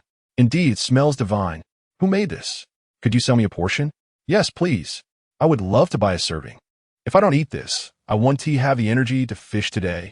This dish is simply too fragrant. If I miss out, I doubt I will sleep well tonight. In an instant, the fishermen surrounded them, their eyes glistening with longing as they focused intently on the food laid out on the aluminum table. Their expressions mirrored that of an infatuated admirer gazing upon a beautiful muse, eager to relish the moment. Apologies, everyone, but there is only enough food here for my family. I cannot sell you any. Zhao Yi quickly declined, noting their eager expressions. With only a modest amount of food, there was barely enough for his family, let alone to share with the crowd. Come on, brother, could you possibly whip up some more? I see you have rice and vegetables left. How about we offer you some fish in exchange for your culinary skills? Yes, we'll pay. We promise to satisfy you. Brother, we're all fishing friends here. Please help us out. Please, you seem like a good person. Surely you can assist us. Otherwise, we won't have the energy to fish this afternoon. As Zhao Yi's refusal lingered in the air, the group clamored with their requests, their eager eyes and pitiful expressions nearly overwhelming him. It was bewildering that a group of grown men could be so unabashedly desperate for a meal. Really, for a bit of food, you're willing to toss around goodwill and friendship like it's nothing, Zhao Yi thought to himself, bemused. It's no wonder they say the two most eager types of people in this world are seasoned drivers and fishermen. All right, I can consider making more, but you must agree to one condition, Zhao Yi declared, not wanting to be too unyielding, even as he formulated his own plans. After all, there are no free lunches in life, are there? What condition? Speak freely. We'll agree as long as it is reasonable. Indeed, as long as it doesn't involve any illegal activities or personal affronts, we're on board. Yes, as long as you don't try to steal our wives. We're fine with whatever. Hearing Zhao Yi's willingness, the fishermen were elated, yet cautious upon learning there was a condition attached. Just add us to your fishing group chat. When you're out fishing, consider giving my boat a priority, Zhao Yi suggested, shaking his head at the absurdity of the situation. These men, boasting such bravado, quickly turned cautious, attempting to cover all bases. Some even voiced concerns about their wives being taken, a notion Zhao Yi found utterly ridiculous. If he weren't intent on gathering more clients, he would have dismissed these peculiar individuals outright. After all, with a wife as beautiful as his, why would he ever covet someone else's? Chapter 41. The sturdy back of a dog? The arm of a boyfriend? Is that it? Of course I agree. Brother, quickly open the chat app. I will join right now. Yes. I thought you were going to propose some conditions, but if that's the case, I was already eager to join. Excellent. It's a must to join the chat. I was already looking forward to tasting your cooking again. It must be delicious. Indeed, I will join as well. May I ask, does your fishing boat provide meals while we fish in the river? Upon hearing Zhao Yi's words, the fishermen paused for a moment, then quickly took out their phones, eager to join Zhao Yi's group. Honestly, who wouldn't want to enjoy such delectable meals by simply joining a chat group? Of course, meals are included when you're on my boat. Rest assured, the service will be attentive and there won't be any hidden charges. Nodding, Zhao Yi took out his phone and displayed the QR code for the fishing group for everyone to scan. While fishing on the boat, he and Lin Wan would also need meals, so preparing food for a few more people was quite convenient. This way, he could also increase his income. What's not to like? As he spoke, waiting for the fishermen to join the group, Zhao Yi quickly finished his meal and reignited the stove. Before long, the table was adorned with several exquisite dishes and a braised fish. Sensing the enticing aroma, the fishermen could no longer hold back and swiftly picked up their chopsticks. The clattering of utensils filled the air. Delicious, truly delicious. It smells amazing and tastes even better. Hey, stop snatching. Don't fight. Whoever grabs will face my wrath. Civility is essential. Let go of that dish and let me have it. Hey, can you show some decorum? I was already picking it up. Go on. Good food belongs to the capable. If you can't grab it, that's your problem. Amidst the din, a fierce battle for the dishes ensued. The clinking of metal chopsticks, the clashing of stainless steel bowls, the sounds of hearty chewing, and satisfied murmurs created a scene that was truly salivating. Gulp. Even though I just ate, witnessing their fervor for the food has reignited my appetite. Zhang Wuqing, who had returned to his fishing spot, glanced back and couldn't help but swallow hard. If not for the fact that he was already full, he would have eagerly joined the fray. I feel the same impulse. Zhang Mingyu nodded in agreement, then with a troubled expression, said, Speaking of which, Grandpa, will we still be able to eat the meals at home tonight? Oh dear, you're right. Zhang Wuqing froze for a moment, then suddenly slapped his thigh and looked at Zhao Yi. By the way, Zhao Yi, quickly add me to your group. I'll follow you from now on. Zhao brother, I want to join too. I might not have time usually, but whenever I do, I will definitely come to fish with you. Zhang Mingyu hurriedly took out his phone. No joke, with such a remarkable chef, I must forge a connection. In the future, I won't even need to go to a restaurant for a meal. Just bring me on the boat. I can fish and dine, a complete package service. Who could complain? Ha! All right, welcome. However, my fishing boat will take a couple of days to arrive. When it does, I will send a message in the group. If you want to come, just tag me or call me directly. Zhao Yi smiled as he added the two to the group. He now had over 30,000 fishing coins. If he persevered for a few more days, he should be able to gather enough for a simple fishing boat. Great! Once your boat arrives, I want to be among the first guests. You must prepare some delicious dishes for us. Ha! No problem. I promise you'll have a great meal. Ha! You better hurry. From today, I'll be on a diet, waiting for your grand opening to feast. Ha! Please don't. What if my boat is delayed and you end up starving? I can't bear that burden. Ha ha. As they chatted and laughed, Zhao Yi reeled in his hook and reattached bait, then cast it towards the densely packed red dots. Whoosh! Soon enough, Zhao Yi sharply lifted his fishing rod, and the familiar sound of water splashing filled the air. A powerful force surged through the rod into his hands, bending it into a perfect arc. One glance at the situation, and it was evident that the fish beneath was no small catch. Ah, Zhao boss, you're amazing. Not only are you a great cook, but you're also quite the fisherman. Indeed, he can cook and fish. Zhao boss is truly impressive. Based on my years of fishing experience, this fish should weigh no less than 30 pounds. Remarkable. Yes. Did you see the muscles on Zhao boss's arms? Look at that explosive power. It's clear he is trained. Absolutely. Look at Zhao boss's waist. That's the legendary sturdy back of a dog. With such strength, he could easily tackle a 100-pound giant fish. The fishermen, having finished their meal, had unknowingly gathered behind Zhao Yi and his companions. Upon seeing Zhao Yi reel in a big catch, they began to shower him with compliments as sweet as honey. Ahem. Everyone, if you keep flattering me, I want to have the strength to fish. Listening to the fisherman's praises, even with his thick skin, Zhao Yi felt a bit overwhelmed. Come on, we're fishing here. Why do you always talk about my muscles rather than my skills? And the sturdy back of a dog? I also have the arm of a boyfriend, a V-shape, serratus muscles, and chocolate abs. Why don't you mention those? Ha ha. Zhao boss, you focus on your fishing. We're just speaking the truth. So don't take offense. Yes, Zhao boss, we're just straightforward folks, and we only speak the truth. If you don't want to hear it, just ignore us. Indeed, we don't tell lies. We're all honest people. Ahem. Hearing the fisherman, not only Zhao Yi but even Lin Wan and Zhang Wuqing nearly choked on their water. Honest people? Which honest person would come over smelling food and ask for a meal? Which honest person would praise another's muscles for free? Moreover, who would claim to be an honest person? Each of them had robust features, appearing honest, but in reality, they were anything but.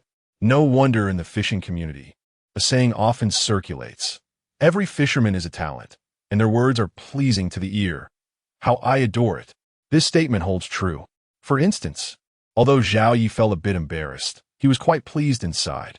After all, what man doesn't enjoy being complimented for his muscles? Especially the sturdy back of a dog. That is the ultimate aspiration for any man. Chapter 42. The three-colored rice level fish. The melodious sound of water slicing through the air persisted for half an hour, gradually subsiding afterward. During this time, Zhao Yi and the other fishermen forged a deep friendship. The allure of their pleasant conversation captivated Zhao Yi, fostering a natural camaraderie. Meanwhile, they seized the opportunity to move their gear closer, intent on further solidifying their bonds throughout the afternoon. Naturally, sharing a dinner would render the day even more perfect. After a few more minutes, a sudden splash echoed, revealing a slender fish adorned in 3 distinct colors surfacing from the water. Oh my! Is that the 3-colored rice-level fish? At the sight of this creature, every soul present, without exception, sprang to their feet. Their eyes widened in astonishment. Mouths agape in a perfect ta shape, expressions of shock and disbelief mirroring one another. Even Zhao Yi, who had been standing all along, couldn't help but consider returning to his fishing box before standing up again. Slow down, darling. Please don't let it escape. After a prolonged moment, Lin Wan took a deep breath, trembling as she tugged at Zhao Ye's arm, softly urging him. Yes, Zhao Yi, be careful. If this fish escapes, I won't be able to sleep for 3 days and nights. Zhang Guoqing chimed in, snapping back to reality and hurrying to Zhao Ye's side. Indeed, brother Zhao. Take a deep breath. You mustn't feel anxious. Zhang Mingyu added, echoing the sentiment. Daddy, you're the best. You can do it. Yes, Dad, I believe in you. The 2 little ones, though unaware of the fish's rarity, were clever enough to sense the tension, their small faces taut as they cheered Zhao Yi on. Please, don't all act like this. You're making me nervous. This fish has been toying with me for so long. It won't escape now. Besides, you've all seen plenty of 2-colored fish. A 3-colored one is nothing to be overly astonished about. Noticing everyone's anxious demeanor, Zhao Yi, initially merely excited, Now felt a twinge of nervousness. He quickly inhaled deeply, attempting to reassure them. Ah, darling, please stop talking and focus on reeling it in. Be very careful. If that fish gets away, I might just faint in the restroom. Yes, Xiao Yi. Please don't speak, just reel it in and handle the fish carefully. We mustn't be careless. Indeed, securing it is paramount. Only then will we feel at ease. Daddy, heed Mommy's advice. Don't speak, just fish. Yes, Dad. You must be obedient. Xiao Yi opened his mouth, shaking his head in disbelief. He decided to fall silent and diligently start reeling in a line. Shaolin, perhaps you should take over. I can't bear the thought of losing this fish, he uttered, feeling the weight of the moment. Minutes later, Xiao Yi managed to pull the fish close to the shore. At that moment, Zhang Guoqing, who had been poised with the landing net, hesitated, trembling slightly, unsure of his next move. After all, a three-colored fish is a treasure. If it escapes, who would take the blame? All right, I'll handle the net, Lin Wan said, hesitating only briefly before nodding and taking the landing net. The fish rightfully belonged to her family, and thus it was her duty to land it. Taking a deep breath, she steadied herself, trembling as she lowered the net into the water. As soon as the net touched the surface, the fish thrashed vigorously, darting away and disappearing into the depths. Startled, Lin Wan quickly withdrew the net. Darling, where's the fish? Did it escape? Seeing nothing, Lin Wan's voice trembled, tinged with panic. No, my dear, don't worry. It's just a fish. It won't escape that easily, Xiao Yi reassured her, feeling a pang of concern for Lin Wan. How could she not be anxious? This was a three-colored rice-level fish. Securing it could wipe away our family debts. Lin Wan pouted in protest. Come now, sweetheart. We've managed to secure such a lovely home. Do you truly think I can't handle a bit of debt? Xiao Yi chuckled, shaking his head in amusement. I've already prepared the funds for our debts. You needn't fret. Once the children are on summer break, we'll visit each creditor one by one. How does that sound? All right, I'll try again, Lin Wan said, feeling somewhat reassured but still fixated on the water's surface, unwilling to look away for even a moment. After enduring 2 years of hardship, she couldn't shake off her frugal nature. Even knowing Xiao Yi had money, she instinctively wanted to hoard it. Perhaps you could assist me with the rod, and I'll handle the net. This fish is powerful. You may not be able to reel it in, Xiao Yi said, shaking his head in a bemused manner. Lin Wan nodded, feeling a wave of relief wash over her. The previous moment had truly frightened her. She had seen too many fishermen falter at critical moments, regretting their mistakes deeply. As Lin Wan took the rod and pulled the fish from the water, Xiao Yi's quick reflexes kicked in. He scooped the three-colored rice-level fish into the net with a swift motion. Get it, he exclaimed, his muscles tensed as he lifted the sizable fish, weighing nearly 30 pounds. Suddenly, to their shock, the net snapped with a loud crack. In an instant, the fish, along with the broken net, fell back into the water, leaving everyone gasping in horror. Lin Wan instinctively cried out, stepping back several paces to regain her balance. Oh no, the others echoed, shocked at the turn of events. Just when it mattered most, the net broke and the fish escaped. The misfortune was palpable. With a swift leap, Xiao Yi dove into the water after the fish, acting purely on instinct without a moment's hesitation. Chapter 43. Soft-shelled turtle or turtle. Goodness. Boss Xiao, what an impressive feat. Oh, this isn't impressive at all. It's a natural reaction. If it were me, I wouldn't be able to resist either. Indeed, a rare, tricolor, rice-level fish, who could simply watch it slip away. Quite right, though I wonder if Boss Xiao can catch it back. The old man climbing the tree seems a bit precarious. Upon witnessing Xiao Yi leap into the water, the anglers on the shore were momentarily stunned, quickly erupting into animated discussions. At that moment, their hearts were conflicted. They hoped Xiao Yi could catch the fish, enriching their experience, even if just to take a photograph and boast a little. Yet, the pang of jealousy also compelled them to wish he would fail, so they could find solace in their own inadequacies. Such is the nature of anglers. They yearn for their friends to catch fish while simultaneously desiring not to be outdone. A complex sentiment, indeed. Unbeknownst to Xiao Yi, who was intensely focused on a red dot beneath the water, the anglers harbored these thoughts. He knew the net and that prized tricolor rice-level fish were right there. Confirming its location, Zhao Yi extended his hands without hesitation, plunging downwards. What? Was it sheer luck or merely a fortunate coincidence? At the very instant he reached out, he unexpectedly encountered the fish emerging from the net.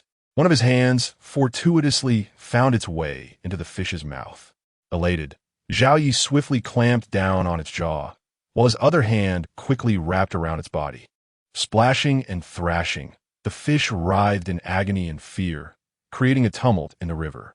Yet, despite its vigorous struggle, it could not escape the grip of Zhao Yi's hand. The more it flailed, the more it ached, and the tighter his hold became, leaving it with little room to maneuver. Soon, it found itself enveloped in a warm embrace, only to be hoisted from the water. It watched in disbelief as its aquatic home receded further away, realizing its fate was sealed. Gradually, it ceased its struggles, widening its eyes to remember the human holding it, perhaps knowing that this moment would be its last. Incredible. He truly caught it. Amazing. Indeed, astonishing. From now on, I won't assist anyone but Boss Zhao. Ah yes. With this skill, fishing alongside Boss Zhao will never be a loss. If a fish ever slips away, I shall have him dive in to retrieve it. A splendid idea. You should ask Boss Zhao if he offers such a service. The anglers on the shore were oblivious to the fish's inner turmoil. Upon witnessing Zhao Yi lift the fish from the water, they were filled with shock and envy, wishing they could trade places with him. However, Zhao Yi was indifferent to their thoughts, cradling the now docile tricolor rice-level fish, absorbed in his own world as the system's notification echoed in his mind. Ding! Congratulations, host! You have caught a 29-pound tricolor fish, earning fish weight X3, promotion experience 3100, and fish currency 8000. Just this one fish catapulted Zhao Yi's promotion experience to over 9,000. The task progress surpassed 200 pounds, and his fish currency soared to 40,000. This was a tremendous windfall. He was fortunate that he acted on impulse and dove into the water. Otherwise, he would have been inconsolable. Dear, what are you dawdling for? Come back quickly. Lin Wan chuckled, urging Zhao Yi, who stood in the water, grinning foolishly while holding the fish.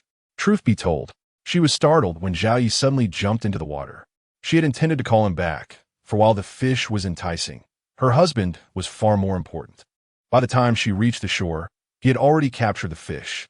In that instant, her mouth hung agape in disbelief until she finally reacted to the angler's chatter and hastily called out to him. Huh? Oh. The sound of Lin Wan's urging jolted Zhao Yi back to reality. He nodded in response and began making his way back to the shore, cradling the large fish. Though it was summer, being fully clothed in the water was rather uncomfortable. What was this? Just as he took a few steps, his foot unexpectedly landed on something slippery and firm, which seemed to move. Curious, he checked his fish radar, discovering a red dot. Zhao Yi was puzzled. This object fell hard underfoot. How could it possibly be a fish? Could it be a soft-shelled turtle, or perhaps a turtle? Considering this possibility, Zhao Yi quickly extended the tricolor fish towards Lin Wan on the shore. Wife, I think I've stepped on something interesting. Please take the fish and secure it. Huh? Oh. This time, it was Lin Wan's turn to be taken aback. Once she grasped the fish, she curiously inquired, What interesting thing did you find? Is a gold chain dropped by another angler? Huh? What are you imagining? It's a living creature, something that moves. Zhao Yi chuckled at Lin Wan's fanciful thoughts before bending down to feel the object beneath his foot. Firm yet slightly soft, smooth with a skirted edge. Yes. It must be a soft-shelled turtle. After thoroughly examining the object, Zhao Yi confirmed it was indeed a massive soft-shelled turtle. Judging by its outline, he estimated it weighed no less than 30 pounds. Goodness, a 30-pound wild soft-shelled turtle. This must be as rare as the 9-colored fish. If I bring it home, along with a few hens, and prepare a farewell, my concubine dish, it would be simply delightful. With this thought, Zhao Yi couldn't resist licking his lips, swiftly spreading his arms to grasp the sides of the creature beneath him. Come here, he murmured, and with a powerful heave, he lifted the creature from the water. However, upon seeing what he held, Zhao Yi's eyes widened in disbelief. If it weren't for his eyelids, his eyes would surely have popped out and been swept away by the current. And it wasn't just Zhao Yi. Everyone else was equally astonished. As they beheld the large creature in his grasp, they stood utterly dumbfounded, their faces reflecting sheer incredulity. The sight was akin to encountering a ghost. No, it was more astonishing than that. Chapter 44. Dissecting the Old Turtle? Old husband? Seeing things? Is this really the old turtle? Or is it the tricolor old turtle? Unsure of how much time had passed, Lin Wan, cradling the tricolor rice-level fish, was the first to speak. Her voice trembled, a blend of excitement, uncertainty, and anxiety, creating a complex tapestry of emotions.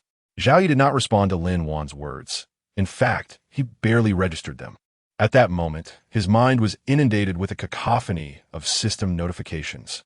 Ding! Congratulations, host. You have caught a 30-pound tricolor soft-shelled turtle. The fractional weight is not calculated. Gaining weight x3. Promotion experience 4,000 and 10,000 fish coins. Ding! Congratulations, host. Your promotion experience has reached 10,000. You have been promoted to fishing supervisor with a salary adjustment to 1,000 yuan hour. The next promotion requires experience, 3,151,000,000. The fractional weight is not calculated. Ding! Congratulations, host. You have been promoted to fishing supervisor. You may now recruit 3 formal employees and 1 fishing team leader. The salary for formal employees is 5,000 yuan a month, and for the team leader, 10,000 yuan a month, dispersed by the company. Ding! Promotion rewards are now issued. Cash 50,000 yuan, 50,000 fish coins, 1 high-grade shore fishing rod, including the line group, capable of catching 100 pounds, 3 low-grade physical enhancement liquids, and 5 lottery draws. Ding! Congratulations, host. You have completed the project task with excellent efficiency. Rewards issued. Cash 10,000 yuan, 1,000 fish coins, and 10 lottery draws. Goodness gracious! This is extraordinary. Nevertheless, can the turtle I caught with my hands truly be considered a catch? The barrage of notifications finally ceased, and as Zhao Yi regained his composure, he felt a mix of elation and confusion. Yet, the confusion was fleeting, for he had no time to ponder such matters. He needed to get ashore promptly to claim his rewards. Now, he had a remarkable 15 chances to draw from the lottery, and he could hardly imagine the treasures that awaited him. Dear, are you talking to me? Did you hear that? Huh? Oh, what? What did you just say, my love? Startled, Zhao Yi quickly held the tricolor old turtle aloft as he turned to Lin Wan. I was wondering if my eyes were deceiving me. Is that truly a tricolor old turtle in your hands? By now, Lin Wan had calmed herself and was certain her eyes were not playing tricks. She spoke again, her voice steady, though her desire for confirmation lingered. Ha ha, you are not mistaken. It is indeed a tricolor old turtle. Just look at its golden and silver hues combined with the green. Isn't it striking? Clambering onto the shore, Zhao Yi laughed heartily as he presented the tricolor old turtle to Lin Wan, grinning as he declared, "My dear, let us pack our things and head home. Tonight, I shall prepare a King Bawang BG feast for you and your mother. I assure you, it will be so delectable you'll want to savor every bite." Wait, Zhao Yi, are you really planning to eat that tricolor old turtle?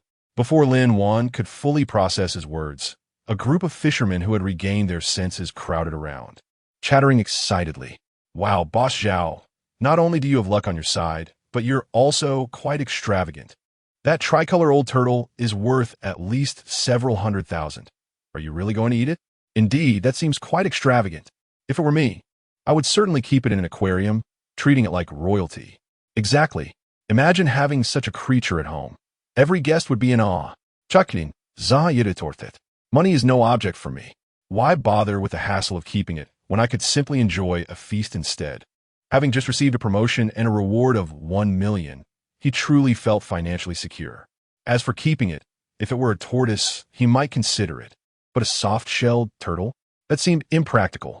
The notion of treating a soft-shelled turtle as a revered ancestor was amusing to Zhao Yi, and he couldn't help but stifle a laugh. Well, Zhao Yi, you do make a fair point. Having money certainly allows for indulgence, Zhang Guiqing interjected. However, that old turtle likely weighs 30 pounds. Your family of 4 surely cannot finish it all. If you can't consume it all, might you consider selling a portion? Pausing, he added, somewhat bashfully, of course, if you're willing to sell, I would be the first buyer, and I assure you the price will be fair. Yes, yes. Zhang is right. I would like to buy as well. I'm not greedy.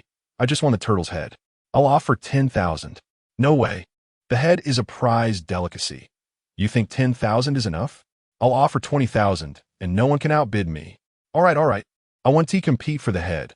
I'll take a leg instead, and I'll offer 10,000. Me too. A leg has meat, and a soup made from it would be absolutely delightful. Hey, I'm not wealthy, but I do like to buy the shell just to savor it. I want to let you lose out. I'll offer 5,000. Goodness, you're not just poor. You're crafty. You think you can buy the shell for 5,000? Get out of here. I'll offer 50,000. After enjoying it, I can show it off. As Zhang Wuqing's words hung in the air, the other fishermen's eyes lit up, and they eagerly raised their hands, vying for Zhao Ye's attention. Come on, you lot are quite audacious. At this rate, I'll end up with an empty shell and nothing left to enjoy. Zhao Ye rolled his eyes in exasperation. Quickly, go find somewhere cooler to linger. This turtle is not for sale. Not a single scale. I have elders at home.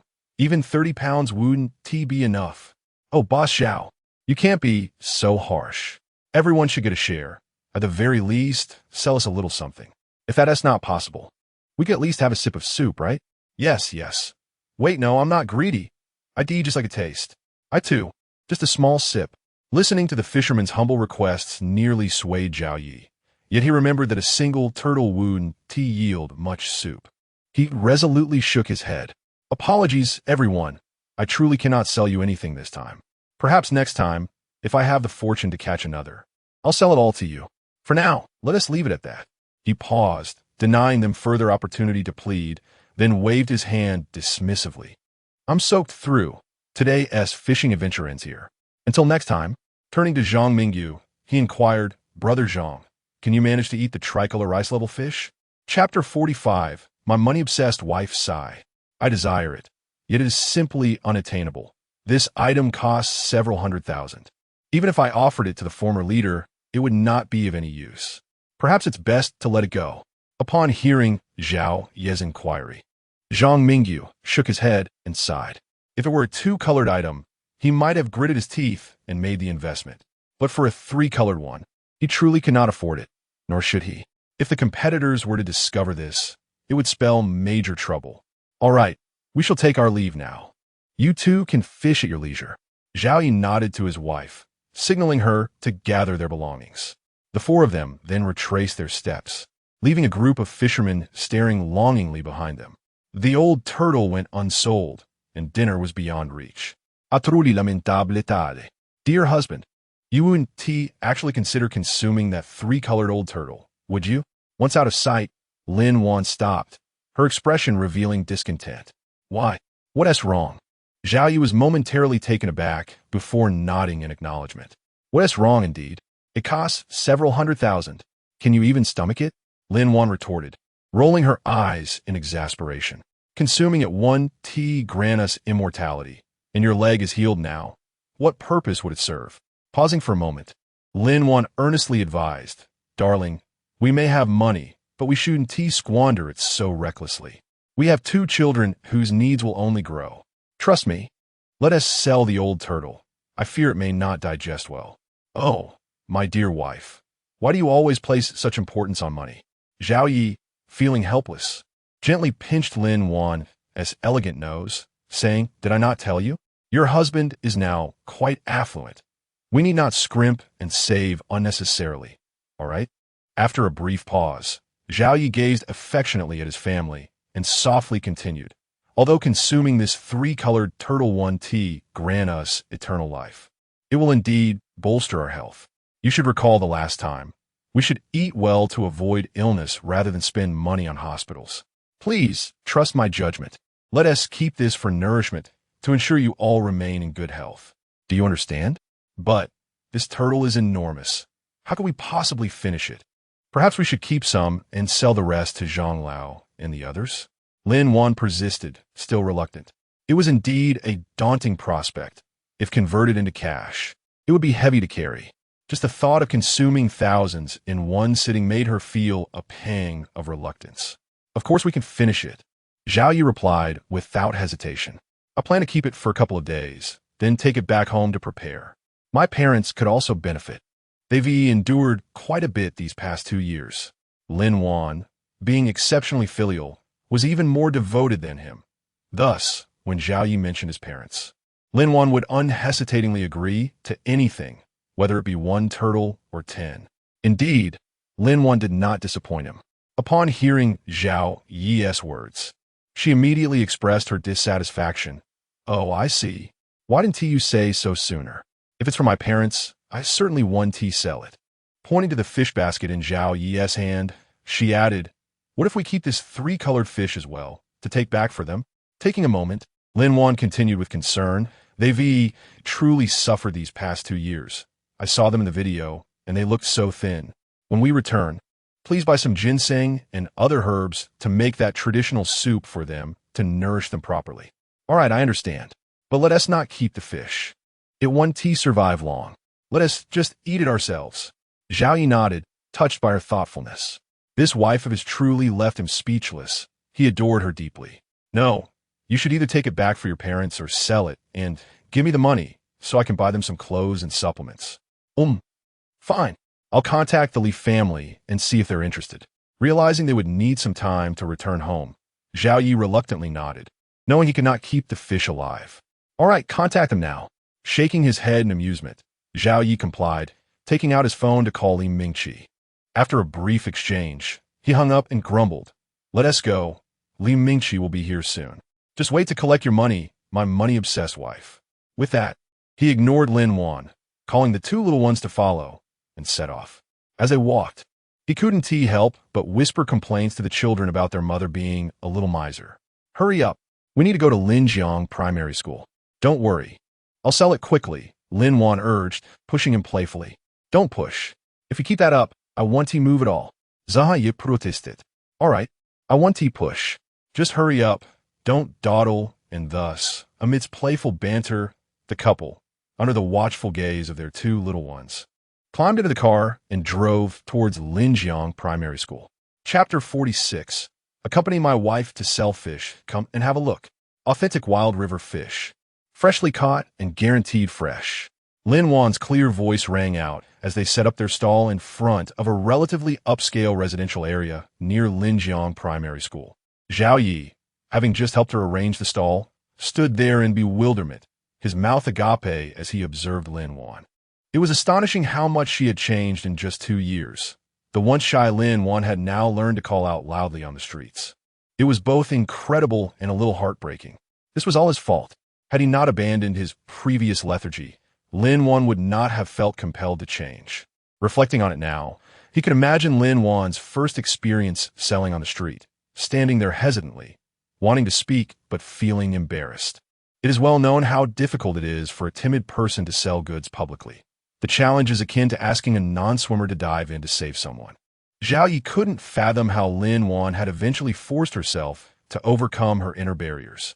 Yet, he could sense that at that moment. She must have felt helpless and aggrieved, perhaps wishing to find a crack in the ground to hide in. Darling, I'm sorry, he silently apologized to Lin Wan. With that thought, he abandoned his plan to hide in the car and instead knelt beside her. Now he understood. Lin Wan's financial ambition stemmed from her awareness of the difficulty in earning money. From dawn to dusk, she caught fish, then stood on the street or at the school gate, forcing herself to cast aside her shame and pride to sell loudly. If he were in her shoes, who wouldn't he become financially driven? Zhao Yi now realized that what he needed to do was not to change Lin Wan with abundant wealth, but to quietly accompany her. If she wanted to sell fish, he would stand by her side. Even if he could earn more by fishing during that time, it mattered not. His only wish was for his wife to be happy. Young lady, are these fish truly wild river fish? Many people are passing off farmed fish as wild. An elderly woman remarked as she approached the stall, scrutinizing the fish. Lin Wan immediately beamed and explained, ma'am, these are absolutely wild river fish. My husband and I caught them early this morning by the river. Just look at their color and vitality. They're not at all like farmed fish. The woman remained skeptical, still hesitating. Sensing her doubt, Zhao Yi quickly grabbed a fish from the bucket and showcased it to her. Look at these scales. Aren't they bright and orderly? Let me tell you, when buying fish, always check the scales. Only wild fish have such shiny and neat scales. Farmed fish are dull and lifeless. Pausing for a moment, Zhao Yi smiled and continued, Ma'am, buying fish is like assessing people. Farmed fish lack exercise, so their spirits are low and their vitality is lacking, resulting in dull scales. In contrast, wild fish are like those who are active. They're vibrant and healthy. Reflect on your past purchases of wild versus farmed fish. Doesn't it make sense? Seeing the elderly woman lost in thought, Zhao Yi seized the moment and intensified his persuasive efforts. Ma'am, you can trust my words. I can see you are someone who values fitness. If you doubt me, compare yourself to the less active folks in the neighborhood. You will surely appear the youngest and most radiant. Huh, young man, with words like that, I'll buy the fish. Give me 2 large ones. I have a big family, she exclaimed, her mood lifting as she playfully touched her cheek. With a generous spirit, she waved her hand, purchasing 2 large fish without even inquiring about the price. All right, ma'am, just a moment, I'll pack the fish for you, Zhao Yi replied with a smile.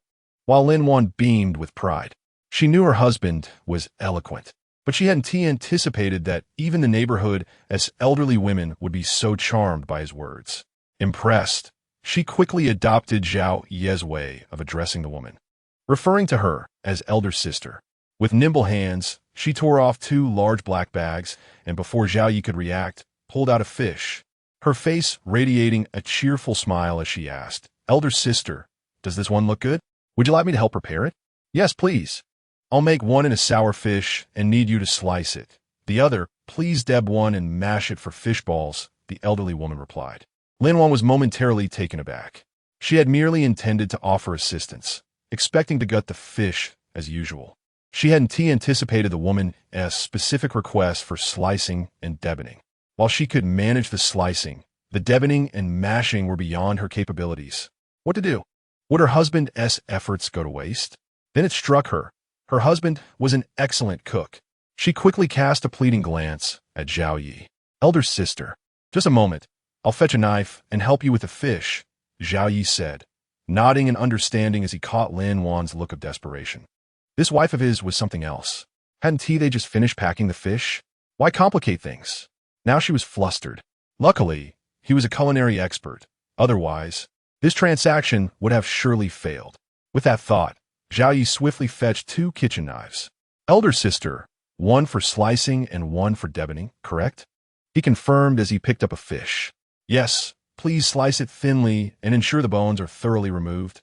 I have children at home, and it would be troublesome if they choked, the elderly woman cautioned, her concern evident.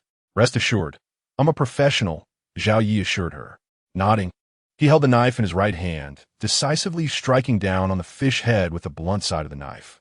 With a resounding thud, the fish immediately succumbed, its body curling up in a final spasm. Without hesitation, Zhao Yi continued. He inserted the blade into the base of the gills and with a gentle force, cleanly severed one side of the bright red gills. In quick succession, he expertly removed the other side as well. With the gills excised, he began to scale the fish from the tail. The sound of scraping filled the air as he deftly stripped the fish of its scales, rendering it smooth and sleek. Next, he pressed down on the fish's body with his left hand, using his right to slice open the belly, following the spine upward. In no time, he reached the midpoint, swiftly gripping the tail with his left hand and pushing down. Fish fillets are distinctly separated from fish bones, creating a clear distinction that inspires immense confidence at first glance. Chapter 47. The aftereffects of consuming the physique elixir after meticulously filleting the fish and placing the pieces into bags. Zhao Yi pressed down on another fish, repeating the process with deft precision. In no time, he had completely dismembered this one as well. Next, with the fish bones neatly packaged, Zhao Yi held his knife in both hands and began to chop the minced flesh. The rhythmic sound of the blade striking the cutting board resonated like the beat of a drum, compelling those nearby to nod in time with the cadence of his movements. A woman across from him, captivated by the spectacle, found herself involuntarily bobbing her head in sync with the rhythm of Zhao Yi's chopping.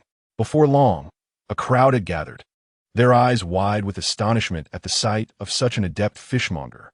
"Young man, you are remarkable. I have never seen anyone handle fish with such finesse. I shall return to purchase from you again," the woman exclaimed after he finished with the 2 fish, giving him a thumbs up before paying and taking her bag. "Thank you. Should you return, I will ensure you receive a discount," Zhao Yi replied with a smile, masking his inner exasperation with a cheerful demeanor, as good business demanded. "Boss, I would like a grass carp, prepared just like the last one, with the bones removed and minced," called out another customer. "I want one too, slice please," came another request. "Me as well." After bidding farewell to the enthusiastic woman, Zhao Yi found himself surrounded by a throng of eager patrons. Amidst the cacophony of their demands, he felt a blend of genuine suffering and unexpected joy. The burden of labor weighed on him, yet he found solace in Lin Wan's evident delight as she collected the payments. Adhering to the principle that her happiness equated to his own, he buried himself in the task at hand, diligently processing the fish. As time slipped by, over an hour later, he finally sold the last of his catch, with only a few odd fish remaining in the bucket. With a sigh of relief, Zhao Yi stood up, stretching his arms, and jokingly remarked to Lin Wan, "My dear, I feel rather unclean now. I never imagined I would become a butcher of fish. Your efforts were commendable. I just counted, and we made over 1,600 yuan. Quite a nice windfall," Lin Wan replied, beaming. Pausing for a moment, she added, "In light of your excellent performance, I shall reward you with either an ice cream or a bottle of soda. The choice is yours." "Ah, how miserly. After laboring for over an hour, my knife is dulled, and you offer me but an ice cream to appease me?" Zhao Yi lamented, casting a sorrowful glance at Lin Wan. "Would you like it or not? If you decline, I could save a few yuan," she teased, winking as she packed up the goods. "I want both. One ice cream to savor while sipping on the soda. That would be bliss," Zhao Yi exclaimed, gritting his teeth as he assisted in the cleanup. "That is not permissible. You must choose one. Is several yuan? Then I shall purchase it myself. A few yuan is no burden to me. That is even less acceptable. Your money is my money, and my money is my own. It is absolutely out of the question for you to use my funds for your own treats." "Fine, as you say. But next time, do not expect me to butcher fish again. I'm a kind-hearted individual, unwilling to be drenched in blood." "That will not do. Fish need to be processed. Perhaps this time ice cream. Next time soda? That is still unacceptable. I want an ice cream in one hand and soda in the other. I desire to indulge." "Very well, but you must wear a smile while butchering next time. A frown will not do for business."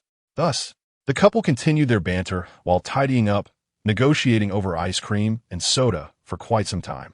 In the end, Zhao Yi emerged victorious, relishing his ice cream in one hand and soda in the other. Yet, upon seeing the 2 children with their extravagant Häagen-Dazs ice creams, his modest treats suddenly seemed unappealing. After all, his ice cream cost but a single yuan and the soda 3. A mere 4 yuan in total hardly compared to the lavishness of the children's delights. Fortunately, Lin Wan was merely teasing him. Noticing his glum expression, she cheerfully produced a Häagen-Dazs from behind her, instantly lifting Zhao Yi's spirits. Of course, Zhao Yi was merely jesting. There was no way he would let Lin Wan have that treat, as he intended to enjoy the better one for himself. Yet Lin Wan, too, was unwilling to share, having planned to indulge in it herself. Thus, a playful dispute ensued over who would get to enjoy the premium ice cream. Culminating in a compromise, they would each have half of the Häagen-Dazs and half of the cheaper ice cream, sharing the soda between them. In their warm exchange, they relished their time together. The 2 children nearby, savoring their own ice creams, could only watch with exasperation, feeling as though their own treats had lost their allure. "Dear, I shall take a shower now. You and the children should wash up as well," Zhao Yi called to Lin Wan as they returned home, promptly disappearing into the master bathroom. Upon entering, he eagerly retrieved 3 bottles of the low-grade physique elixir and consumed them one after another. A warm surge enveloped him, washing away the fatigue accumulated from the day's exertions. He felt his muscles swell and his strength surge anew. "Delightful," he exclaimed, clenching his fists and reveling in the newfound power coursing through him. With a physique rating of 16, he mused, carrying 200 pounds of fish along the mountain path should now feel effortless. though the elixir granted him great benefits. He often felt a sense of loss upon its completion, as the warm flow dissipated like the final tremors of a fleeting moment, leaving behind a blank slate in his mind that lingered longingly. Moments later, as the warmth faded, Zhao Yi sighed, a craving for a cigarette creeping in. Yet, recalling the lottery awaiting him, he felt a surge of excitement. 15 opportunities, after all. Perhaps luck would smile upon him today, yielding yet another bottle or two of the elixir. Anticipating the thrill of that next surge, he tucked away the empty bottles, rubbing his hands together in eager anticipation. System. Commence the lottery. Let us begin with 5 consecutive draws. Beep. Acknowledged lottery commencing. Chapter 48. Lottery Extravaganza. Fishing careers set to flourish. Ding. Congratulations, host. You have won 100 bags of bear biscuits. Ding. Congratulations, host. You have won 100 packs of napkins. Ding. Congratulations, host. You have won. Ding. Congratulations, host. You have won. Ding. Congratulations, host. You have won a discount shopping card. What on earth is this? After 5 draws, Zhao Yi wore a face of dejection. Where's the promised essence? Bear biscuits? Why not just give me a bear directly? Thankfully, he managed to draw a discount shopping cart at the end. Otherwise, he would have been utterly dismayed. Determined to continue, he decided on 10 consecutive draws, unwilling to concede defeat. The gloom lasted only a brief moment before Zhao Yi gritted his teeth and rallied his spirits. Ding. Received commencing lottery draw. Ding. Congratulations, host. You have won 100 bottles of tiger oil. Wait a moment, system. Could you explain what this tiger oil is? Are you certain this is legitimate? Hearing the first item drawn, Zhao Yi could not help but interrupt the system. What on earth is this? It's not something one would use at night, is it? The absurdity of it all made him chuckle with a hint of anticipation. Ding. Item stored in system space. The host may view the usage instructions. Shall we continue the lottery? Hold on. Let me read the instructions first. Zhao Yi shook his head and quickly retrieved a bottle of tiger oil from the system space. However, upon reading the instructions, he was immediately taken aback. What sort of nonsense is this? Calling a simple sesame oil tiger oil. What does this have to do with tigers? A poor rating indeed, a 9-star disappointment. System. Let's keep going. After venting his frustrations, Zhao Yi quickly stashed away the tiger oil and resolutely instructed the system. Ding. Received, continuing the lottery. Ding. Congratulations, host. You have won a modified red BMW car, now parked in the garage below. Oh, this is quite nice, just perfect for my wife. I was planning to buy her a car in a couple of days. This certainly saves me some trouble, Zhao Yi mused. Ding. Congratulations, host. You have won a further encouragement. What? How can I win encouragement again? If only you'd given me a pack of bear biscuits, or even another bottle of tiger oil. Zhao Yi could not help but grumble internally. However, it seemed his complaints had irked the system. The subsequent draws yielded either more encouragement or trivial items. This prompted him to clasp his hands together in supplication to the system, praying to the divine. Whether it was his earnest pleas that satisfied the system or the deities finally took notice, the next several draws brought him immense joy. Ding. Congratulations, host. You have won a small bait production persona set. Ding. Congratulations, host. You have won 10,000 fish catch coins. Ding. Congratulations, host. You have won a bait formula. Ding. Congratulations, host. You have won a supreme martial arts skill. Ding. Host. Your lottery attempts have been exhausted. Would you like to spend fish catch coins to continue? No more draws, no more. Zhao Yi grinned widely, hastily waving his hands. What a joke, having already won so many valuable items. What more could he possibly desire? The supreme martial arts skill was a treasure. With this ability, combined with his formidable physique of 16 points, he could easily overpower 10 ordinary individuals. With time, as he further enhanced his physique, even soldiers would appear as mere novices before him. It is well known that a soldier's combat prowess is not to be underestimated. Typically, any soldier with 3 years of service possesses a physique at least double that of an average person, which, according to the system's classifications, would equate to 20 points. Those elite soldiers possess even more extraordinary physical capabilities, often exceeding 3 times that of a 3-year soldier. While Zhao Ye's physique may currently fall short compared to a 3-year soldier, With a supreme martial arts skill, he could hold his own in a one-on-one encounter, possibly even surpassing them. One should not underestimate the significance of supreme martial arts. Reality is not a novel. Supreme martial arts is not merely a legendary technique, but a systematic approach to combat. Regardless of how adept one is in martial arts, physical conditioning is paramount. Without a strong body, even the most refined techniques are rendered ineffective. Indeed, it is said, in the realm of martial arts, speed reigns supreme. No matter how skilled, brute strength prevails. This underscores the truth that regardless of one's martial prowess, speed and strength are of utmost importance, reliant on physical conditioning. Of course, in a fair contest of equal physiques, Zhao Yi, possessing supreme martial arts, would undoubtedly be invincible. However, in these peaceful times, Zhao Yi did not place much value on such skills. At most, he would use them to teach children or occasionally impress others. In contrast, the bait formula and the small bait production persona were of far greater utility. The bait formula encompassed both base and complex bait types. Once mass-produced, it would undoubtedly captivate the global fishing community. The small bait production persona was designed specifically for creating these baits. According to the system's recent transmission, the persona comprises two components: person, referring to the robots, totaling 10, and setup, denoting the production equipment.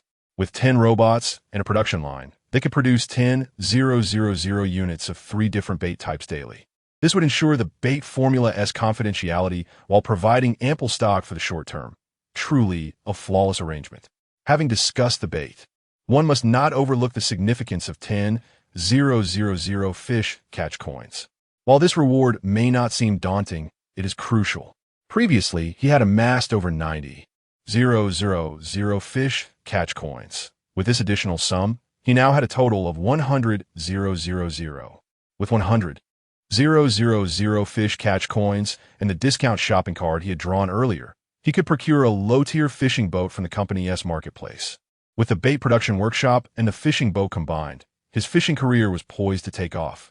In due time, his parents, siblings, and those who had supported him would all join him in a better life.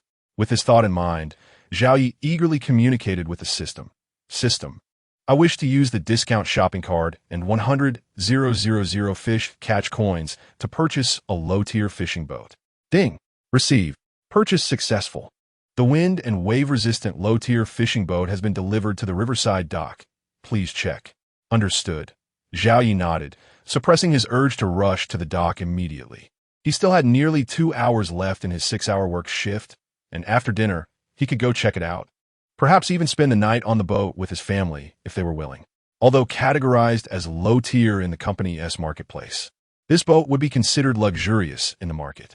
It was equipped with all necessary amenities, wind and wave-resistant, and quite stable, offering a living experience comparable to home.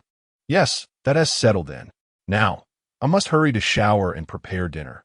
We shall leave once we finish eating. With a firm decision in mind, Zhao Yi eagerly stripped off his clothes, humming a tune as he began to prepare for the evening ahead. Chapter 49. The Night of the Rice Grain. My dear, this is utterly extravagant. Is this truly our fishing boat? After finishing her bath and dinner, Zhao Yi hurriedly escorted Lin Wan and their 2 children to the riverside dock, having just seen off Li Mingqi, who had come over to buy fish and stayed for a meal. When Lin Wan heard Zhao Yi mention the surprise while dining, and learned it was a 3-story fishing vessel, she was left utterly speechless, stammering in disbelief. Previously, she had thought the small car was the surprise, but now she realized her perspective had been exceedingly narrow. In comparison to this colossal vessel, that little car seemed like a mere trinket, incomparable in stature. Just look at that gleaming white hull, and behold the 3 towering decks. The sleek, 30-meter-long silhouette adorned with the bold, crimson lettering of night rice grain was simply dazzling. It was so radiant that it nearly blinded her, leaving her momentarily unable to process the reality before her. Just 3 days prior, their household had been in dire straits, and now it was filled with opulence, luxurious homes, exquisite cars, and a lavish fishing boat. Who wouldn't be bewildered? How do you like it? Surprised, are we? Do you appreciate your husband's grand gesture? Although Zhao Yi could not discern Lin Wan's precise thoughts, Her astonished expression revealed that this surprise had indeed overwhelmed her, rendering her momentarily dazed. Yet, he relished in witnessing her bewilderment. It was adorable and filled him with a sense of accomplishment. "My dear, this surprise is too immense. I can scarcely believe it. I fear I am dreaming." Regaining her composure, Lin Wan gazed at Zhao Yi with wide-eyed wonder and said, "Hurry, let me take your arm." "Huh? Why do you need my arm?"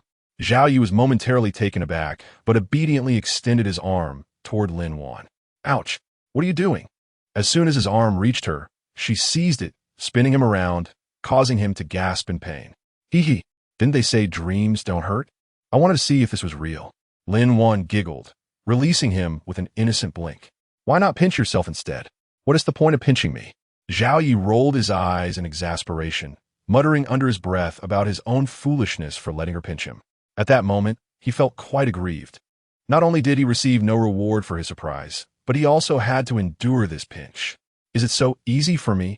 Hee hee, pinching myself would hurt. You know, my darling wife is the most pain-averse person," she exclaimed. "Come on, let's explore our fishing boat together with the children." "All right." Touching his lips where Lin Wan had kissed him, Zhao Ye's grievances evaporated, and he eagerly led the way, excited to explore. "This fishing boat is simply unbelievable. How much did you spend on it? And how much secret money have you been hiding?" From the lower deck to the upper levels. Standing on the top deck outside the suite, Lin Wan gazed out at the shimmering river, feeling the gentle breeze caress her cheeks, and closed her eyes in a moment of bliss. As she recalled the boat's luxurious interior, she couldn't help but exclaim in awe before turning to Zhao Yi with intense curiosity. She vowed she had never once considered asking about Zhao Ye's finances. After all, she believed that after purchasing the car and house, they would barely have enough to settle their debts. Even if there were some leftovers, it surely wouldn't be substantial. Yet now, it appeared she had grossly underestimated Zhao Ye's financial capacity. The lower level, just beneath the cockpit, boasted 20 bunk beds with accompanying bathrooms. The first level featured a cockpit with 2 genuine leather armchairs and a lounge area for tea and conversation. The second level housed a kitchen and dining area, large enough to run a small restaurant. The third level was an expansive luxury suite, complete with a television, refrigerator, and all essential appliances. Such an extravagant fishing boat must have cost a fortune. Forgive her ignorance. She simply couldn't fathom the expense. After all, her father's fishing boat had cost over $1 million, and this one made it look like a mere pittance, akin to comparing a pauper to a millionaire. The thought of how much money had been spent on this boat made her want to cry. She wondered just how much Zhao Yi had left after this extravagant purchase. At that moment, she couldn't help but ponder whether she should take control of their finances to prevent this spendthrift man from continuing his reckless ways. It didn't cost too much. Under Lin Wan's penetrating gaze, Zhao Yi felt a pang of guilt and averted his eyes. He whispered meekly, "I don't have much left, aside from the 50,000 for debts. The rest is in the stock market." Though he couldn't discern Lin Wan's specific thoughts, Zhao Yi felt an ominous chill, as if someone were eyeing his little treasure chest. "Not much. All in the stock market." Lin Wan was both annoyed and amused. This spendthrift man was clearly lying, unable to meet her gaze, betraying his guilty conscience. However, knowing the money was earned through stock trading, she chose not to press further, instead shifting the topic with a hint of concern. "Darling, you must be cautious with your investments. It's better to earn less than to be greedy. Greed is the enemy of stock trading. If possible, you should consider investing in tangible businesses, something you can see and touch. It will be more reassuring, won't it?" "Yes, my dear, rest assured. I have it all under control." Zhao Yi nodded repeatedly, though in his heart, he mused how tangible businesses could never match the profits of stock trading. In just 2 days, he had gained 200,000 to 300,000 from the stock market alone. The $1 million he had invested that afternoon would likely yield another 30,000 by tomorrow. What business could generate such swift profits? Selling flour? Or robbing a bank?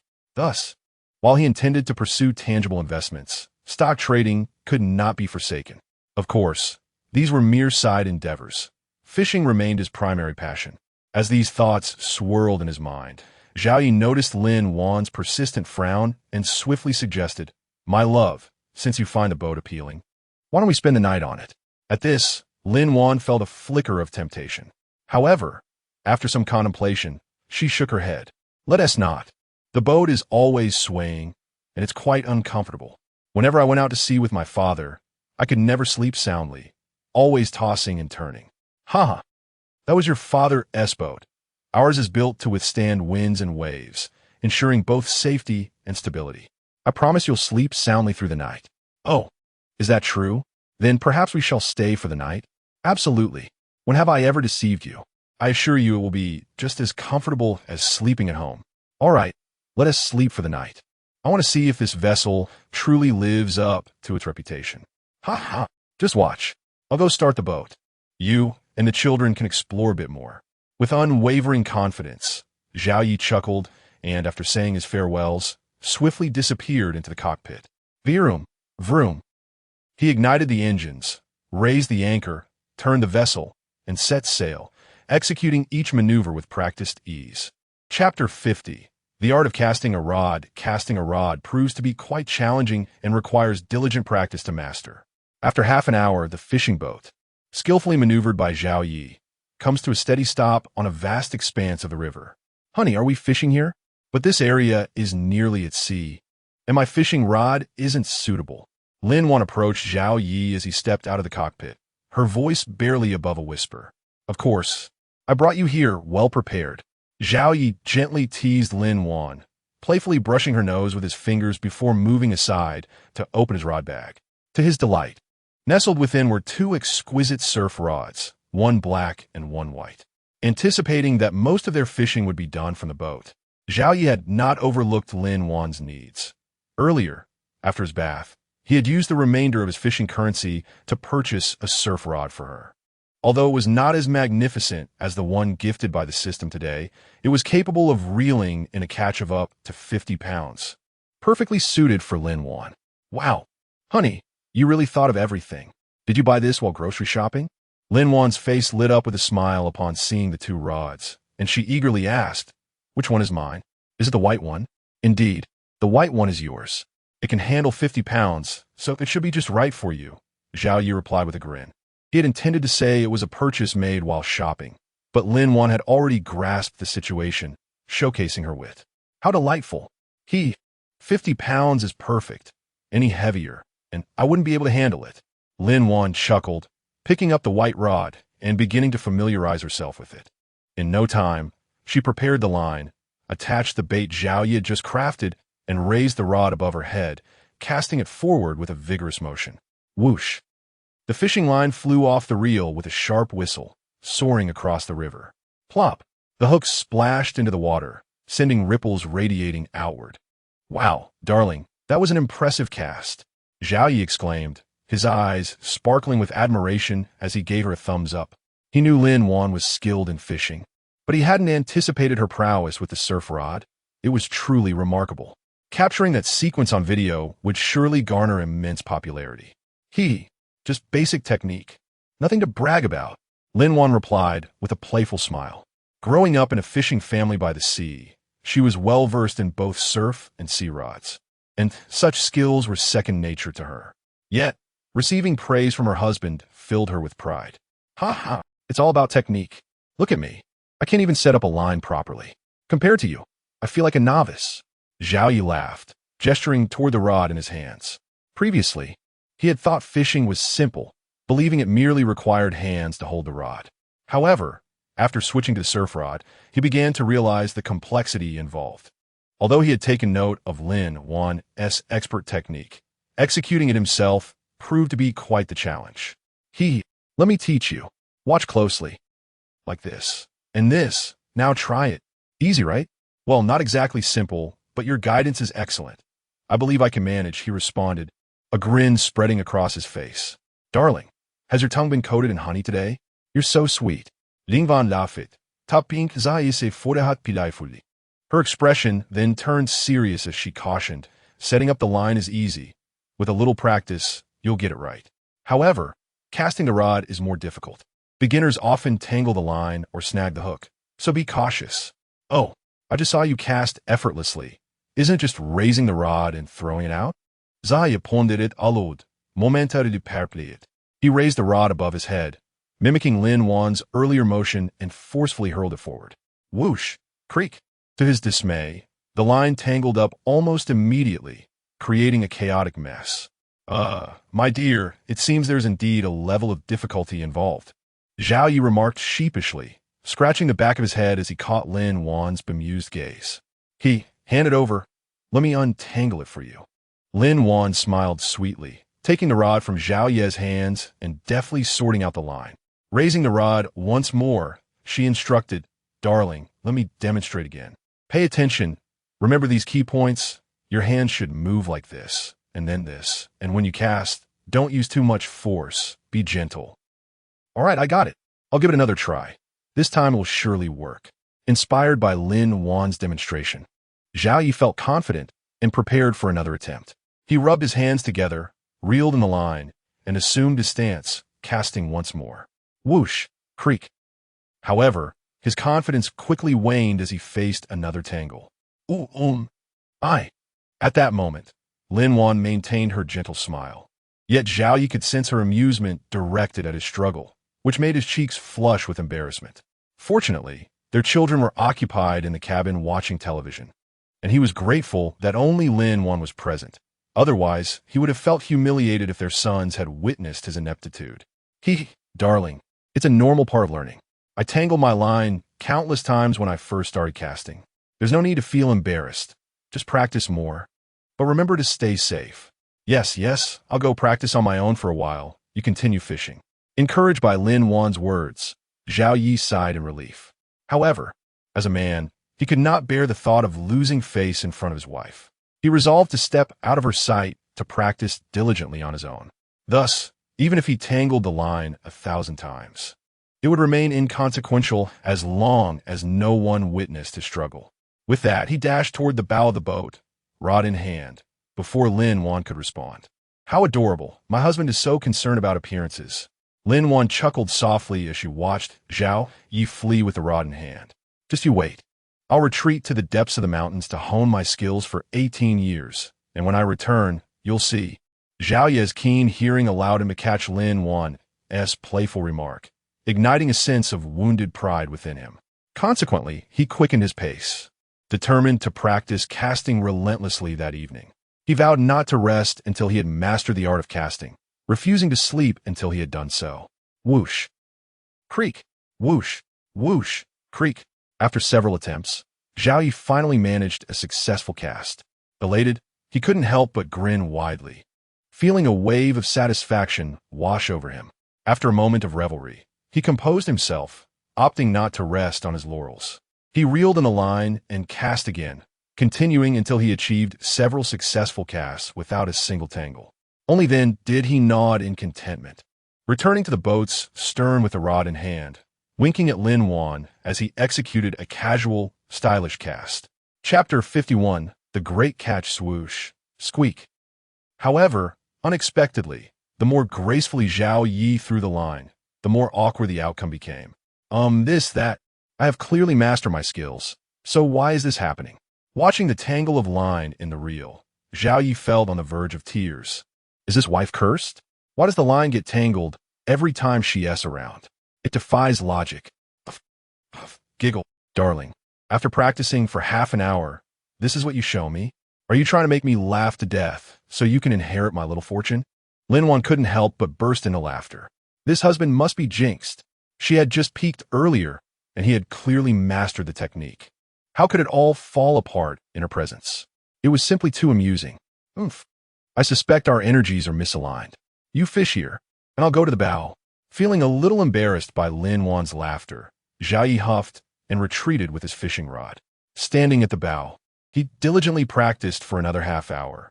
He tried every casting technique, overhead, left diagonal, right diagonal, until he finally felt confident enough to scamper back to the stern, eager to showcase his skills and redeem himself. Swoosh, splash.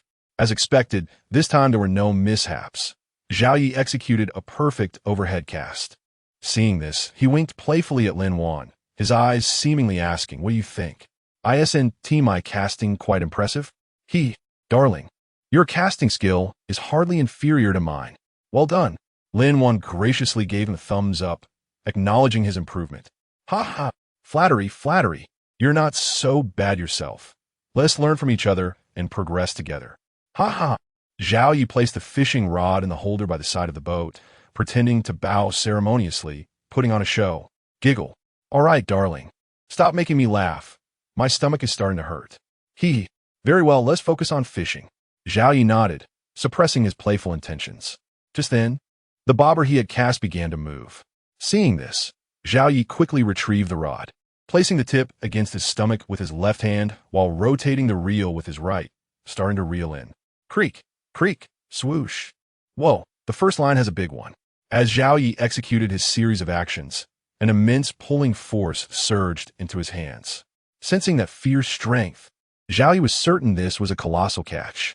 The 30-pound fish he had caught earlier was nothing compared to this power. It was on an entirely different level. Honey, don't just reel it in. You should alternate between reeling and letting it run to tire it out. Otherwise, both the rod and line, 1T hold up, and you 1T be able to manage it either, Lin Wan advised upon witnessing Zhao Ye's vigorous reeling, which seemed about to overheat. This is no joke. If you keep this up, you might end up in the water yourself. She was genuinely concerned that the line might snap under such strain. Huh, all right. Zhao Yi pondered Lin Wan's words and realized she was correct. That intense bout of reeling had indeed been exhausting, even with his robust physique. His arms felt a bit sore. So, he nodded, relaxed the reel, and shook out his arms, releasing a sigh of relief. Swoosh! Just as he loosened the reel, the fish below became spirited. Goodness, it was thrashing about so violently that one might think it had gone mad, darting wildly with the line. Creak! Creak! Observing this, Zhao Yi hurriedly grasped the reel again, but refrained from reeling in forcefully. Only when the fish had run a good distance did he once again begin to reel in with fierce determination. Swoosh! Creak! Creak! Whoa! Thus, the two continued this tug-of-war for over an hour. Finally, as the fish's strength began to wane, Zhao Yi exhaled deeply and began to reel in at a steady pace. Phew! No wonder those who catch big fish often look utterly exhausted in videos. Some even get pulled into the water. Indeed, reeling in a fish is akin to wrestling with a bull in the water. Without some muscle, one cannot withstand it. Of course, if a 100-pound fish is exerting its strength, it's not much different from a bull, Lin Wan agreed, nodding thoughtfully. I remember once going out to sea with my dad. I caught a yellowfin tuna, weighing over 200 pounds. The force was tremendous. It nearly pulled me off my feet. Luckily, my dad was there. Otherwise, you might not have seen me again. Oh, is that so? Then we must remember this lesson, Zhao Yi remarked, his expression one of concern. He then reflected on the upcoming days when they would be taking clients fishing, recognizing similar dangers might arise. Thus, he suggested, tomorrow, I'll buy some life jackets. We must wear them while fishing on the boat for safety. Yes, life jackets are essential. It would be best to also buy some safety ropes to secure to the railing. We may be fine, but when taking clients fishing, we must ensure all safety measures are in place. Otherwise, if something unfortunate happens, we can't afford the consequences. Lin Wan agreed wholeheartedly, then inquired, by the way, with the boat ready, when do you plan to start taking clients? The day after tomorrow. Zhao Yi considered for a moment before saying, tomorrow, I intend to take you and the 2 children to the amusement park. When my legs were fine, the kids were too young to go.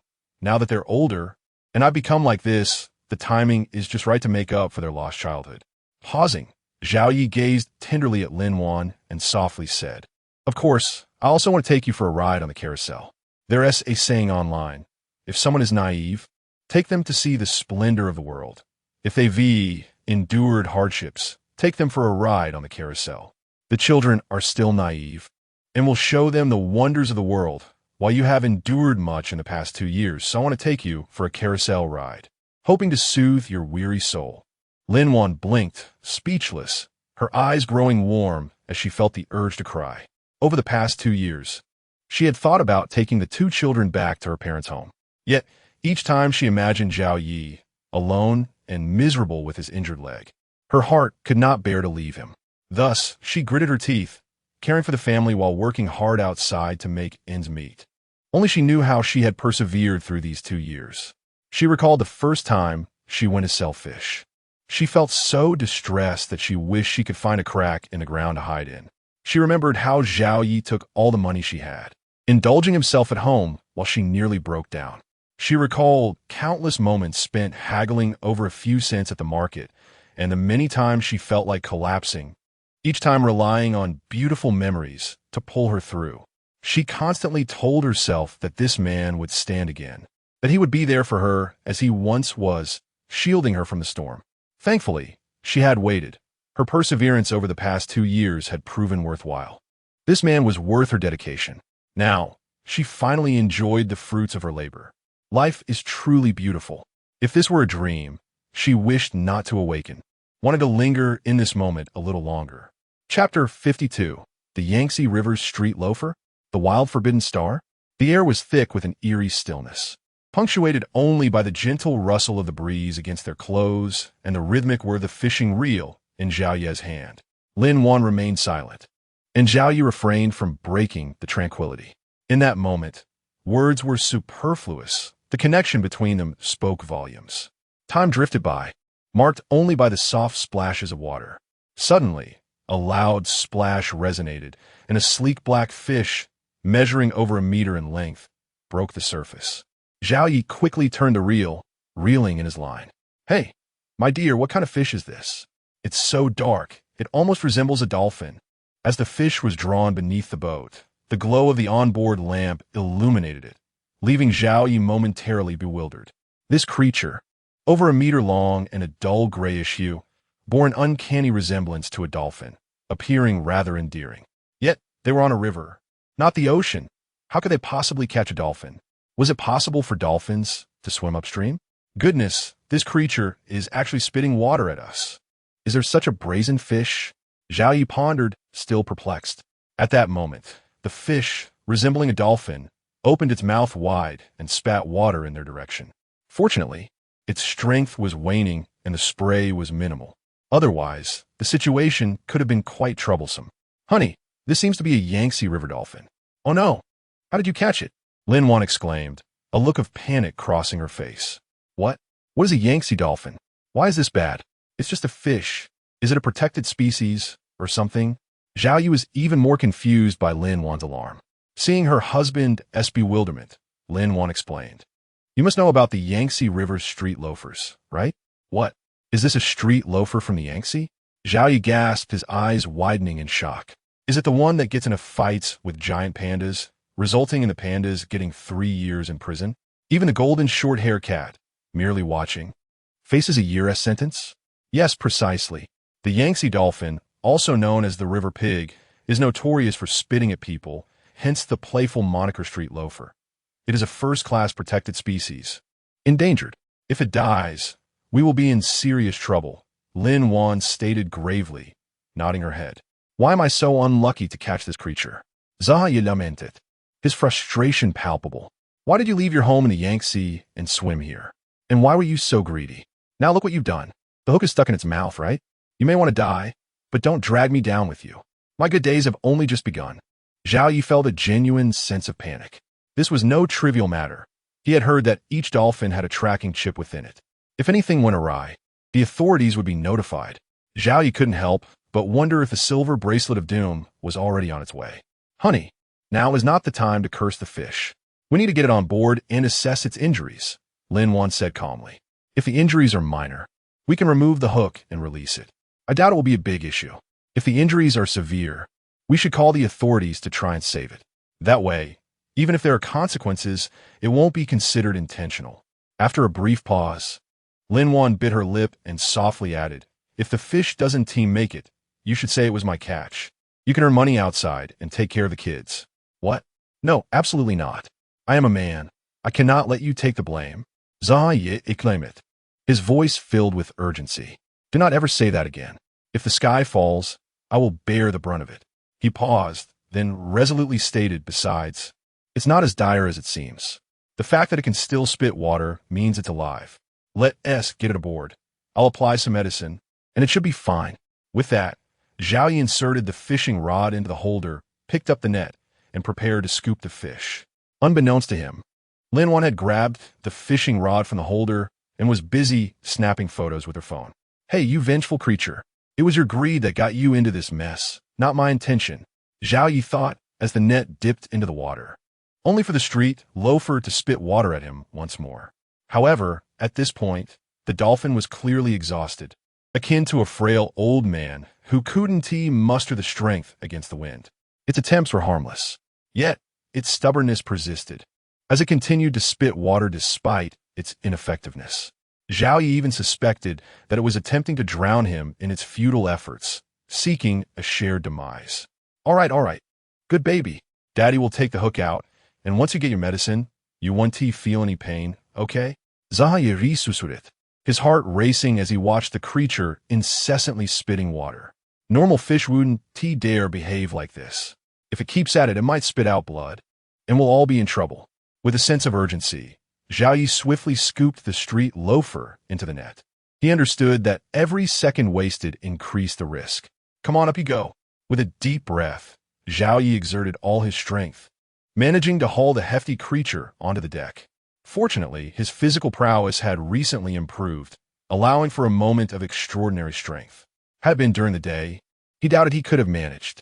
Good baby, I'll take the hook out now, and once I apply the medicine, you'll be just fine, he said, momentarily distracted by his own strength, as he gently laid the street loafer on the deck and bent down to remove the hook. Suddenly, a notification sound echoed in his mind, freezing him in place. Congratulations, host. You have caught a 100-pound Yangtze dolphin, earning 10,000 experience points, 20,000 fish currency, and 1 opportunity to fish in the wild Forbidden Star. Would you like to proceed immediately? Wow. The reward for this street loafer are substantial. Zhao Yi exclaimed it. And what exactly is the Wild Forbidden Star? The Wild Forbidden Star is a desolate planet where humans cannot survive for extended periods, the system explained. Due to the lack of human interference, it is rich in rare medicinal materials and unique creatures, particularly the 9-colored fish and the even more precious longevity fish. It serves as a mobile treasure trove for major corporations. You, along with other employees from parallel worlds, were selected for training to venture into the Wild Forbidden Star to help the company harvest these resources. Of course, while the company reaps the benefits, you will also gain significant experience, fish currency, and various rewards. Rest assured, host, your safety is guaranteed.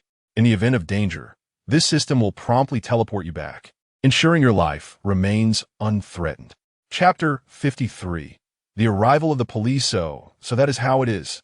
Zhao Yi nodded, finally resolving the perplexities that had weighed heavily on his mind. He had been wondering why the fish he caught were not taken away, only rewarded. It turned out they were simply waiting here. No wonder it is said that there is no such thing as a free lunch in this world. That adage holds true indeed. By the way, how long must I stay on this Wild Forbidden Star? With his doubts clarified, Zhao Yi grew anxious about the duration of his required stays. He could hardly tell Lin Wan that he was on a business trip to fish, could he? Beep. Given your current physique, you can only remain on the Wild Forbidden Star for 3 days.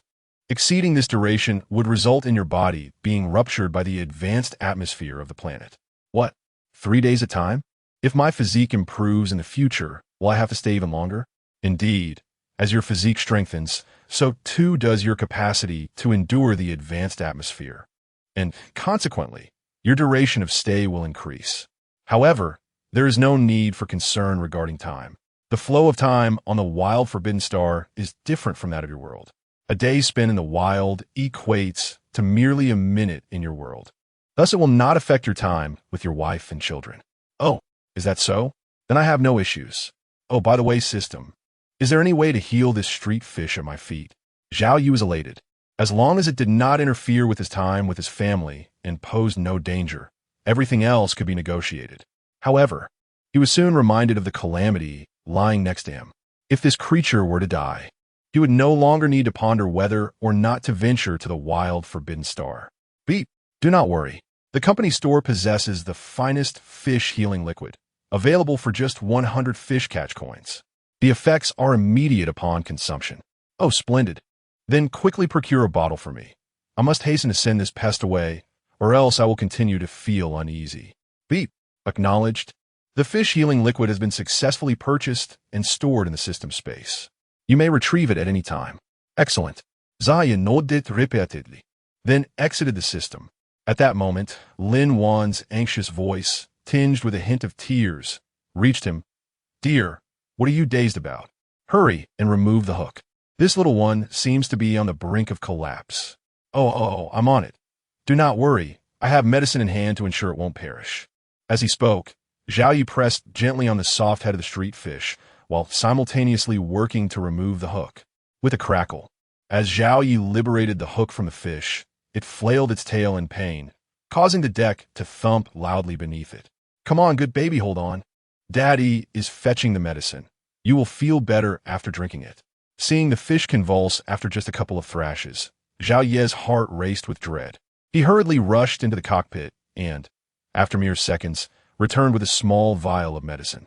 He then opened the fish's mouth, soothing it gently as he prepared to administer the remedy. Here, good baby, open wide. After we take the medicine, you'll feel just fine. Dear, is this medicine safe? Should we not call the police? Lin Wan's worry was evident as she observed Zhao Yi holding a bottle of unmarked transparent liquid. Initially, the incident of the fish dying was merely an unfortunate event. Though serious, it was not a matter deserving of severe consequences. However, if this medicine were to prove fatal, the implications would be dire. Even the smallest misstep could lead to calamity. Rest assured, this medicine was left to me by my master before his passing. I carry it always. It has no effect on humans, but is undoubtedly effective for fish. After reassuring Lin Wan, Zhao Yi wasted no time, widening the fish's mouth slightly more before pouring the entirety of the liquid inside. Suddenly, an urgent alarm pierced the air from a distance. What? The police have truly arrived? Zhao Yi was startled, instinctively standing to gaze towards the source of the alarm. Approximately 100 meters away on the water's surface, flashing red, blue, and yellow lights spun rapidly. A distant speedboat was racing towards them. Dear, quickly head to the cockpit and don't come out. Take good care of the children. Witnessing this scene, Lin Wan's complexion drained of color. Yet without hesitation, she chose to shield Zhao Yi from blame. System, how long before the medicine takes effect? Zhao Yi did not respond to Lin Wan, instead frantically communicating with the system in his mind. This is too fast. It caught him off guard. If he were taken away before the street fish recovered, it would suffer greatly. Beep. Do not fret. The effects will manifest in just 5 minutes. What? How can I not be anxious? If I don't hurry, the silver bracelet will be on my wrist in no time. Zhao Yi was exasperated, but refrained from further comments. 5 minutes should not pose a significant issue. Listen to me, my love. Go to the room and watch television with the children. I will handle this matter. If the police inquire, you know nothing. I assure you everything will be fine. Trust me. As he spoke, Zhao Yi did not wait for Lin Wan's reply, pulling her into the cockpit before retrieving a cloth to clean away the bloodstains. This mess must be cleaned thoroughly, otherwise the street fish would appear too tragic, potentially giving rise to misunderstandings. As time passed, and once Zhao Yi had successfully cleaned the blood from the fish's mouth, the police boat had just arrived alongside them. Hello, comrade. We are from the fisheries department. May I ask if you have caught a river dolphin? What is its current condition?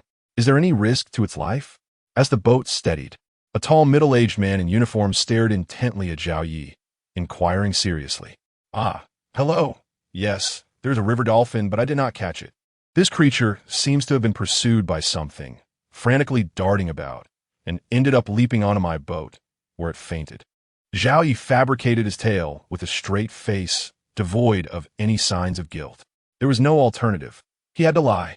If these individuals discovered that he had knocked the street fish unconscious, the silver bracelet would undoubtedly be his fate for several days. He had plans to take his wife and children to the amusement park tomorrow. He could not afford to dine on the nation as provisions.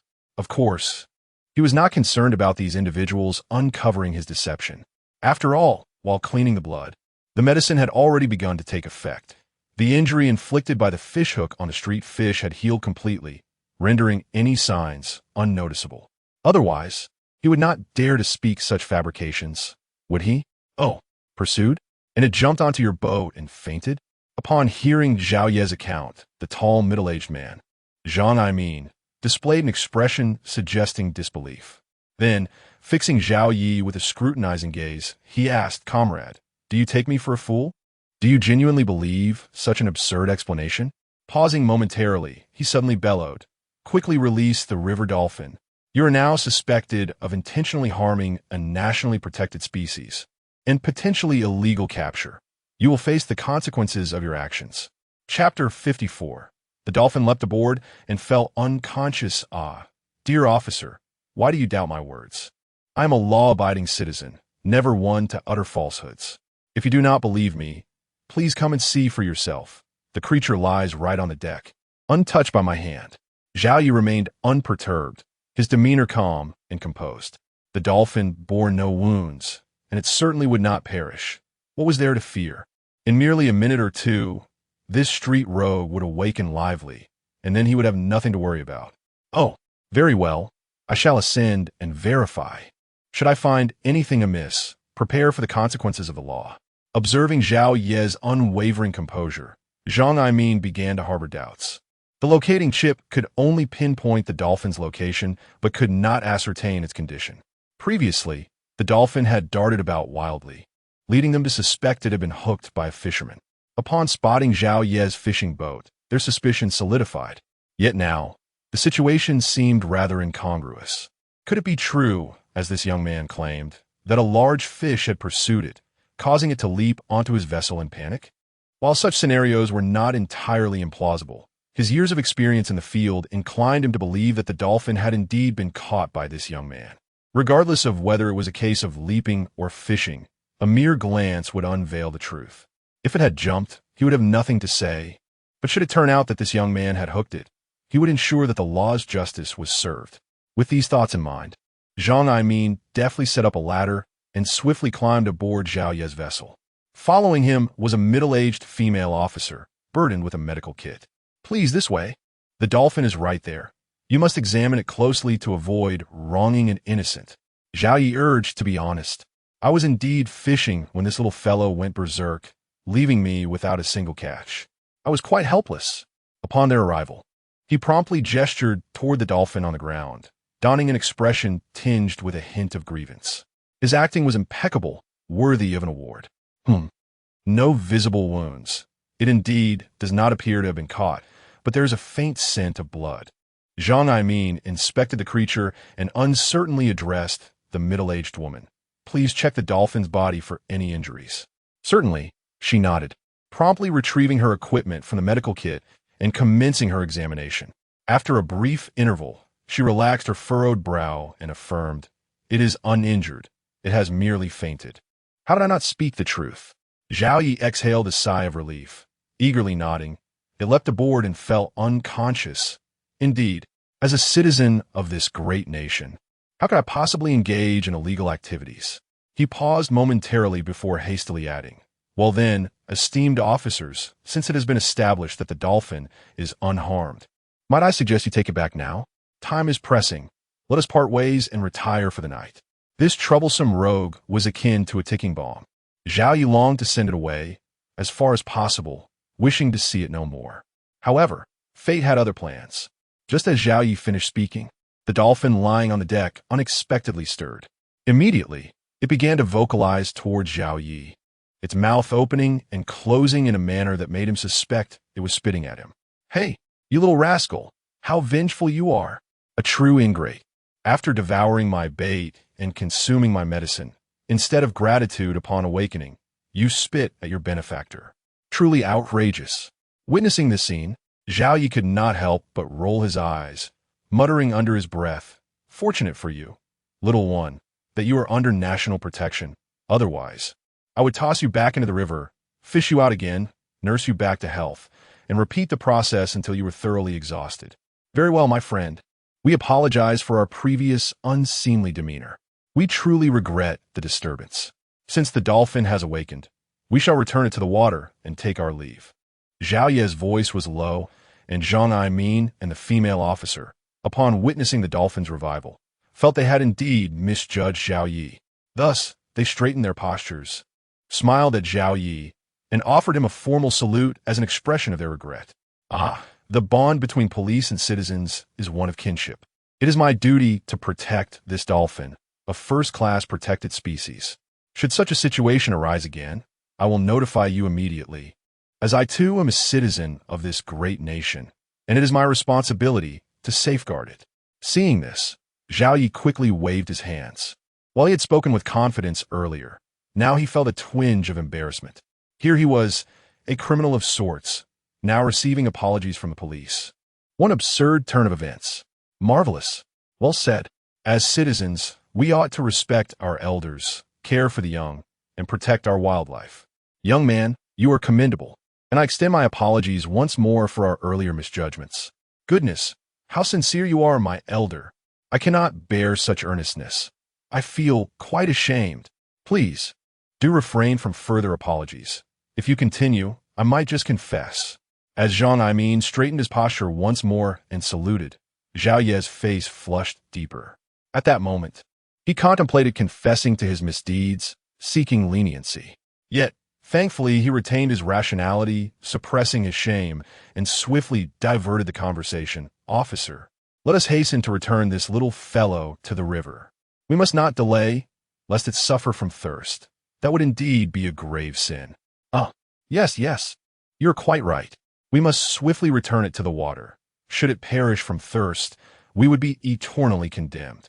Upon hearing Zhao Ye's reminder, Zhang Aimin snapped back to attention, thumping his forehead as he called to the middle-aged woman to lift the dolphin. "Wait, allow me. I will do it." Seeing their intent, Zhao Yi rushed forward, scooping up the dolphin and bringing it to the edge of the boat to release it. Feeling guilt-ridden, he could not allow them to do the deed themselves. That would be truly ungrateful. "Young man, you possess remarkable strength. We shall not linger further. I am Zhang Aimin. Let us exchange contact information. Should such a scenario arise again, please inform us promptly." Noticing Zhao Yi had taken over their task, Zhang Aimin smiled approvingly and lifted his phone toward Zhao Yi. "Very well. I shall add you. If the need arises again, I will certainly notify you without delay." Zhao Yi nodded, quickly retrieving his phone to save the contact. Once they had exchanged information, Zhang Aimin and his colleague made their way back down the ladder. Soon departing in their boat, Zhao Yi stood at the edge of his vessel, waving until their boat vanished from sight, finally exhaling a breath of relief.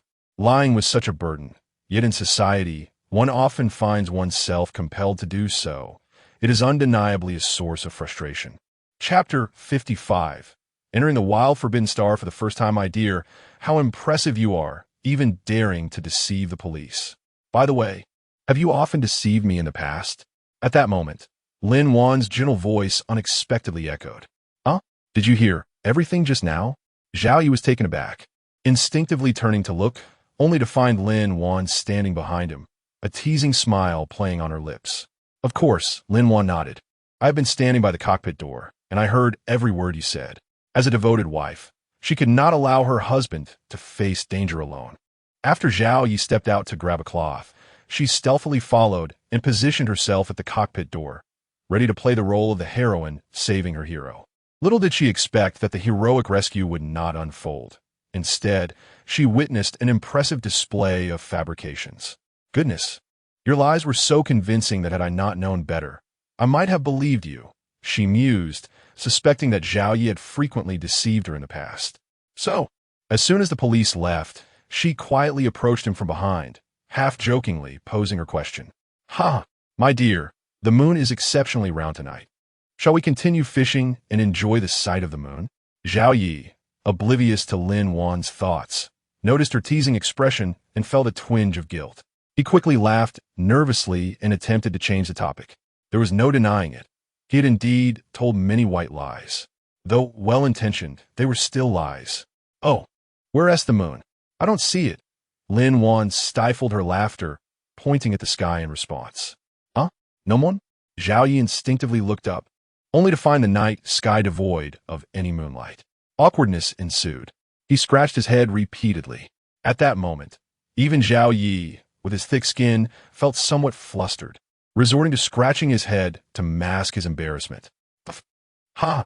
To lie with such conviction, my husband, you are truly remarkable. It seems from now on, I must carefully scrutinize your words. Otherwise, if you deceive me and I end up counting money for you, I would become the foolish figure others speak of. Ahem. Oh dear, how can you speak of me like that? Zhao Yi coughed to cover his embarrassment, then spoke with mock seriousness. What I told the police was not lying. It was a strategic concealment, done with their best interests in mind. Think about it.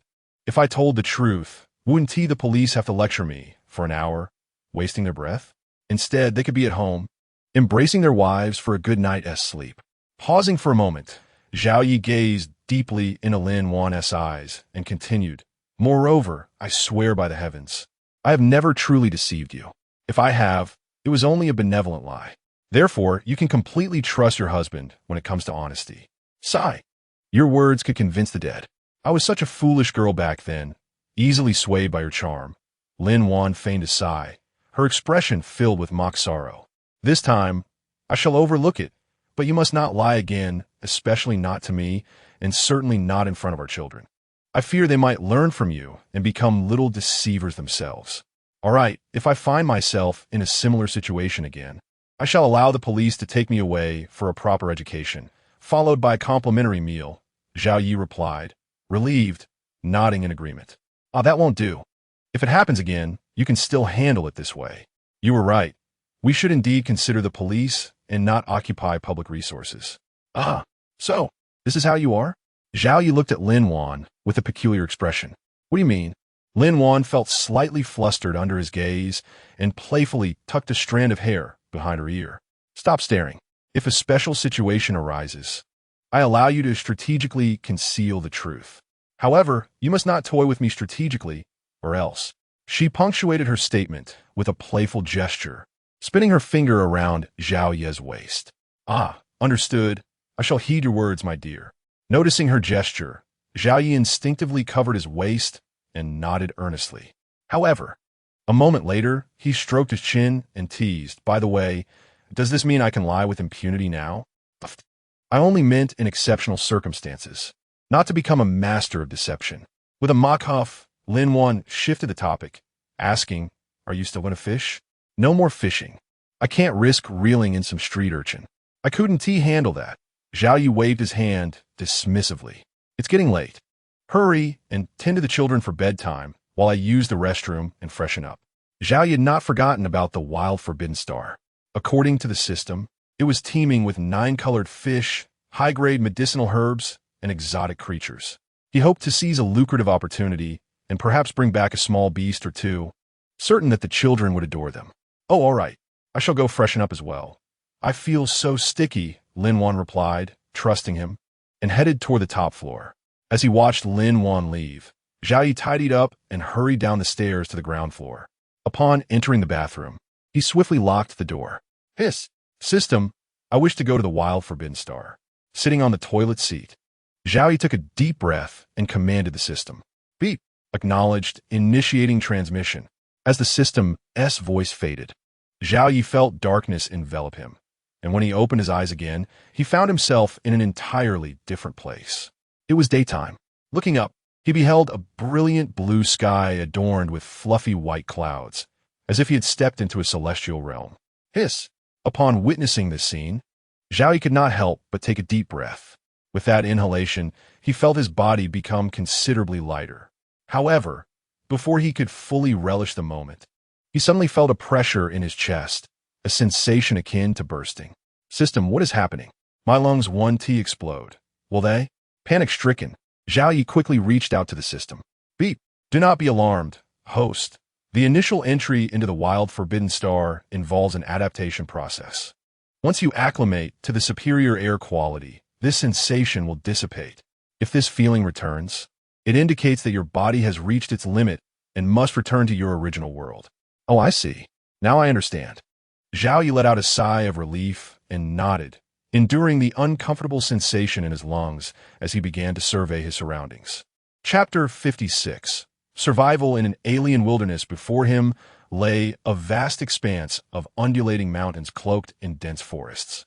The thick underbrush and the towering, gnarled trees were occasionally disturbed by the low growls of wild beasts, evoking in Zhao Yi a vivid image of the primeval woodlands he had seen on television. No, it was more accurate to say that this was the epitome of a primal forest, far more terrifying than any portrayal on screen. "System, I require your assistance." Faced with such a daunting environment, Zhao Yi felt utterly helpless and turned to the system for guidance. Without its support, he doubted he could even locate a small puddle. Beep. Apologies, host. Due to the unique nature of the wild forbidden star, the system's teleportation energy cannot function properly. Thus, I am unable to provide you with substantial assistance. Since your entry into the wild forbidden star, I can only offer you limited information and a set of top-tier fishing gear, a spatial fish bag, and 3 survival items. Furthermore, starting now, the company's store will be closed, and you will no longer be able to purchase food or other items. In other words, you must rely solely on yourself to survive in the wild forbidden star. What the hell? Is this not a death sentence? Upon hearing the system's words, Zhao Yi was taken aback. As an ordinary individual from the modern world, he had never experienced wilderness survival. How could he possibly endure such a harsh environment? The growls of beasts echoed in his ears, and at that moment, he could hardly suppress his fear. This system was utterly pitiful. Had he known it would come to this, he would have never stepped in. However, it seemed he might still have a chance to escape. With this thought in mind, Zhao Yi tentatively inquired, "System, am I able to leave now?" Beep. Yes, but if you return, the system will be unbound, and you will be dismissed by the company, resulting in the forfeiture of everything you acquired. What kind of game is this? Hearing the system's response, Zhao Yi couldn't help but curse. Heartless company, devouring people without a trace. This is absurd. At that moment, he felt utterly disheartened. What he had imagined to be a simple fishing endeavor had transformed into an arduous struggle for survival in an alien wilderness, with no option to refuse. This was truly life-threatening. Heartless system, I must ask, if I choose not to enter next time, will that spare me? After venting his frustrations, Zhao Yi composed himself and posed the question to the system. If that were the case, he could endure this ordeal just once and avoid future entanglements with the company. Beep. The host must enter the wild forbidden star every 10 days to complete the basic task. Catch 1 fish, or else face dismissal for breach of contract. What the hell? This is merciless. Zhao Yi wanted to erupt again, but ultimately restrained his impulse and asked, "So, according to you, I must continue this indefinitely? If I don't comply, I will be dismissed?" Beep. Not quite, host. As long as you can ascend to the position of fishing president and be promoted to company director, you will then be the boss. You can choose to work or not, and no one will interfere. Oh, I can actually be promoted to boss? Zhao Yi's eyes sparkled, and his previous gloom dissipated in an instant. For the sake of reaching that coveted position, I shall strive with all my might. With a newfound determination, Zhao Yi shouted at the system, "Were those 3 survival items? Hurry and provide them. I am ready to begin my work." At that moment, he brimmed with enthusiasm. Survival? Compared to becoming the boss, that seemed trivial. Beep. The 3 items are an axe, a Juga crossbow, and a dog-beating stick. Would you like to retrieve them now? What? An axe and a Juga crossbow, I can understand, but what is the meaning of a dog-beating stick? Zaha Yi protested. No, please exchange it for something else. I can just grab a branch if I need a stick. Beep. I apologize, host. These are standardized rookie items and cannot be exchanged. Would you like to retrieve all of them? Who made this rule? Is there something wrong with their heads? In this desolate wilderness, where are the dogs to beat? This is utterly ridiculous. Once I become the boss, I will definitely demand a change to a hunting rifle. Boo. Even a tiger would bow down. Zhao Yi scoffed at the absurdity before letting out a resigned sigh. Fine, just give me the dog-beating stick. I want to see what kind of thing dares to bear such a fierce name. Beep. Acknowledged. Whoosh. As the system concluded, a greenish stick materialized before Zhao Yi, thrusting into the ground with a thud. The stick was over a meter long, with a chunk of reddish-brown protrusion at the top. Surprisingly, it did resemble a dog-beating stick. With a few experimental swings, the air whistled, and it felt quite substantial, exuding an intimidating presence.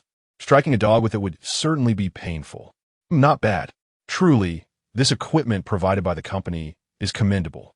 It may not be effective against dogs, but it should suffice for probing bushes or warding off snakes, pests, and diseases.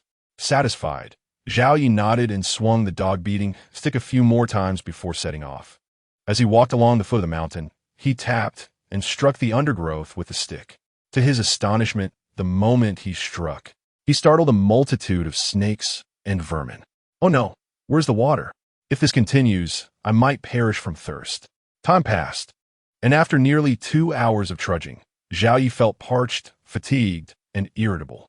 Though he had no experience in wilderness survival, he was aware that locating a water source should be a priority. Yet, after 2 hours of following the mountains, he had not found even a small puddle, which was utterly despairing. If it weren't for the allure of the boss position, if he weren't reluctant to give up the comfortable life he had recently attained, he might have considered returning home. This was unbearable. Should I climb a mountain and take a look? After a moment's hesitation, Zhao Yi turned his gaze toward the mountain. Roar! Just then, the growl of a beast echoed in his ears, prompting him to retreat a few steps in fright, fearing that a tiger or bear might suddenly leap out. Damn it, with the system backing me, why should I be afraid? Up the mountain I go. Once the growls ceased, he hesitated for a few more minutes before resolutely deciding to ascend.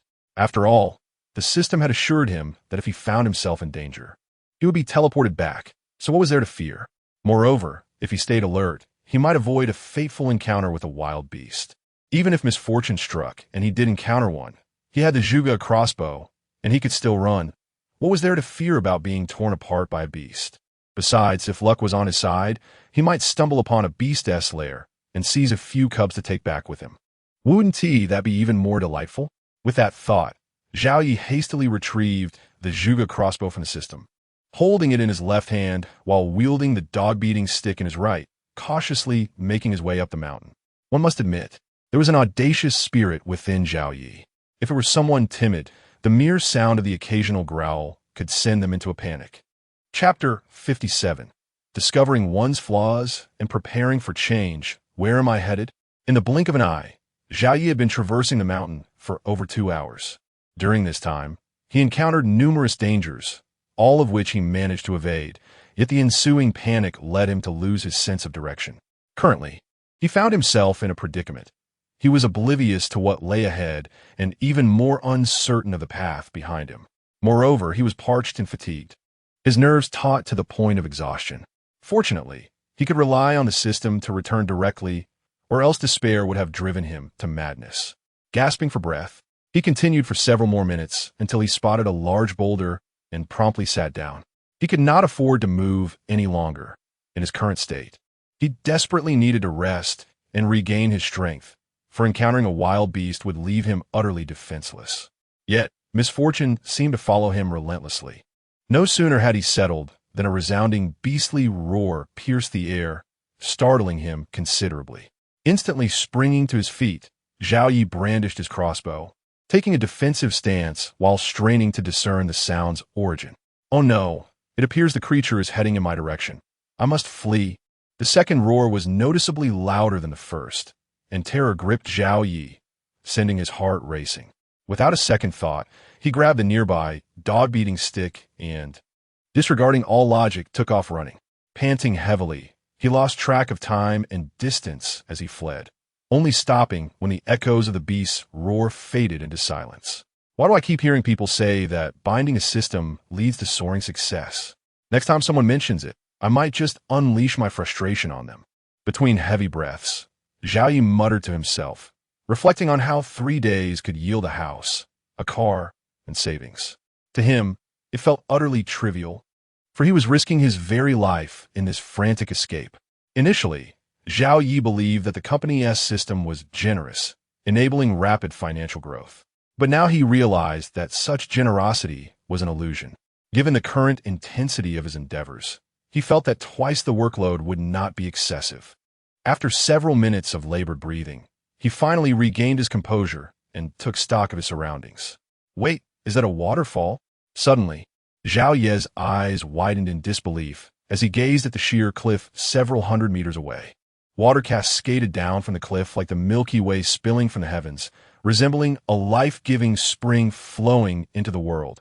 A breathtaking sight, indeed. What serendipity! In my frantic search, I have stumbled upon a source of water. Truly, heaven does not forsake those in need.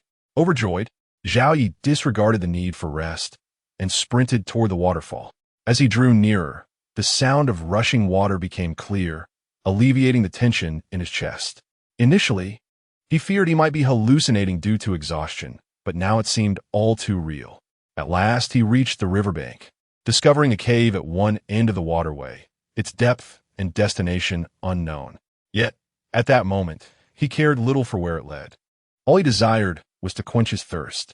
With his gear secured, Zhao Yi carefully descended the not-too-steep cliff to the riverbank, relishing the long-awaited mountain spring water. The taste was exquisite, unlike anything he had ever experienced. He vowed he had never tasted such delightful water in his life, even surpassing the spiritual spring water he had purchased from the company's store. Of course, it might also be due to his prolonged thirst, akin to how one might savor spoiled food when starving. Adulite food.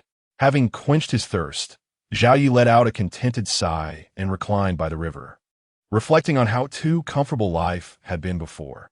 This new hardship was a trial of character, essential for better caring for his wife, children, and family. Though Zhao Yi hailed from the countryside, he had never engaged in arduous labor throughout his life.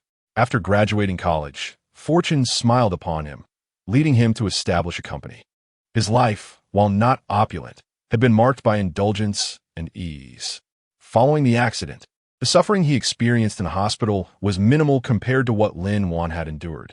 Subsequently, binding the system and joining the company had further elevated his quality of life. However, this had resulted in a lack of resilience in his character. When he first entered the wilderness, his instinct was to retreat rather than persevere through adversity.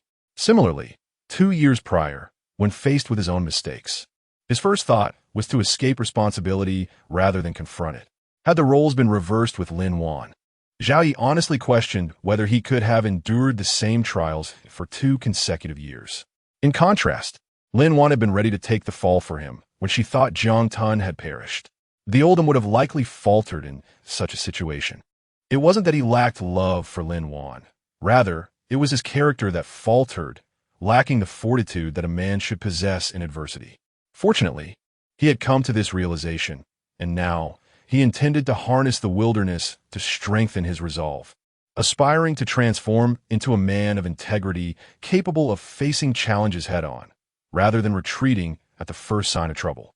Thus, should he ever find himself dismissed from the company, he would no longer fear it, for he would possess the strength to embrace any challenge. With his thoughts swirling, Zhao Yi sat up and resolved to fish, addressing the immediate need for sustenance. Additionally, he would need to construct a shelter for rest. Recognizing that this was a long-term endeavor, not merely an adventure to be concluded in a day or two. System, summon the fishing rod and tackle. Zhao Yi called out to the system. Beep, received. As the system's voice faded, a fishing rod bag and tackle materialized at his feet. With a swift motion, he opened the rod bag, revealing 2 rods, a 6'3" hand rod and a sea rod, complete with accompanying tackle. Zhao Yi was genuinely delighted. According to the descriptions in the company's store, these top-tier rods were unparalleled. No fish could break them, and the lines were equally robust. Truly, possessing such a rod meant dominion over the waters. Alas, these rods were restricted to use within the wilderness and could not be taken beyond its confines. The tackle bag was equally impressive. While it appeared similar to an ordinary fishing bag, in essence, it could hold an infinite amount of gear while maintaining a manageable weight. This made it a true marvel for fishing enthusiasts, albeit it too was confined to the wilderness. Unlike the rods, which could eventually be purchased, this tackle bag was not available in the store, leaving Zhao Yi with nothing but envy for its existence. Chapter 58. Searching for bait, picking beans. System. You have provided me with a fishing rod and a fish net, but what of the bait? After rummaging through the rod bag for a considerable time, Zhao Yi found no bait, and thus, with a puzzled expression, he directed his inquiry to the system. In this vast mountain, how could he be expected to forage for small birds as bait? Ding! The host must search for bait independently. A gentle reminder: you may catch insects in the grass, hunt for meat from wild animals, dig for worms in the soil, or gather seeds for wild plants, and so forth. Very well, I shall manage on my own. Zhao Yi contemplated a moment of complaint, but decided against it, recognizing the need to hone his skills. Without water, he was confident in his ability to find what he needed, and even without bait, he believed he could succeed. With determination in his heart, he ceased his hesitation and strode toward a patch of grass by the water's edge, brandishing his dog-beating stick. Given his current skills, hunting was perilous. But catching an insect should not pose much of a challenge. Swish, rustle, rustle. The sound of the stick striking the grass produced a soft rustling. In an instant, numerous small insects leapt, crawled, and flew, scattering in all directions. Upon witnessing this, Zhao Ye's eyes brightened, and he swiftly reached for a hopping grasshopper. Whoosh! However, whether it was Zhao Yi's sluggish speed or the grasshopper's agility, before his hand could close in, the creature had already leapt beyond his grasp. Acknowledging this, Zhao Yi reluctantly withdrew his hand and prepared to target another.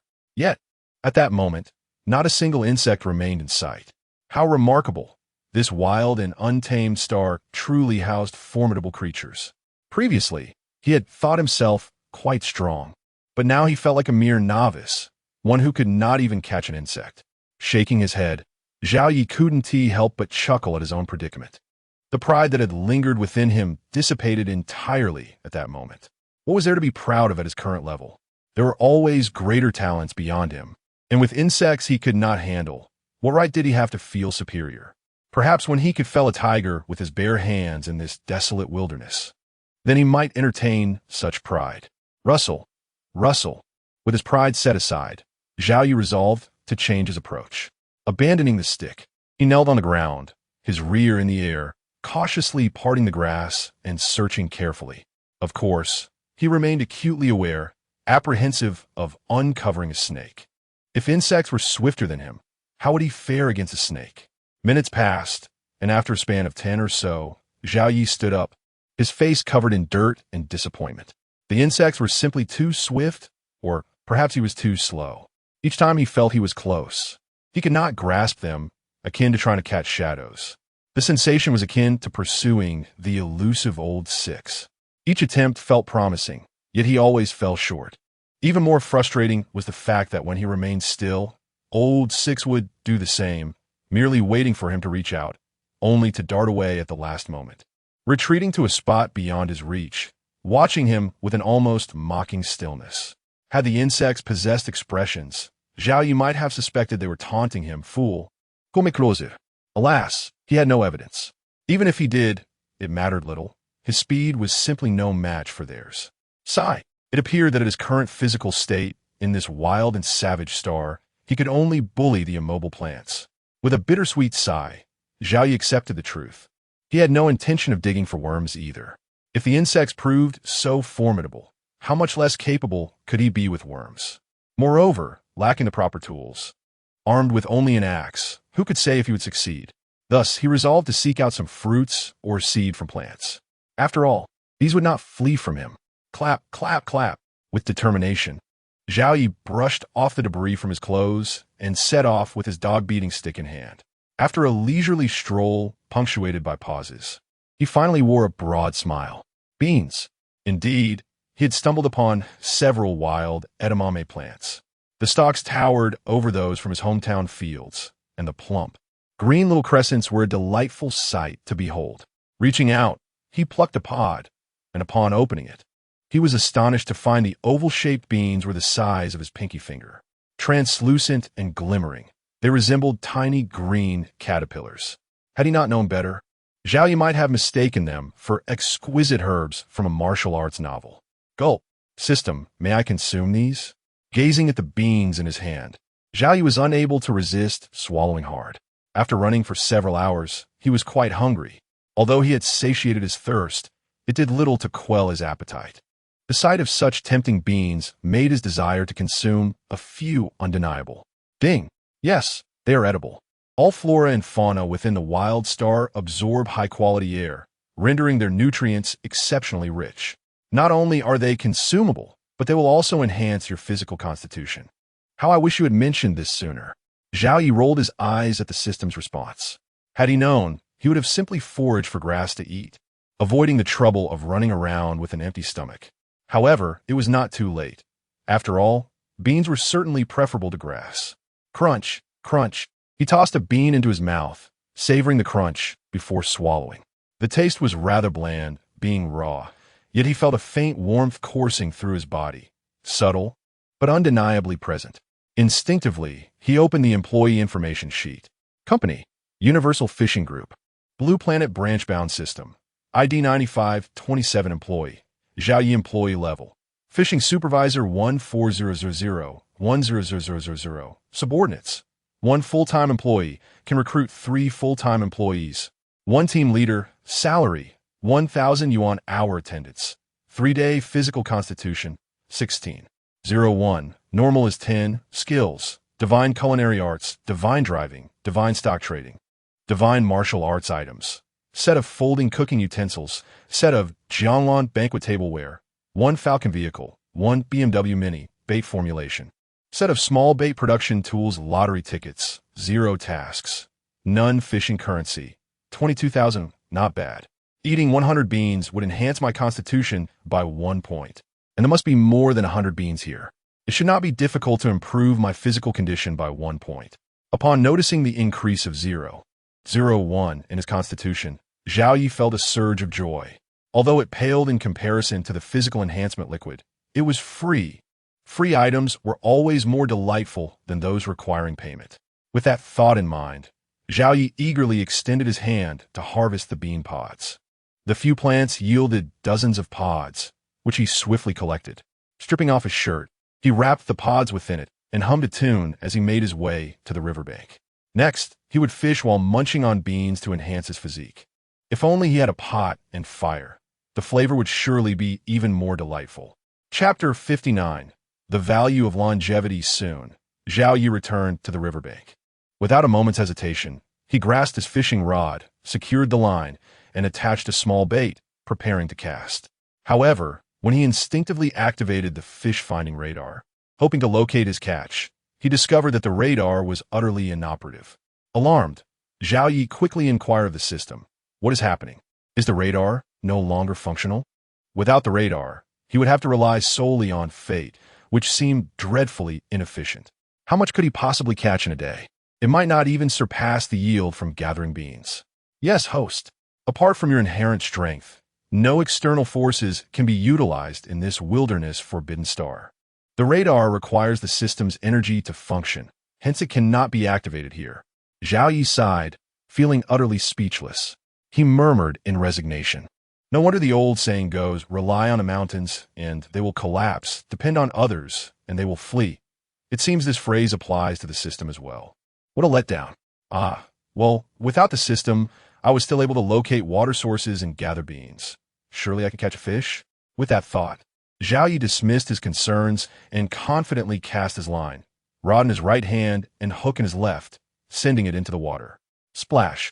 The hook plunged into the depths, and as he gently pulled it forward, he leisurely shelled beans and savored their taste. The picturesque scenery, a single fishing rod, and a handful of beans created an atmosphere of utter contentment. As time drifted by, after consuming over 100 beans and finally gaining a point in vitality, the bobber in the water finally signaled a bite. With urgency, Zhaoyi stood and sharply lifted his rod to strike the fish. The familiar sound of water slicing resonated as the rod bent into a crescent shape. "What a catch!" he exclaimed, thrilled by the prospect of a substantial fish. The wilderness forbidden star had not disappointed him. As he battled the fish beneath the surface, he grinned to himself, estimating its weight to be no less than 50 pounds. If 100 beans could increase his vitality by 1 point, how much could this sizable fish contribute? Zhaoyi eagerly anticipated the moment he would feast upon it. After nearly an hour of wrangling, he finally drew the fish to the surface. Gazing at the struggling creature, Zhaoyi couldn't help but marvel. Goodness, this wilderness forbidden star truly is remarkable. Even a grass carp can grow to such proportions. If I were to bring this back to Blue Star, it would certainly blind the eyes of many avid anglers. In Blue Star, a grass carp weighing 20 to 30 pounds was already a rarity, unlike the one before him, which appeared to exceed a meter in length. Although he couldn't yet gauge its weight as it remained partially submerged, he was confident it weighed at least 50 pounds. After a few more minutes of coaxing, the mighty fish finally broke the surface, revealing its belly. Wow, a tricolored specimen right off the bat? Ha ha ha. With resources like this, soaring to greatness is nearly inevitable. Upon seeing the scales of the grass carp, Zhaoyi was elated. The system had not deceived him. This wilderness forbidden star was indeed a paradise for fishermen. With such resources, if blue stars anglers were brought here, they would conquer not just these mountains, but even the Himalayas. Wait, system, did you forget to provide me with a landing net? How can I manage this massive catch without one? After a moment of mirth, Zhao Yi hastily reeled in his line. Soon, he had the large grass carp at the riverbank, but when he instinctively searched for the net, he was taken aback. It dawned on him that the system had not equipped him with one. The net is unavailable. You may hand this fish over to the system for processing, which will grant you 10,000 points of promotion experience, 10,000 fish currency, and 10 days of longevity value. What? Is this a joke? Zhao Yi exclaimed, visibly displeased. Are you purposely withholding the net to prevent me from landing it, forcing me to return it to the company? Apologies, host. This is the company's policy, and not a decision I, as a basic system, can alter. Will you return the fish to the company? Don't rush me. First, explain what this 10 days of longevity value entails. Zhao Yi snorted in dissatisfaction, but chose not to press further. Life was filled with schemes. After all, the company was large, so it was only natural for them to impose a few tricks on their subordinate employees. Perhaps one day, when he ascended to a managerial position, he could implement changes. However, if that day came, he would likely adopt similar tactics. For who among bosses was not a little unscrupulous? They were hardly philanthropists. Without employing clever strategies, how could they win the hearts of their employees? To clarify, longevity value, as the name implies, increases lifespan. 10 days of longevity value can extend your life by 10 days. You may apply it to yourself or others. Oh, is it truly that powerful? Zhao Ye's eyes sparkled with greed as he queried, if I continuously possess longevity value, could I achieve immortality? Indeed, host. Theoretically, it is possible. In the world where the company headquarters resides, ordinary individuals can live to be 100 or 200 years old. Here, the currency is longevity value. If you attain the position of director, you will witness a vastly different world. Ha ha ha, splendid. Please take this fish away quickly. I eagerly await that day. Who wouldn't desire immortality? I never thought about it before, as it seemed impossible. Now that the opportunity is before me, I must strive for it. Even if I cannot achieve true immortality, living for 100 or 200 years sounds delightful, especially if I can share that life with my wife and family. Living alone would render immortality meaningless. As for eating fish, I'll save that for another time. When I catch something less valuable, I'll feast then. After all, who would choose fish over the allure of longevity? Understood. Rewards have been distributed, and the employee information sheet has been updated with longevity value. Please check, host. Company, Multiverse Fishing Group, Blue Star Branch-Bound System. Number 9527 employee. Zhao Yi lifespan. 32 years longevity value. 10 days employee level. Fishing supervisor 24,000,100. 000. Subordinates. 1 full-time employee. Can recruit 3 full-time employees. 1 team leader. Salary. 1,000 yuan hour. Can convert longevity value at 0. 1 day's hour. Check-in. 3-day vitality. 17. Normal. 10. Skills. Divine culinary arts. Divine driving. Divine stock trading. Divine martial arts items. 1 set of folding kitchenware. 1 set of Jianlan banquet. 1 Falcon vehicle. 1 BMW Mini. Bait formulation. 1 set of small bait production persona lottery. 0 tasks. None fish currency. 32. 000. Chapter 609527. Is your system rather unfortunate? Zhao Yi exclaimed, incredulous. System? Are you mistaken? With my current physique, how could I only live to 62? Upon witnessing the newly updated remaining lifespan, Zhao Yi felt a chill run down his spine. This was utterly absurd. With a physique score of 17, exerting himself for just an hour felt like he could conquer anything. How could it be that he had merely 30 years left to live? In this day and age, people typically lived to 70 or 80. After all this effort, he was still below the average level? This had to be a mistake. There was no way it could be accurate. Beep. Physique does not determine lifespan. Genetics do. According to advanced technological assessments conducted by this system, host, you indeed have only 32 years of life remaining. This is authoritative and beyond dispute. Genetics determine lifespan? Zhao Yu was momentarily stunned, then panic set in. So, according to you, my parents won't live long either? Beat. Indeed. One party's lifespan will not exceed the host by much. What? How could this be? Zahaya murmured in disbelief. My father is 51 this year. My mother is 50. By this standard, one of them has only 10 years left to live? The yearning to care for his parents had barely begun. And now he received such devastating news. It was truly unbearable. Fortunately, he could earn lifespan points now, allowing him to extend their lives. However, a mere large fish only yielded 10 days' worth of lifespan points. At this rate, could he keep up? But he also had his fishing wages, which could be converted into lifespan points. What good is money? Naturally, converting it into lifespan is far more desirable. With this thought, Zhao Yi promptly instructed the system, quickly convert my wages into lifespan points. Beep. Acknowledged host. Your current wages have been converted from blue star coins to 0. 1 days of lifespan points per hour. Splendid. If I fish for 10 hours a day, that's equivalent to a full day of lifespan. With potential promotions and raises, at this rate, ensuring my parents, wife, children, as well as my siblings and father-in-law, all live to 100 should pose no significant challenge. With a bit of effort, extending their lives even further isn't impossible. With this comforting thought, Zhao Yi released a sigh of relief and nodded in satisfaction.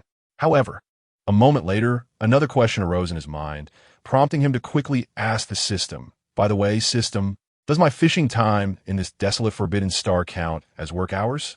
Beep. It does, host. No matter where you fish, it counts as work hours. Additionally, the edamame you harvest can be returned to the company at a rate of 10 pounds for 1 day of lifespan points. Other crops, medicinal herbs, fruits, and rare beasts, as long as they're consumable within the desolate forbidden star, they can all be returned to the company. Oh, the company accepts these items? Zahaya inwidit, curiosity pijuit.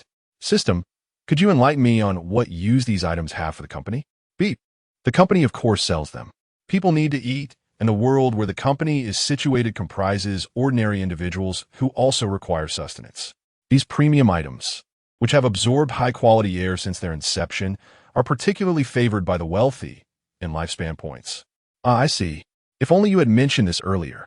Had I known, upon hearing those roars from the beasts, I might have impulsively dashed forward.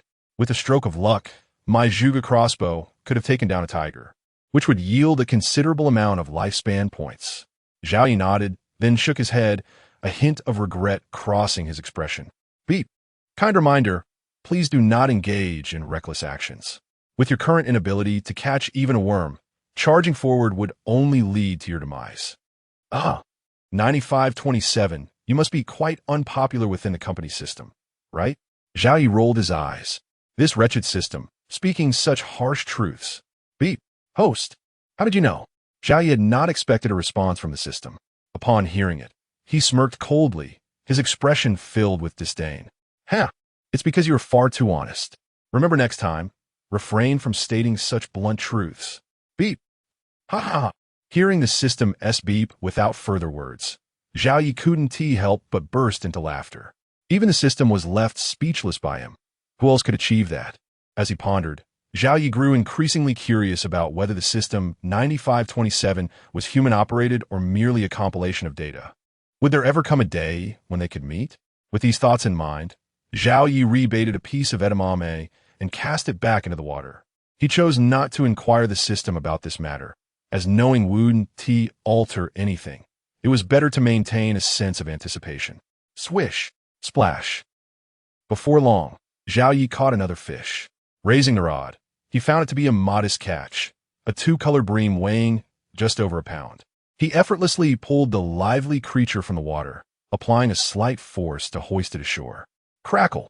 System, how much is this fish worth? Holding the squirming, two-colored bream, Zhao Yi immediately queried the system. Beep. Experience for promotion, 200, fish currency, 300, lifespan points, 0, 1 days. Wow, that's rather meager. Zhao Yi lamented as he removed the hook. For such a low price, I might as well keep it for myself. I didn't quite eat enough edamame earlier. Pausing, he licked his lips and murmured, I wonder if this two-colored bream, having absorbed high-quality air, tastes exceptionally delicious. It should be better than the two-color carp I had before. With that, Zhao Yi tossed the two-colored bream into the fish basket he had already prepared in the water. Picking up his fishing rod, he considered rebaiting and casting again, but then decided against it. Having entered in the morning, it was now well past noon. Having already caught 2 fish, it was time to consider long-term plans. First, he needed to devise a way to create a stone pot and stove to cook and fill his belly. Next, he must gather wood to construct a shelter. After all, with so many wild beasts in the mountains, without a shelter, he would have no choice but to sleep in a tree. Sleeping in a tree for a day or two was manageable, but over time, it would become untenable. Thus, constructing a shelter was imperative, and it needed to be done swiftly. He had no desire to sleep in a tree and risk falling to his demise. Moreover, sleeping in a tree wasn't entirely safe. It was quite possible that a snake might coil around his neck while he slumbered. Just imagine the fright. With these thoughts in mind, Zhao Yi wasted no time and immediately set to work. Perhaps due to his high luck attribute, it wasn't long before he discovered a piece of blue stone slab, a little over an inch thick. With such thickness, it wouldn't crack easily under fire, and its dimensions were approximately 4 to 5 decimeters, perfect for crafting a flat-bottom stone pot. Chapter 61. Walking the big fish, satisfied hum? With the pot ready, constructing the stone stove was a trivial task. Abundant stones allowed for the creation of a roughly circular structure, leaving a gap in the center for firewood. To ensure its durability for long-term use, Zhao Yi shattered some stones with an axe and mixed them with water and mud, crafting a sturdy stove. Surveying the uneven stove, Zhao Yi nodded in satisfaction. Although the construction was not aesthetically pleasing, it was sufficiently robust for prolonged use. Next came the task of gathering firewood. He was eager to see if the wood drilling technique he had seen on television would successfully ignite a flame. With an axe in one hand and a dog-beating stick in the other, Zhao Yi ventured into the nearby woods. In no time, he returned with a substantial bundle of dry twigs, including a thicker piece of deadwood. Without pause, Zhao Yi began his work. He drilled a small hole in the center of the deadwood with an arrowhead, then placed some dry grass inside. He inserted a sharpened wooden drill into the hole and began to rub vigorously. To his delight, smoke began to rise. Zhao Yi quickly leaned down, taking a deep breath to blow on the embers. As he exhaled, a small flame flickered to life, marking the successful ignition of fire through his efforts. With the fire now established, Zhao Yi turned his attention to cleaning the fish. The fish was quickly prepared, and he proceeded to brush it with oil and fry it. Time flowed by, and soon the delightful aroma of fried fish filled the air. Zhao Yi couldn't help but savor the scent, realizing that the fish, accompanied only by a few beans and devoid of any seasonings, was surprisingly fragrant, a testament to its high-quality upbringing. Eagerly, he picked up the chopsticks he had fashioned earlier and took a piece of fish, his eyes lighting up with joy. The fish was crispy on the outside, yet tender within, with a subtle fragrance that made it remarkably palatable. If only he had some seasoning. His culinary skills might have earned him a thumbs up from even the president. His hunger heightened the flavor, and he devoured the fish with gusto. Before long, he had finished the beans and consumed one side of the fish entirely, leaving no trace behind. Just as Zhao Yi prepared to flip the fish to the other side, he was interrupted by the sudden tug on his fishing line. Reluctantly, he set down his chopsticks and picked up the rod. As he struck the fish, the familiar sound of slicing water echoed once more, followed by a tremendous force pulling at the rod. Zhao Yi lost his footing slightly, nearly falling into the river. But he quickly regained his balance, spreading his legs and bending low, bracing himself against the powerful pull of the fish. In awe, he thought about how extraordinary the resources were. A mere piece of fish innards had attracted such a formidable creature. Thrilled, he engaged in a struggle with the fish, his excitement soon turning to concern as he felt the intensity of the fish's strength. Realizing he needed to change his approach, Zhao Yi adjusted his stance, using his thigh as leverage to lift the rod. The rod shook violently, nearly slipping from his grasp with every powerful thrust of the fish. At that moment, he felt like a small boat in a tempestuous sea, teetering on the brink of capsizing. Yet, he persevered, knowing that losing the fish would only lead to temporary frustration, whereas losing the rod would mean the end of his fishing endeavors.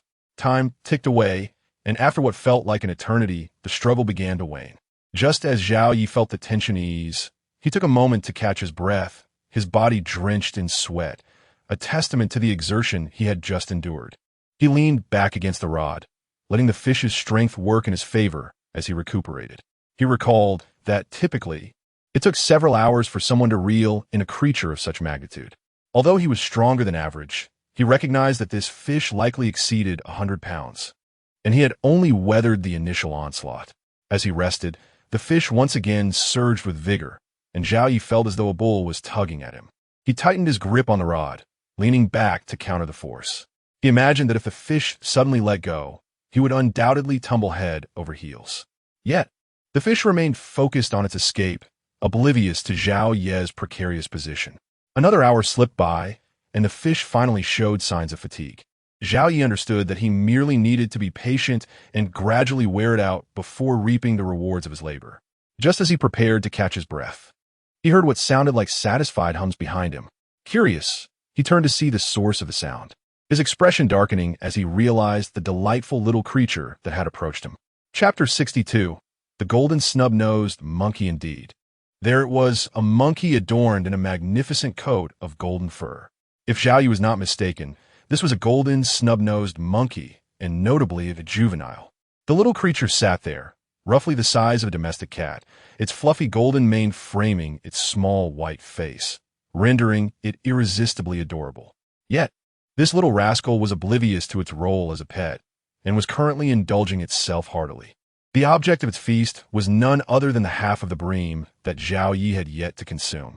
Upon witnessing this, Zhao Yi felt a mix of irritation and anxiety. It is well known that monkeys can be quite troublesome.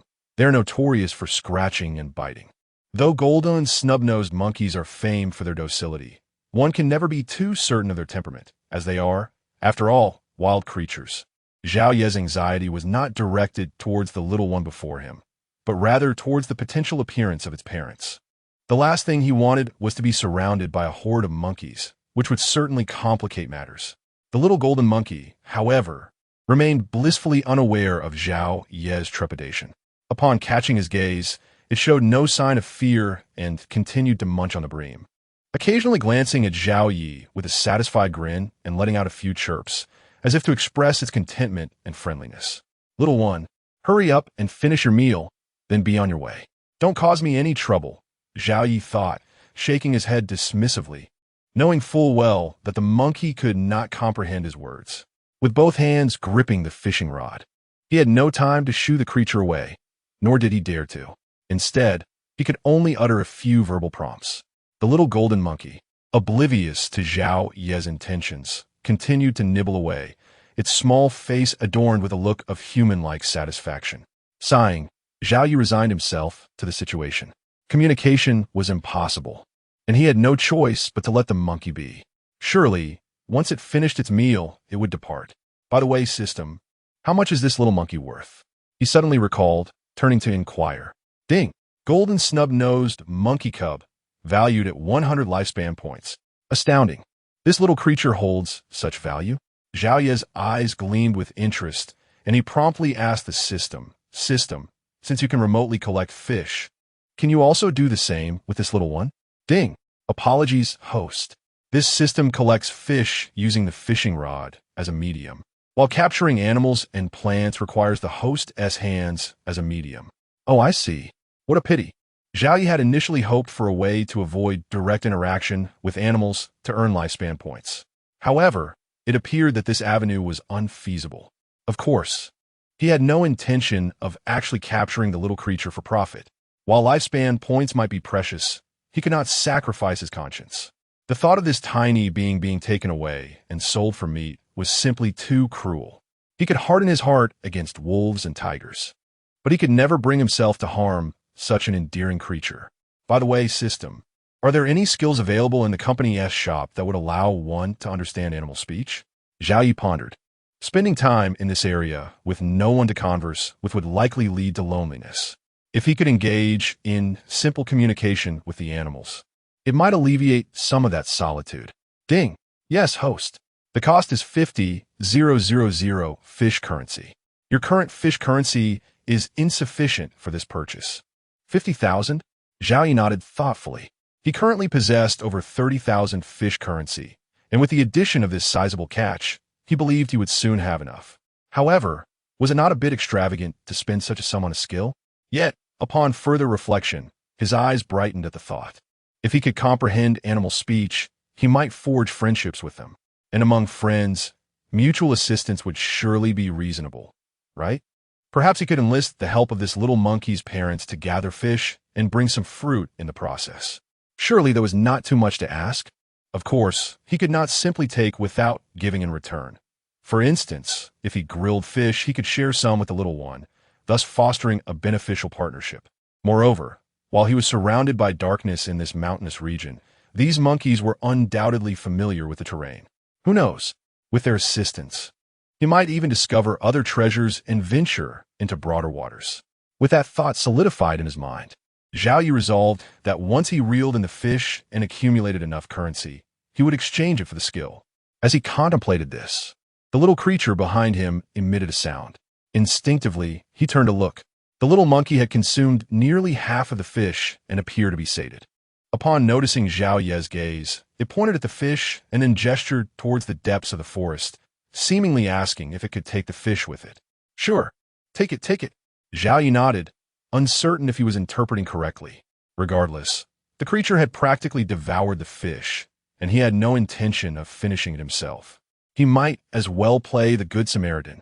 However, the little one truly did not regard him as a stranger. After finishing its meal, it intended to take the remainder with it. With a cheerful series of sounds, the little golden monkey seized the fish and bounded joyfully into the heart of the woods. How adorable! Zhao Yi smiled, imagining how delightful it would be to have such a small pet to hold. His spirits lifted, and were it not for the need to tend to his fishing, he might have wanted to keep the little creature and affectionately ruffle its head. As he watched the little one's silhouette vanish into the forest, Zhao Yi returned his attention to fishing. Time elapsed once more, and soon, half an hour had passed. Just as he was nearing the conclusion of his fishing endeavor, sounds emerged from the nearby woods. Chirp, chirp, wah wah, quack, quack. A series of monkey calls erupted. First a youthful, joyful call that Zhao Yi recognized as the earlier little one. The second was gentle and melodic, seemingly beckoning or warning. The final call was deep and resonant, akin to a warning cry. Zhao Yi turned to observe, and indeed, he was correct. 3 golden snub-nosed monkeys emerged from the trees. The small one in the center was none other than the juvenile that had been so brazenly feasting. Flanking it were 2 larger monkeys, the foremost of which, emitting the deep warning sound, was likely the little one's father. This was a robust golden snub-nosed monkey with dark golden fur, significantly larger than any adult monkeys Zhao Yi had seen on Blue Star. Estimating its height, he guessed it to be no less than 1.5 meters, and it wielded a bone club that gave it a fearsome appearance. The other monkey, slightly shorter, was presumably the juvenile's mother. She boasted a beautiful coat of orangish-yellow fur, with a gentle expression that immediately conveyed the essence of a nurturing mother. In her grasp was a large bunch of bananas, which brought Zhao Yi immense delight. That substantial bunch of bananas, if sold to the company, would likely yield a considerable amount of lifespan points. His previous intuition had proven correct. Cultivating a good relationship with monkeys would undoubtedly yield fruits in more ways than one. Chapter 63.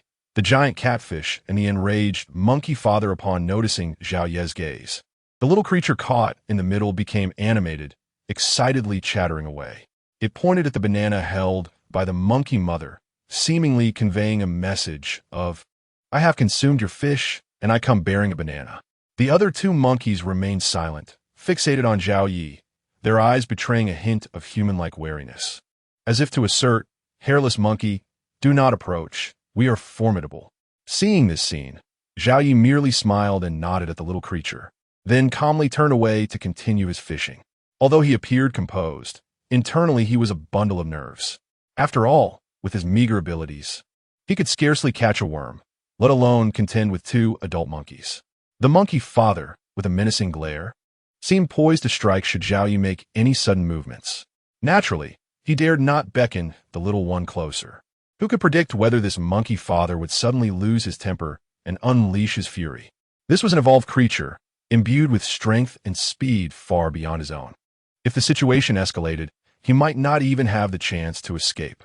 Thus, he resolved to reel in the fish promptly, hoping to acquire the skill to comprehend their language, which would provide him with a measure of reassurance.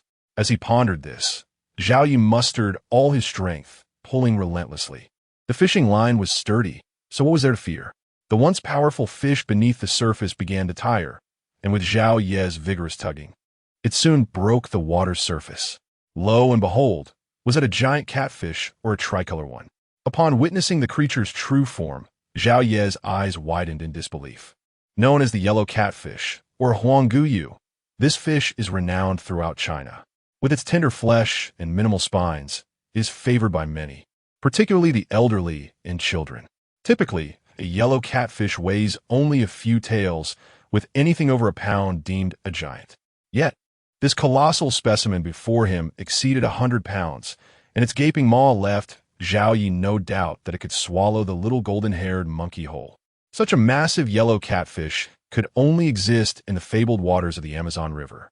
To encounter such a species in this subterranean river was nothing short of astonishing. At that moment, Zhao Yi's anticipation grew. He was eager to discover what other fish might be waiting to be caught. Suddenly, a cacophony of excited shrieks erupted nearby, jolting him from his reverie. Turning instinctively, he saw the trio of monkeys had moved closer, with the monkey father brandishing a bone club, teeth bared, and roaring in fury at the giant catfish. The intensity of his gaze was filled with deep-seated hatred, as if seeking vengeance for a fallen kin. The monkey mother stood protectively beside him, shielding their little one, who trembled in fear, too frightened to even glance at the giant fish. Zhao Yi, observing this scene, felt a surge of anxiety and hastened his efforts to reel in the line. He feared the monkey father might redirect his rage towards him if he failed to catch the fish. His immediate goal was to pull the creature closer and allow the system to claim it. As the giant catfish drew nearer, the monkey father's roars grew increasingly frantic. As if on the brink of action, in a moment of desperation, Zhao Yi urged the system in his mind, "Hurry, system. Are you ready to collect it? Please remain patient, host. You must bring the fish to the shore for me to complete the collection. How can I not be anxious? If that monkey goes berserk, I could end up as collateral damage. Rest assured, I am a formal entity. Even if you were to perish, I could simply find another host." Zhao Yi rolled his eyes in disbelief at the system's response. The audacity! He had initially looked forward to their meeting, contemplating a celebratory meal. But now it felt more akin to an invitation to a rather unpleasant feast. "Congratulations, host. You have successfully caught a 100-pound giant catfish. Experience gained, 25,000. Fish currency acquired, 38,000. Lifespan extended, 50 days. Finally, with Zhao Yi's persistent reeling, the system's notification echoed in his mind, confirming the successful collection. He exhaled a sigh of relief as the weight of the fish lifted from his rod. Casting a glance at the monkey father, he noted the creature had approached him. The club raised ominously overhead, poised to strike. System quickly purchased the beast language skill. Zhao Yi retreated a few steps, widening the gap between himself and the enraged creature. This was a wild beast, now driven by fury, and he dared not stand too close. Should the giant catfish vanish, and the monkey father turn his attention to him, he would be in dire straits. Understood. The supreme beast language skill is now being transmitted. With the system's message, a wealth of knowledge flooded Zhao Yi's mind. As he absorbed the information, he quickly comprehended the earlier chattering of the three monkeys. Grateful for the system's ability to acquire skills, he realized that without it, he would never have grasped the meaning behind their calls. With an understanding of the monkey's language, Zhao Yi's apprehension towards the monkey father diminished significantly. He set down his fishing rod and turned to the little creature, waving and smiling as he asked, "Little one, are these your parents? Did you bring them to offer me a banana?" He pointed at the banana in the monkey mother's grasp, just in case the little one didn't comprehend. Upon hearing Zhao Yi's words, the little golden-haired monkey, though confused, nodded vigorously at the sight of the banana. With its excited cries, Zhao Yi discerned that it was conveying its parents wanted to repay him for the fish with a banana. Astounded by this revelation, Zhao Yi marveled at the intelligence of the monkey parents. They understood the concept of returning something when their child had taken another's possession. This was not merely a creature with fur. It was a being exhibiting remarkable cognitive abilities. No wonder monkeys were often regarded as clever. The proof was indeed in their actions. Chapter 64. Deceiving Monkey Dad to Fish. A gentle reminder echoed in Zhao Ye's mind, illuminating the fact that due to the absorption of advanced air, the intelligent beasts within the wilderness Forbidden Star possessed remarkably high IQs, particularly the primate monkeys, whose cognitive abilities rivaled those of their human counterparts. Although verbal communication was beyond his reach, Zhao Yi could engage in amicable exchanges through gestures, allowing him to enlist their assistance as guides. This realization filled him with anticipation for the bountiful experiences awaiting him in this untamed realm. As Zhao Yi pondered this newfound information, a sudden warmth surged within him. The presence of intelligence eased his apprehensions regarding potential confrontations. With a more relaxed demeanor, he waved at a small monkey, a smile gracing his face. "Come here, little one. Let me give you a gentle pat on the head, and later, I shall treat you to some fish." To his surprise, the clever little creature, despite its inability to comprehend human speech, understood his gestures. As soon as Zhao Ye's hand fell, the small monkey eagerly broke free from its mother's grasp and bounded towards him, squatting at his feet with a gaze full of joy and curiosity. What a delightful little companion! Zhao Yi couldn't help but smile as he bent down to affectionately ruffle the monkey's soft, fluffy head. It felt wonderful to the touch, and, at that moment, he entertained the whimsical idea of bringing this charming creature back to Blue Star as a pet. Surely, his family would adore such a delightful addition. Suddenly, an irate voice interrupted his reverie. "Where have you hidden the fish, hairless monkey? Hand it over, or I shall avenge my child." Monkey Dad's furious inquiry rang in his ears. "Hey, I didn't hide anything." The big fish swam away on its own. Zhao Yi inwardly lamented, his lips twitching at the absurdity of being called a hairless monkey. "I am human, not a monkey." Though inwardly vexed, he refrained from explaining, knowing that the monkey had never encountered a human before. Even if he attempted to articulate his thoughts, it would likely be lost on the creature. Amused by the situation, Zhao Yi decided to play along. He pointed towards the water and the fishing hook, mimicking a fleeing motion with his fingers while saying, "The fish has escaped. If you wish to catch it, you must fish for it, understand?" He then demonstrated by taking half of the remaining fish entrails and hooking them on the line before casting it into the water, handing the fishing rod to Monkey Dad. He gestured for him to grip it firmly with both hands, reinforcing the idea that he needed the monkey's assistance to catch fish. Zhao Yi was cleverly persuading Monkey Dad to participate in the fishing endeavor, recognizing the immense strength the monkey possessed. It would be a shame not to utilize such prowess. He was unconcerned about the possibility of Monkey Dad claiming the fishing rod for himself. He had already consulted the system, which assured him that the rod could be retrieved instantaneously, provided it was not attached to any living creature. Monkey Dad, tilting his head as if trying to grasp Zhao Yi's instructions, eventually pointed to the fishing rod and then to his chest, inquiring, "Can it help me catch big fish?" "Absolutely. I promise it will yield great results," Zhao Yi affirmed eagerly, nodding vigorously. This was a golden opportunity to have a free laborer, and if the monkey successfully caught a fish, he could easily manage to keep the value intact. Seeing Zhao Yi's enthusiasm, Monkey Dad hesitated only briefly before handing his weapon to Monkey Mom. He then approached Zhao Yi, taking the fishing rod with determination, mimicking Zhao Yi's earlier stance as he focused intently on the water. Inwardly, Zhao Yi regretted his decision to involve Monkey Dad in fishing, especially with the threat of being struck should the monkey fail to catch anything. With a sigh, he lifted the smaller monkey into his arms and playfully tousled its fur.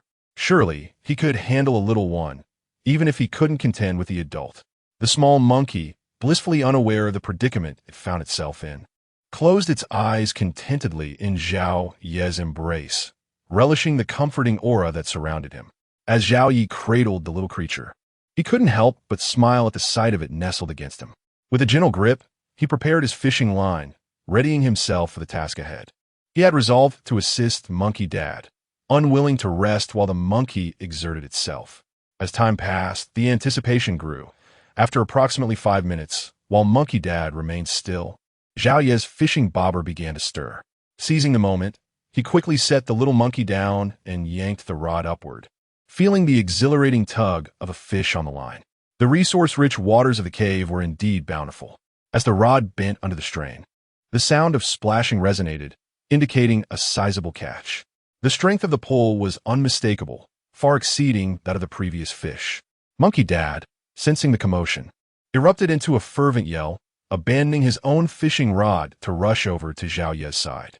Without hesitation, he seized the fishing rod from Zhao Ye's hands, pushing him aside with fervor. Chapter 65. If you bully me, then I shall bully your wife. Thud, thud, thud. Slap. Goodness, what incredible strength. How fierce, how painful. Before Zhao Ye could react, he stumbled back several steps and then plopped down onto the ground. The pain made him grimace, and he nearly erupted into a tirade of curses. However, recalling how easily Monkey Dad had pushed him over, he wisely chose to keep his mouth shut. The disparity in strength was simply too great. If he dared to retaliate, he might find himself in an even worse predicament. Thus, he resolved to endure it quietly. After all, it was just a little fall, and compared to the free labor of walking fish, he felt he had come out ahead. Yet, being bullied could not simply go unaddressed. How dare that old monkey make me fall? I shall not hesitate to take my revenge on your wife. With this thought, Zhao Yi stood up, dusted off his pants, and calmly strode back to his previous spot. He then picked up the fishing rod, repositioned himself, and cast his line once more.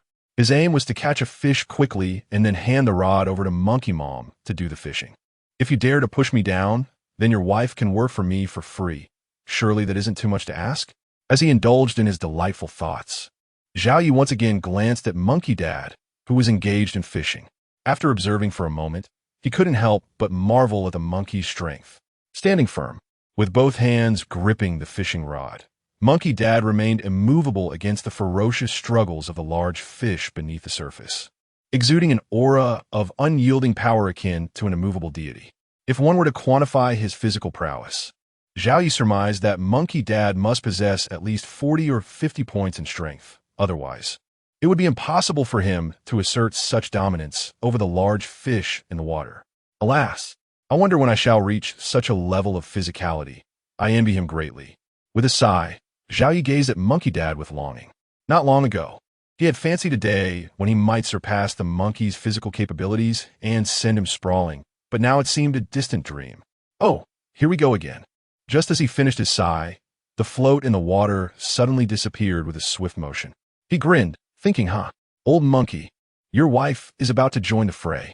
Seizing the moment, Zhao Yi swiftly lifted the rod to hook the fish. Whoosh! Oh no, it's another big catch. Just as powerful as before. Croak, croak. Zhao Yi quickly mimicked the angry vocalizations Monkey Dad had made earlier, struggling against the fish while calling out to Monkey Dad and Monkey Mom. He paid no heed to whether they could comprehend his sounds. He simply wanted to get their attention. Finally, his cries bore fruit. After several shouts, Monkey Dad responded with his own furious croaks. Monkey wife, go catch that fish. We shall avenge our offspring.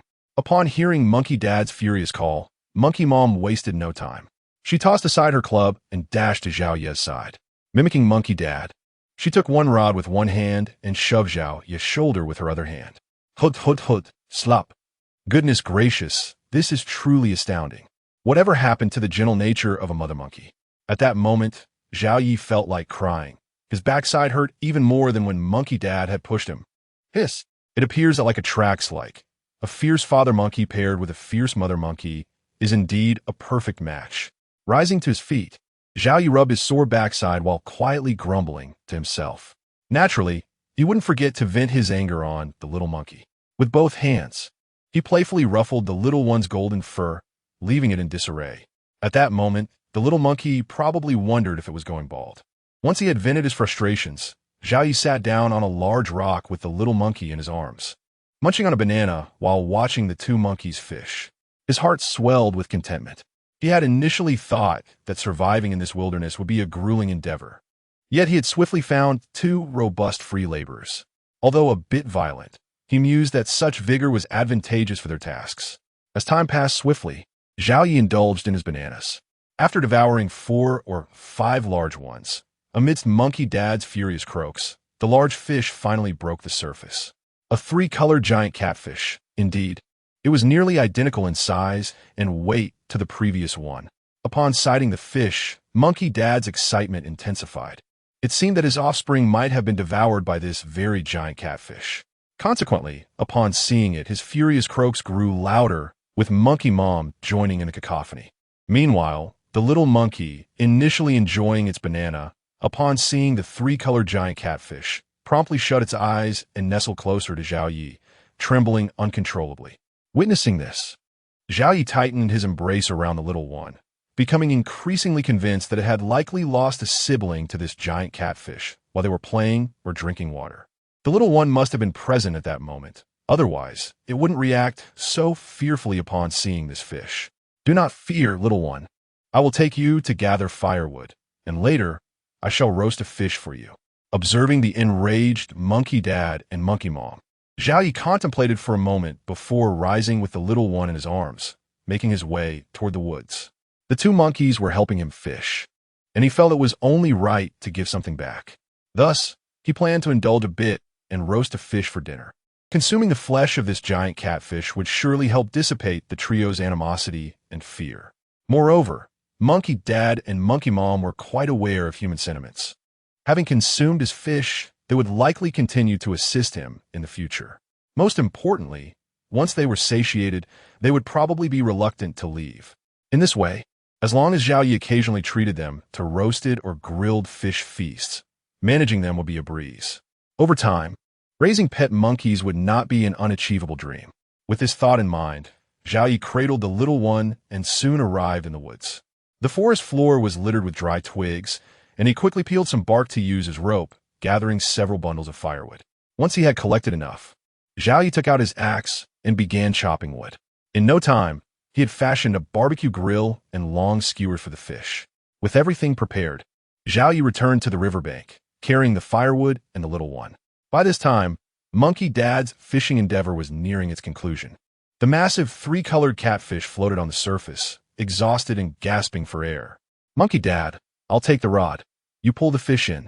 Seeing the situation, Zhao Yi quickly set down the firewood, approached Monkey Dad, pointed at the fishing rod, then at himself, and finally gestured toward the catfish in the water, signaling for him to help drag it out.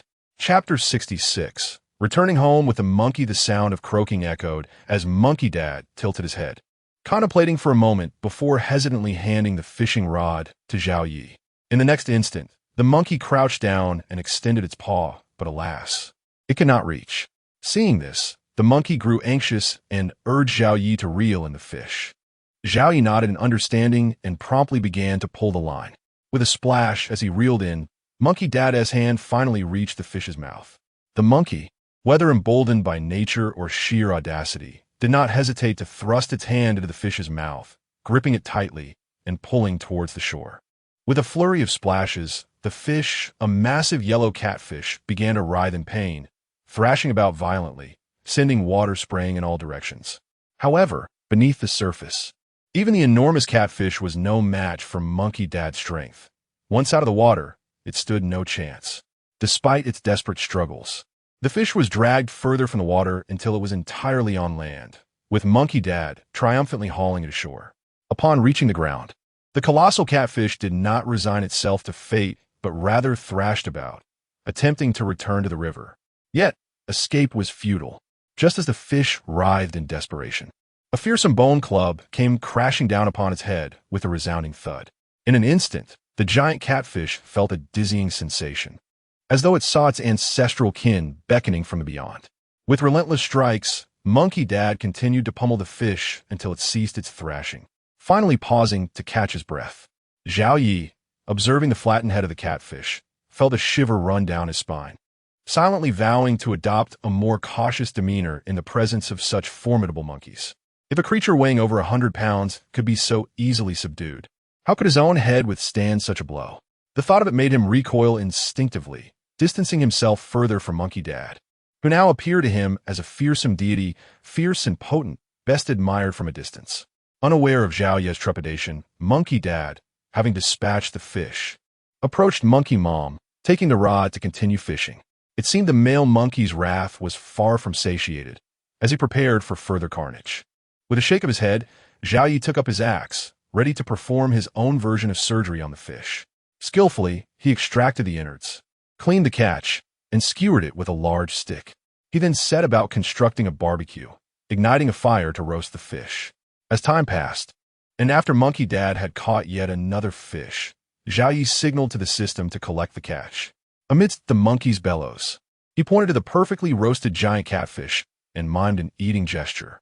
The enticing aroma wafted through the air, causing both monkeys to hesitate and sniff the air, drawn to the prospect of a meal, yet wary of the flames.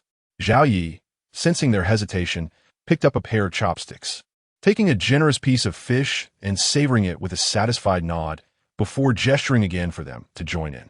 After a brief exchange, one of the monkeys could no longer resist and joined the feast. The substantial fish was quickly devoured by the four of them, bones and all, leaving not a trace behind, with even Monkey Dad polishing off the skeleton. As dusk approached, the three monkeys bade farewell to Zhao Yi, prompting him to hastily pack up his gear and follow them, reluctant to abandon the comforts of their abode for the wilderness. After a brisk walk of about 20 minutes, they arrived at a hidden paradise, where towering ancient trees created a canopy overhead. Nestled among the branches were exquisitely crafted tree houses, a testament to the monkeys' remarkable ingenuity. Continuing their journey, they entered a grove of peach trees, their luscious fruits glistening enticingly, exuding a delightful fragrance. Had he not just feasted, Zhao Yi would have eagerly plucked one to taste. Beyond the peach grove lay a flourishing banana thicket, with clusters of vibrant green bananas hanging invitingly. Further along, a clear yet unfathomably deep river meandered through the landscape, its depths resembling an abyss. At last, the trio of monkeys reached the ancient tree that housed the previously seen treehouse. From within emerged three more monkeys, two appearing aged with wisps of white fur, accompanied by a small one, even smaller than the little monkey Zhao Yi had met before. This tiny creature, possibly a juvenile female, bore a striking resemblance to Monkey Mom. Adorned with hints of orange and a delicate pink flower atop its head, radiating an undeniable charm that made Zhao Yi wish to embrace it. Chapter 67. Monkey Wine. The two little ones and four adults, 6 monkeys gathered together, chattering incessantly, occasionally pointing at Zhao Yi. Each time he caught the gaze of the other 3 monkeys, Zhao Yi would respond with a cheerful nod. He had made up his mind to settle down here. In such a beautiful place, surrounded by such charming monkeys, anyone who chose to leave would be a fool. After a brief exchange among the monkeys, the elder monkey turned and returned to the treehouse. Moments later, he emerged holding a bamboo tube about 20 centimeters tall, which he handed to the monkey father. The monkey father accepted the tube and approached Zhao Yi, gesturing for him to drink, before placing the bamboo tube in his hands and encouraging him with a series of sounds. "System, what is this?" Zhao Yi asked, glancing at the monkey father and then at the bamboo tube in his hands. He felt a surge of unease. Nevertheless, he did not hesitate to shake the tube gently and remove the bamboo lid. Instantly, a rich aroma of wine mixed with fruit wafted toward him, tempting Zhao Yi to the point where he nearly drooled. He had once been quite fond of drinking, but had sworn off alcohol in recent years. Yet, the moment he caught a whiff of this intoxicating scent, the urge to drink awakened within him. At that moment, it felt as though a voice in his mind urged him to drink, promising comfort and pleasure. "Beep, host, this is Monkey Wine, an extraordinary liquor. You can sell it to the company for a lifespan value of 100 days per bottle." Monkey Wine? Zhao Yi swallowed hard, murmuring to himself. So the legends are true. Monkey Wine really exists? He gazed at the pale yellow liquid within the bamboo tube, hesitating before ultimately giving in and taking a deep swig. Life is fleeting. Without the system, he could expect to live only about 60 years. What harm could a little indulgence do? Especially considering the legendary Monkey Wine. How many could claim to have tasted such a rarity? Moreover, it was a premium brew from a wild forbidden star, making it even more precious. With this opportunity before him, he felt compelled to savor every drop. After all, in this world, there were no vehicles to fear. Why hold back? With this thought, Zhao Yi opened his mouth wider, allowing the pale yellow liquid to flow in. In an instant, an indescribable wave of pleasure washed over him. "Ah, how have I wasted my life?" he exclaimed inwardly. "What have I been drinking all this time?" He downed the entire bottle of Monkey Wine in one go, licking his lips and marveling at the exquisite flavor. "This is truly the finest wine in existence. Surely, It rivals the celestial nectar described in Journey to the West.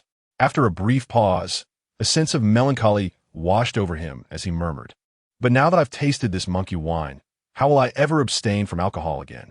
I doubt anything else will ever satisfy me." Oh. Yet, this melancholy lasted only for a fleeting moment. Suddenly, a powerful warmth surged within him, and he could not suppress a moan of bliss. It was overwhelming comfort, as if he were floating in a hot spring, warmth enveloping him from within, rendering him utterly helpless against the sensation.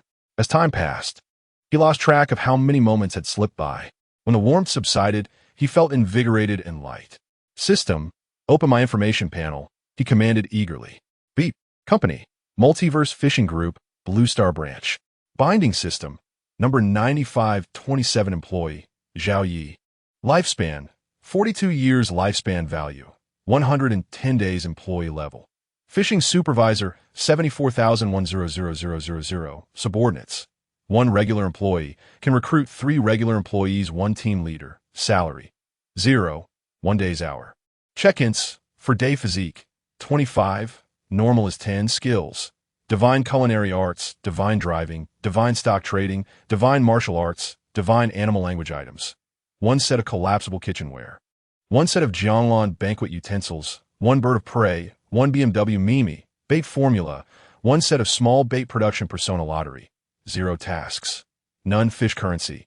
52,000. Wow, this monkey wine is extraordinary. It boosted my physique by 7 or 8 points in one go. Zhao Yi exclaimed in astonishment. And wait, system. Why did my lifespan suddenly increase by 10 years? Is it due to the monkey wine? Beep. Yes, host. The primary function of monkey wine within the wild forbidden star is to enhance life genes. However, as life genes strengthen, the effects of monkey wine will diminish. How is this fair?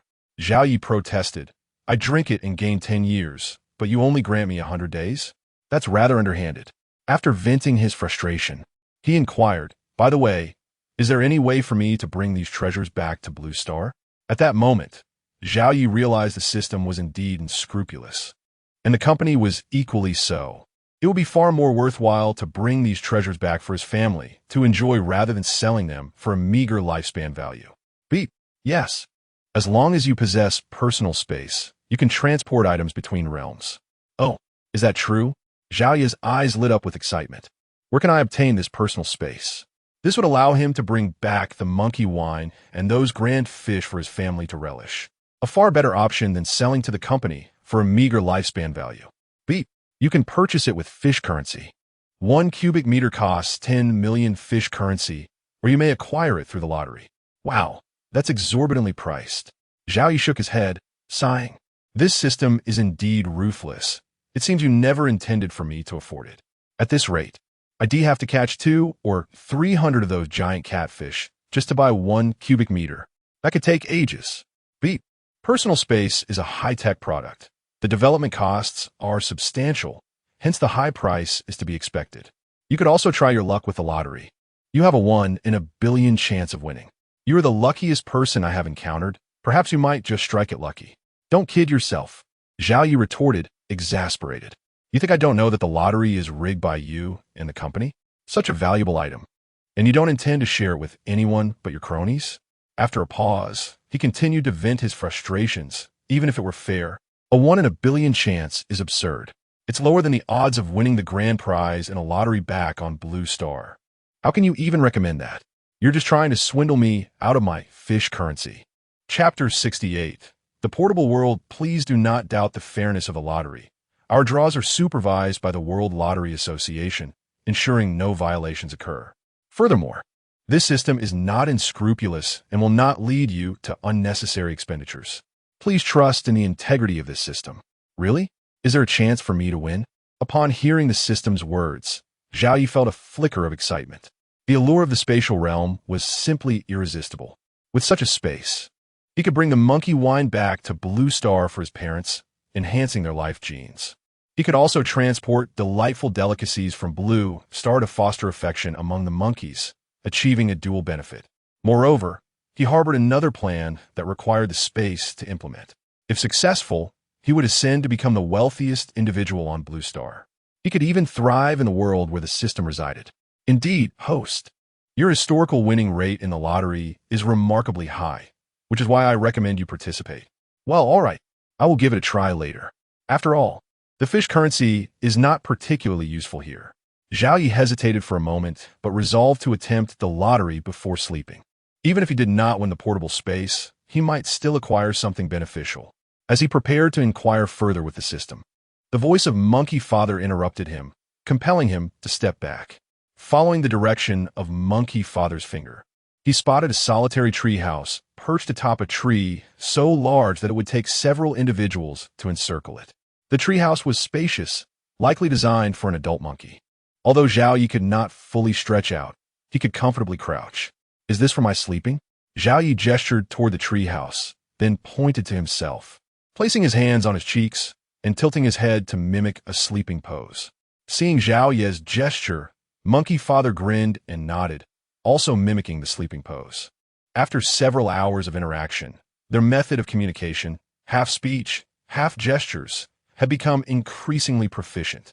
Soon enough, communication would no longer pose a challenge. Well, thank you. Zhao Yi clasped his hands together, smiling as he nodded, then strode toward the treehouse. As a modern individual, he was quite intrigued by a monkey's treehouse. Creak, creak. Ascending the spiral staircase crafted from wooden planks and vines, Zhao Yi slowly approached the treehouse, observing its interior. There was little in terms of furnishings, just a square space constructed from wooden blocks. No bed was present, only a corner occupied by what resembled the pelt of a black panther, along with a rudimentary square table. Bending down, Zhao Yi approached the pelt, sniffing it vigorously. Satisfied by the absence of any foul odor, he touched it and found nothing unusual, so he curled up on it. Through the square openings in the roof, which could be referred to as windows, he gazed at the sky, where a bright and beautiful full moon hung majestically. At that moment, Zhao Yi felt a pang of longing for his wife and child. Having spent an entire day apart, he found it disconcerting not to be able to hold them while sleeping. How wonderful it would be if he could bring them over to admire the enchanting moonlight together. System, are there any others like me in this world? After indulging in his daydreams, Zhao Yi softly inquired of the system. No, a wild forbidden star can only harbor one human. Since you entered this world, you have effectively become its master. This is your hunting ground. As long as you live, no one else can claim it, and without your consent, outsiders cannot enter. Oh, is that so? Zhao Yi's eyes sparkled with excitement as he instinctively asked. Does that mean our company's CEO cannot enter either? Correct. This world has attuned itself to your essence. Not even the CEO nor the president can enter. How delightful. Does that imply this world is my personal domain? Zhao Yi sat up, exhilarated by this revelation. Previously, he had worried about encountering other humans and engaging in fierce competition. Now, without the presence of others, he could explore this world at his leisure. All treasures would belong to him, with no one else to contend with. Indeed, you may interpret it that way. This is your personal world. Wonderful. By the way, system, if I possess a portable space, could I bring seeds from Blue Star to cultivate? Zhao Yi had contemplated this before. If feasible, he could clear a few acres for planting. Since time flowed differently, 1 minute on Blue Star equated to a day here. Anything he planted could yield harvests by his next visit. That would be exhilarating. Your idea appears viable. However, other masters of wild forbidden stars are preoccupied with fishing, foraging, and hunting. No one has attempted this, so this system cannot provide a definitive answer. Haha, no matter. I can experiment first. If it works, I could establish farms and ranches, even raise fish. I could sell these to you. I presume you accept them? As long as no pesticides are used and they grow naturally, we will certainly accept them. Excellent. This offers a fantastic method to earn lifespan points. System, you must keep this a secret. Rest assured, I am one with you. Very well, very well. Zhao Yi nodded in satisfaction, then suddenly recalled something. He shifted the conversation. By the way, system, you previously mentioned that outsiders cannot enter without my consent. Does that mean, with my permission, they can? Indeed, host. If someone achieves a relationship value of 90 with you, they may enter with your approval. Why didn't you mention this sooner? Zhao Yi's eyes widened in excitement as he exclaimed, if I had known, I would have certainly brought my wife along. Darn it. Now I have to sleep alone tonight without her embrace. Can you transport her here now? Zhao Yi felt a surge of regret. Why hadn't he asked more questions before diving in? Otherwise, he could be holding his beloved wife while sleeping right now. Next time, I must clarify everything before acting, otherwise I suffer the consequences. Detected that your wife's relationship value with you is a high 99, meeting the transportation criteria. Shall I proceed with the transfer? Warning, host. Your wife's current vitality is at 9 points. Entering the wild forbidden star will cause an immediate explosion of her lungs. Shall I proceed with the transfer? Chapter 69. Tempting the little sister monkey with cake. Upon hearing the system's initial prompt, Zhao Yi's heart leaped with joy, and without a moment's hesitation, he prepared to command the teleportation. However, before he could utter the word, a second, more amiable notification startled him into silence. With a resounding slap, Zhao Yi struck his own cheek, berating himself. How could he be so forgetful? Just moments ago, he had resolved to clarify everything before acting, yet here he was, having completely forgotten. Fortunately, the system proved its worth in this critical moment. Had it failed to intervene, Lin Wan might have been teleported here, leaving him with lifelong regrets. In a fit of self-reprimand, Zhao Yi delivered several more slaps to himself. He had nearly endangered the life of his beloved wife. A few more slaps were truly warranted. System, how many points does my wife need to enhance her constitution for a safe entry? He inquired, delivering a few more self-inflicted slaps before allowing himself a moment's reprieve. Beat. 4 individuals other than the host. A constitution of at least 20 points is advisable for initial entry, with a maximum stay of 5 days. 20 points of constitution? Very well, I understand. Zhao Yi nodded, resolutely deciding that upon his return, he would enhance his wife's constitution.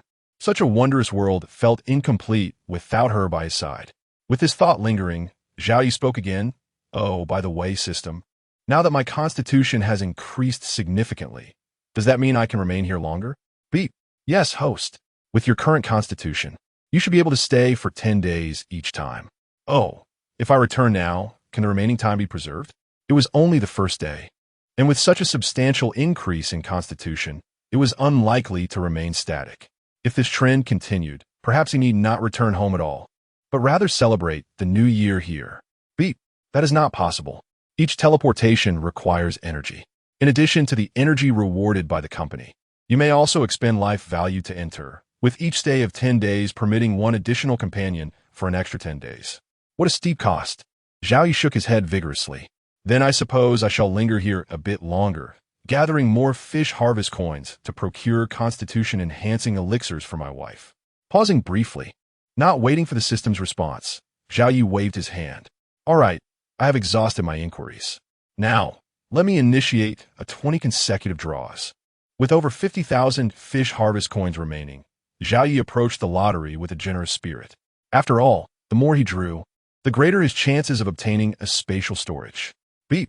Understood, deducting 20,000 fish harvest coins. The 20 consecutive draws commence. Beep. Congratulations, host, you have drawn 10,000 blue star coins. Congratulations, host, you have drawn 10,000 blue star coins. Congratulations, host, you have drawn 10 cream cakes. Congratulations, host, you have drawn. After a series of draws, Zhao Yi's expression darkened as he received a plethora of coins and various food items. He couldn't help but curse the system for its deceitful nature. Beep. Congratulations, host, you have drawn a hoe. Congratulations, host, you have drawn shovel. Incredibly, as he prepared to cultivate the land, the tools arrived right at his doorstep. How considerate. Frustration flooded him. 20,000 fish harvest coins had simply vanished, leaving him feeling utterly cheated. System, give me 30 more draws. I refuse to be defeated. Zhao Yi, fueled by determination, decided to gamble nearly all of his remaining fish harvest coins. Beep. Received, deducting 30,000 fish harvest coins. The 30 consecutive draws commence. Beep. Congratulations, host, you have drawn persevere. Beep. Congratulations, host, you have drawn 5 liters of bottled rapeseed oil. Beep. Congratulations, host, you have drawn 5 bags of barbecue cumin powder. Beep. Congratulations, host. Moments passed, and after more than 20 draws, Zhao Yi felt as though he might vomit blood. Perseverance, rapeseed oil, cumin powder. Was this truly good fortune? It felt more like a curse had befallen him. Beep. Congratulations, host. You have drawn 100 pounds of premium wheat seeds. Beep. Congratulations, host. You have drawn 100 pounds of premium rice seeds. Beep. The lottery has concluded. All items have been stored in the system space and can be retrieved at any time. The retrieval is irreversible. Zhao Yi wept. With 50,000 fish harvest coins, he had ended up with these mundane items. Not a single skill in sight. His luck had surely run dry. If the system dared to comment on his fortune again, he would unleash a torrent of curses. Fortunately, these items could still be utilized. At the very least, he would not need to worry about food and drink for the time being. Suddenly, a small golden-haired monkey bounded into the scene. Zhao Yi, still reeling from the disappointment of the lottery, quickly scooped up the little creature, cradling it in his arms and rubbing its head. Instantly, his gloom dissipated. In this unfamiliar world, perhaps only this little monkey could offer him a semblance of warmth. The little monkey did not respond verbally, but pointed toward the door. Oh, the little sister monkey has arrived? Come in, come in. Zhao Yi exclaimed, his eyes lighting up as he spotted a small head adorned with flowers peeking through the doorway. This little sister monkey had captured his heart from the moment he first laid eyes upon her. Her orange fur, petite frame, and delicate face resonated deeply with his aesthetic sensibilities. He had longed to pet her head back then, but fearing the repercussions in the monkey realm, he had held back. Now, with the little sister monkey approaching, he could not resist the urge to embrace and fondle her. Seeing Zhao Yi beckoning, the little sister monkey hesitated, shyly retracting her head, embodying the innocence of a bashful girl, a sight that melted Zhao Yi's heart. In that moment, she reminded him of his daughter at the tender age of 2 or 3, equally adorable and endearing. Little one, go fetch your sister monkey. Brother has delicious treats for you, Zhao Yi encouraged, nudging the little monkey in his arms while gesturing toward the doorway. As the little creature stood and made its way toward the entrance, Zhao Yi quickly summoned the system to retrieve one of the cream cakes he had drawn. Such a delectable treat would surely be irresistible to the little girl. He was confident that for monkeys, especially the little sister monkey, this sweet delicacy would serve as an effective lure. Soon, she would nestle in his embrace, allowing him to indulge in the joy of ruffling her little head. Chapter 70. Tranquil times outside. 2 little monkeys remained oblivious to the peculiar man inside, who was cackling with delight. After a brief tussle, the stronger little brother managed to pull his sister into the room. Oh! Upon bringing his sister inside, the little brother immediately turned to Zhao Yi, seeking approval. However, when he caught sight of the cake cradled in Zhao Yi's hands, his eyes widened in astonishment.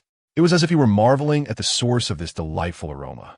Come, taste this, Zhao Yi beckoned, pleased with the monkey's reaction.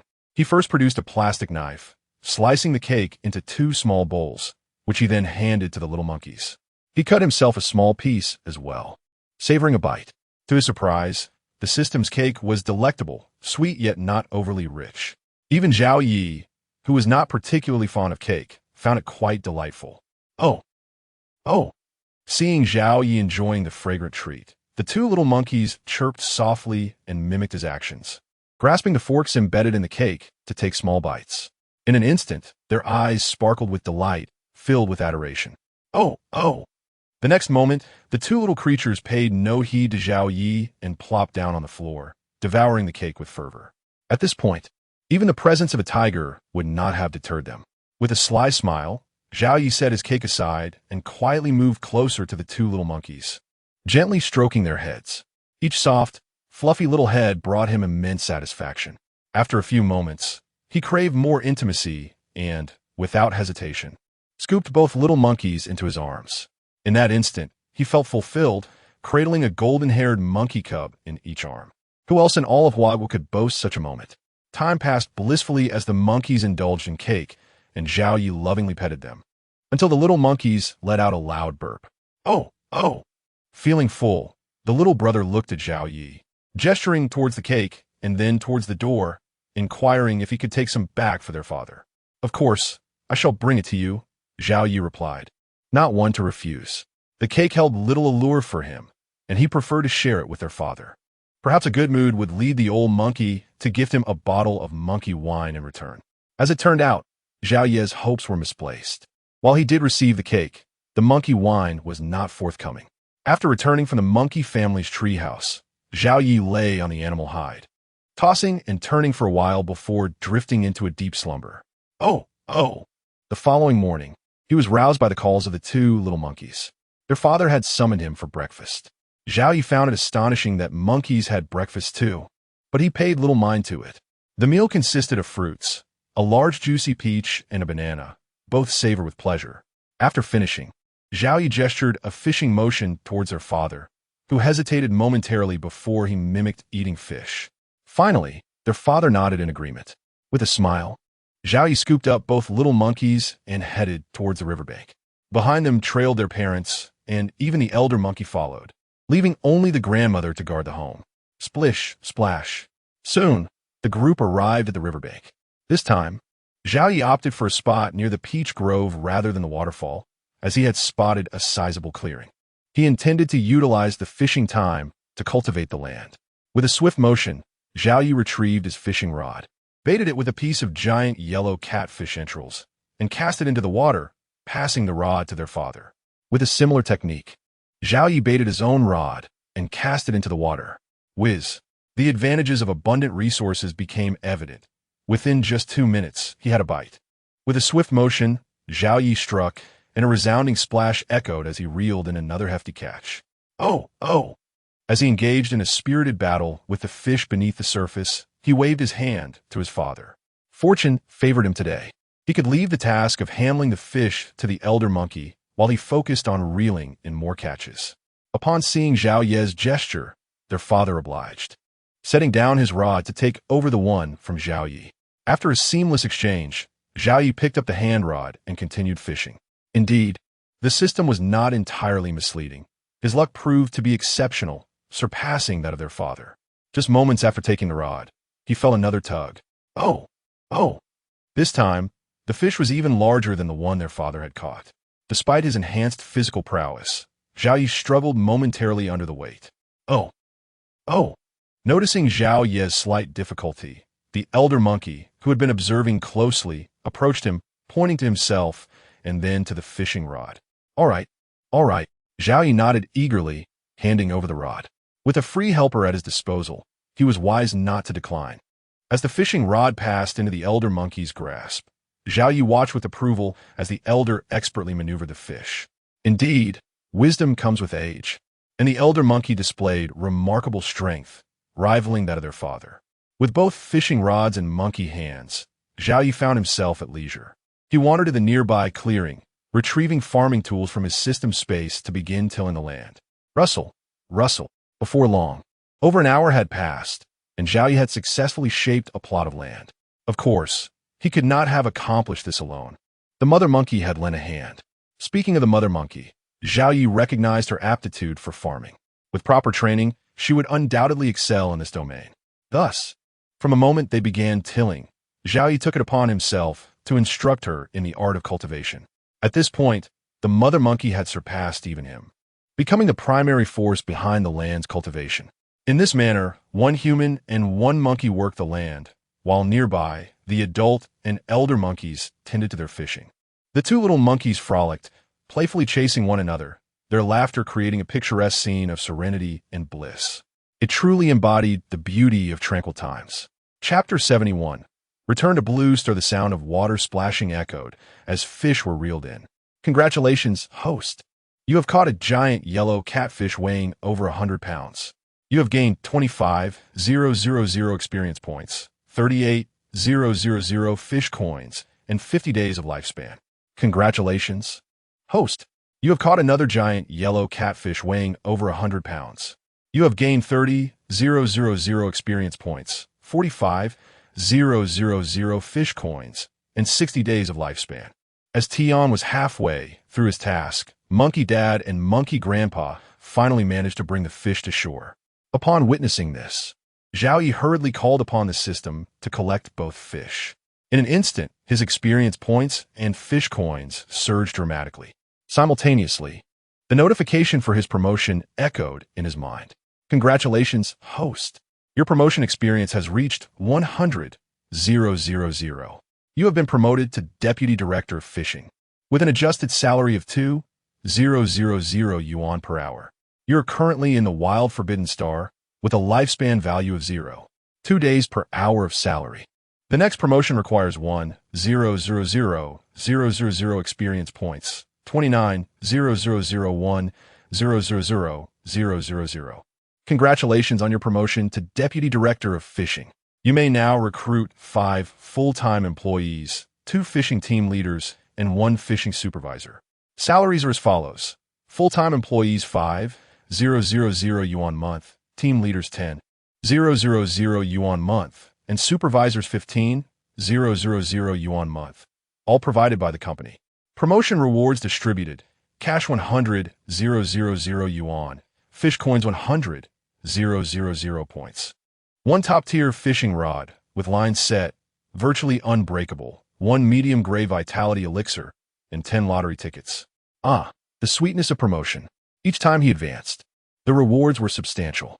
Regrettably, the next promotion required 1,000,000 experience points, which felt like an eternity away.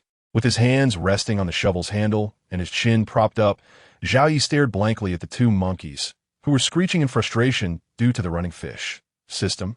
Initiate the lottery. Draw all tickets. Zhao Yi did not immediately comfort the 2 monkeys, but summoned the system for the lottery. Received. Lottery commencing. Congratulations, host. You have drawn 50,000 blue star coins. Congratulations, host. You have drawn another chance to excel. Congratulations, host. You have drawn. Without any surprises, he received a series of disappointing results, causing Zhao Yi to lose hope in the lottery. Congratulations, host. You have drawn another chance to excel. Congratulations, host. You have drawn a personal space of 10 cubic meters. What? What did I just draw? Zhao Yi stood up abruptly, letting the shovel fall without a care. At that moment, his mouth dropped open in disbelief. He even questioned whether he was imagining things and had begun to hear things that weren't there. Host, you need not doubt. You have indeed drawn a personal space of 10 cubic meters. Incredibly excited, Zhao Yi couldn't help but laugh heartily at the confirmation. With a personal space, this wild forbidden star would finally feel like his true personal realm. He could bring items in and out, transforming him into a transporter between 2 worlds. How could he not be thrilled? After the laughter subsided, Zhao Yi restrained his excitement and tested the personal space. It worked wonderfully. Without needing to touch anything, he could simply will objects within a meter's radius into the space. It was an extraordinary tool for making money and carrying goods while traveling. The monkeys, having grown accustomed to Zhao Yi's ability to conjure items, were unsurprised by his actions. However, Zhao Yi's earlier laughter had irritated the 2 monkeys by the river, prompting them to screech angrily at him, as if they were about to come over and give him a beating. Calm down, calm down. I'll help you catch more fish right now. Seeing the monkeys' furious expressions, Zhao Yi quickly retreated his neck, hastily picked up the fishing rod, baited it, and cast his line. He remembered the previous incident where Monkey Dad had used a wolf-tooth club to smash the fish. He did not want to provoke them further. Time passed, and before long, 10 days had slipped by in the wild forbidden star. During this time, Zhao Yi, along with the monkey family, had not only fished but also cultivated land and planted rice and wheat. Furthermore, he had gathered numerous peaches and bananas for Monkey Dad, along with several bottles of monkey wine, all stored within his personal space. System: if a minute in Blue Star equals a day here, then 10 days in this realm would equate to 3 or 4 years passing. If I wait 10 more days to return, won't the monkey family grow old and die? Zhao Yi asked the system with a worried expression. Having spent 10 days together, Zhao Yi had formed a familial bond with the monkeys. The thought of returning and finding the elders deceased and the younger ones turned into old monkeys filled him with sorrow. Host, you need not worry. Since you have bound yourself to this wild forbidden star, time will flow in accordance with your presence. When you return to Blue Star, the time here will reverse. For every day you spend in Blue Star, only 1 minute will pass here. Oh, is that so? Then I can rest easy. I was afraid that by the time I returned, the monkey family would be no more. Zhao Yi felt a wave of relief wash over him. However, a moment later, he shook his head in disappointment and asked, if time flows this way, then my previous plans for farming would be impossible to implement, wouldn't they? Indeed.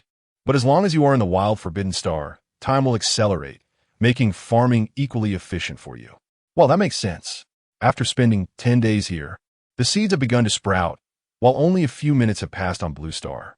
He shrugged off the concern, realizing he hadn't embraced his wife and children for 10 days and needed to return quickly.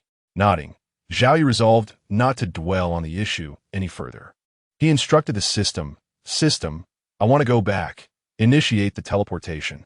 Received, beginning teleportation. As darkness enveloped him, Zhao Yi opened his eyes again, finding himself back in the restroom of the fishing boat. Observing the modern restroom before him and recalling the raw, unrefined life in the wild Forbidden Star, he felt as though he had crossed into another world. After living like a wild man, I find modern life a bit uncomfortable, he chuckled, shaking his head in disbelief. He quickly stripped off his clothes and stepped into the shower, ready to wash off the grime. Although he had bathed daily over the past 10 days, he had been wearing the same clothes, which had become quite unpleasant. Additionally, bathing in cold water, there was no comparison to the comfort he was about to enjoy. Thus, he indulged in the shower for nearly half an hour, until a series of knocks echoed from outside the door. Chapter 72. Lin Wan consumes the body enhancement elixir honey. Are you all right? Why have you taken so long in the bath? I'm fine. I just forgot to bring my clothes. Could you please fetch a set for me? All right. A moment later, a knock echoed through the room. My dear wife, you're truly beautiful. I have missed you. As the door opened, Zhao Yi was met with the sight of Lin Wan, elegantly clad in a nightgown, standing outside. Unable to contain himself, he initiated a prolonged session of VLP subtitles that lasted over an hour. After finishing his bath and dressing, Lin Wan regarded Zhao Yi with a peculiar expression, remaining silent as she observed him, as if he bore a flower upon his countenance. After a considerable pause, she finally queried, her voice tinged with skepticism. Did you really venture to that desolate Forbidden Star? Are you certain you are not deceiving me? It turned out that during his recent bathing, Zhao Yi had divulged the existence of the Forbidden Star to Lin Wan. Since she would soon accompany him there, he felt no need to conceal the truth. He was confident that Lin Wan would keep this revelation to herself. Why would I deceive you? Zhao Yi shook his head, and with a flourish of his hand, several items appeared on the floor. Look, these are treasures I brought back from the Forbidden Star. Consuming them will enhance your physical constitution. You must partake of them diligently in the coming days to elevate your constitution to 20 points. Earlier, Zhao Yi had consulted the system regarding Lin Wan's physical constitution and lifespan. Her constitution was rather low at only 9, yet her lifespan was impressively high at 99, marking her as a veritable matriarch of longevity. Thus, the priority would be to bolster Lin Wan's constitution. Incredible. This is truly astounding. Your legs healed so suddenly. Surely it was due to your journey to that Forbidden Star? Gazing at the oversized peaches, bananas as thick as her arms, and a massive 3-colored catfish weighing 100 pounds that lay on the floor, Lin Wan felt her mind buzzing.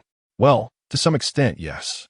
The place is filled with exceptional items, and I even made the acquaintance of a family of monkeys.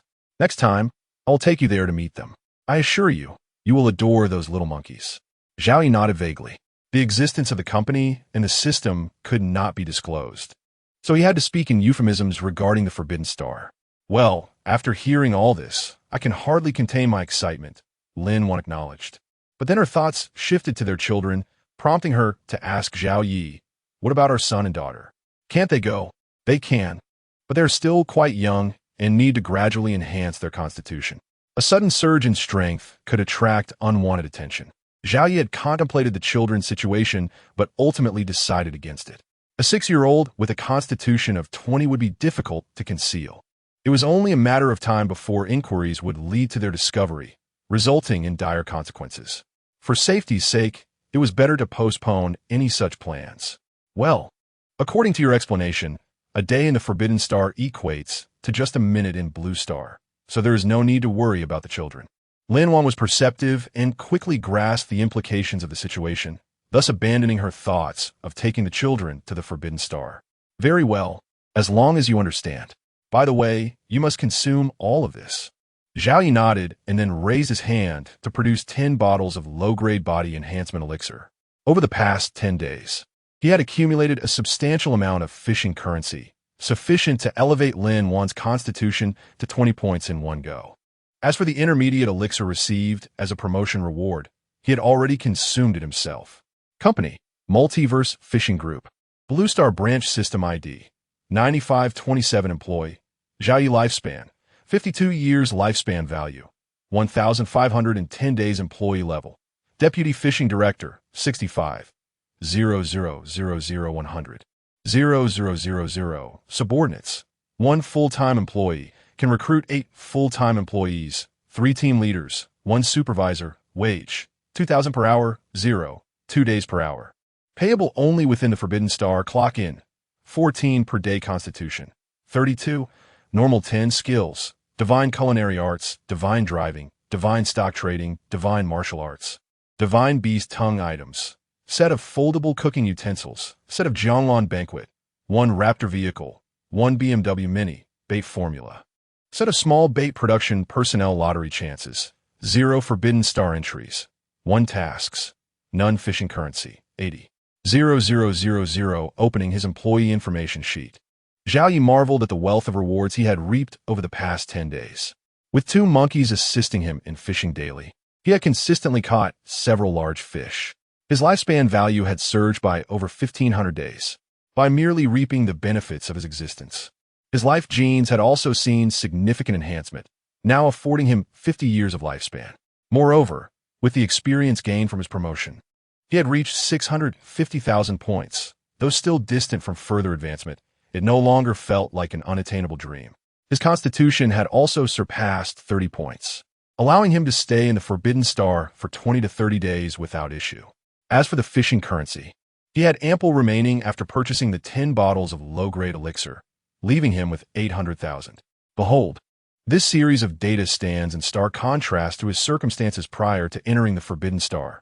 It was a magnificent transformation, akin to exchanging a bird's gun for a cannon. Furthermore, it was noteworthy that he had completed 2 weekly check-ins during his time there, earning an additional reward for entering the Forbidden Star. Naturally, given his current lifespan value assets, equivalent to a 10-day lifespan reward, he held little concern for such matters. "Honey, what is this?" Lin Wan inquired, her curiosity piqued as she picked up a bottle of low-grade body enhancement elixir, inspecting it closely. "This is the body enhancement elixir. It can bolster your constitution. Do not concern yourself with its origin, just drink it," Zhao Yi explained, then opened a bottle to offer it to Lin Wan. "Here, drink up." "No, I'll do it myself. I am not a child, nor are you a lotus flower. We could switch places and it would be more fitting." Lin Wan playfully chided, then snatched the elixir and gulped it down in one swift motion. Gulp, gulp. Thus, Lin Wan consumed the elixir while Zhao Yi helped her by opening the caps. In no time at all 10 bottles of low-grade elixir were emptied. "Ah! Oh!" Moments later, the elixir took effect, and Lin Wan emitted an alluring moan. At that instant, she felt a warm current coursing through her body, an indescribable sensation of bliss enveloping her. The effects of the body enhancement elixir manifested differently for Lin Wan and Zhao Yi. Zhao Yi's physique transformed into a muscular form, his body becoming as robust as a mountain. In contrast, Lin Wan's skin turned fair with a rosy hue, her figure becoming even more slender and toned, resembling a celestial goddess descended from the heavens. Such a sight was utterly captivating. With a clatter, upon hearing Lin Wan's sound and witnessing her transformation, Zhao Yi stood transfixed. The empty bottle in his hand fell to the ground with a thud, yet he remained oblivious. He gazed at Lin Wan with rapt attention, and after an indeterminate time, he could not resist extending his hand to initiate yet another lengthy session of VLP subtitles. Chapter 73. These children are quite difficult to deceive, darling. Come here. Remember, we promised to ride the carousel together. Let us go now. After a restful night, Zhao Yi awoke early the next morning, promptly steering the fishing boat back to the dock. Without delay, he took Lin Wan and their 2 children to the amusement park in the city. Upon purchasing tickets and entering the park, he immediately took Lin Wan's hand and led her to the carousel area. "Thank you, my love," Lin Wan replied with a radiant smile as Zhao Yi guided her onto the carousel. The enchanting music began to play, and the carousel commenced its gentle rotation. Seated side by side on 2 wooden horses, their hands clasped, they gazed into each other's eyes. In that moment, the world around them faded into oblivion. All that remained was their profound connection. Their exchanged glances brimmed with tenderness, as if they had become one, inseparable. Meanwhile, in the back row, Zhao Xiaomi and Zhao Xiaoli exchanged looks of utter disbelief as they observed their parents. Are these irresponsible parents really playing while we're here? Zhao Xiaoli finally broke the silence, her expression filled with confusion. Don't you think we're unnecessary right now? Absolutely. We should be at home watching Gray Wolf chase beautiful sheep. Zhao Xiaomi nodded in agreement. Wait, it's supposed to be Gray Wolf chasing happy sheep? Zhao Xiaoli tilted her head in bewilderment. Huh, you're so silly. Zhao Xiaomi chuckled, shaking her head. Both Gray Wolf and happy sheep are boys, but beautiful sheep is a girl, you know? Really? But can a wolf and a sheep be good friends? Of course. Their song called The Wolf Fell in Love with the Sheep. Cough. Cough, what are you two chatting about? Zhao Yi interrupted, feigning a cough to break their conversation. He feared that if he didn't intervene, their discussion would spiral out of control. Sigh. What kind of cartoons are today as elementary school students watching? Gray Wolf and Beautiful Sheep? What is that? Wouldn't Tom and Jerry be more entertaining? Or how about Ultraman versus Godzilla? Dad, we're talking about Gray Wolf and Beautiful Sheep. No, Xiaomi is wrong. It's Gray Wolf and Happy Sheep. The two children exclaimed in unison. Cough. Cough regardless of whether it's a wolf or a sheep. Let us not talk about that anymore. We're here to enjoy the amusement park, not to discuss sheep and wolves. All right? Dad, come on. Are you sure you brought us here to play? Yeah, Dad. You've been gazing at Mom without sparing us a glance. You're here for her, not us. Oh, that's not true. Zhao Yi stammered, feeling defensive. I'm just protecting your mother. She might fall off while riding. Yes, that's it. Dad, we're in first grade now, not 3-year-olds. You can't fool us with that. Exactly. I'm a first grader, and I can ride just fine. How could Mom not? Rubbing his head in embarrassment, Zhao Yi looked at the two children, who were crossed-armed on their horses. He felt utterly exhausted. Are first graders truly this difficult to deal with nowadays? Back in my day, I was easily swayed with a piece of candy. Has society progressed? Or was I simply too naive then? It's a conundrum that eludes my understanding. However, truth be told, these children are indeed remarkably hard to deceive. It seems I can no longer treat them as if they were toddlers. Seeing her husband's flustered expression, Lin Wan couldn't help but chuckle. Yet, feeling sympathy for him, she quickly interjected, All right, my darlings, let us give your father a break.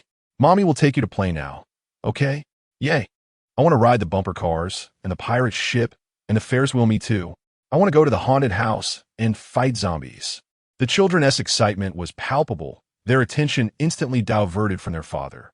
With their focus shifted, Zhao Yi sighed with relief and cast a grateful glance at Lin Wan. She truly is a lifesaver in critical moments. Unlike the children, who are as stubborn as rocks, Lin Wan's support is invaluable. Time passed swiftly. For the next several hours, the family of 4 reveled in the amusement park, indulging in nearly every attraction available. Only when the 2 little ones were utterly exhausted did they conclude their day of fun. After enjoying a hearty meal outside, it was nearly 6 o'clock. The family then made their way back to the riverside dock. Brother Yi, you've finally arrived. Which boat is yours? Upon reaching the dock, Li Mingqi, who had been waiting eagerly, approached Zhao Yi. Sorry to keep you waiting. It's that one, the night grain, Zhao Yi replied with a smile, pointing to his fishing boat. He then greeted the other fishermen with a friendly wave before boarding the boat with Lin Wan and the children. That evening, Zhao Yi had informed everyone in the group about the night fishing trip. He initially thought few would join, but to his surprise, many signed up, including Li Mingqi, who had come from the city to join the fun. Nice boat. Impressive, Brother Yi. Li Mingqi exclaimed as he boarded and inspected the fishing vessel. It's decent, right? You can rest below deck when you get tired from fishing. You're welcome to explore any area except the top deck, Zhao Yi modestly replied, then retrieved a box of bait from the cabin. This is the bait you used last time. Take 1 portion each while I head off to start the boat. With that, Zhao Yi left the group and entered the cockpit to begin his journey. With a thunderous roar, the engine came to life, and the fishing boat smoothly turned, heading into the depths of the river. This time, he steered towards the sea, avoiding the area where he had previously fished for street performers. Chapter 74. Will the pufferfish be consumed? The fishing boat had been navigating for nearly half an hour when Zhao Yi sounded a few short blasts on the horn before bringing the vessel to a halt. The surroundings were now shrouded in darkness, illuminated only by the spotlight of the fishing boat. All right, We can start fishing now. Everyone choose your spots wisely, and let us not jostle for position. With a fishing rod in hand, Zhao Yi stepped onto the deck, greeted the others, and casually selected a spot to bait his line and cast it. Whoosh! Plop! The hook submerged into the water as Zhao Yi secured the rod in its holder, then moved over to the adjacent fishing spot, picking up Lin Wan's rod to repeat the process. Just as he finished, Lin Wan descended from above. Are the little ones asleep? Zhao Yi gestured towards the neighboring rod and inquired softly. Yes, they're sleeping soundly. They had quite a tiring day and didn't even take a bath. I managed to wipe them down, Lin Wan replied, nodding as she placed her hand on her rod. Let us make sure to nourish them tomorrow morning to bolster their stamina, Zhao Yi suggested. Sure, I'm not an expert on this. You handle the arrangements. As they engaged in light conversation, approximately 3 minutes passed before Zhao Yi felt a tug on his line. Whoosh! Creak! Creak! With one hand gripping the rod, Zhao Yi lifted it while delicately reeling in the line with the other. Sizzle! The fishing line tightened, emitting a sharp sound. Creak! Creak! The fish was likely small, offering little resistance, prompting Zhao Yi to hasten his reel. Soon, a round, spiny white orb broke the surface. Ah! Is this a pufferfish? Li Mingqi, observing from nearby, asked with anticipation, Brother Yi, can you prepare pufferfish? Of course. But would you dare to eat it if I prepare it? Zhao Yi chuckled as he continued to reel in, responding playfully. This wild pufferfish is not to be trifled with. A minor misstep could lead to dire consequences. If you're brave enough, I'll make it just for you. What? You're a chef and you want to eat it yourself? Li Mingqi replied, a hint of trepidation in his voice. Coming from a family that ran a hotel, he was acutely aware of the pufferfish's toxicity. Mishandling it could spell disaster. Initially, he had hoped to benefit from Zhao Yi's culinary skills. But now that Zhao Yi offered to prepare it solely for him, he hesitated. He knew Zhao Yi wouldn't intentionally poison him, but what if? Haha. I want to partake. Although it is delicious, it's wiser to avoid wild pufferfish. Better safe than sorry. Zhao Yi shook his head, then teased, however, if you truly wish to try, I'm willing to cook it. With my culinary prowess, the chances of toxicity are less than 1%. What do you say? Care to give it a shot? No way. No way. Li Mingqi quickly shook his head vigorously. I'm the only heir in my family, with billions in assets waiting for me to inherit. I'd rather abstain. If I happen to fall victim to that 1%, it would be a grave injustice. Wealthy individuals often cherish their lives. As a rich heir with good looks, he was not about to risk it all for a mere delicacy. Ha ha! Look at you, wanting to savor delicacies yet too fearful to take a risk, such a coward. Zhao Yi laughed heartily, shaking his head. The pufferfish, one of the 3 delicacies of the Yangtze River, is something many yearn for but never have the chance to taste. With my culinary skills, even the president would give a thumbs up. You're truly missing an opportunity. Pausing, Zhao Yi turned to Lin Wan gently. Dear, if you find yourself hungry later, just let me know, and we shall feast. The flavor is well worth a try. Of course, I shall savor it thoroughly. Lin Wan nodded without hesitation. If Zhao Yi deemed it safe for her, she would trust him. This fundamental trust between spouses was undeniable. Ha ha! Mingqi, did you witness that? Your courage pales in comparison to my wife's. What a shame, Zhao Yi remarked, satisfied with Lin Wan's response, then turned back to Li Mingqi with a teasing grin. Joking aside, how could a renowned chef like me falter with such a simple pufferfish? That's simply one do. The reason for my jest was merely to tease you. I hadn't realized you were such a timid fellow. Who said I'm timid? I'm simply not inclined to indulge alone. Li Mingqi's face flushed as he quickly defended himself against Zhao Yi's jibe. Well, you said it. I didn't pressure you. Zhao Yi nodded, a playful smirk on his face. To be honest, I've never prepared pufferfish before. I'll give it a try for tonight's late-night snack. If you feel any discomfort after eating, do let me know, and I'll rush you to the hospital. But please, don't just tough it out. Wait, Brother Yi, are you serious? Li Mingqi's eyes widened in disbelief, his mouth moving as he weakly suggested, what if we just don't eat it? My life is valuable. But if something happens to you because of me, that would be catastrophic. Don't worry, I'm quite audacious and confident in my culinary skills. Just eat with peace of mind. If you come out unscathed, I'll confidently add this dish to my family's menu. For the sake of your nieces and nephews. Would you take the plunge and test it out? Ah, Brother Yi, my dear Brother Yi, please spare me. I have an elderly grandfather, a father in his 50s, and a puppy to care for. I simply cannot. Ha ha, no witties. If anything happens, I shall take care of your family.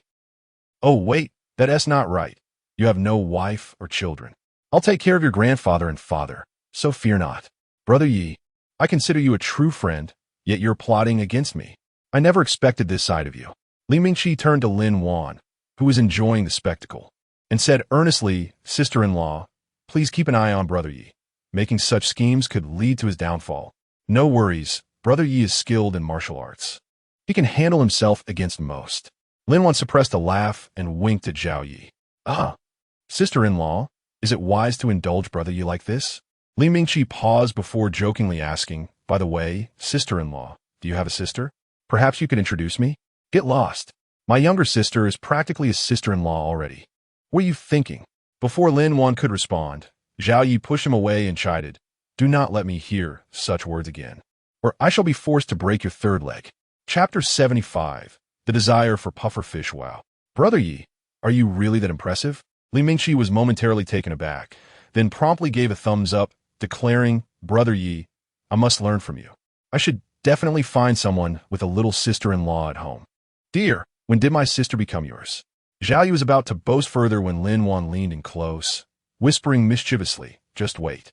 I'll call Lin Ru and ask her when she promised you half of her backside. Ah, my dear, I'm merely doing this for our sister's good. Zhao Yi trembled at her words and hastily leaned in to explain softly, rich second-generation kids are not to be trusted. I fear if you really introduce our sister to this guy, she might be deceived. And what's wrong with rich second-generation kids? They can provide Lin Ru with a good life. I think that's quite admirable. I'll introduce them soon to ease your mind about that half backside. Lin Wan rolled her eyes, lowering her voice. Oh, I was just saying it casually. How could I truly be thinking about it? At that moment, Zhao Yi wanted to slap himself. How could he speak such words in front of his wife? If his sister-in-law found out, it would spell trouble. That girl was no pushover. She would surely flay him alive. He who knows you? Lin Wan rolled her eyes again, but quickly changed her tone, half smiling. By the way, dear, Lin Ru is the school beauty. You really don't think about her at all? Come on, that little girl, a school beauty? Zhao Yi waved his hands dismissively. In your presence, she's just a little sister. Remember, you were the school beauty in our school back in the day.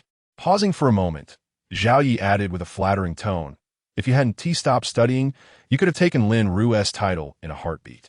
To me, you're a flower wherever you go. Hee, you sure know how to talk. I'll let this one slide, but don't let those words slip again. It would be good if it got out.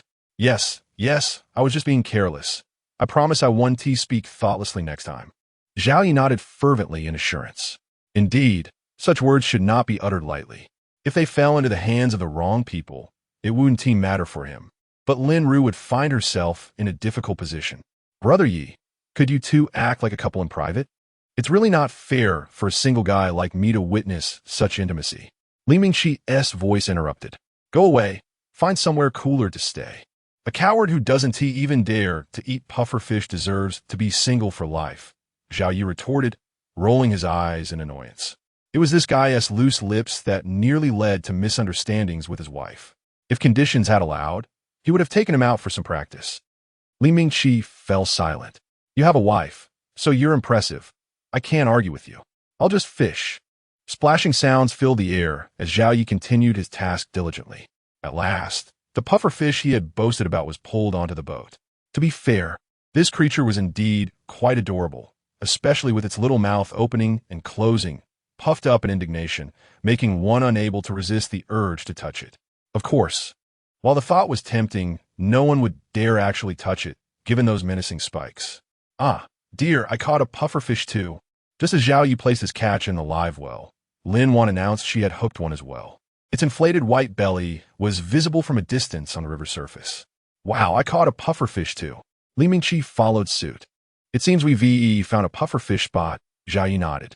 After a moment's thought, he turned to the anglers behind him and inquired, fellow anglers, we might have stumbled upon a pufferfish spot. Should we consider changing locations? After all, this boat charged a hefty fee, 300 per person for a night of fishing.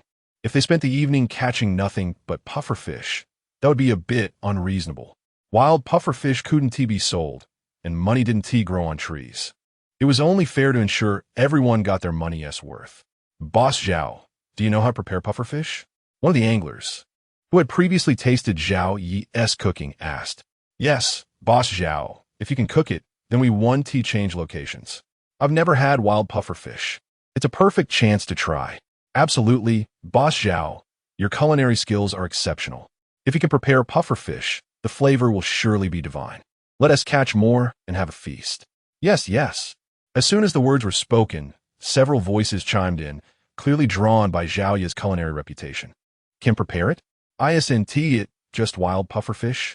A piece of cake. Hearing their enthusiasm, Zhao Yi agreed without hesitation. His culinary prowess was unmatched, especially when it came to preparing pufferfish. It posed no challenge for him. Ha. All right, let us fish here then. I can't wait to taste your pufferfish. Boss Zhao. Yes, let us fish here. If you can make potato shreds taste so good, I can only imagine how delightful the pufferfish will be. Indeed, let us fish here. I'm already eager to try it. Upon hearing Zhao Yi's affirmative response, the anglers who had previously savored his dishes became ecstatic. They all expressed their eagerness to stay put and catch more pufferfish, eager for a taste of freedom in pufferfish cuisine. Those who hadn't yet experienced Zhao Yi's cooking were equally intrigued. After all, pufferfish, one of the 3 delicacies of the Yangtze River, was renowned for its exquisite taste. Aside from being tricky to handle, it was a treasure. Who wouldn't be tempted by the chance to taste it? As for the 300 yuan, who among them would care? If they were worried about such a small sum, they wouldn't be out fishing at night. As for whether Zhao Yi was exaggerating or could prepare a potentially toxic dish, none of them were concerned. After all, anyone capable of affording such an extravagant fishing boat wouldn't take chances with their health. Hee. All right, since you all are so interested in pufferfish, we'll fish here. I promise to showcase my skills. Since none of the anglers cared about the loss of 300 yuan, Zhao Yi had no reason to refuse. He was also curious about the famed delicacy of the Yangtze River and eager to see if it truly lived up to its reputation. Great. We'll look forward to your performance, Boss Zhao. Let us hurry and fish. The more we catch, the more we can eat. Yes, let us hurry. The faster we catch, the sooner we can enjoy it. Wonderful. As Zhao Yi finished speaking, the anglers began to reel in their lines with renewed vigor. At that moment, they weren't interested in catching big or valuable fish. They simply wanted an abundance of pufferfish. There was no escaping it. They just wanted to eat. If other anglers were to witness this scene, they would surely think they had gone mad. Normally, pufferfish were tossed aside, but now they were so highly sought after. Was there any logic to this? Was there still a fishing technique to follow? Perhaps none of them anticipated that their current enthusiasm would spark a pufferfish fishing craze, resulting in quite a few near-fatal incidents. Chapter 76. The fishermen weep with delight. Ye go. No wonder Zhang Wuji's mother said that beautiful women are the best deceivers.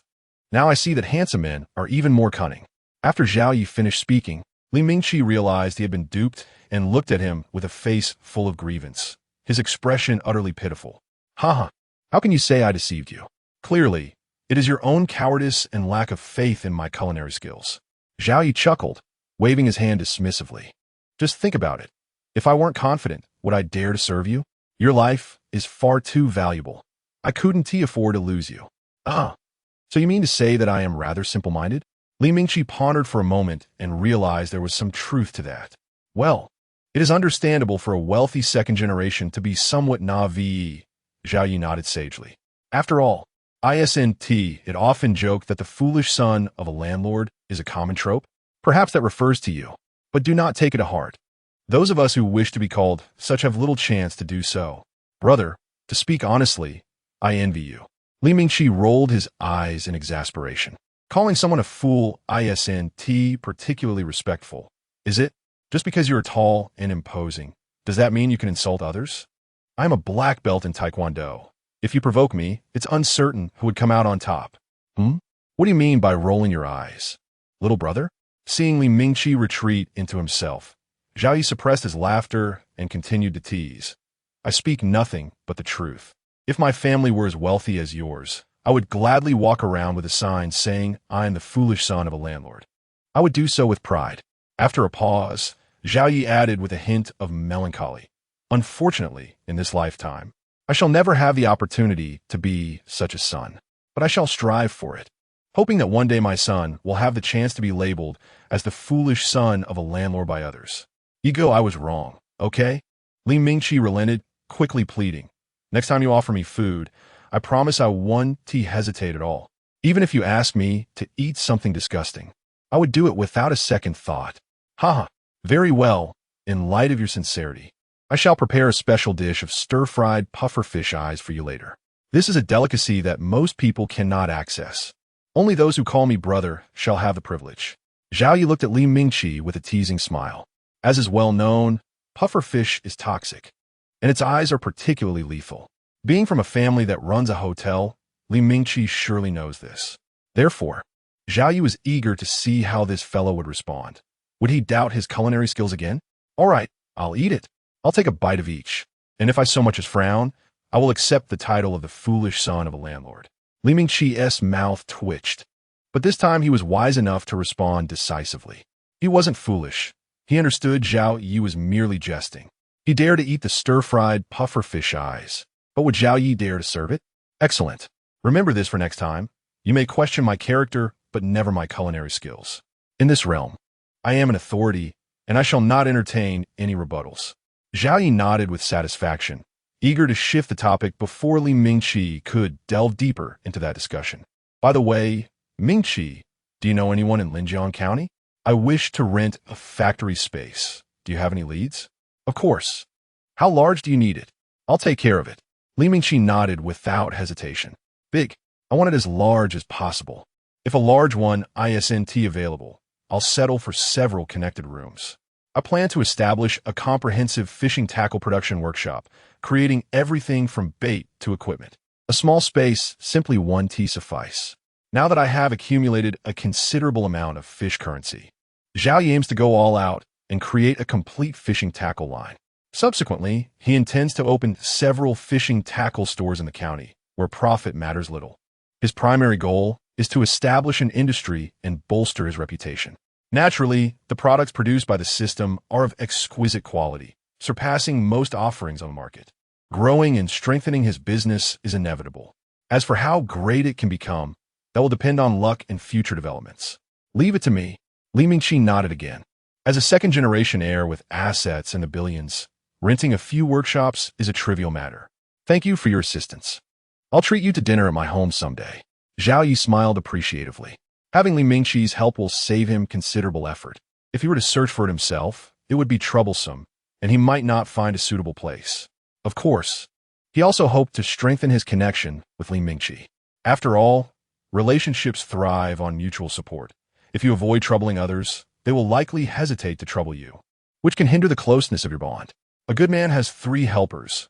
Zhao Yi, living in this land of blue star Huagua, must nurture his social connections even with his system. Otherwise, no matter how impressive he is, it would mean little. This is why he does not reject Li Mingqi and is willing to befriend Zhang Guqing and his grandson. He is not a stubborn and arrogant person, nor does he consider himself superior simply because he possesses a system. Deep down, he is still that humble man, and everything he does is for the betterment of his family. To ensure their well-being, he must cultivate a robust social network. Otherwise, wealth alone would merely render him a nouveau riche. When faced with troubles, can one rely solely on money? Clearly, there are times when even wealth cannot resolve issues, as influential figures are seldom short on funds. As the conversation about fishing flowed swiftly, the night wore on. Soon, everyone had gathered quite a decent haul, with puffer fish numbering in the dozens. Most participants had caught at least 70 to 90 fish. Seeing this, Zhao Yi called out to Lin Wan and began preparing tonight's pufferfish late-night feast. Time passed once more, and over an hour later, an enticing aroma wafted from the kitchen. "Wow, it smells amazing. I'm done fishing. I must go eat pufferfish." "I'm done too. The pufferfish must be ready. Just the scent is enough to make my mouth water." Yes, hurry up. My appetite is insatiable." "Ah, right. Upon catching a whiff of the rich aroma, every fisherman present dropped their rods and rushed towards the kitchen. At that moment, who had the heart to continue fishing? Eating fish was the true priority. "Oh my, How can something be so delicious?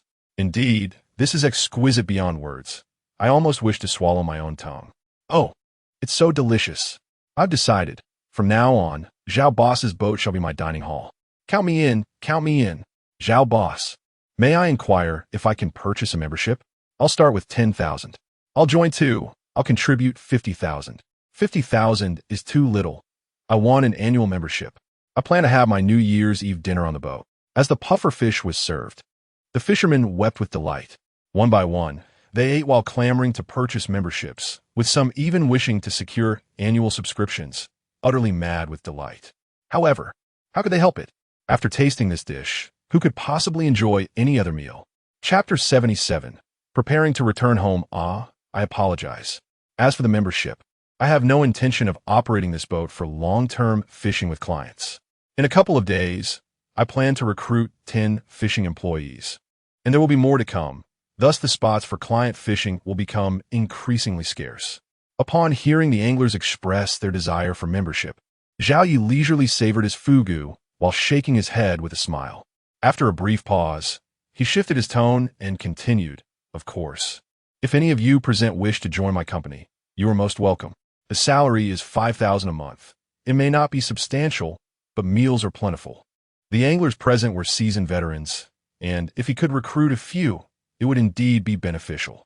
Zhao Yi initially intended to scout for young fishing enthusiasts upon returning home in a few days. But now he saw an opportunity to attract experienced hands and was eager to explore it. After all, one should take a swing at it. Who knows, some may be tempted. He currently had 11 positions available. His wife had already been promoted to supervisor, so he needed to recruit 2 team leaders and 9 regular employees. The team leader roles would naturally be reserved for family, as one should not let the fertile waters flow to outsiders.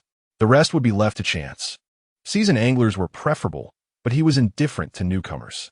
With a fish-finding radar and the company's bait at his disposal, catching fish would hardly be a challenge. "Boss Zhao, we are not lacking in funds, so working for you is not an option," one fisherman exclaimed. "Indeed, fishing is our passion. If there are restrictions, it loses its charm." Another added, "Yes, let us forego the work. We can come fishing whenever there is a spot. If you wish to buy our catch, we can sell it to you." As Zhao Yi finished speaking, the restaurant fell silent for several seconds, after which they all began to decline his offer. However, amidst the refusals, there were those whose interest was piqued. Just then, a middle-aged man with a square face, around 40 years old, inquired, "Boss Zhao, do you hire novices who have little fishing experience?" "Certainly. As long as they possess good character and some strength, I will hire them," Zhao Yi replied, taking a bite of his fish and nodding with a smile. "Well then, I have a few comrades who are currently struggling.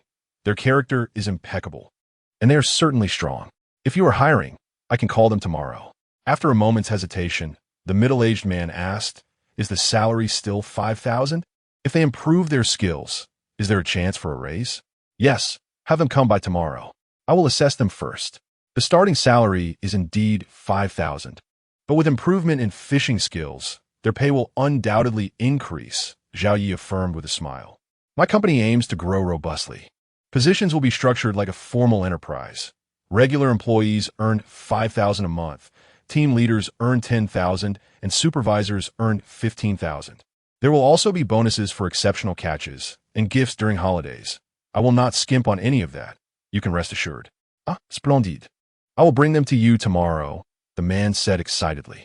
"By the way, have you considered joining my company? I can offer you a position as a fishing team leader." The middle-aged man, named Li Taizhu, was a skilled angler with considerable strength. Zhao Yi had previously conversed with him and found him to be sharp-minded, a true fishing talent. Since his comrades were coming along, offering Li a leadership position to manage them would be quite fitting. "Let me think it over." Li Taizhu hesitated, not providing an immediate answer. He had entered a state-owned enterprise after retiring, where his salary, though only 7,000 to 8,000, was stable. Transitioning to a fishing job, which lacked stability, was a tough decision, even though he had a deep passion for the sport. After all, he had a family to support. "Well, do consider it carefully. As you can see, this boat is not a hobbyist venture. You can rest assured regarding stability," Zhao Yi reassured him, nodding. He then turned to the group and announced, "I have finished my meal. please take your time. If you wish to continue fishing after you eat, do so. If you wish to rest, feel free to sleep below. I shall take my leave." With that, Zhao Yi departed amidst the crowd's farewells, ascending to the third floor. After 6 hours of work, he was certainly not inclined to stay up all night. He needed rest to send his child to school the next day. Along with managing the factory and recruitment, a plethora of tasks awaited him. The night passed without incident. The following morning, after returning the fishing boat to the dock and bidding farewell to the anglers, Zhao Yi immersed himself in a flurry of activities. Over the next few days, he systematically handled factory recruitment during the day and engaged in night fishing, leading to a busy and fulfilling routine. Finally, after several days of diligent effort, Zhao Yi's enterprise was on the right track.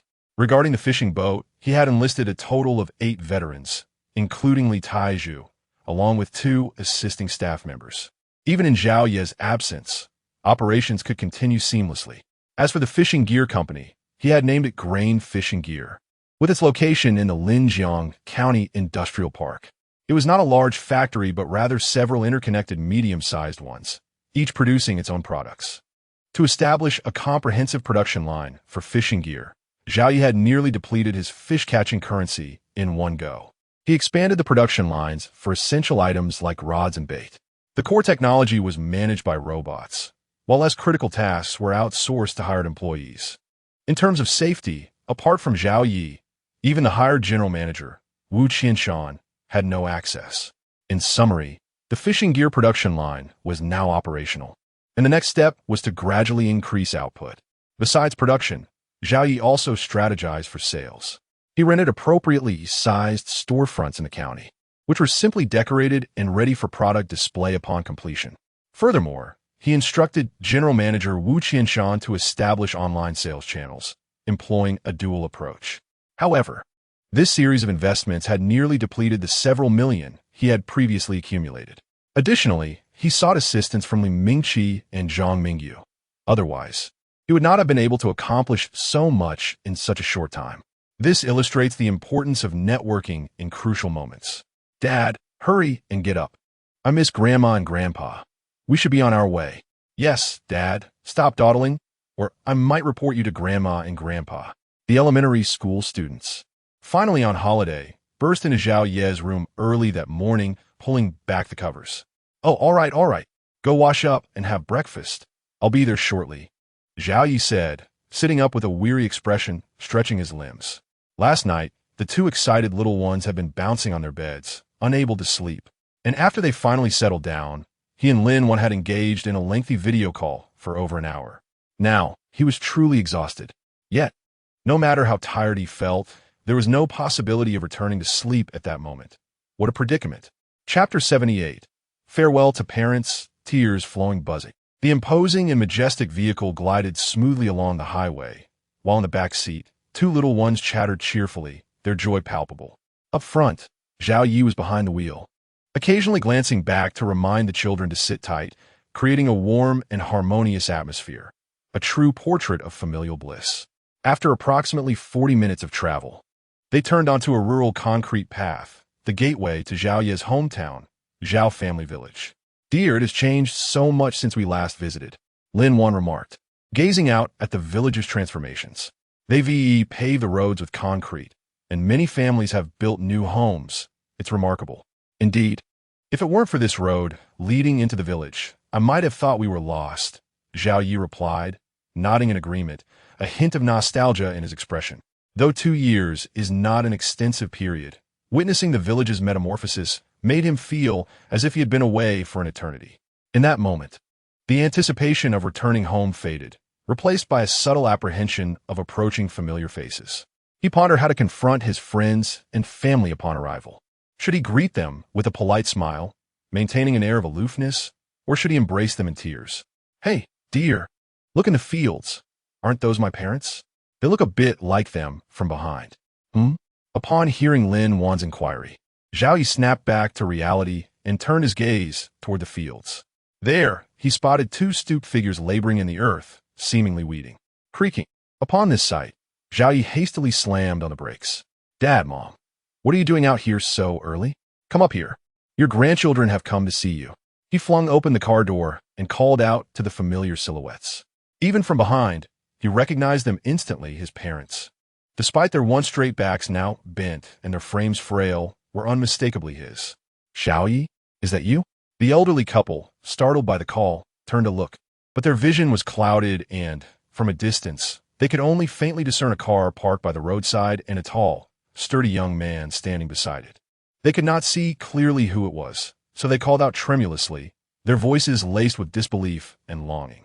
Subconsciously, they felt that the figure they yearned for could never truly be here.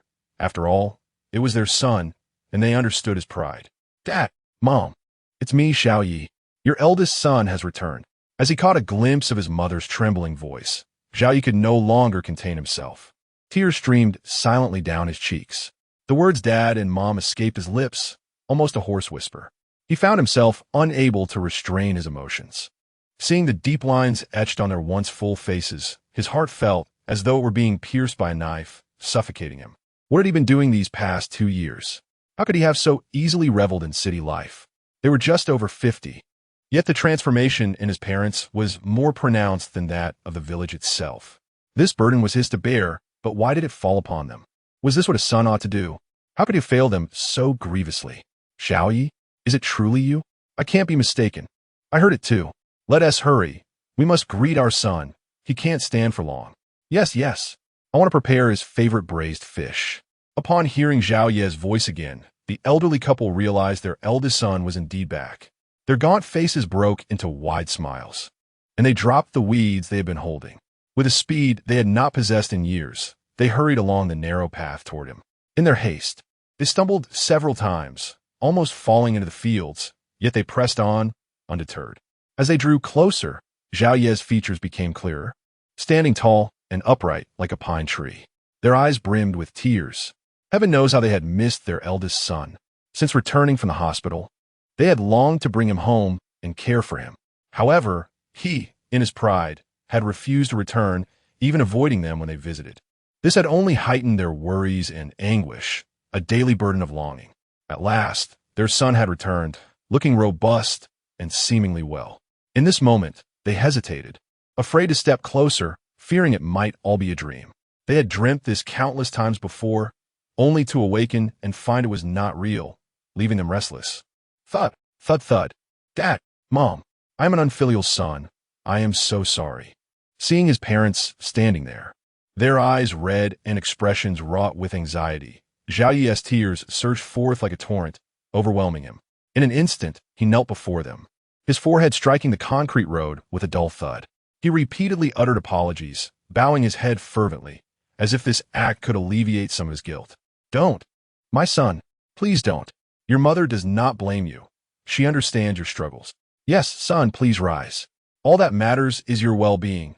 We hold no grudges. Witnessing Zhao Ye's forehead bleed from the impact, his parents realized this was no dream.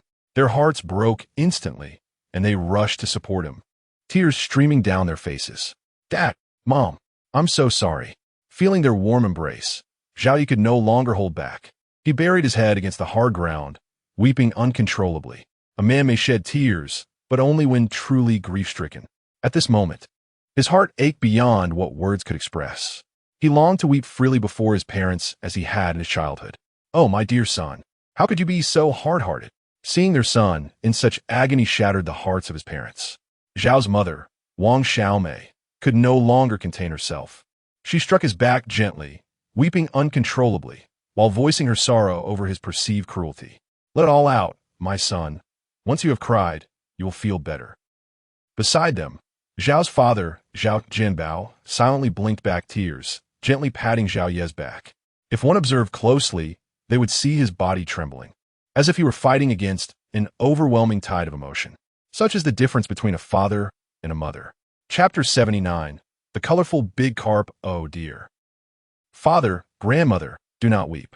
Seeing your tears makes little Xiaomi wish to cry as well.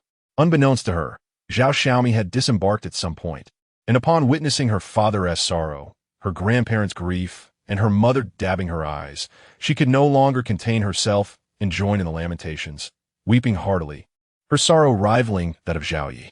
Oh, grandfather, father, the teacher says that men should not cry. Yet, seeing you all in tears. I too cannot help but succumb. Meanwhile, Zhao Xiaoli, who had been quietly sobbing, recalled his manly disposition and refrained from vocalizing his cries. However, with a chorus of wails around him, he decided to let loose his emotions, justifying his tears with the assertion that he was only crying due to their sorrow. A burst of laughter erupted from the adults, who had been mourning moments before, as the two little ones stirred up such a ruckus. That laughter dispelled the previous melancholy atmosphere, replacing it with a sense of brightness and joy. Sometimes, a good cry can indeed be cathartic. For Zhao Ye's family, after the tears and laughter, the shadows of the past 2 years finally began to lift. Father, mother, quickly get in the car. Let us return home. Wiping away his tears, Zhao Yi hastily assisted his mother into the vehicle and beckoned his father to join them. After all, they were on the main road of the village, and it was hardly appropriate for the entire family to be seen weeping and laughing. We're dirty. You should head back first. We'll catch up shortly. Yes, Xiaoye. You take Xiaowan and my grandchildren back. We will walk. The elderly couple, seeing the car's cleanliness, steadfastly refused to board. Very well. I shall accompany you back, Zhao Yi conceded, nodding towards Lin Wan. Dear, please drive the car home. I will walk back with my parents. Father, mother, the village has transformed remarkably over these past 2 years. Every household has built new houses. Has there been a windfall? As they walked, Zhao Yi casually inquired while observing the rows of quaint 2- and 3-story buildings. Indeed, there have been significant changes. Zhao Jinbao explained quietly as he followed. Last year, in the pond behind the big green mountain, suddenly, 9 colored fish appeared. Now, everyone is taken to fishing there instead of working. Some fortunate souls have caught a few and made money selling the fish, which is why new houses are being built. After a pause, Zhao Gunbao's expression turned wistful. Unfortunately, I lack such fortune. I've only ever caught empty-handed or some common fish, never even a single 2-colored fish. Oh, 9 colored fish have appeared in the big green mountain? Zhao Yi's eyes sharpened with curiosity as he asked. What colors are the fish that have been caught? Mostly 2-colored, with some 3- and 4-colored ones. The most valuable was a 5-colored big carp caught by Xiao Fei just a few days ago, which sold for 300,000. A 5-colored big carp? Zhao Yi smacked his lips, feeling a stir of excitement. That carp must be delicious. I shall also give it a try later. Although I have caught many 9-colored fish, I have yet to experience 4- or 5-colored fish, especially the carp. It is said that the big carp is the favorite catch among fishing enthusiasts, and as a professional angler myself, how could I resist the allure of catching a big carp? Ah, it must taste exquisite. Otherwise, who would pay 300,000 for it? Zhao Jinbao said with a slight smile, curious. I've heard these 9-colored fish can enhance one's physique and even prolong life. I wonder if that is true. It is indeed true, Zhao Yi replied, nodding. I currently work in the fishing industry in the county, and I attribute my leg's improvement to consuming 9-colored fish. Oh, so that's how it is. I was puzzled about how your leg was healed. Zhao Jinbao exclaimed in realization, then slapped his thigh. No way, when we return. I shall go fishing myself. I refuse to believe my luck can be that dismal. All right, let us fish together. We shall see who can catch a 9-colored fish first. Ha ha ha. Competing against your old man in fishing? You must be joking. Though my luck may be lacking, my skills are certainly not to be underestimated. Ha ha. Father, I'm the opposite. My fishing skills may not be great, but my luck is impeccable. Thus, the father and son continued their banter about fishing, making their way home. Goodness gracious, son, where did you procure all these items? Indeed, son, this is quite extravagant. Do you eat such things in the city? Upon returning home, Zhao Jinbao and Wang Xiaomei gaped in disbelief at the bounty in the trunk of the vehicle, their expressions akin to seeing a ghost. Peaches the size of a human head, bananas as thick as a forearm, tricolored soft-shell turtles, and over 100 pounds of tricolored yellow catfish? Goodness, forgive their rural naivety. Do city folk truly indulge in such luxuries? Oh, do not concern yourselves with where they came from. As long as they are delicious, that is all that matters. Zhao Yi smiled warmly, quickly handing each of them a peach. Father, mother, please eat. These delicacies are specially prepared for you, and I assure you, they will rejuvenate your health. How can we possibly eat such large portions? Perhaps I will share one with your mother, and the rest can go to my grandchildren. Yes, Son, your father and I cannot finish one. You should have it. No need. You must eat yours. There is plenty more. Zhao Yi decisively retrieved more peaches, distributing them to the two little ones and Lin Wan. He urged, eat, everyone consume. These are easily digestible and one tea fill you up. Very well. Xiao Mei, this is your son's heartfelt gesture. Let us partake. Zhao Jinbao, with no other option, nodded at Wang Xiaomei and took a big bite. Upon tasting, Zhao Jinbao's eyes widened in astonishment, and he couldn't stop himself, juice bursting forth with every bite. Old man, mind your table manners. What kind of behavior is that? Seeing her husband devour the fruit like a ravenous beast, Wang Xiaomei admonished him, then took a small bite of her own peach. The moment a morsel of peach touched her tongue, her expression transformed into one of sheer delight, and she quickly disregarded all decorum, devouring the peach with abandon. Meanwhile, Lin Wan and the two little ones were no better off. Even having consumed several already, they found themselves unable to stop, relishing each bite. The two children, clutching peaches nearly the size of their heads, devoured them at a pace rivaling that of the adults.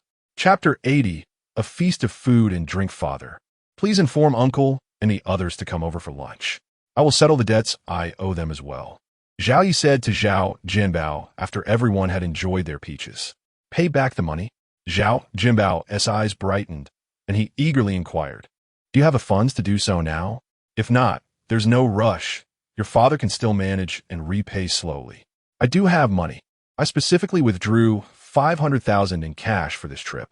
It has been almost 2 years, and it is time to repay them. It would be a perfect occasion to treat them to a meal and express my gratitude. Zhao Yi indicated a black bag tucked away in the corner of the trunk, which contained the 500,000 cash. Then we shall repay them. I will notify them shortly. Zhao Jinbao nodded appreciatively.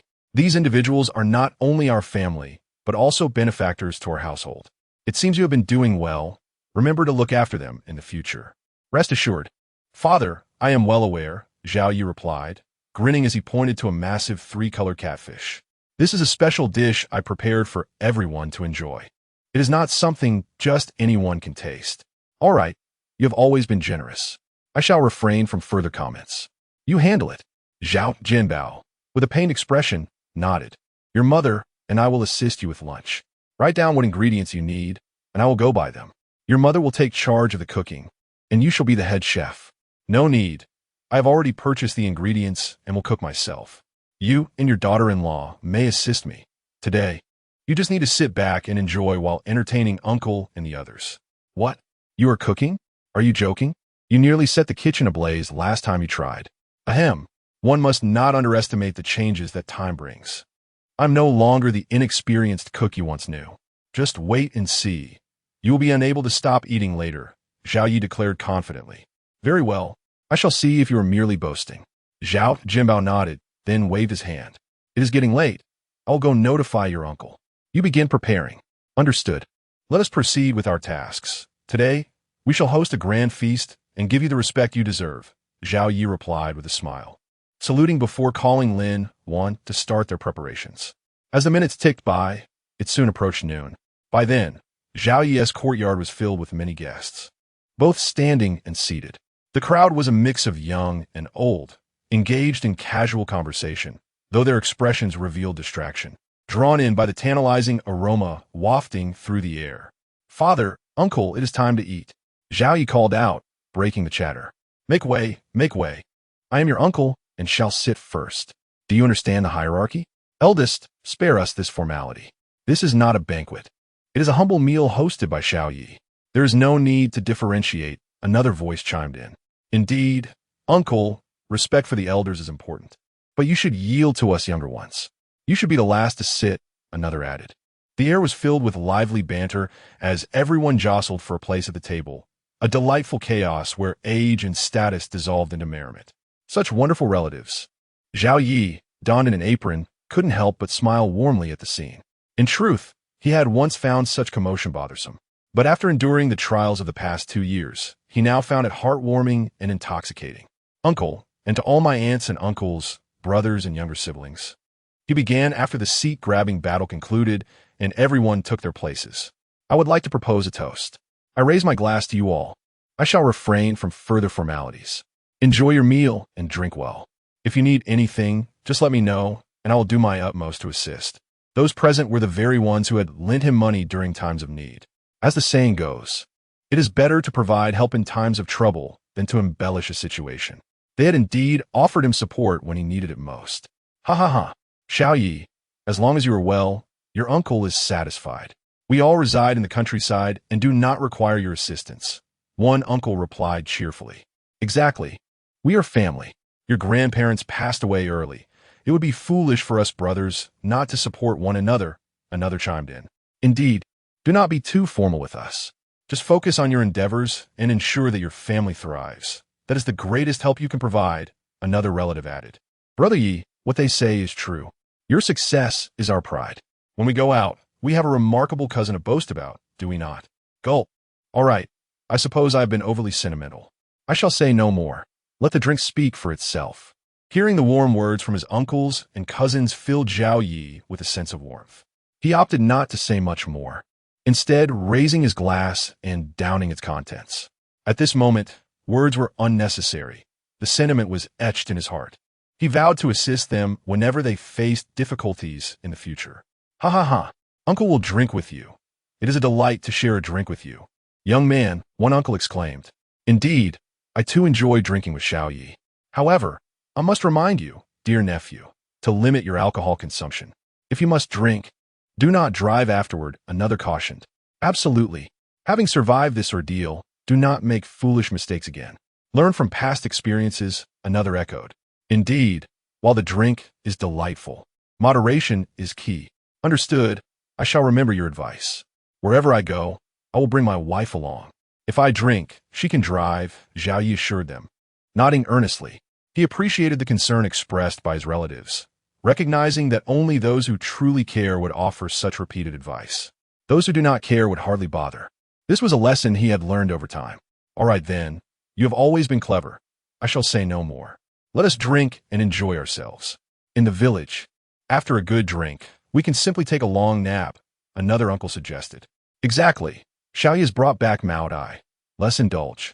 At my age, this is my first experience with it. How could it not be special? Is it difficult for you? Are we not also experiencing it for the first time? Today, let us drink to our heart's content. Who knows when we will have this chance again? Haha.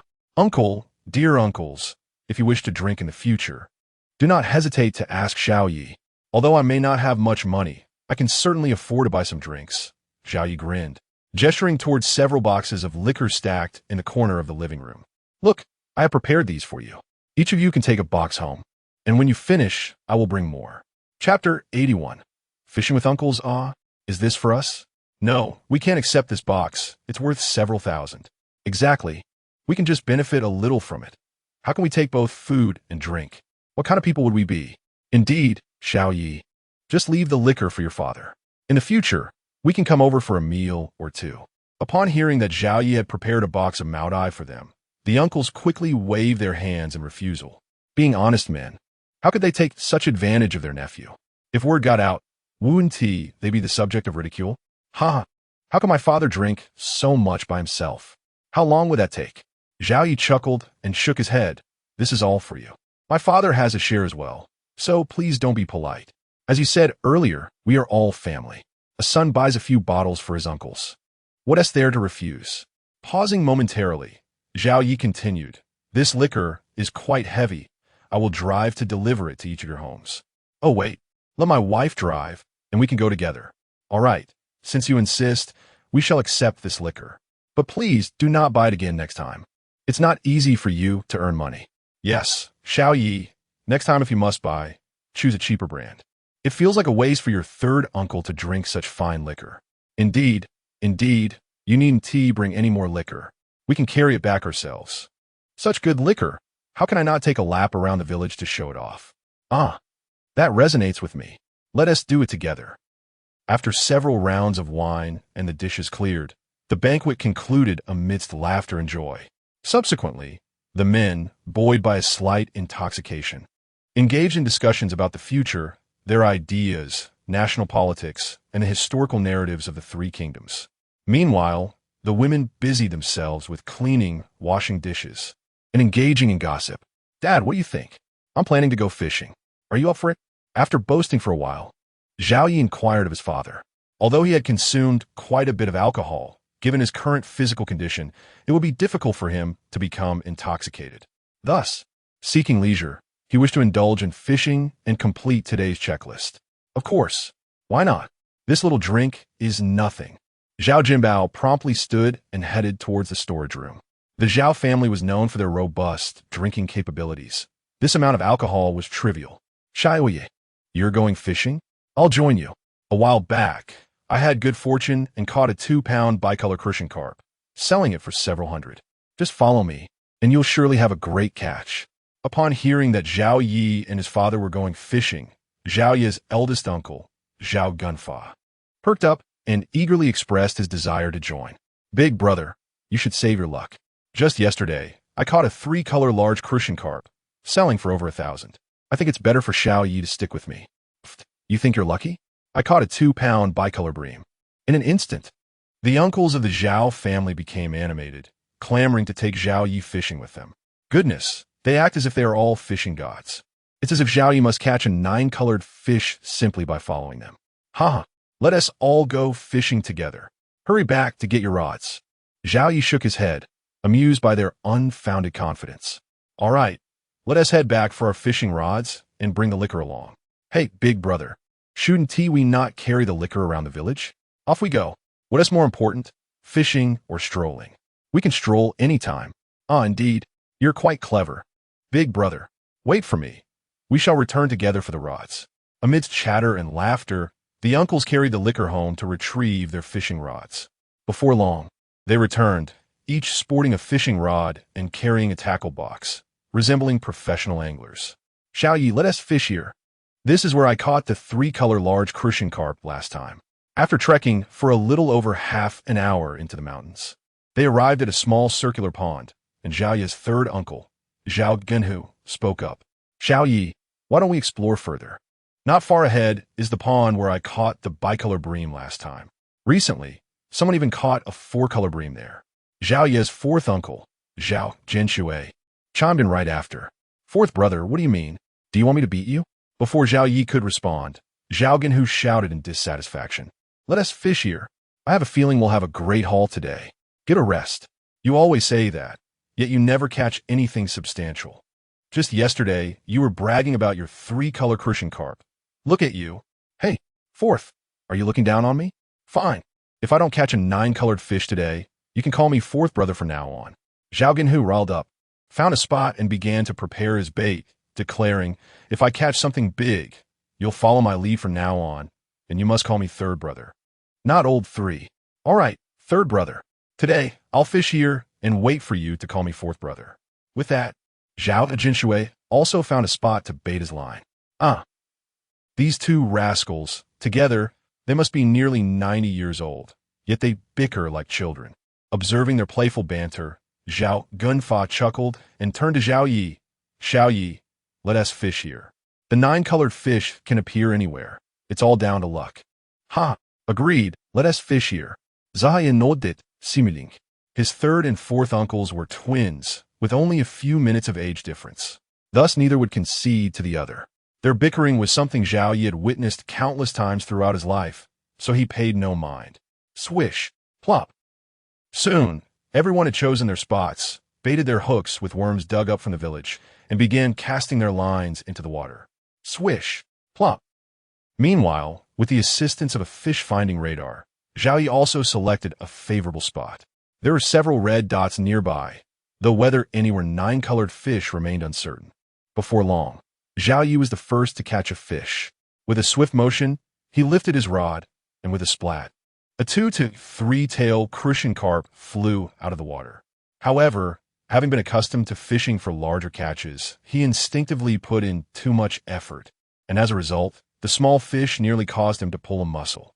With a splash, the small Christian carp was flung above his head, landing on a rock, bouncing a couple of times before falling still. Unfortunately, Zhao Yi's strength was too great. Even a large carp would have struggled to survive such a fall. Chapter 82. Fishing skills are merely an aid. Luck is the true mastery. Wow. Zhao Yi, you're quite impressive. You caught a fish so quickly? Zhao Genhu inquired, spotting what appeared to be a crucian carp. Is it colorful? With Zhao Yi having fished alone on the northern side, and the crucian carp having flung itself behind him. The others were uncertain about its colors, only vaguely discerning it was a small crucian. Indeed, it's a bicolored one, Zhao Yi replied, glancing back to see the delicate scales shimmering with hues of gold and silver. Bravo, Zhao Yi. Your luck is exceptional. To land a bicolored crucian right off the bat. Even if it's small, it could fetch 1 to 200 yuan, Zhao Jinbao remarked. Absolutely. Zhao Yi's fortune is remarkable. Who knows, he might reel in something substantial today. Another added, Indeed. But Zhao Yi, you should thank your third uncle. Without me bringing you to this fishing spot, you wouldn't have had this chance. Upon hearing that Zhao Yi had caught a bicolored crucian, the elders present immediately began to extol him. Their praise was genuine. After all, they often spent days trying to catch a colorful fish, with some even failing for weeks. Zhao Yi's father, Zhao Jinbao, had fished daily yet had never caught a colorful fish, while Zhao Yi had succeeded on his first attempt. How could that not elicit admiration? Zhao Yi, what are you dawdling for? Quickly, take care of that fish. It's worth a couple of hundred. It would be a shame to lose it, Zhao Jinbao urged, his tone tinged with irritation. As a father who had long experienced barren fishing days, witnessing his son succeed was a bitter pill to swallow. Dad, there's no need to keep it. I pulled too hard, and it's already dead, Zhao Yi stated, removing the hook and confirming the small crucian's demise. What? It's dead? Oh dear, you reckless child. Just like that. 1 to 200 yuan gone. Zhao Jinbao lamented, slapping his thigh in frustration. Previously, he hadn't felt much sorrow when consuming a giant, 3-colored catfish, as it was something they had never encountered. But now, facing this crucian, which he was well aware of, dying before his eyes felt akin to losing money he had securely stashed in his pocket. Oh, what a pity. Zhao Yi, your fishing skills are lacking. Why you such force to lift the rod? Another elder chimed in. Indeed, Zhao Yi, your technique needs refinement. As a professional angler, relying solely on luck seems precarious. Another elder concurred. Precisely. A professional angler cannot solely depend on luck. Technique must accompany it. You should train under your third uncle, who has decades of experience and can certainly teach you, Zhao Jinbao added. Following his words, several uncles sighed, questioning Zhao Yi's fishing abilities. Uncle, third uncle, what good is skill if we have luck? Zhao Yi retorted, displeased at their skepticism regarding his competence. Just because you possess great technique doesn't mean you won't end up empty-handed. In truth, Zhao Yi had little skill. After all, his fishing time was limited, making a weak point. But was fishing solely about technique? Certainly not. There's an old adage in the fishing community, the better one's skill, the fewer fish one catches. Techniques are often unnecessary. One might as well cast wildly. Besides, with his fish-finding radar and extraordinary luck, superior technique was hardly required. Hey, how can you speak like that? Third uncle Zhao Genhu frowned, expressing his displeasure. Without technique, what is the point of fishing? Relying on luck alone? Who can guarantee their luck will remain favorable? As a professional angler, do you really think you can sustain yourself on mere luck? Indeed, what third uncle says has merit. Who can fish solely on luck? Fourth uncle, Zhao Jinshui echoed. Zhao Yi, fishing requires skill. For instance, catching a 100-pound giant fish without the ability to tire it out is impossible. Exactly. Uncle Zhao Jin Fa nodded in agreement. Fishing is a technical endeavor. You young folks must learn more. Don't think that just because you caught a few valuable fish by chance in the river, you can savor this profession. Relying solely on luck won't sustain you. Zhao Yi, your uncles are correct, Zhao Jinbao added, looking at his son earnestly. We started fishing with bamboo rods at a young age. We're seasoned veterans in this craft. Don't dismiss our experience. Pausing, Zhao Jinbao continued with a serious tone. You treat this as a profession. Catching a few fish and earning some money isn't something to be proud of. Only when your skills are honed and you can ensure a steady income can you call it a profession. Otherwise, you will merely be a speculative angler. Like those who rely on luck, destined for failure over time. After all, one must be resilient to succeed. Do you understand? Zhao Yi stared blankly at his father and uncles, momentarily at a loss for words. Earlier, he had boasted to his family about his good fortune. having caught a few three-colored fish and sold them for a tidy sum. Now, however, he was being labeled a speculative fisherman. Had he known, he would have simply told the truth. He was not just a professional angler. He was the owner of a fishing business, with a luxurious 30-meter fishing boat and several employees. Perhaps sharing this would silence their criticisms. However, he kept this thought to himself, wary of the potential rift that could arise from a stark wealth disparity. He didn't wish for his newfound fortune to distance him from his relatives. With newfound confidence, Zhao Yi declared, "Dad, uncles, you say fishing requires skill. Then today, I shall demonstrate that fishing skills are merely an aid. Luck reigns supreme."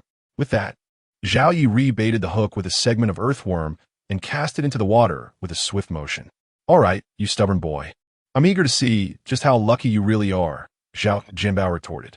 "Yes, we shall watch closely, eager to witness if your luck is truly so extraordinary." The others chimed in, skeptical of his bold claims. Yet before their skepticism could fully manifest, Zhao Yi felt a tug on his line. "Here it comes," he exclaimed, pulling the rod swiftly once more with the same force as before. His technique remained unimpressive, yet there was no denying the results. "Chapter 6 Are you really going to take Uncle C's kidney?" With a sudden splash, another fish, weighing less than half a pound, leaped from the water, soaring over Zhao Ye's head before crashing onto the very stone it had previously struck, twitching a couple of times before falling still. History seemed to be repeating itself, mirroring the earlier scene with uncanny precision. Indeed, this time Zhao Yi acted deliberately. He desired this outcome, for it would save him the trouble of selling fish later. Wasn't it more delightful to keep it for himself? Could it be that luck was truly on his side? "Zhao Yi, surely this is just an ordinary crucian carp?" "It must be an ordinary one. There's no way to catch two rare-colored fish in a row." "Yes, that's exactly right. Indeed, I too believe it's an ordinary crucian carp, although I wish it were a rare one. The chances are slim, unless fortune were to smile upon us extraordinarily." The uncles and relatives, unaware of Zhao Ye's true thoughts, stood up in unison, murmuring in disbelief as they raced toward Zhao Yi. At that moment, they were engulfed in self-doubt. "A tricolored crucian carp? How could that be possible? Goodness gracious. I take back my previous words. This kid doesn't need skill, just luck. Amazing truly. To catch two colored fish in succession, a tricolored one at that. What extraordinary fortune. Indeed, it's a pity that Zhao Yi's skills are lacking. Another one has perished. What a splendid fish. And now it's dead. Who knows if it can still fetch a good price." As they gathered behind Zhao Yi and beheld the fish dangling from the hook, a tricolored crucian carp, Zhao Yi's father and uncles widened their eyes in astonishment. They were taken aback for a considerable time, eventually conceding that Zhao Yi's luck was indeed extraordinary. There was no denying it. To catch two colored fish in a single day was an unprecedented feat for them. How could they not be impressed? Dad, uncles, now do you believe? Skill is merely the icing on the cake.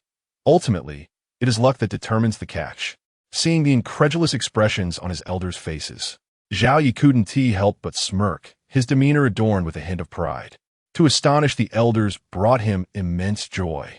"Zhao Yi, don't get too cocky. This is merely the halo of a novice. Your good fortune stems from your first time back fishing.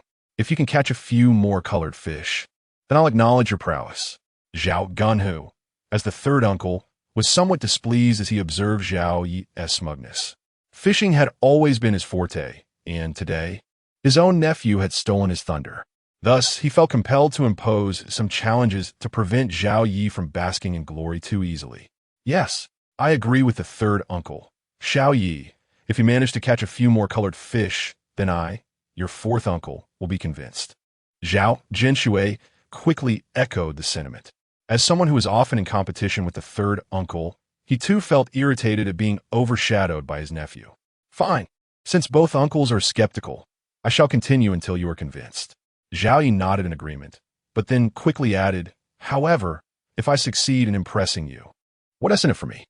"What do you mean, you want a reward from your third and fourth uncles? Do you dare to challenge me?" Upon hearing Zhao Yi's words, before Zhao Laosan and Zhao Laosi could respond, Zhao Gongbao, who was holding the deceased tricolored crucian carp, immediately reacted with discontent. How could his son be so inconsiderate? Making a joke and then demanding a reward was simply preposterous. Dad, don't interfere. This is between me and my third and fourth uncles. Just watch. Zhao Yi waved off his father and turned to his uncles with a bright smile, asking, so, what's the deal? If there is no reward, I might not be willing to embarrass myself again. All right, you can ask for anything, as long as you impress me. I could even part with my 100+ pounds of flesh for you. Indeed, whatever you desire, I, your fourth uncle, will comply wholeheartedly. Coming back to reality, Zhao Genhu and Zhao Jinshui responded decisively. What a joke! Could their own nephew truly take advantage of them? Even if he tried, they would simply refuse to comply. After all, as elders, they held the upper hand. What could he do? Ha! I want nothing but your 100+ pounds of flesh. Unaware of his uncle's intentions to evade, Zhao Yi beamed with delight at their agreement. What? You really want her flesh? Are you not out fishing, but rather engaging in human trafficking? Oh dear, Zhao Yi, you're not planning to take your fourth uncle's kidney, are you? I've only just turned 40. I'm at the prime of my life. Losing a kidney would be catastrophic. Hearing this, Zhao Genhu and Zhao Jinshui instinctively took a step back, regarding Zhao Yi with suspicion. Zhao Jinshui even covered his waist, appearing visibly frightened, as if he feared Zhao Yi might indeed make a move for his kidney. Third and fourth uncles. Your imaginations are truly wild. Zhao Yi spluttered, exasperated, and said, human traffickers deal in young adults. What would anyone want with you too, who are in your 40s? As for kidneys, you should keep your old ones. What I meant by wanting your 100+ pounds of flesh is that I want you to come work in the city with me, where I'll pay you a salary of 10,000 a month. He had originally intended to bring a few people back with him, and now with his uncles readily available, longtime fishermen at that, it was a perfect match. Moreover, they earned little in the countryside. Surely, following him to fish in the city would be more lucrative than toiling away in rural obscurity, wouldn't it? What? Work in the city for 10,000 a month. Is that for real? Yes, Zhao Yi. Don't tease your fourth uncle. Is there really such a good opportunity? What would the job entail? Fishing, perhaps? Upon hearing Zhao Yi's proposition, Zhao Genhu and Zhao Jinshui were both astonished. This wasn't he merely asking for a favor. It was indeed offering them an incredible opportunity. Zhao Yi, are you serious? If it's genuine, please bring along your cousin Jianjun too. At this point, Zhao Genfa could no longer contain himself and eagerly questioned Zhao Yi, though he was in his 50s and had given up on such prospects. His eldest son was only in his 30s. If he could earn 10,000 a month, finding a wife would no longer be an insurmountable challenge. Absolutely. If Jianjun wants to join, I would gladly welcome him with open arms. Zhao Yi glanced at Zhao Jianjun, who had been silent and stood off to the side. Tall and robust, with a simple demeanor, he appeared perfectly suited for the fishing job. Naturally, Zhao Yi would not turn down the opportunity. Chapter 84. Enlisting uncles into the venture. Well, Jianjun, you ought to express your gratitude to your cousin. A salary of 10,000 a month? It would take a lifetime of farming to earn that in the village. Upon seeing Zhao Yi nod in agreement, Zhao Genfa was immediately filled with joy and patted the sturdy Jianjun on the back. Thank you, brother Yi. I know nothing about this. I hope I won't be a burden to you. Awakened from his daze by his father's pat, Zhao Jianjun quickly flashed a grateful smile at Zhao Yi. However, worry soon clouded his expression. Being merely an elementary school graduate, having ventured no further than the town, he was genuinely concerned about inconveniencing his cousin. Come now, we are all family. There's no need for formality. I'm taking you to the city for fishing. It won't be a bother at all. Zhao Yi gently patted Jianjun's shoulder, offering a warm smile. This cousin of his possessed a quiet intelligence. Such individuals are often quite clever, although they may not speak much. They are exceedingly dependable when it comes to tasks. With proper guidance, it wouldn't be long before he could independently manage a fishing vessel. All right, I'm fine with the fishing part, but is a salary of 10,000 a bit excessive? Jianjun inquired, a smile briefly gracing his face before concern returned. His hesitation stemmed not from a dislike of money, but from a desire not to take advantage of his younger cousin. It's not excessive. I have several employees in the city earning the same. If you perform well, your salary will increase, Zhao Yi reassured him. Although he currently only had the salary of a team leader, He could easily supplement it if necessary. With an hourly wage of 2,000, he truly did not mind. All right, that puts my mind at ease. I'll gladly assist you with whatever arduous tasks arise. Jianjun nodded earnestly, finally feeling reassured. Hey, big brother, how unfair of you. Xiao Yi is inviting me and Lao Si, and you just let Jianjun jump the queue. You really are something. Zhao Ganhu chimed in, feigning indignation. Right, big brother. That's rather unscrupulous of you, taking advantage of a younger brother. If our parents were still alive, you'd surely receive a scolding for this. Seeing their older brother snatch away their promising job opportunity, Zhao Ganhu and Zhao Ganrue exchanged glances filled with mock reproach toward Zhao Ganfa. How can you two say that? Jianjun is also your nephew. If you don't rush to offer him a good job, how can you expect to take it yourself? Is this how uncles should behave? If our parents were alive, you wouldn't get away with this. Zhao Ganfa retorted. Hey, if you're going to put it that way, we must have a serious discussion. Zhao Ganhu replied defiantly. It's only right that we yield to Jianjun, but you snatched it away first. That's where you went wrong. Yes, big brother, I stand with Lao San on this. Your actions are anything but discreet. I, as a younger brother, look down upon you. Zhao Ganrue quickly added his agreement. Thus, the two brothers regarded Zhao Ganfa with disdainful expressions. Uncles, please don't blame my dad. If it's too much trouble, I'm perfectly fine staying home a farm. Not wanting to witness a dispute between his father and uncles, Jianjun spoke up in a deep voice.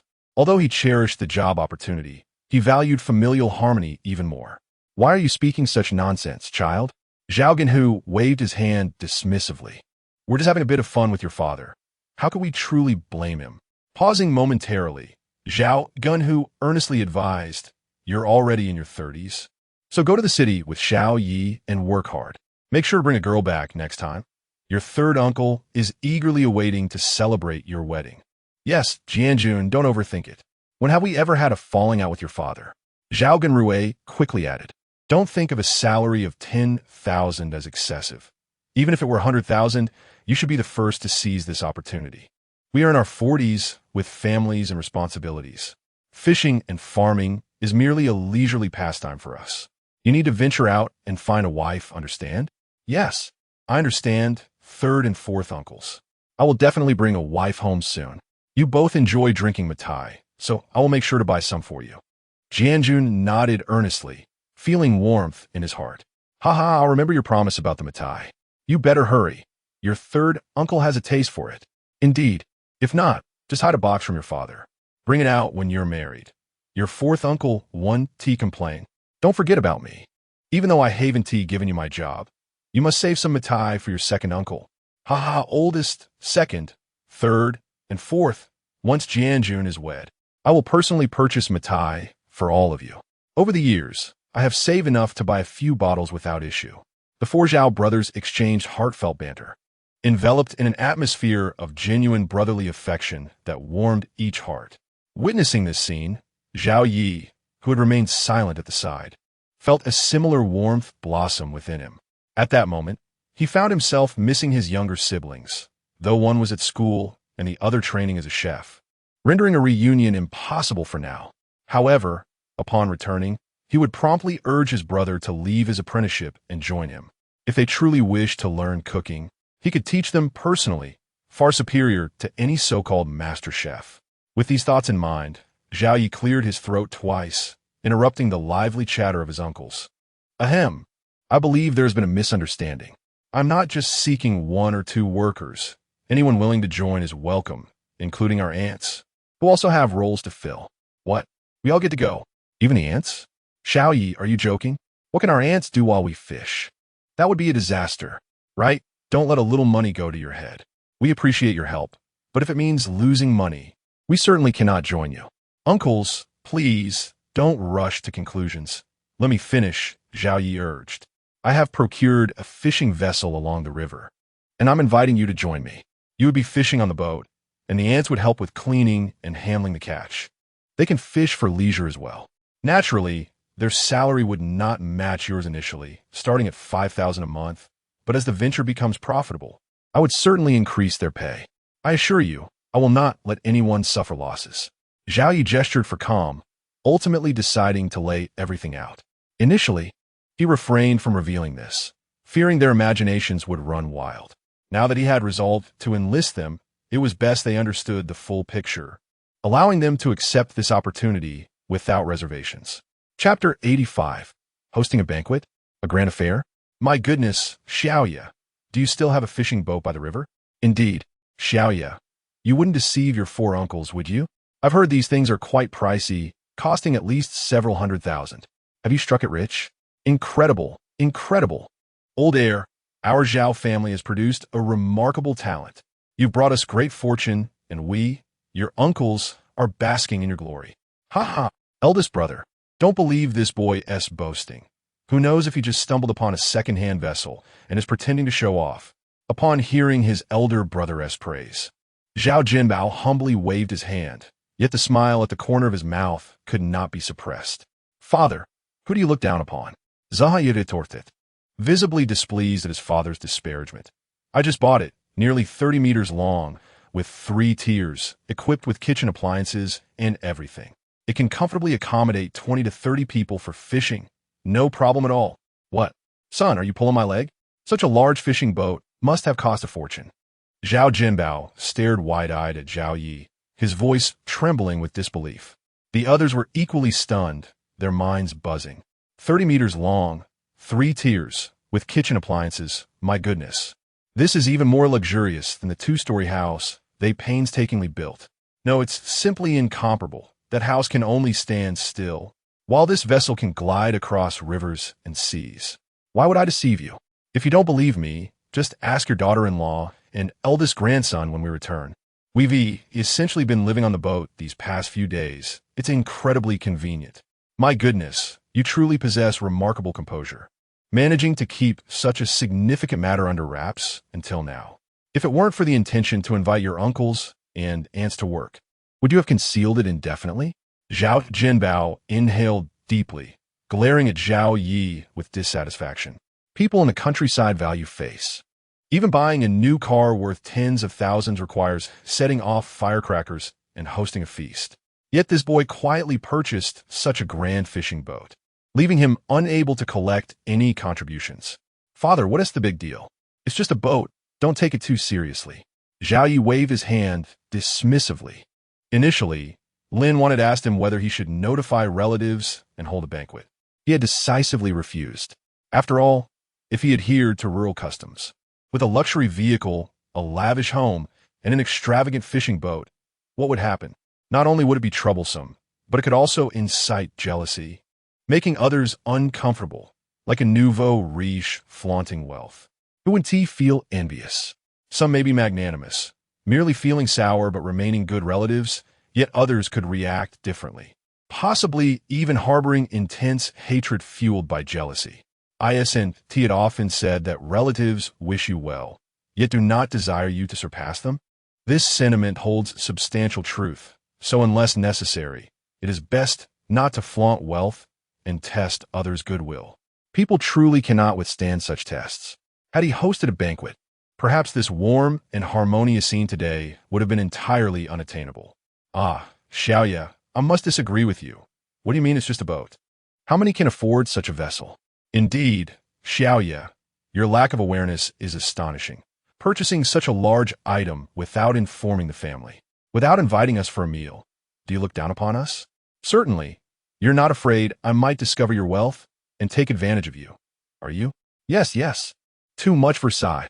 Zhao Yi's casual remark about not taking it too seriously prompted an uproar from the uncles. What kind of nonsense is that? Just a boat? This vessel costs millions. Who can afford it? How can such arrogance be justified? Not acting like a son at all. Truly not acting like a son. Oh dear, uncles, how can you think of me this way? Hearing their remarks, Zhao Yi hurriedly defended himself. I didn't want to host a banquet. It was simply to spare you all the trouble. Trouble? No sooner had Zhao Yi spoken than Zhao Gunfa glared with dissatisfaction. We don't mind the trouble. If you invite us for a meal every day, I wouldn't mind at all. It brings joy to my heart. Indeed, what is troublesome about a banquet? I would relish the opportunity to feast every single day of the year.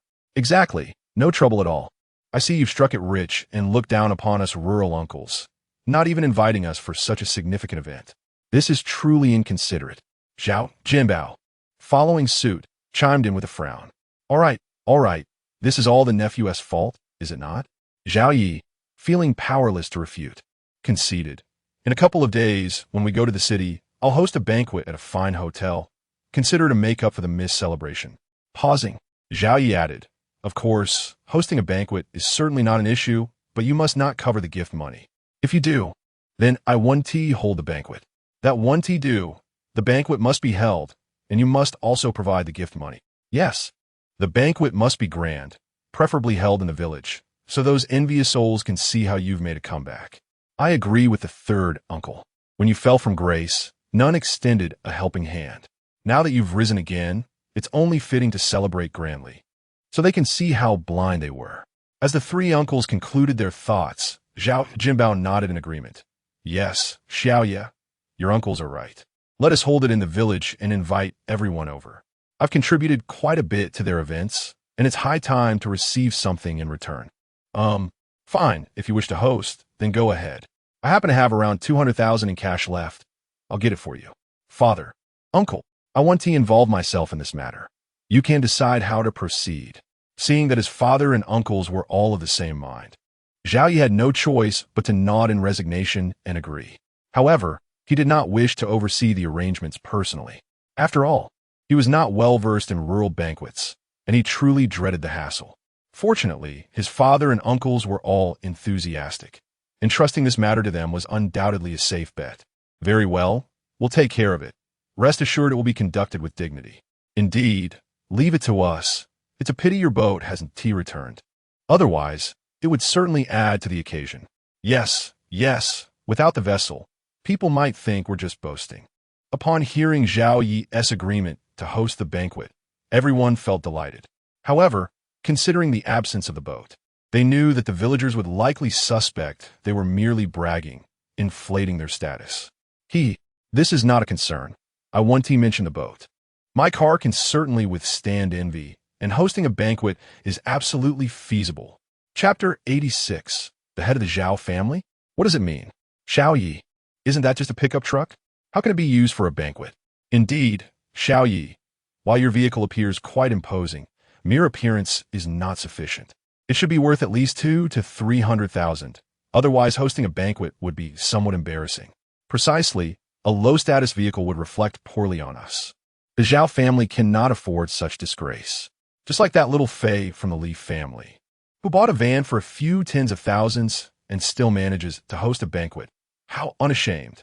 Upon hearing that Zhao Yi intended to use his vehicle for the occasion, the assembled uncles furrowed their brows in disapproval. The Zhao family is the most prominent clan in Zhao village, and these men are all proud individuals. How could they possibly resort to using a mere pickup truck as a pretense? Wouldn't that be a disgrace of the highest order? But father, uncles, my vehicle is not an ordinary pickup. It is a Raptor with a base price exceeding 500,000. Moreover, I have made modifications, so it is valued at least in the 7 figures. Surely, using it for a banquet should not be considered shameful. What? This pickup is worth over $1 million? Goodness. Is that true? Xiao Yi, don't deceive your uncle. I may not be literate, but I can still discern the truth. Indeed, which pickup truck costs 50,000? Didn't Xiao Jun also purchase a pickup for just over 10,000? How can this so-called Raptor be so extraordinary? The crowd was left in a state of astonishment and confusion upon hearing Zhao Yi's words. A vehicle valued over $1 million was beyond their comprehension. They had only ever known luxury cars like Mercedes and BMWs, which cost several million. They had never heard of a Raptor commanding such a price. Well, with smartphones so advanced nowadays, you can look it up. This is the latest top-tier Raptor, with a price nearing $1 million. If you don't believe me, check it out. Zhao Yi smiled gently, feeling a sense of pride. The shock his wealth brought to his father and relatives, while not his intention, was undeniably gratifying. It is no wonder that many newly wealthy individuals enjoy returning to their hometowns to show off. There is indeed merit in that. Check it out, Zhang Wo. Hurry and find out about this Raptor, to see if it is indeed as valuable as Xiao Yi claims. Yes, Zhang Wo, quickly look it up. Father, second uncle. I just checked, and Xiao Yi is not lying. It truly cost that much. Zhao Jiangwo was already looking it up, and after discovering the truth, he was equally shocked. Knowing that his cousin had come into wealth, he was astonished to find it had reached such heights. The pickup truck he casually drove back was, in fact, a luxury vehicle worth millions. This was not just a small fortune, but a clear entry into the ranks of the wealthy. My goodness, our Zhao family has truly produced an exceptional individual. With a boat worth several million and a luxury vehicle worth $1 million. We must go and burn paper for our parents tomorrow, thanking them for watching over Xiao Yi. Yes, we must burn paper for our parents, thanking them for their blessings upon Xiao Yi. He has truly made us proud. Indeed, Xiao Yi is remarkable. Driving a luxury vehicle worth over $1 million at such a young age. He brings honor to us uncles. With a boat worth millions and a car worth over $1 million. Xiao Yi, have you purchased a house? If you have, please share the details. Do not make us extract it like squeezing toothpaste. After expressing their admiration, Zhao Jinshui suddenly recalled the most important matter, the house, and turned to Xiao Yi with a question. Whether it be a boat or a car, in the hearts of the Chinese people, a house remains paramount. Old Fourth is right. Xiao Yi, since you bought a car and a boat, you must have also purchased a house, yes? Yes. Where did you buy it, and for how much? Upon hearing Zhao Ginshui's inquiry, Zhao Ganfa and others were momentarily taken aback, but quickly reacted to join in the questioning. I have purchased a house at Zhonglong Banquet Hall, but I shan't reveal the price. You'll find out when you come to visit in a couple of days. Zhao Yi paused and added, in addition to the house, there is also a small BMW at home, which is driven by Lin Wan. Beyond that, I have started a small fishing gear company. These are my current assets. Since the matter had been broached, Zhao Yi decided to lay everything bare to avoid further inquiries. After all, they would eventually discover these details, and he preferred to preempt any accusations of concealment. Wow! After hearing Zhao Yi's disclosures, everyone present gasped in astonishment, staring at him in disbelief. At that moment, it felt as if a bomb had detonated in their minds, leaving them dazed. They had heard of the Zhonglong Banquet Hall, reputed to be the wealthiest community in Lingjiang County. How much could one house there be worth? They could not even begin to fathom. And a BMW, along with a fishing gear company. My goodness, this nephew has not just succeeded. He has soared. The sensation was akin to riding a rocket. Whoosh, and he was gone, leaving them unable to even glimpse his back. Xiaoye, I have always known you to be intelligent and foresaw your future success, but I underestimated you. You are the pride of our Zhao family, destined for greatness. Indeed, Xiao Yi, you have truly outdone yourself, achieving such accomplishments quietly. The latter part of my life may now depend on you. Absolutely. You should guide the younger generation in our family. When they finish their studies, let them follow in your footsteps. After a prolonged moment of astonishment, the uncles approached Zhao Yi and patted him on the shoulder. In that instant, they felt their age and recognized that Zhao Yi had firmly established himself. He was now the one to lead the family. Uncles, please do not say such things. No matter how well I perform, I am still your nephew, and I will need your guidance on my journey ahead. As for my brothers and sisters, anyone who wishes to follow me will be welcome, and I shall offer both support and assistance. We are family, and I will certainly not neglect them. Zhao Yi nodded earnestly, feeling relieved. He had feared that his uncles would distance themselves due to his newfound wealth, but fortunately, that concern did not materialize. With your words, I am at ease. From this point on, you shall be the head of our Zhao family. Speak your mind, and your uncle will fully support you. Indeed, while we may not be in ancient times, our Zhao family still requires a leader, and you are quite suited for the role. Henceforth, unite us all to manage our family well. That's right. I find this idea quite agreeable. From now on, if anyone disobeys Xiao Yi, they should be prepared to face my formidable fists. With such declarations, Zhao Laosi could not remain silent. Though Xiao Yi was his son, he also believed the leadership role suited him well and had no objections. Chapter 87. Returning to the city. Father, uncle, were you discussing? Zhao Yi interjected, sensing the conversation among the elders. With you all present, how could a junior like me take charge? From now on, please continue to make the decisions. Just give me a heads up if anything arises. If you need funds or assistance, I am entirely at your service. Come now, don't be so modest. The head of the family is merely a title. We will all be working under you. If we don't heed your directives, will you be listening to ours?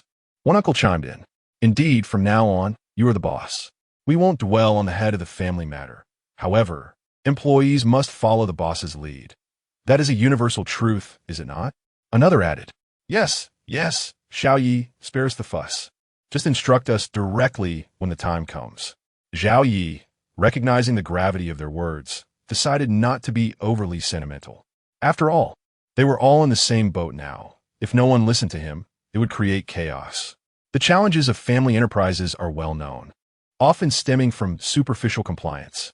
Without a unified leader, directing efforts becomes impossible, making it difficult for a family business to thrive. Although Zhao Ye's company was not strictly a family enterprise, as the next generation matured and more family members entered the business, it would inevitably evolve into one. Thus, solidifying his role as the head of the family was indeed essential. Yet, he remained indifferent to the classification of the enterprise. His sole ambition was to expand the company, not only to benefit himself, but also to pave a path to prosperity for the Zhao family. Of course, for this journey to unfold successfully, it required collective effort and patience. As time passed, the group enjoyed fishing while discussing the arrangements for the banquet, creating a lively and harmonious atmosphere. Amidst the sounds of splashing and sizzling, Zhao Yi continued to reel in fish, resulting in a pile of dead fish accumulating near the stones behind him. Most were colorful crucian carp, including a remarkable 5-colored specimen, regrettably met its end due to Zhao Ye's mishandling. The uncles could no longer bear to watch and began to reel in their lines. While they struggled to catch anything, Zhao Ye's success prompted them to admonish him to be more careful, yet he remained unfazed, inciting their frustration. After gathering their catch and returning home, the uncles, along with their families, came back to Zhao Ye's residence. They had previously agreed to prepare meals there for the next few days. As the women began cooking, the men continued to finalize the banquet details, meticulously noting what dishes to purchase, what drinks to order, and how many invitations to send out. The atmosphere was bustling with activity. 2 days later, a rather lavish banquet by rural standards commenced. Zhao Ye's raptor, initially unadorned, was now polished and festooned with red and green ribbons, drawing the attention of villagers who gathered to take photographs. The expressions on their faces were priceless when they learned the vehicle was worth over $1 million. When Zhao Lao San and Zhao Lao Si shared that Zhao Yi had purchased a house, a car, and started a business in the city, the villagers were left agape, unable to close their mouths in astonishment. As the brothers revealed that the Zhao family would follow Zhao Yi to the city for work, with salaries exceeding 10,000 a month, the villagers were filled with regret, their envy palpable. The banquet, filled with enticing aromas, did little to whet the appetites of the villagers, who felt a profound sense of discomfort, akin to winning a lottery only to be awakened by a pressing need to relieve themselves. Zhao Yi remained oblivious to their plight, focusing instead on the future, knowing that after the banquet, their lives would diverge significantly. Most would not return, save for ancestral rituals, rendering any sentimentality unnecessary. The lively banquet finally concluded, and the following day, the Zhao family collaborated to clean up, preparing essential items before boarding a large van Zhao Yi had arranged, heading towards Lingjiang County. Upon entering the county, Zhao Yi guided them to a nearby residential complex by the river where he had prearranged several spacious 3-bedroom apartments for his uncles. After settling in, Zhao Yi took them to the prestigious Jianglan Banquet Hall. The sight of his family's expansive residence left them in awe, their earlier preparations failing to brace them for such grandeur. Following this, they dined at the finest hotel in Lingjiang County. Just as they finished their meal, the fishing boat returned from the river. "Goodness, Xiao Yi, is this your fishing boat?"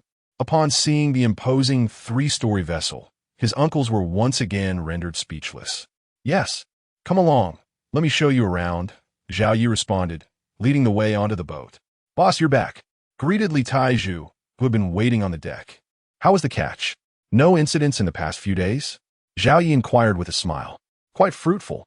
Each of us has been earning over 10,000 daily. And with client fishing, Our total income averages around 15,000 a day, Li Taiju replied, beaming. Excellent work. I'll ensure you receive your bonuses by the end of the month, Zhao Yi said, nodding approvingly before gesturing to his father and relatives. This is my father and my uncles. They will also be fishing with us. On board, we are all equals. Your identities do not matter. Zhao Yi then addressed his family. As for family rules, while we're relatives outside, on the boat, we treat everyone equally. Do you all understand? Upon hearing this, Zhao Gunfa nodded earnestly. Xiao Yi, you need not worry. We understand and will not complicate matters for you. Indeed, I'm not one to take advantage of my position. Zhao Jinshui added, quickly agreeing. That's right, we won't. The others chimed in. I know what kind of people you are. I merely wanted to set expectations. Zhao Yi replied with a smile, then turned to Li Taiju. Go buy some extra food. Let's host a welcome gathering tonight so everyone can get acquainted. Absolutely. I'm on it, Li Taiju exclaimed, eagerly rushing off the boat to make the arrangements. Those who had agreed to work for Zhao Yi, drawn not only by the attractive salary, but also by the prospect of good food, were filled with enthusiasm for the evening ahead. Chapter 88. The Wolf Pack Strikes. Assisting the monkeys in battle with a multitude of hands, strength multiplies. After finishing their tour of the fishing boat and waiting for Li Taiju to return from grocery shopping, Zhao Yi and his companions sprang into action. Some washed vegetables, others picked them, while a few prepared dishes. By near 10 o'clock in the evening, 2 tables brimming with sumptuous midnight snacks were ready. At that moment, Zhao Yi and the others had nearly digested the dinner they had earlier consumed. Ahem. Before we dine, allow me to say a few words. As the guests settled into their seats, Zhao Yi cleared his throat and began. Today, our team has nearly doubled in size, which is indeed commendable. Let's extend a warm round of applause to welcome our new colleagues. Leading the applause, Zhao Yi clapped his hands. The others quickly followed suit, and soon the restaurant was filled with thunderous applause. During the past few days, while Supervisor Lin and I were away, Team Leaderly has successfully guided everyone in the fishing business, which brings me great joy. Therefore, I am delighted to announce some good news. As the applause subsided, Zhao Yi gestured for silence. He then pointed at the grinning Li Taiju and said, Team Leaderly, you shall receive an additional 1,000 as a bonus this month, while the rest will receive 500 each. Furthermore, with the exception of Team Leaderly, everyone else's base salary will also increase by 1,000. Pausing momentarily, Zhao Yi's expression turned serious as he continued. On my ship, as long as everyone works diligently, I shall not treat anyone unfairly. However, should anyone become complacent, I will show no mercy. With that, Zhao Yi donned a smile once more and waved his hand. All right, I've said my piece. Let us commence with the feasting and drinking. The clapping grew even louder than before, resonating throughout the restaurant. With bonuses and salary increases announced, it was only natural for the applause to erupt once more. As glasses clinked and plates were passed around, the atmosphere aboard the ship grew exuberant. Among wine enthusiasts, complimented by delectable dishes, the revelers glowed with merriment. Intoxicated by the festivities, by the end, a group of burly men embraced each other as brothers, erasing any sense of unfamiliarity and fostering a burgeoning camaraderie. Oh dear, these fellows truly know how to indulge themselves. It seems future drinking events will need to be moderated. After an indeterminate amount of time, with assistance from several ants, Zhao Yi finally managed to usher the inebriated men to their bunks. What a sight it was, over a dozen grown men, none able to stand upright. They had boasted loudly before drinking, yet now sat in silence, resembling a bunch of hapless drunks. Ant, third ant, fourth ant, I leave them in your capable hands. I shall take my leave now. If anything arises, do not hesitate to summon me. Shaking his head, Zhao Yi bid farewell to the ants and ascended to the top deck.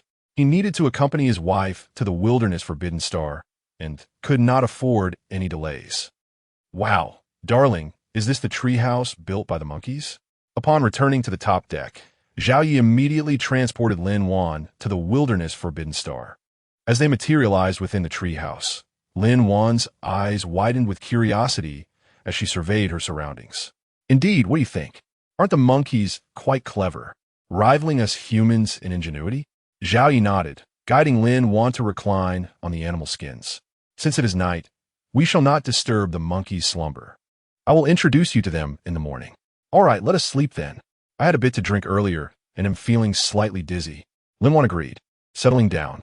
However, just then, a sudden cacophony of furious calls erupted from outside. Darling, what is that noise? Linwan, startled, sat up anxiously. Those are the monkey's calls. It seems a wild beast has encroached upon their territory. We must investigate. Zhao Yi, his expression grave, explained. He bent down and swiftly exited the treehouse, summoning his Zhuge crossbow into his hands. As Zhao Yi and Lin Wan descended, illuminated by the bright moonlight, he spotted several adult monkeys, wielding wooden clubs, shouting in alarm. Opposing them stood a pack of gray wolves, their eyes glowing ominously in the darkness. The monkeys' defiant display seemed to have provoked the wolves. Suddenly, a towering gray wolf at the forefront let out a chilling howl, signaling an impending attack. Understanding the call to arms, Zhao Yi urged, "My love, I shall assist the monkeys. You should return to the treehouse. Wolves cannot climb trees, so there is no need for concern." With the wolves poised to strike, Zhao Yi hurriedly addressed the trembling Lin Wan, before charging forward with the crossbow in hand. Not only were the monkeys now his friends, he also recognized the principle of mutual benefit. Should the monkeys fall, he and Lin Wan would surely face dire consequences as well. "Be careful. I will await your return in the treehouse," Lin Wan responded, realizing her presence would only serve to distract him. "Do not worry, I can attack from a distance. These wolves cannot harm me," Zhao Yi assured her, not pausing to look back as he sprinted several paces ahead, retrieving his dog-beating stick. The crossbow was formidable, yet with only 10 bolts, he had but one chance for a ranged assault. Fearing he might not eliminate the wolves in one volley, he prepared to defend himself with his stick should the need arise. In a swift turn of events, as Zhao Yi dashed forward, the wolves and monkeys engaged in battle. 5 wolves confronted 4 adult monkeys. Each monkey could manage a wolf, yet one rogue wolf threatened to tip the scales in favor of their adversaries.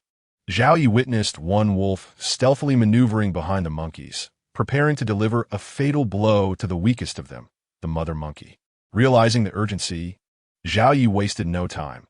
He pressed the trigger of the crossbow, unleashing a volley of 10 bolts toward the wolf. With a series of thuds, blood sprayed as the wolf was struck multiple times, crashing to the ground with a resounding thump. Phew! Thankfully, my exceptional martial skills include archery. Otherwise, this night would have turned perilous. Seeing the wolf drop lifelessly, Zhao Yi breathed a sigh of relief. His heart had raced with anxiety, fearing he might miss the target or inadvertently hit one of the monkeys.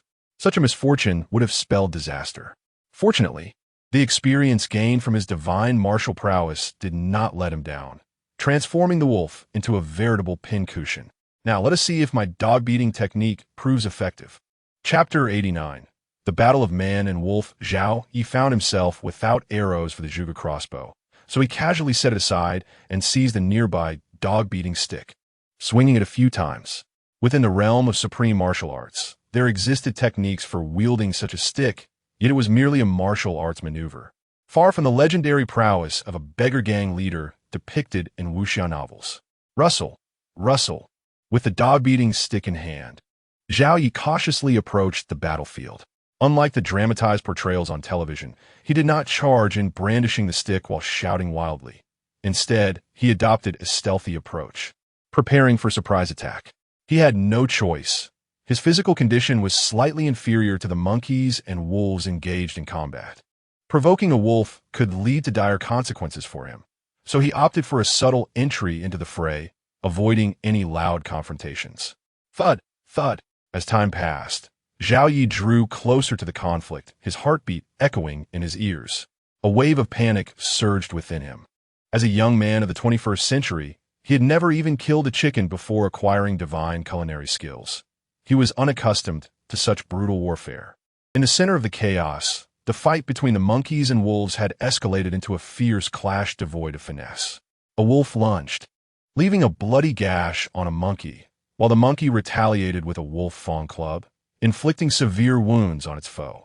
The scene was a grim tableau, with both monkeys and wolves bearing numerous injuries, their conditions quite dismal. Fortunately, they were creatures that thrived on enriched air, their hides tough and resilient. Had it been Zhao Yi, a single blow would have likely sent him to the underworld. Curse be it, Zhao Yi, why are you so cowardly? These are your friends, companions you've shared over 10 days with. To hesitate now is unthinkable. Summon your courage, Zhao Yi. Strike fiercely upon the wolf's head. Protect the monkeys, and in doing so, safeguard your own home. With no time to lose, Zhao Yi gripped the dog-beating stick tightly, rallying his spirit as he advanced. Begone. At last, Zhao Yi reached the fray involving the monkey mother, raising the stick high above his head and bringing it down with great force upon the wolf's skull. Bang! Although he struck true, Zhao Yi overlooked a crucial detail. The wolf's head was as tough as bronze. Thus, his blow did little damage, instead igniting the wolf's ferocity further and drawing its attention toward him. Oh no, this is bad. As the wolf merely shook its head and fixed its menacing gaze on him, Zhao Yi nearly lost control of his bladder in terror. All those books and shows he had consumed now seemed futile. In this critical moment, he had forgotten to aim for the wolf's vulnerable spots. System, don't you dare slack off. My life hangs in the balance. His heart racing, Zhao Yi bent low, adopting a defensive stance akin to a soldier brandishing a blade against the approaching wolf. As the creature advanced, he instinctively took small steps backward, his mind frantically appealing to the system. This is absurd. The mighty monkey mother can only manage a stalemate against this wolf. And here I am with a mere 30-something physique. Even with divine martial arts, I am no match for it. Crucially, he lacked the monkey-esque defenses. His delicate frame would surely suffer if the wolf's claws grazed him, possibly leading to a swift demise. Thus, he had no choice but to place his hope in the system. Beep, do not fear, host. Fight bravely. Your divine martial arts will only grow stronger through battle. What do you mean? Zhao Yi's eyes widened in disbelief. You're not about to tell me you can't teleport at a crucial moment, are you? Beep, do not panic, host. The system is currently absorbing teleportation energy. It will be ready in 10 minutes. 10 minutes? By then, the wolf will have devoured me. Zhao Yi felt like crying. What kind of unreliable system is this? In critical moments, it falters and you say 10 minutes? In a battle between masters, each move could be fatal. And here, I am facing a wolf that could tear me apart in moments. Indeed, the age-old adage rang true. Relying on mountains may lead to their collapse. Trusting people may result in abandonment, and depending on the system could lead to failure. In the end, one must rely on oneself. As the wolf drew nearer, Zhao Yi could even smell its foul breath and the stench of blood. Clenching his teeth, he declared, in a narrow encounter, the brave prevail. Behind that wolf is the monkey mother. What do I have to fear? Begone. With a fierce shout, Zhao Yi ceased to retreat, tightening his grip on the stick and launching his own offensive. How? Seeing this feeble, hairless monkey daring to approach, the wolf let out a howl and charged at Zhao Yi with ferocious speed. Begone! Begone! At that moment, Zhao Yi's mind was consumed by adrenaline. He was utterly focused, instinctively shouting in rage as his stick moved according to the dog-beating techniques ingrained in his mind, fighting purely on instinct. Thud! Thud! The stick danced through the air, 1 strike, 2 strikes, 3 strikes. Each blow landed on the wolf's body, targeting its vital spots, causing the beast to roll on the ground and howl in pain. Howl! Seeing the hairless monkey exhibit such prowess, the wolf, despite its agony, rose and fled into the depths of the forest. Begone! Do not escape! Begone! As the wolf attempted to flee, Zhao Yi wasted no time. He brandished the stick and gave chase. In that moment, his adrenaline surged, allowing him to keep pace with the wolf, moving with astonishing speed. Howl! With the hairless monkey hot on its heels, the wolf, panicked, raced toward its den.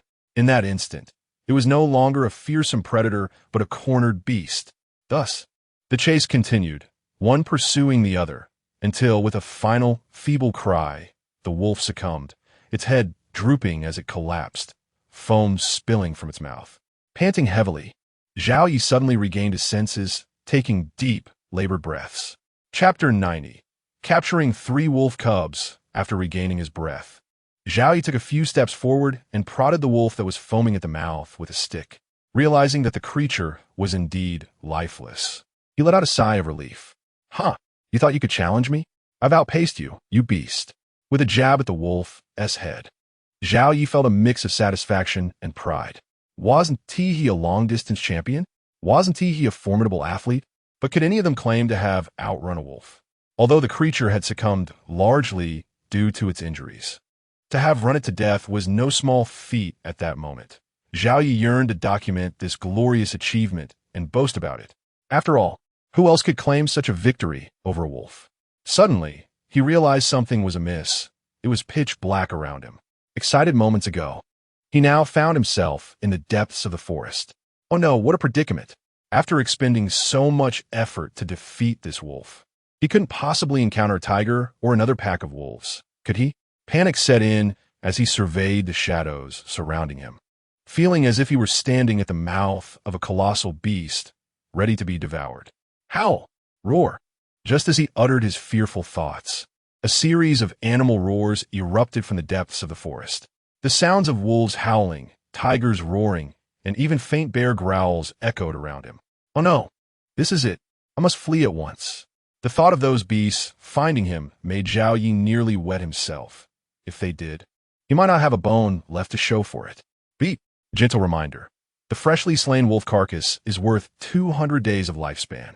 Does the host wish to return to the company? What? So valuable? Zhao Yi quickly withdrew the foot he had extended and placed his hand on the wolf's corpse, anxiously urging, "Yes, take it quickly. Don't delay my escape." Back when he was at home, he had scanned his parents' health and discovered that his father had a mere 60 days of lifespan left. Consequently, he had given all his lifespan value to his father, leaving him destitute. Now, with this wolf worth 200 days, he was unwilling to simply discard it. Beep. Congratulations, host. The wolf has been sold for 200 days of lifespan. Current lifespan balance, 200 days. You have also received 10,000 Blue Star Yuan. Current bank balance, 90,000 Yuan. Beep. Gentle reminder. 3 wolf cubs are located 10 meters to the southeast. Each ordinary wolf cub is worth 100 days of lifespan, and one of them is a wolf king cub, worth 500 days of lifespan. The host may proceed to capture them. Damn. System, are you asking me to risk my life for this? Zhao Yi felt conflicted upon hearing the system's notification. 3 wolf cubs, one of which was a wolf king cub. These were treasures. If he could raise them, he would have 3 formidable bodyguards for future conflicts. The thought thrilled him. Cautiously, Zhao Yi inquired of the system, are there adult wolves guarding the cubs? If there were mature wolves present, he would dare not entertain any notions of capture. The only reason he had managed to exhaust this wolf was that it had already been injured by the monkey mother, coupled with his own relentless strikes. In a fair fight, he would stand no chance. Beep.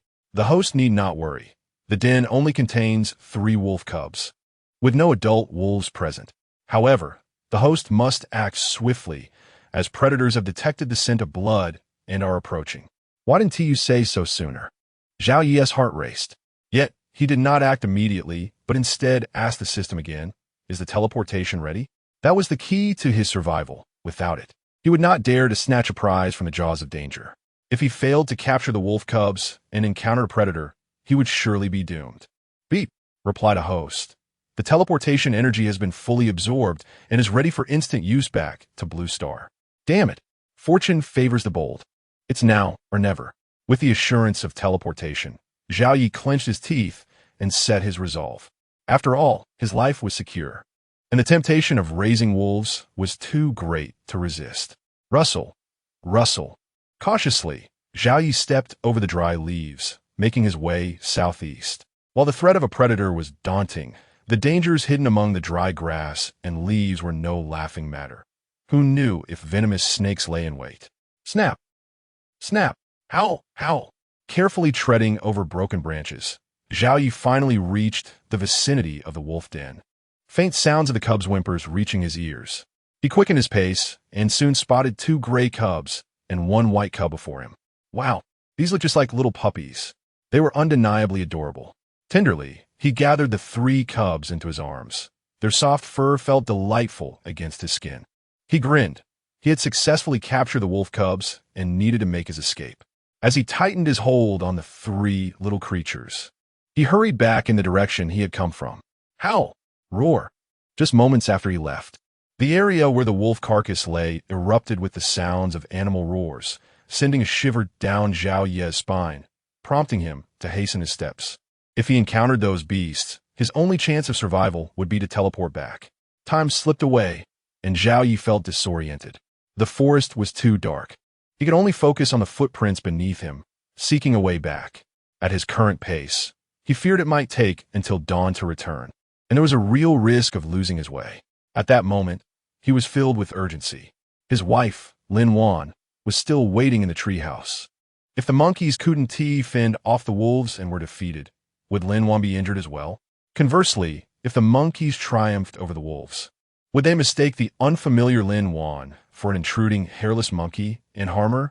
These thoughts heightened Zhao Yi's anxiety. Suddenly, a familiar sound emerged from ahead. Monkey calls. Zhao Yi's eyes brightened. It was indeed the monkey mother. Monkey mother, I'm here, he shouted, racing toward the sound.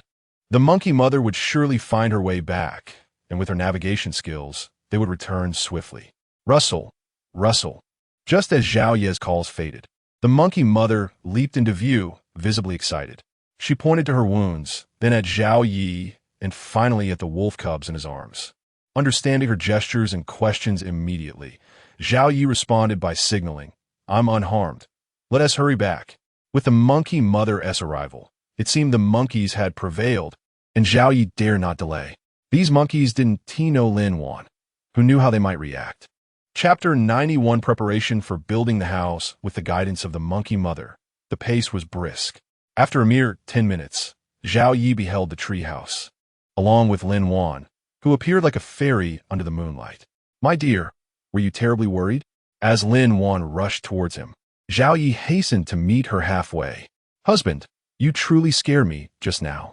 This world is far too dangerous. Perhaps we should return, Lin Wan exclaimed, burying her face in Zhao Yi's embrace, her expression one of lingering fright. Fear not, my love. This was merely an accident. I have brought Boo's chainsaw with me. Tomorrow, we shall commence logging to construct a fence around the house, ensuring we are safeguarded from any sudden beastly assaults. Zaha Yagenti Risusureter. During this expedition, he had equipped himself with ample tools. Crafting a secure wooden dwelling was well within his capabilities. That, very well, but promise me you won't act so impulsively again. If you encounter danger, how shall I survive alone here? Indeed, my previous actions were driven by a moment of folly. It shall not happen again. Zaha no deternisti. Suddenly, he recalled the 3 little wolf cubs he was holding and quickly added, Dear, please release me. I am cradling 3 wolf cubs, and I wouldn't want to smother them. Huh? Oh. Lin Wan gasped in surprise, stepping back hastily. Upon seeing the 3 soft and adorable creatures in Zhao Yi's arms, her eyes sparkled with delight. Husband, are these wolf cubs? They look just like puppies. How utterly charming, she exclaimed, extending her right index finger to poke at the little white wolf's nose. The little white wolf, mistaking her finger for a treat, eagerly licked it with its tiny, pink tongue. Giggle. Lin Wan burst into laughter at the ticklish, wet sensation of the wolf's lick. Hee. Do you like them? Observing Lin Wan's joy. Za yesimilit tenderly. If you do, we shall raise them, and they can guard our home in the future. Yes. I adore them. I've loved puppies since childhood. They're simply too cute. Lin Wan nodded vigorously, her head bobbing like a chick pecking for grain, urging, Husband, quickly let me hold them. All right, then you can hold them. I will go check on the injuries of the monkey family. Zhao Yi agreed, placing the 3 little creatures into Lin Wan's arms before striding towards the nearby monkey family. At that moment, the monkey family sat on the ground, panting, their bodies marred with bloodstains, looking rather pitiful. Yikes! Seeing Zhao Yi approach, the monkey father quickly gave him a thumbs up. How are you all? Are your injuries serious? Zhao Yi inquired with a smile, gesturing towards the wounds on the monkey father's body. Thump. Yikes! The monkey father waved his hands, tapping his chest twice to indicate he was fine. Good, I am relieved to hear that. Please endure the pain. Allow me to bandage your wounds. Zhao Yi sighed in relief, waving his hand to retrieve several rolls of gauze and medicine from his spatial pouch, preparing to tend to the monkey's injuries. In the desolate wilderness, One could easily encounter misfortune, so Zhao Yi had not forgotten to bring medical supplies. Yikes! Yikes! Upon seeing Zhao Yi approach with the medicine, the monkey father quickly gestured towards the treehouse, made a drinking gesture, then patted his chest and gave a thumbs up. Oh, monkey wine can heal wounds? That is splendid. Hurry and drink. Understanding the monkey father's words, Zhao Yi promptly retracted the gauze and medicine, urging them on. No wonder the monkeys cherished the monkey wine so much. It served a medicinal purpose as well. Yikes! Yikes! Nodding, the monkeys helped one another climb up to the treehouse. Husband, are they all right? And how can you understand their language? Lin Wan asked curiously as she watched the monkeys enter the treehouse. It was a mix of guessing and intuition. I comprehended about 70 to 80%. Zhao Yi casually waved his hand. It is getting late. Let us return to rest. We have much to do tomorrow. Fishing and logging await us. With that, Zhao Yi turned to head back to their treehouse. All right, Lin Wan nodded, quickly following suit. The night passed without incident. The following morning, Zhao Yi awoke to the sound of yikes, yikes, and upon opening his eyes, he found two little monkeys squatting beside him, softly calling out, "Oh, my little buddies, I missed you terribly. Come here for a hug." Seeing the two monkeys, Zhao Yi eagerly extended his arms, lifting them one on each side. The two little creatures, seemingly carefree, had slept soundly despite the previous night's commotion, leaving Zhao Yi without the chance to introduce them to Lin Wan. "Hey, husband, who are these two little monkeys?" Lin Wan, now awake, inquired curiously, eyeing the small monkeys. These are the offspring of those adult monkeys. I call them little brother monkey and little sister monkey. Aren't they adorable? Would you like to hold them? Yes, yes. They're so cute. Can I hold them? Will they scratch me? Lin Wan nodded vigorously, her excitement palpable. Of course you can hold them. They're very gentle. Zhao Yi gently patted the little creatures' heads, then pointed towards Lin Wan. The little monkeys understood Zhao Yi's gesture instantly, yet they were still hesitant as they did not recognize Lin Wan, gazing up at her with their big, innocent eyes. Husband, they are so adorable. They remind me of Xiaomi and Xiaoli. If only those two could come here as well. Lin Wan's maternal instincts surged, and without concern for whether the monkeys would scratch her, she scooped the two little creatures into her arms. Be patient. I will gradually enhance the physical condition of our son and daughter. In due time, we shall all live here, rising with the sun and returning at dusk, embracing a life of pastoral bliss. Zhao Yi envisioned a harmonious life with the little ones. However, he was still cautious about taking risks.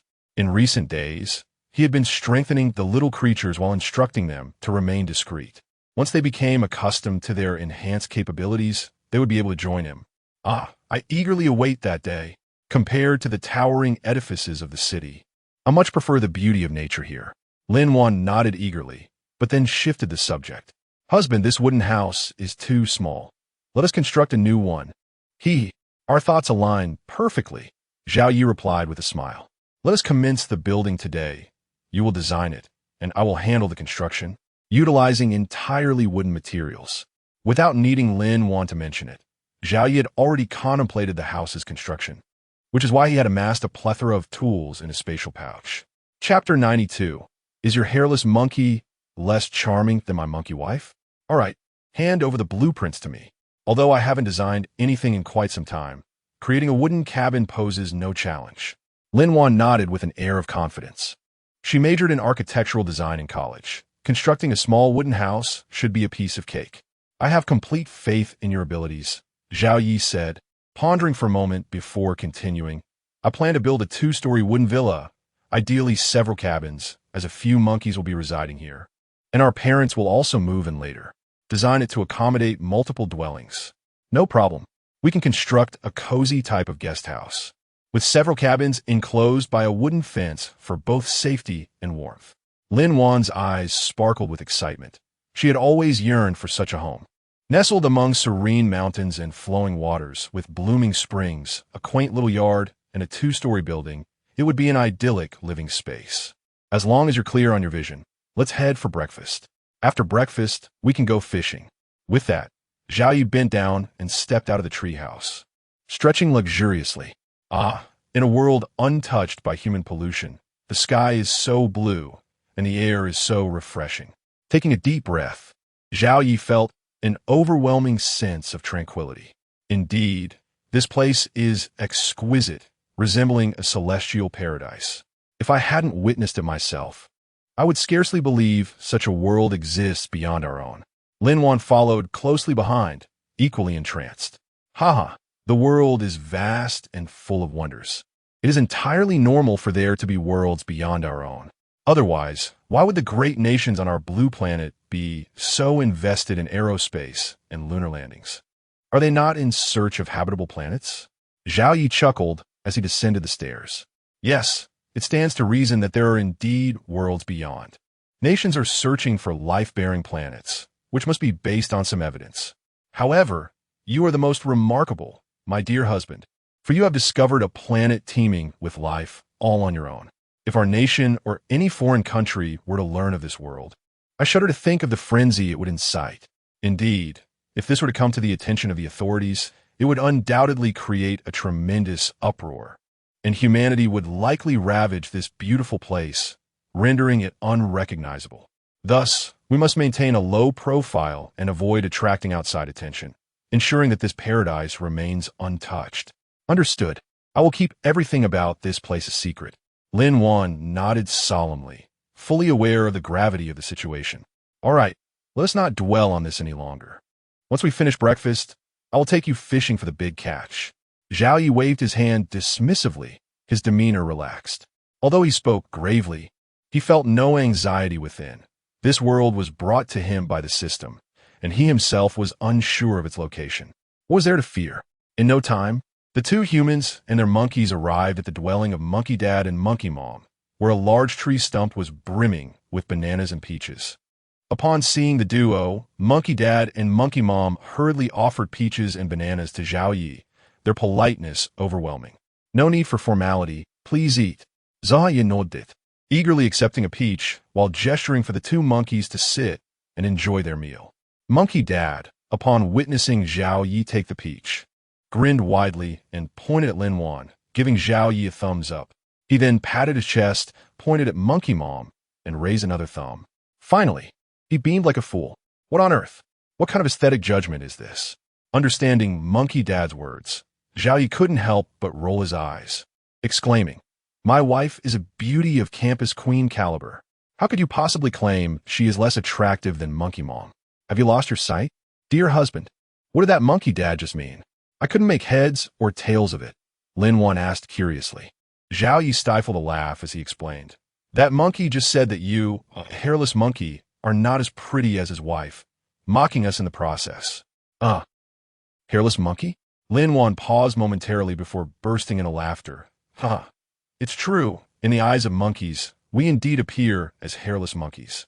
After a moment's reflection, she glanced at Monkey Mom and nodded. Monkey Mom is indeed quite lovely. Her vibrant orange fur must make her a striking beauty among monkeys. Perhaps. But honestly, Monkey Dad is quite something. Who praises his own wife while disparaging others? Zhao Yi chuckled, shaking his head in amusement. Yet, truth be told, Monkey Dad likely charmed Monkey Mom with such flattery to win her over. And you have the audacity to criticize Monkey Dad? Were you not equally shameless when you pursued me? Lin Wan rolled her eyes, adding, "However, it seems we women fall for this kind of flattery. Otherwise, I would have been so easily won over by you." Enough of that. Let us not stray off topic. Let us eat quickly and then go fishing. Zhao Yi interjected, eager to avoid the subject of their past. After breakfast, they made their way to the riverside, and upon seeing the neatly arranged fields filled with vibrant green seedlings, Lin Wan was filled with curiosity. "So this is the land you cultivated? What exactly are you planting here?" "Yes, it's all thanks to me and Monkey Mom. We planted rice, wheat, and beans." Zhao Yi repeated, sitting by the river as he fiddled with his fishing rod. "Once they mature, we can harvest them and bring them back to the blue planet. These crops, infused with premium air, will surely enhance our vitality." Rice and wheat grown in such rich soil must make for delicious meals, Lin Wan suggested, joining him in adjusting her fishing rod. "Should we clear more land for cultivation? The more we plant, the more we can sell for profit." "Absolutely," Zhao Yi nodded. attaching a small fish he had brought from the blue planet to the hook and casting it into the water. Swish, plop. The hook sank beneath the surface, and, as the little fish descended, Zhao Yi continued. However, cultivating land is quite labor-intensive, so let us focus on building the house first. All right then, we'll construct the house first, and then we can cultivate more land. Lin Wan agreed, also casting her line into the water. Swish, plop. As time passed, Zhao Yi and Lin Wan chatted casually while the monkeys fished quietly nearby. Yet, after a considerable wait, none of their fishing rods showed any sign of activity. Dear husband, are you certain there are fish in this river? Chapter 93. Finding the sea? Surely not. Previously, we caught several big fish here every day. Zhao Yi, upon hearing Lin Wan's words, felt a twinge of confusion. Together with Lin Wan, as well as Monkey Dad, Monkey Mom, and Monkey Grandpa, they had 5 fishing rods spread over a distance of 20 meters. How could it be possible that not a single fish had been caught? Is it conceivable that you have exhausted all the fish? Lin Wan pondered this and replied uncertainly. How could that be? This river flows endlessly, fed by fresh water. It is impossible to fish out all the fish. Then what could be the reason? Could it be the bait? It is indeed possible that the bait is inadequate. Lin Wan's reminder caused Zhao Ye's eyes to sharpen. The fish here thrive on high-quality air, while the small fish from Blue Star are rather ordinary. Perhaps they are quite discerning? Considering this possibility, Zhao Yi quickly inquired of the system. System, is it true that the bait I brought is subpar? Beep. Indeed. Host, this is precisely why I did not provide bait for you initially. To catch fish in the wild Forbidden Star, it is advisable to use bait sourced from within that realm, particularly the innards and flesh of various ferocious beasts. Frog Chi, you sly creature. Had I known, I would have retained at least one of the wolf carcasses from last night. Upon hearing the system's reply, Zhao Yi nearly spat out a mouthful of blood. Last night, he had sold the wolf carcasses he had dispatched to the system, accumulating a total of 1,000 days of lifespan value, and, at the time, he felt quite pleased. Now, however, he deeply regretted it. Without wolf meat, the edamame from that day was also gone. Surely, one cannot use bananas or peaches for fishing. Beep. The host may spend lifespan value to purchase the wolf carcass back from this system. I could buy it back? Zhao Ye's eyes lit up as he immediately asked, is the price the same as before? Beep. Of course, it cannot be at the original price. To reclaim a wolf, you will need 500 days of lifespan value. What the hell? Zhao Yi cursed inwardly. I sold it to you for 200, and now you wish to sell it back to me for 500? Am I some sort of fool? Beep. Please do not be agitated, host. Our company employs dozens of individuals, all of whom need to eat. Get lost. I refuse to buy. I will not be a fool. Zhao Yi was too exasperated to continue engaging with the unscrupulous system, selling it to him for 200, and now attempting to sell it back for 500. This is not merely black-hearted. It is utterly outrageous. Zhao Yi resolutely refused to bow to the malevolent system. He would sooner venture into the mountains to hunt, catch insects, or forage for beans and corn than allow the system to profit from such unscrupulous dealings. My dear, let us cease fishing for now and follow the river upstream while setting a few traps. Perhaps we might hunt some large creatures or find medicinal herbs and fruits. With ineffective bait, Zhao Yi opted to abandon fishing. He had brought several animal traps with him, perfect for this purpose.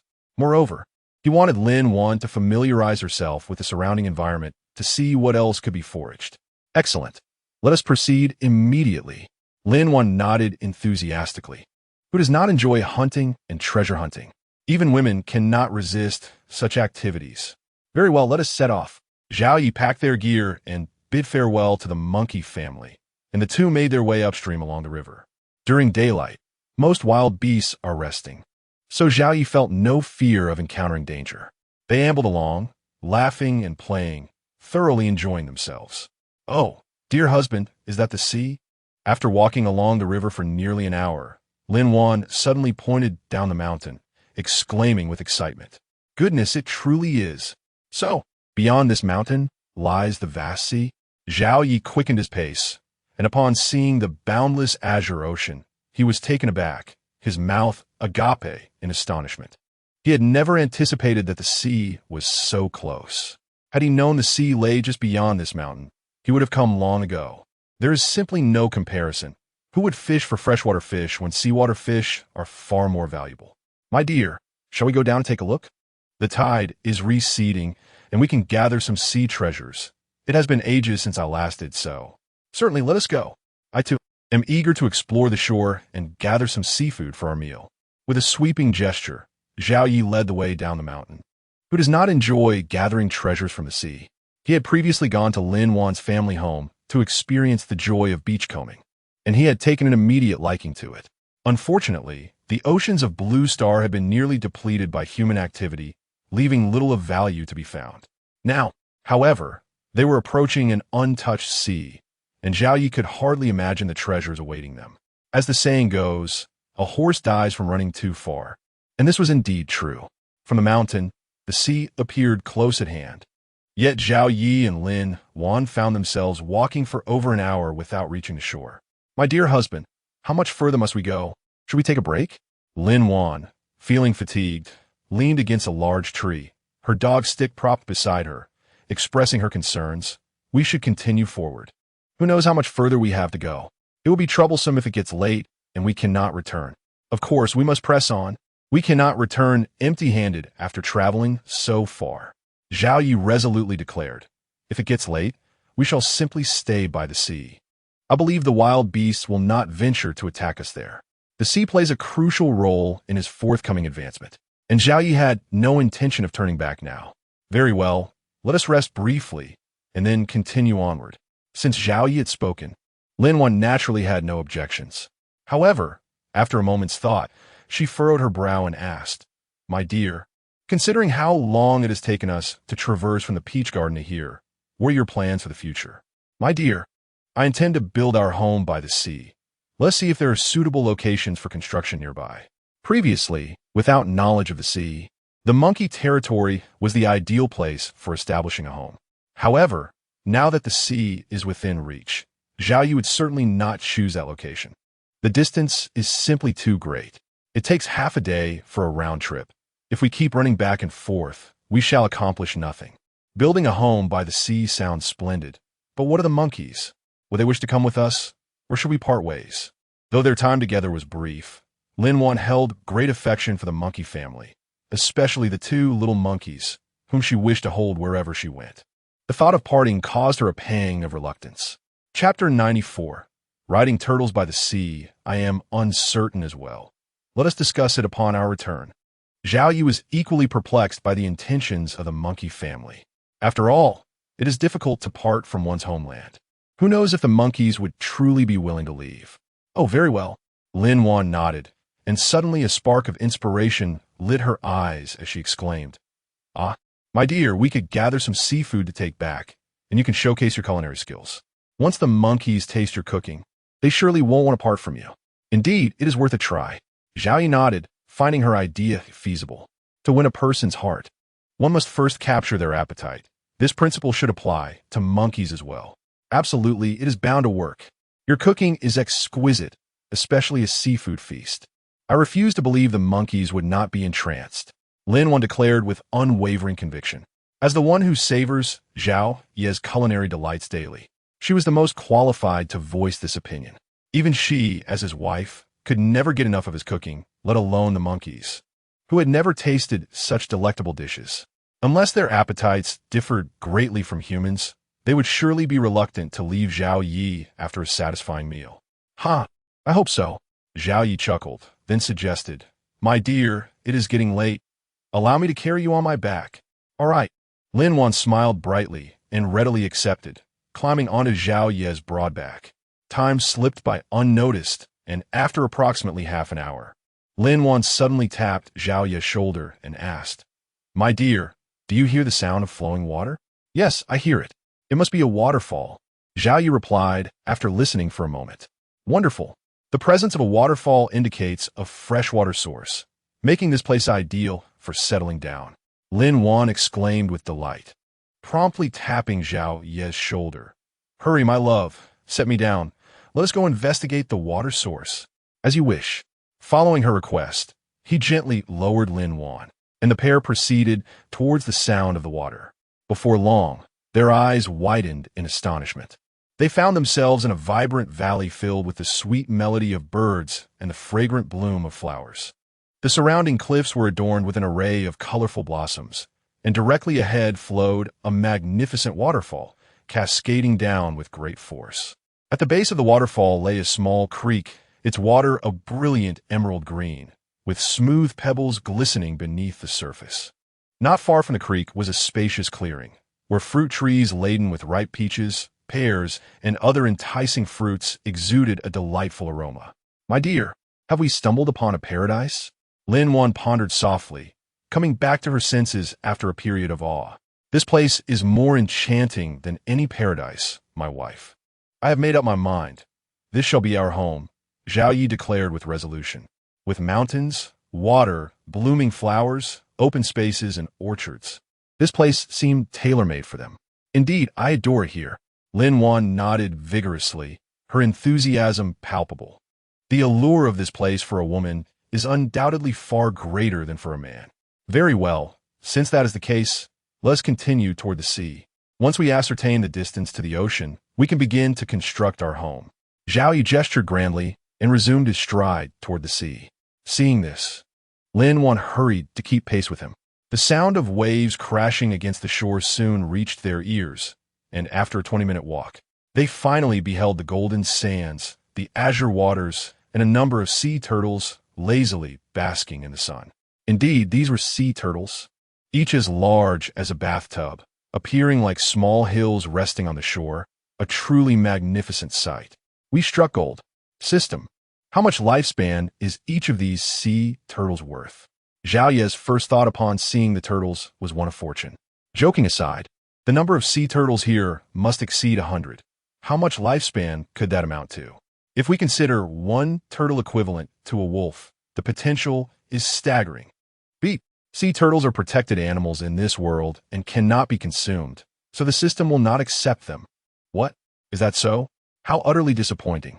Zhao Yi felt a void within him, as though he had glimpsed a mountain of gold only to discover it was a pile of refuse. B. Detecting the host arrival at the ocean, the system will commence an upgrade, taking 2 hours. Please be patient. Really? It is just an ocean. Why the need for an upgrade? Zhao Yi shook his head in disbelief. This unreliable system had failed him at a crucial moment. Wow, my dear, there are so many sea turtles. Lin Wan's exclamation broke through his thoughts, compelling Zhao Yi to cease his complaints about the system. "Come, my love, let us see if we can become turtle sages," Zhao Yi proclaimed, waving his hand as he approached the nearest sea turtle. "Though the turtles are not for sale, riding them should be permissible, right? Hee. Let us go and become turtle sages." Lin Wan giggled, mimicking Zhao Ye's gesture as she followed suit. Soon, they reached the closest sea turtle. Upon nearing, they discovered that this turtle was even larger than a bathtub, its thick shell adorned with barnacles, giving it a somewhat unkempt appearance. As if sensing their presence, the slumbering sea turtles began to awaken, clumsily moving their limbs toward the ocean. "My dear, they are so slow. It is quite amusing." Lin Wan laughed, finding their awkward movements endearing. "Indeed, their pace is quite leisurely, but it is a pity they are not valuable. Otherwise, I could catch one with ease." Zhao Yi chuckled, feeling a twinge of regret. However, after a moment's reflection, he felt at ease. These sea turtles had lived who knows how long. To capture them for a meal would be rather cruel. Thus, it is perhaps for the best that the system does not accept them.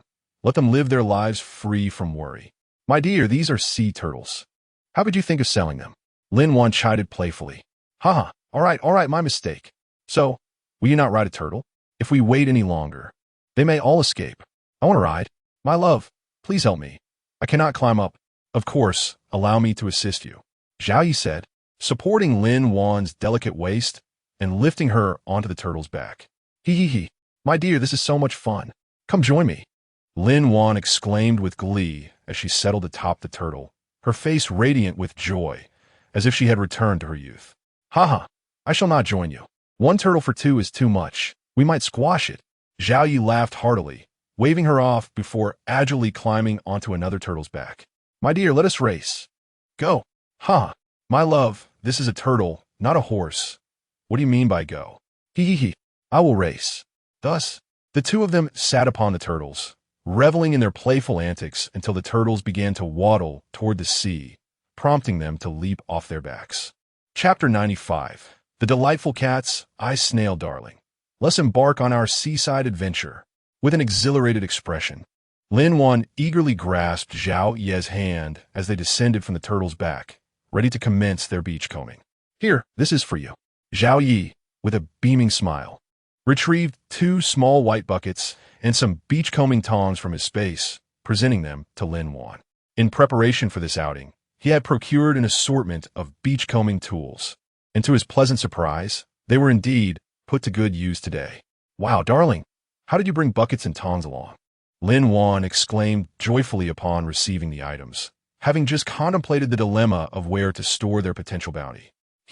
Dear wife, you may call me Ding Dang Cat. I have everything here.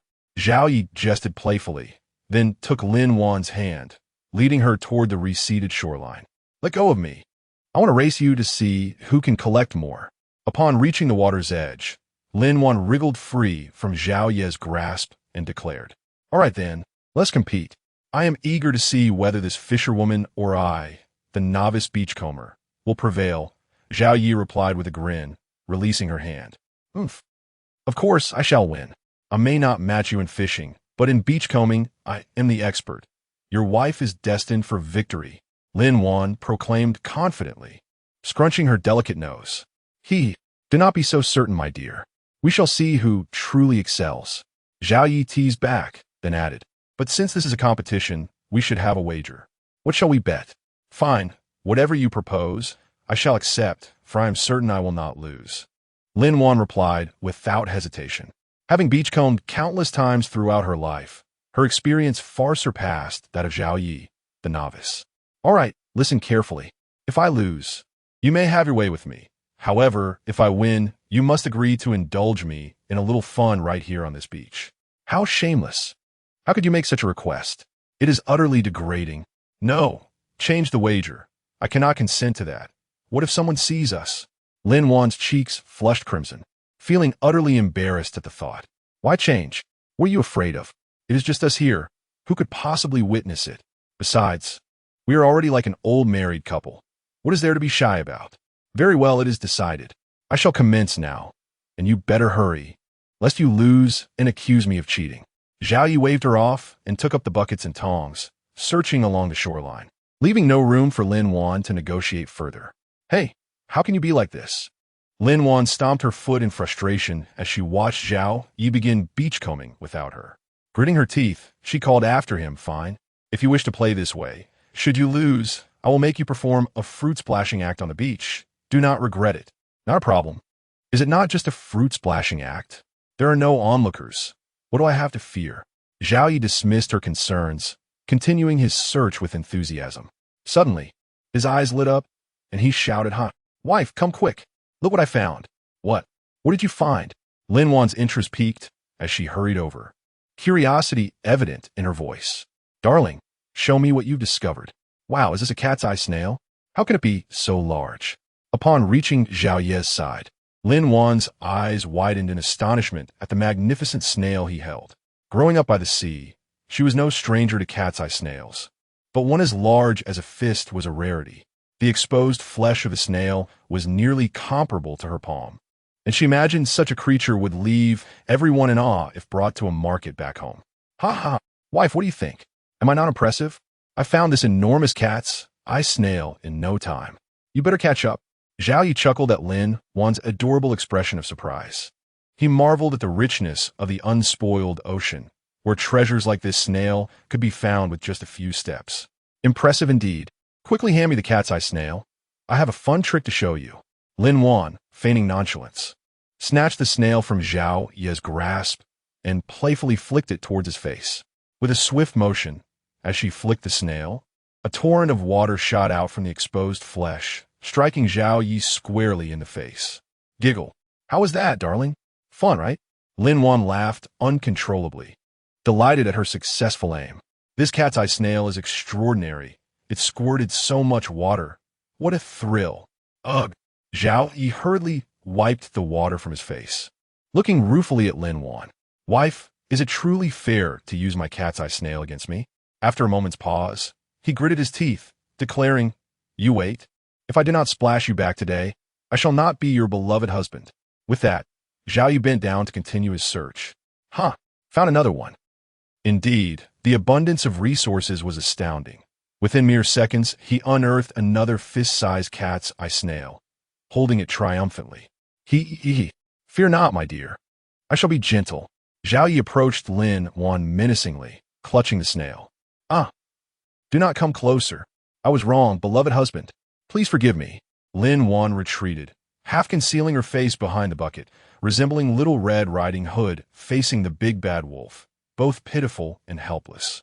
However, a discerning gaze would reveal her mischievous intent. Unfortunately, Zhao Yi was too caught up in his triumph to notice. He bore a self-satisfied grin as he advanced, proclaiming, Wife, call out.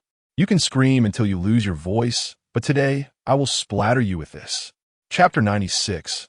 After the system upgrade, my dear, I was wrong. Truly wrong. I beg for your forgiveness. I shall never dare again. As they drew closer, Lin Wan's pleas grew softer, eliciting an even more pronounced smirk from Zhao Yi. He chuckled maliciously. Now you realize your mistake? Why didn't you think of that earlier? Was it not enjoyable to splash water on my face just moments ago? Zhao Yi cackled again, squeezing the cat's eye shell in his hand and aiming it at Lin Wan's exposed cheek, dousing her with water. However, Lin Wan had already anticipated this moment. Just in the nick of time, she shifted the bucket, shielding her entire face, causing the water to splatter harmlessly onto the bucket instead. Giggling, My dear, you fell for it. Look at my weapon. With the water successfully blocked, Lin Wan burst into laughter. She swiftly raised her other hand, revealing a plump cat's eye shell she had discreetly acquired while Zhao Yi was occupied. She had been waiting for this very moment. In a flash, as Zhao Yi registered Lin Wan's voice, several jets of water struck his face, leaving him in utter bewilderment. My wife. I now understand the meaning of the phrase, the sting of a wasp's tail and the treachery of a woman's heart. You, my dear, are quite the schemer, playing these mind games with me. Snapping back to reality, Zhao Yi wiped the water from his face, a look of discontent crossing his features. This woman was far too cunning, employing tactics against him. No wonder so many formidable men throughout history had ultimately succumbed to the charms of women. The closest companions were often the most unpredictable. Indeed, we women are not to be trifled with. Let us see if you dare to make such shameful requests again. This was merely a gentle reprimand. Should there be a next time, harsher punishments await. Lin Wan declared with a triumphant smile. There's no helping it. I cannot indulge you too much, or you'll only become more audacious. I have no desire to initiate AVLP on this beach. Yes, you are indeed formidable. I shall refrain from provoking you for now, but just wait until I best you through sheer skill. You want to escape my grasp today. Not even Jesus himself could intervene. Zhao Yi gritted his teeth as he uttered these words, grabbing the bucket and turning to chase after the waves. Lin Wan observed Zhao Yi's retreating figure, shaking her fist playfully before joining him in the pursuit of the sea. Another large cat's eye shell. Giggling. Don't get too smug. I found one too. Oh, and look at this. I've discovered a swimming crab. Where is it? Giggling. I caught it first, so it's mine. Hey, you little rascal. Why are you being so greedy? I shall be greedy. If you disagree, come bite me. Do you truly think I wouldn't dare to bite you? Watch as I catch you. Oh, my dear, I was wrong. Please forgive your wife. I won't do it again. Spare me. I won't fall for your tricks twice. You wicked enchantress, prepare to meet your end. Giggling. On the desolate beach, the two engaged in playful banter as they joyfully chased the waves, completely liberated and ecstatic. Ding! System upgrade complete, unbeknownst to them. 2 hours had slipped by, and the system's prompt chimed in Zhao Yi's mind at the appointed time. Wife, it's about time we take a break.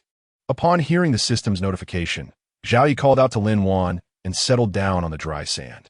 System, what upgrades have you implemented? Ding! Upgrade 1. The fish-catching currency mall has been transformed into the lifespan value mall. Congratulations, host. You can now shop within the wild Forbidden Star. Oh, What delightful items can be found in this lifespan value mall? Zhao Yi's eyes sparkled with curiosity as he inquired eagerly. Ding! The Lifespan Value Mall primarily offers technological products. You can spend lifespan values to hire robots for construction, ensuring efficiency and quality. You may also purchase fishing boats for deep-sea fishing, and more. Oh, what a splendid prospect! How many lifespan values would be required to build a 2-story wooden villa? Ding! Unknown. It depends on how many robots you hire. Basic robots require 100 lifespan values for a day's work, while intermediate robots cost 200, and so forth. The higher the robot's level, the greater the work efficiency. Ding! The Lifespan Value Mall is now open for your exploration. My goodness, this ISNTN upgrade.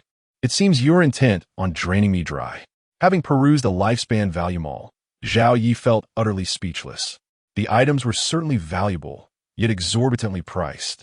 He realized that the system had crafted this Lifespan Value Mall in response to his arrival at the beach, anticipating a significant accumulation of lifespan values, its sole intent being to extract every last drop from him. Ding! Upgrade 2. Your fish radar has been upgraded to version 2.0, allowing you to see clearly underwater. This feature can also be utilized within the Wild Forbidden Star. Wow, this is an excellent upgrade. Zhao Yi's eyes gleamed. Finally, the system had delivered something worthwhile. Being able to see underwater would greatly enhance his ability to gather lifespan values, making spending in the Lifespan Value Mall feasible. Ding! Upgrade 3. Employee loyalty has been activated. When employee loyalty reaches 60 and their physique reaches 20, they may accompany the host into the Wild Forbidden Star. Hey, this upgrade is also quite beneficial, but what if they expose this place to the outside world? Zhao Yi's excitement was quickly overshadowed by concern. After all, a loyalty of 60 points was not particularly high. Who could guarantee they wouldn't betray him for personal gain? Ding! Do not worry, host. The system will implement a confidentiality protocol for those who accompany you. Upon their return to the outside world, they will be unable to divulge any information regarding the host or the Wild Forbidden Star. Oh, it can be done this way? That's wonderful. Zhao Yi nodded in satisfaction. With such a confidentiality protocol in place, he need not fear the leakage of secrets. Upon returning, he would enhance his father's physique and perhaps even bring his father-in-law along. He was the true expert in sea fishing. System, are there any additional upgrades? Ding. None remaining. Oh, very well. Please provide me with the employee information sheet. Zhao Yi nodded and issued the command. Ding. Host, Zhao Yi Company, All-World Fishing Group, Blue Star Branch-Bound System. Number 9527 lifespan. 52 years lifespan value. 1,000 days employee level. Deputy Fishing Director, 70, 100, 000. Subordinates. 9 full-time employees, 3 team leaders, 1 supervisor. Can recruit 0 full-time employees, 0 team leaders, 0 supervisors. Salary. 0. 2 hour, 2,000 yuan hour. Automatically converts for collection within Blue Star. Attendance. 21-day physique. 39. Normal. 10. Skills. Legendary culinary arts, legendary driving, legendary stock trading, legendary martial arts. Legendary animal speech items. None. Items within the Wild Forbidden Star. Lottery. 0 tasks. None Wild Forbidden Star. 0 times. Entering once costs 10 days of lifespan value per person. Chapter 97. The tiger grouper. Why do saltwater fish only grow in size and not display 9 colors? Zhao Yi inquired after reviewing the employee information sheet. Do not worry, host.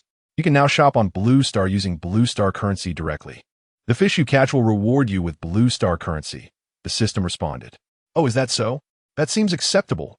Zhao Yi nodded, no longer fixating on the matter. As long as he could shop, it hardly mattered whether it was with fish currency or RMB. Darling, I am preparing to fish. Will you continue beachcombing? Or will you join me in fishing? Zhao Yi stood up, brushing the sand off his pants as he retrieved his fishing rod and ambled toward the sea. He currently possessed merely 1,000 life points and needed to put forth effort to build a house. I will fish as well. Beachcombing yields little reward. It's not satisfying, Lin Wan replied, standing up after a moment's thought. All right, let us fish and see who catches the bigger one first, Zhao Yi agreed, handing Lin Wan a fishing rod. Fishing together would surely increase their life points. Before long, they arrived at the shore, baiting their hooks with the small fish they had caught while beachcombing, then raised their rods overhead. With the assistance of the fish-finding radar, the fish were clearly visible beneath the surface. With a swift motion, he cast his line, the hook and bait flying towards a gathering of fish. The hook splashed into the water, creating ripples as it sank. In an instant, the previously aimless fish became agitated, racing towards the bait. Before long, a hefty fish weighing over 10 pounds was caught, relishing its victory. Zhao Yi, who had been intently watching the water, quickly lifted his rod as soon as the fish bit down, swiftly reeling in his line. "Wow, dear, you caught a fish so quickly," Linwan exclaimed, casting an envious glance at Zhao Yi. "Ha ha, you're not unfamiliar with my skills, are you?" "This is merely a basic operation," Zhao Yi replied, reeling in with a sense of pride. Unlike before on Blue Star, when he could only see the location of the fish, now he could see them directly, making catching them a piece of cake. In a teasing tone, Linwan remarked, "You merely got lucky. Just wait and see how I'll surpass you." Surpass me? That is impossible unless you agree to a beach competition, and I might go easy on you. Otherwise, it's utterly impossible," Zhao Yi laughed. "Don't be shameless. You should go to sleep instead. In your dreams, you can have anything," Lin Wan retorted, her cheeks flushed again. Even after years of marriage, she found it difficult to entertain such notions on the beach. "Ha ha ha. My dear, you're truly adorable," Zhao Yi chuckled, his laughter growing louder as he continued to reel in. "Flattery will get you nowhere. I will never agree to such a thing," Lin Wan replied, her heart warming, though her lips remained sealed. "Fear not. We are alone here. Should it come to it, I could always use force." "Can a petite lady like you really escape my grasp?" Zhao Yi joked, directing a playful gaze at the fish in the water. "Just like that fish, it cannot escape. Nor can you. Should you wish to remain single, feel free to use force," Lin Wan threatened, her nose wrinkling with mock indignation. "If you force me to do something I do not wish to, I will jump into the sea and leave you to be single." "You are too ruthless, my dear." "Very well. To avoid remaining single, I shall have to compromise." Zhao Yi feigned a look of despair. "Now you're speaking correctly.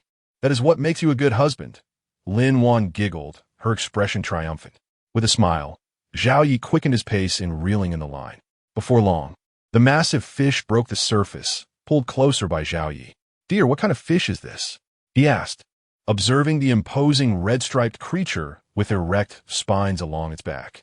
"That is a tiger grouper," Lin Wan replied with excitement. "Darling, you are amazing to catch such a large tiger grouper." "Tiger grouper?" Zhao Yi nodded, then shook his head. "What a pity it does not have 9 colors. Even the most basic 2 colors would suffice." "What are you thinking?" Lin Wan rolled her eyes, gently explaining, "Saltwater fish differ from freshwater fish. They do not exhibit 9 colors. Instead, it is all about size." After a pause, Lin Wan pointed at the tiger grouper in the water. "Typically, wild tiger groupers on Blue Star weigh only 2 to 3 pounds, and reaching 5 pounds is considered large. A 10-pound grouper is almost unheard of, so in comparison, this one is not far from the average 2-colored freshwater fish." "Is that so?" Zhao Yi blinked in astonishment, instinctively querying the system in his mind. "System? Is what my wife said true? There are no 9-colored fish in the sea?" "Yes, host. 9-colored fish are quite rare in the ocean. They generally continue to grow in size rather than accumulate energy in their scales like freshwater fish," the system confirmed. "Oh, I see. So how do we classify this tiger grouper?" "Zaya pondered, no ding tov. Experience gained, 15,000 points. Life value, 50 days. Blue Star currency, 3,000 yuan. The system replied. "All right, I understand now. I want to return the catch just yet. We'll tally it up later." Zhao Yi nodded, withdrawing his thoughts from the system. With 15,000 experience points, 60 days of life value, and 3,000 yuan, he calculated it was quite a good haul. At least it was better than catching that gigantic catfish, which took ages to reel in, exhausting and not worth the effort. "Are you hungry, my dear? Shall I prepare this tiger grouper for us to grill?" Now that he understood the differences in saltwater fish, Zhao Yi no longer dwelled on it. He began to pull the fish onto the shore while gently asking Lin Wan. It was already past noon, It was time for lunch. Huh? Perhaps we should sell it instead. We can just eat the small fish we collected from a beach, Lin once suggested, glancing at the tiger grouper with reluctance. This single fish could fetch several thousand yuan. Surely they could buy something delightful with it? Eating it would merely lead to waste, as they would have to expel it later. Chapter 98. Simultaneously catching big fish, my dear wife. Why do you place such an overwhelming emphasis on money? Zahir remarked, shaking his head in a mixture of amusement and exasperation. In this vast world, everything is ours. A mere handful of fruit sold would be more than sufficient to meet our needs. My love, one only realizes the scarcity of funds when it is urgently required. You may not comprehend the struggle of financial hardship. For me, the trivialities of sustenance pale in comparison to the peace of mind that comes with having money on hand. Lin Wan understood Zhao Ye's perspective, yet she found herself unable to change her ingrained habits. Perhaps the dire financial constraints of recent years had instilled in her a compulsive desire to amass wealth. The more she collected, the better. Very well. I shall heed your wishes, Zhao Yi replied with a bittersweet smile. Since you have such an affinity for money, I shall strive to earn it diligently, filling your little purse to the brim until you can echo the sentiments of the legendary Ma Daxia, who professed indifference toward wealth. My dear husband, your words resonate deeply with me. If you truly manage to achieve that, I might consider joining you for a VIP experience on the beach. Lin Wan's eyes sparkled with delight, gleaming with visions of wealth. Then it is settled. One day, I shall ensure that you abhor the sight of money. Zhao Ye's eyes glimmered with determination as he quickly removed the fishhook, placing the tiger perch into the fishnet, and proceeded to cast his line again. In that moment, he was invigorated, fueled by the ambition to generate wealth. Whoosh, creak, whale. My dear husband, I have caught a fish too. It's putting up quite a fight. Come help me. Just as Zhao Yi cast his line, Lin Wan cried out, her body involuntarily lunging towards the ocean, clearly overpowered by the creature beneath the waves. Goodness, the system claims I have good fortune, but it seems my wife is equally, if not more, fortunate. Observing the spectacle, Zhao Yi hastily set down his fishing rod and rushed to Lin Wan's side, activating his fish radar to gauge the situation. To his astonishment, he was greeted by the sight of a massive rock-gray fish adorned with white spots, its gaping mouth large enough to swallow a human head. The creature stretched over a meter in length, robust and powerful. Zhao Yi estimated its weight to be no less than 150 pounds, explaining Lin Wan's struggle to keep control. My dear wife, I'm coming. Hold on, let it run for a bit. Arriving behind Lin Wan, Zhao Yi wrapped his arms around her slender waist, loudly offering encouragement. Oh, I understand, my love. Lin Wan, feeling Zhao Ye's embrace and hearing his words, quickly loosened the fishing reel to allow the fish some freedom. Caught off guard by the sudden force, she had momentarily forgotten to manage the line. As she released the line, the fish erupted into a frenzy, darting towards the depths of the ocean. In mere seconds, the fishing line unfurled, extending dozens of meters into the water. Creak. Realizing the situation, Lin Wan hastily began to reel in the line. Whale. My dear husband, the fish is fighting fiercely. As the line tightened, the sound of splashing echoed, signifying the fish's desperate struggle. Both Lin Wan and Zhao Yi could feel the immense power pulling against them, especially Zhao Yi, who was acutely aware of the force behind struggle. How are you holding up? Do you need me to take over? Zaya inmuted, sensing Lin Wan's suggestion. Creak. No, I'm fine. Just hold on to me. I can manage. Lin Wan gritted her teeth, determined not to yield. All right, be cautious. If you can't hold on, just let me know. Zaya nodded, respecting her resolve. Time passed, and after what felt like an eternity, Lin Wan, with Zhao Ye's assistance, alternated between reeling in and releasing the line, managing to keep pace with the powerful fish beneath the waves. Yet suddenly, Zhao Ye's fishing rod, which he had planted into the sand, toppled over and began to slide towards the sea. Oh no, my dear wife, I too have hooked a fish. Zaya exclaimed in alarm. While Lin Wan was focused on reeling in her catch, the fish beneath was still exerting tremendous force. If Zhao Yi released his grip, she would certainly struggle to cope. risking either being dragged into the ocean or having her reel emptied. "Hurry, my love. Just let go and grab the rod. I can hold on," Lin Wan called out, instinctively glancing at the rod, racing towards the surf. Determined not to lose their top-tier fishing rod, she urged Zhao Yi to act swiftly. Zha Yi hesitated, torn between the two crises, losing the rod or risking Lin Wan's safety. "Forget about it. Go. If I let go, I'll be fine," Lin Wan insisted. "All right, hold tight. I'll be right back." Zhao Yi quickly agreed, releasing his hold on Lin Wan's waist. After a brief moment, seeing that Lin Wan could still maintain her grip, he dashed towards the fishing rod. With a desperate scramble, he managed to catch the rod just before it plunged into the ocean. Fortunately, the sandy shore provided a cushion. Had been a concrete surface, the rod would have vanished in an instant. "My goodness, this is a hefty catch, even larger than yours." As he regained his hold on the rod, Zhao Yi felt an overwhelming force pulling him down. Grasping the rod tightly, he found himself sprawled on the sand. His body taut as he gripped the rod with all his strength, dragging his feet through the sand as he was pulled along, leaving a long trench behind. "Hurry, loosen the reel and let out some line. The sand has sharp shells. Don't get hurt," Lin Wan called out anxiously, watching Zhao Yi struggle. "Alas, my dear wife, I cannot. My hands are too busy holding the rod." Zhao Yi lamented, wishing he could release the brake on the reel, but the fish's strength was overwhelming. At that moment, he could not risk letting go, convinced that even a moment's hesitation would result in the rod disappearing without a trace. Chapter 99. Valuable sea fish, what should we do? Lin Wan momentarily froze before urgently exclaiming, "Quickly let go, forget the fishing rod." Lin Wan cared far more for Zhao Yi's well-being than for the fishing rod. Having grown up by the sea, she was acutely aware of the dangers lurking in the sands. She could hardly bear to imagine what peril might ensue if they continued on this path. "My dear, don't panic, let me think. Oh, right. Quickly release the line and run towards me. Get in front of me to block. As long as I can stop for a few seconds and release the brake, that fish won't escape." "Is that really possible?" Lin Wan hesitated, taken aback. But upon realizing it could work, she rallied. "All right, it will definitely work. Hurry, we don't have much time."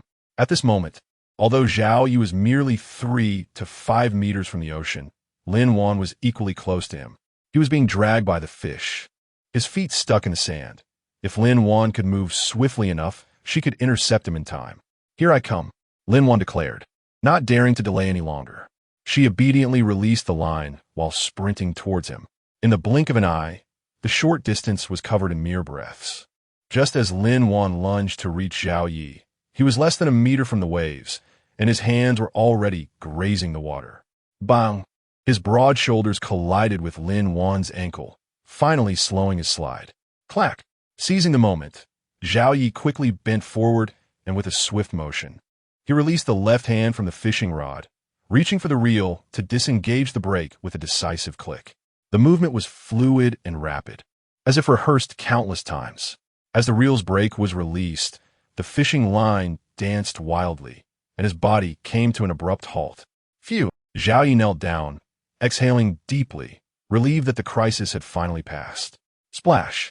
"Ah, dear, help me." Meanwhile, while Zhao Yi had successfully averted danger, Lin Wan was in a state of panic. She had already been struggling with the large fish beneath the water, and after the swift run and the collision with Zhao Yi, her balance faltered, sending her tumbling towards the sea. "Don't worry, I'm coming." Hearing Lin Wan's cry, Zhao Yi sprang into action with remarkable agility. He leaped forward, tackling the space in front of Lin Wan, then shifted slightly to catch her delicate frame with his back. "Turn around, lean back against me, and reel it in. Use my back for support." As he steadied her, Zhao Yi's voice boomed with authority.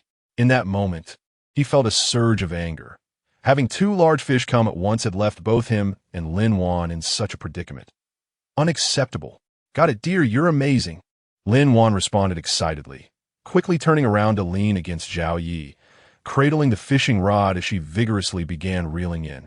With Zhao Yi's sturdy support, she felt an overwhelming sense of security. No matter how fiercely the fish pulled, she stood her ground, lost in happiness. Creak, creak. Meanwhile, Zhao Yi also began to reel in with great force.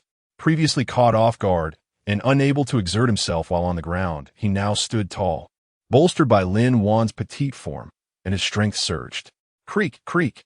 Together, they leaned on each other, alternating between pulling in the line and letting it out, occasionally exchanging tender glances and whispers, reveling in their joy.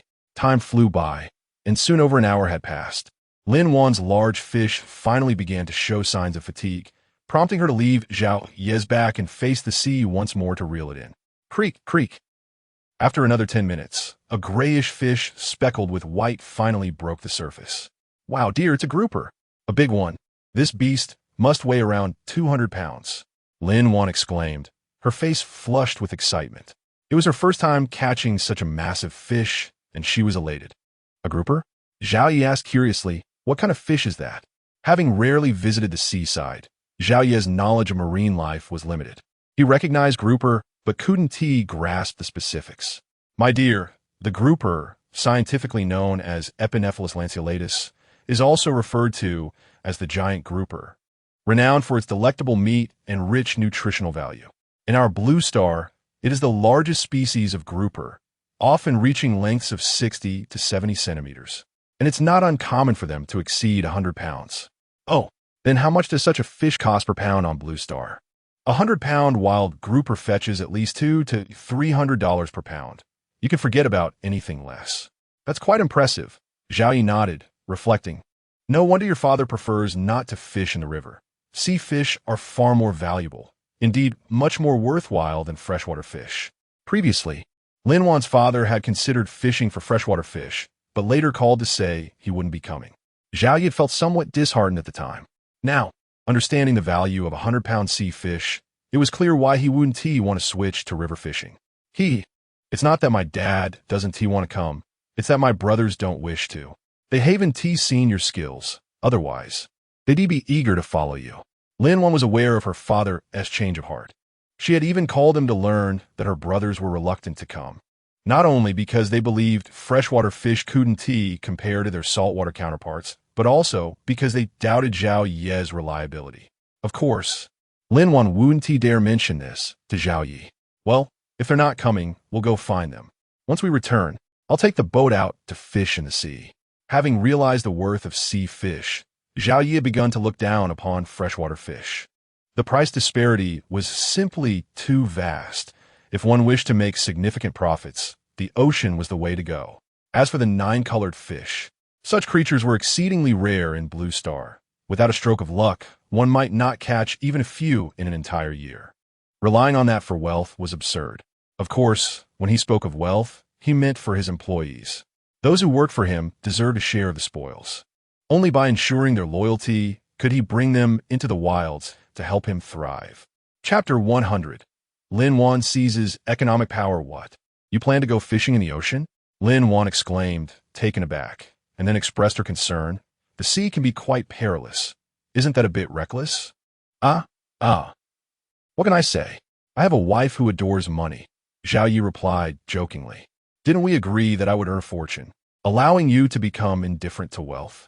Clearly, fishing for freshwater species won't satisfy your little financial cravings, so I must venture into the ocean. Oh, how can you say that about me? Lin Wan feigned annoyance, responding, yes, I do have a fondness for money, but only on the condition that our family's safety is assured. If it requires taking risks, even if you offered me all the riches in the world, I wouldn't be pleased. Ha! Silly wife. Your husband is too afraid of death to take unnecessary risks. Zhao Yi laughed heartily. He then gently reassured her. Rest assured, our fishing vessel is designed to withstand winds and waves. There is no danger at sea. Otherwise, I wouldn't dare take you along. Oh, I see. Then I can relax. Lin Wan sighed in relief, nodding as she softly cautioned. Darling, remember, we can earn money gradually, but safety must always come first. We've worked hard for this happy life, and I wouldn't want anything to jeopardize it. Trust me, my dear. I am known for my steady demeanor. I prioritize stability. We will continue to live happily together, and I would never joke with our lives. Zhao Yi assured her. I believe you. But what do we do with this enormous grouper? Amid their light-hearted banter, the fish was slowly dragged onto the shore, and Lin Wan gazed at the sizable catch with a hint of worry. Leave it to me. Zhao Yi smiled, and then instructed the system in his mind. System, please take care of this grouper. Ding! Received. Congratulations, host. You have gained promotion experience 50,000, 81, 5,100, 0, 0, 0, 0. Lifespan 500 days, 1,550 days, and 50,000 renminbi. Darling, where's my fish? Did you store in the space? Lin Wan's eyes widened in panic as the grouper suddenly vanished, and she anxiously looked at Zhao Yi. After all the effort it took to catch it, losing it would be devastating. I didn't store it. I sold it for 50,000. I'll transfer the money to you once we return to Blue Star. What? You sold it? To whom? How did you sell it? Lin Wan was taken aback, glancing left and right, but could not deduce the situation. Forgive me for not being able to elaborate, my dear, but just know that I can sell fish directly, Zhao Yi replied. Well, all right then, but you must ensure I receive every penny, she insisted. All right, my little money lover. I'll give you everything. When I sell the fish, you'll get it all, he conceded. All Fiji. From now on, I shall take charge of our family finances, and I will provide you with a monthly allowance of 1,000. No, 500, Lin Wan declared. What? 500? You little money grubber. What can you do with 500? Zhao Yi halted his fishing line, turning to Lin Wan with astonishment. Why? Is 500 not enough? It was sufficient for our family before. Now, you alone spend 500 and still find it lacking? Lin Wan shot him a sidelong glance before returning her gaze to her fishing rod, maintaining a calm demeanor. Fine, 500 is enough. Zhao Yi relented, shaking his head in resignation. Internally, he mused, goodness, try to control my financial lifeline, huh? Then I suppose I'll have to hide some secret savings. Unaware of Zhao Ye's thoughts, Lin Wan seized the moment, grinning as she said, in that case, once we are out, you shall surrender your bank card, stock account, and so on. From now on, I will promptly provide you with your allowance. But rest assured, as a competent and enlightened wife, I won't be stingy. Just submit a request whenever you need money, and upon verification, I will grant it without hesitation. Pausing, she added with a teasing smile. Of course, you must not hide any secret funds. If I catch you once, your allowance for a month will be docked, and if I catch you again, the deduction will continue. Crikey, you've truly become ruthless. Fine, as a man, I'll concede to you. I will comply with whatever you say, Zhao Yi declared, glaring at the fishing reel, as if to channel all his frustration towards the fish beneath the waves. In truth, he felt no anger at all. Rather, he was quite at ease. After all, as a man with a system, how could he ever be caught hiding money? Darling, you can't blame me for being stern. It's simply that you spend too extravagantly. If you managed our finances, we would never save a dime. Look, our little ones are growing up quickly. Soon they'll be in high school, then college, dating, and getting married. All of these milestones require substantial funds, be it for houses, cars, or dowries. We must save. Lin Wan pouted, her expression conveying that her intentions were purely for the family's welfare rather than a mere desire for control. All right, you have a point. It's my fault for not earning more, so I shall strive harder, Zhao Yi replied sarcastically with a roll of his eyes. It's my inadequacy that has put us in this predicament. Really, you're just full of excuses. If you truly cared for our children, you'd already be a wealthy man by now. She countered. Well, your attitude is commendable. Keep it up, and I may consider increasing your allowance, Zhao Yi retorted, his sarcasm lost on Lin Wan, who continued to fish eagerly beside him, reveling in her newfound authority over the household finances. Go away, don't disturb my fishing. It's bothersome. Zhao Yi feigned annoyance, yet inwardly, he was quite content. After all, as a good husband, his wife's happiness brought him joy. As for the economic power, it was merely a jest. It was all family money, and who handled it made little difference.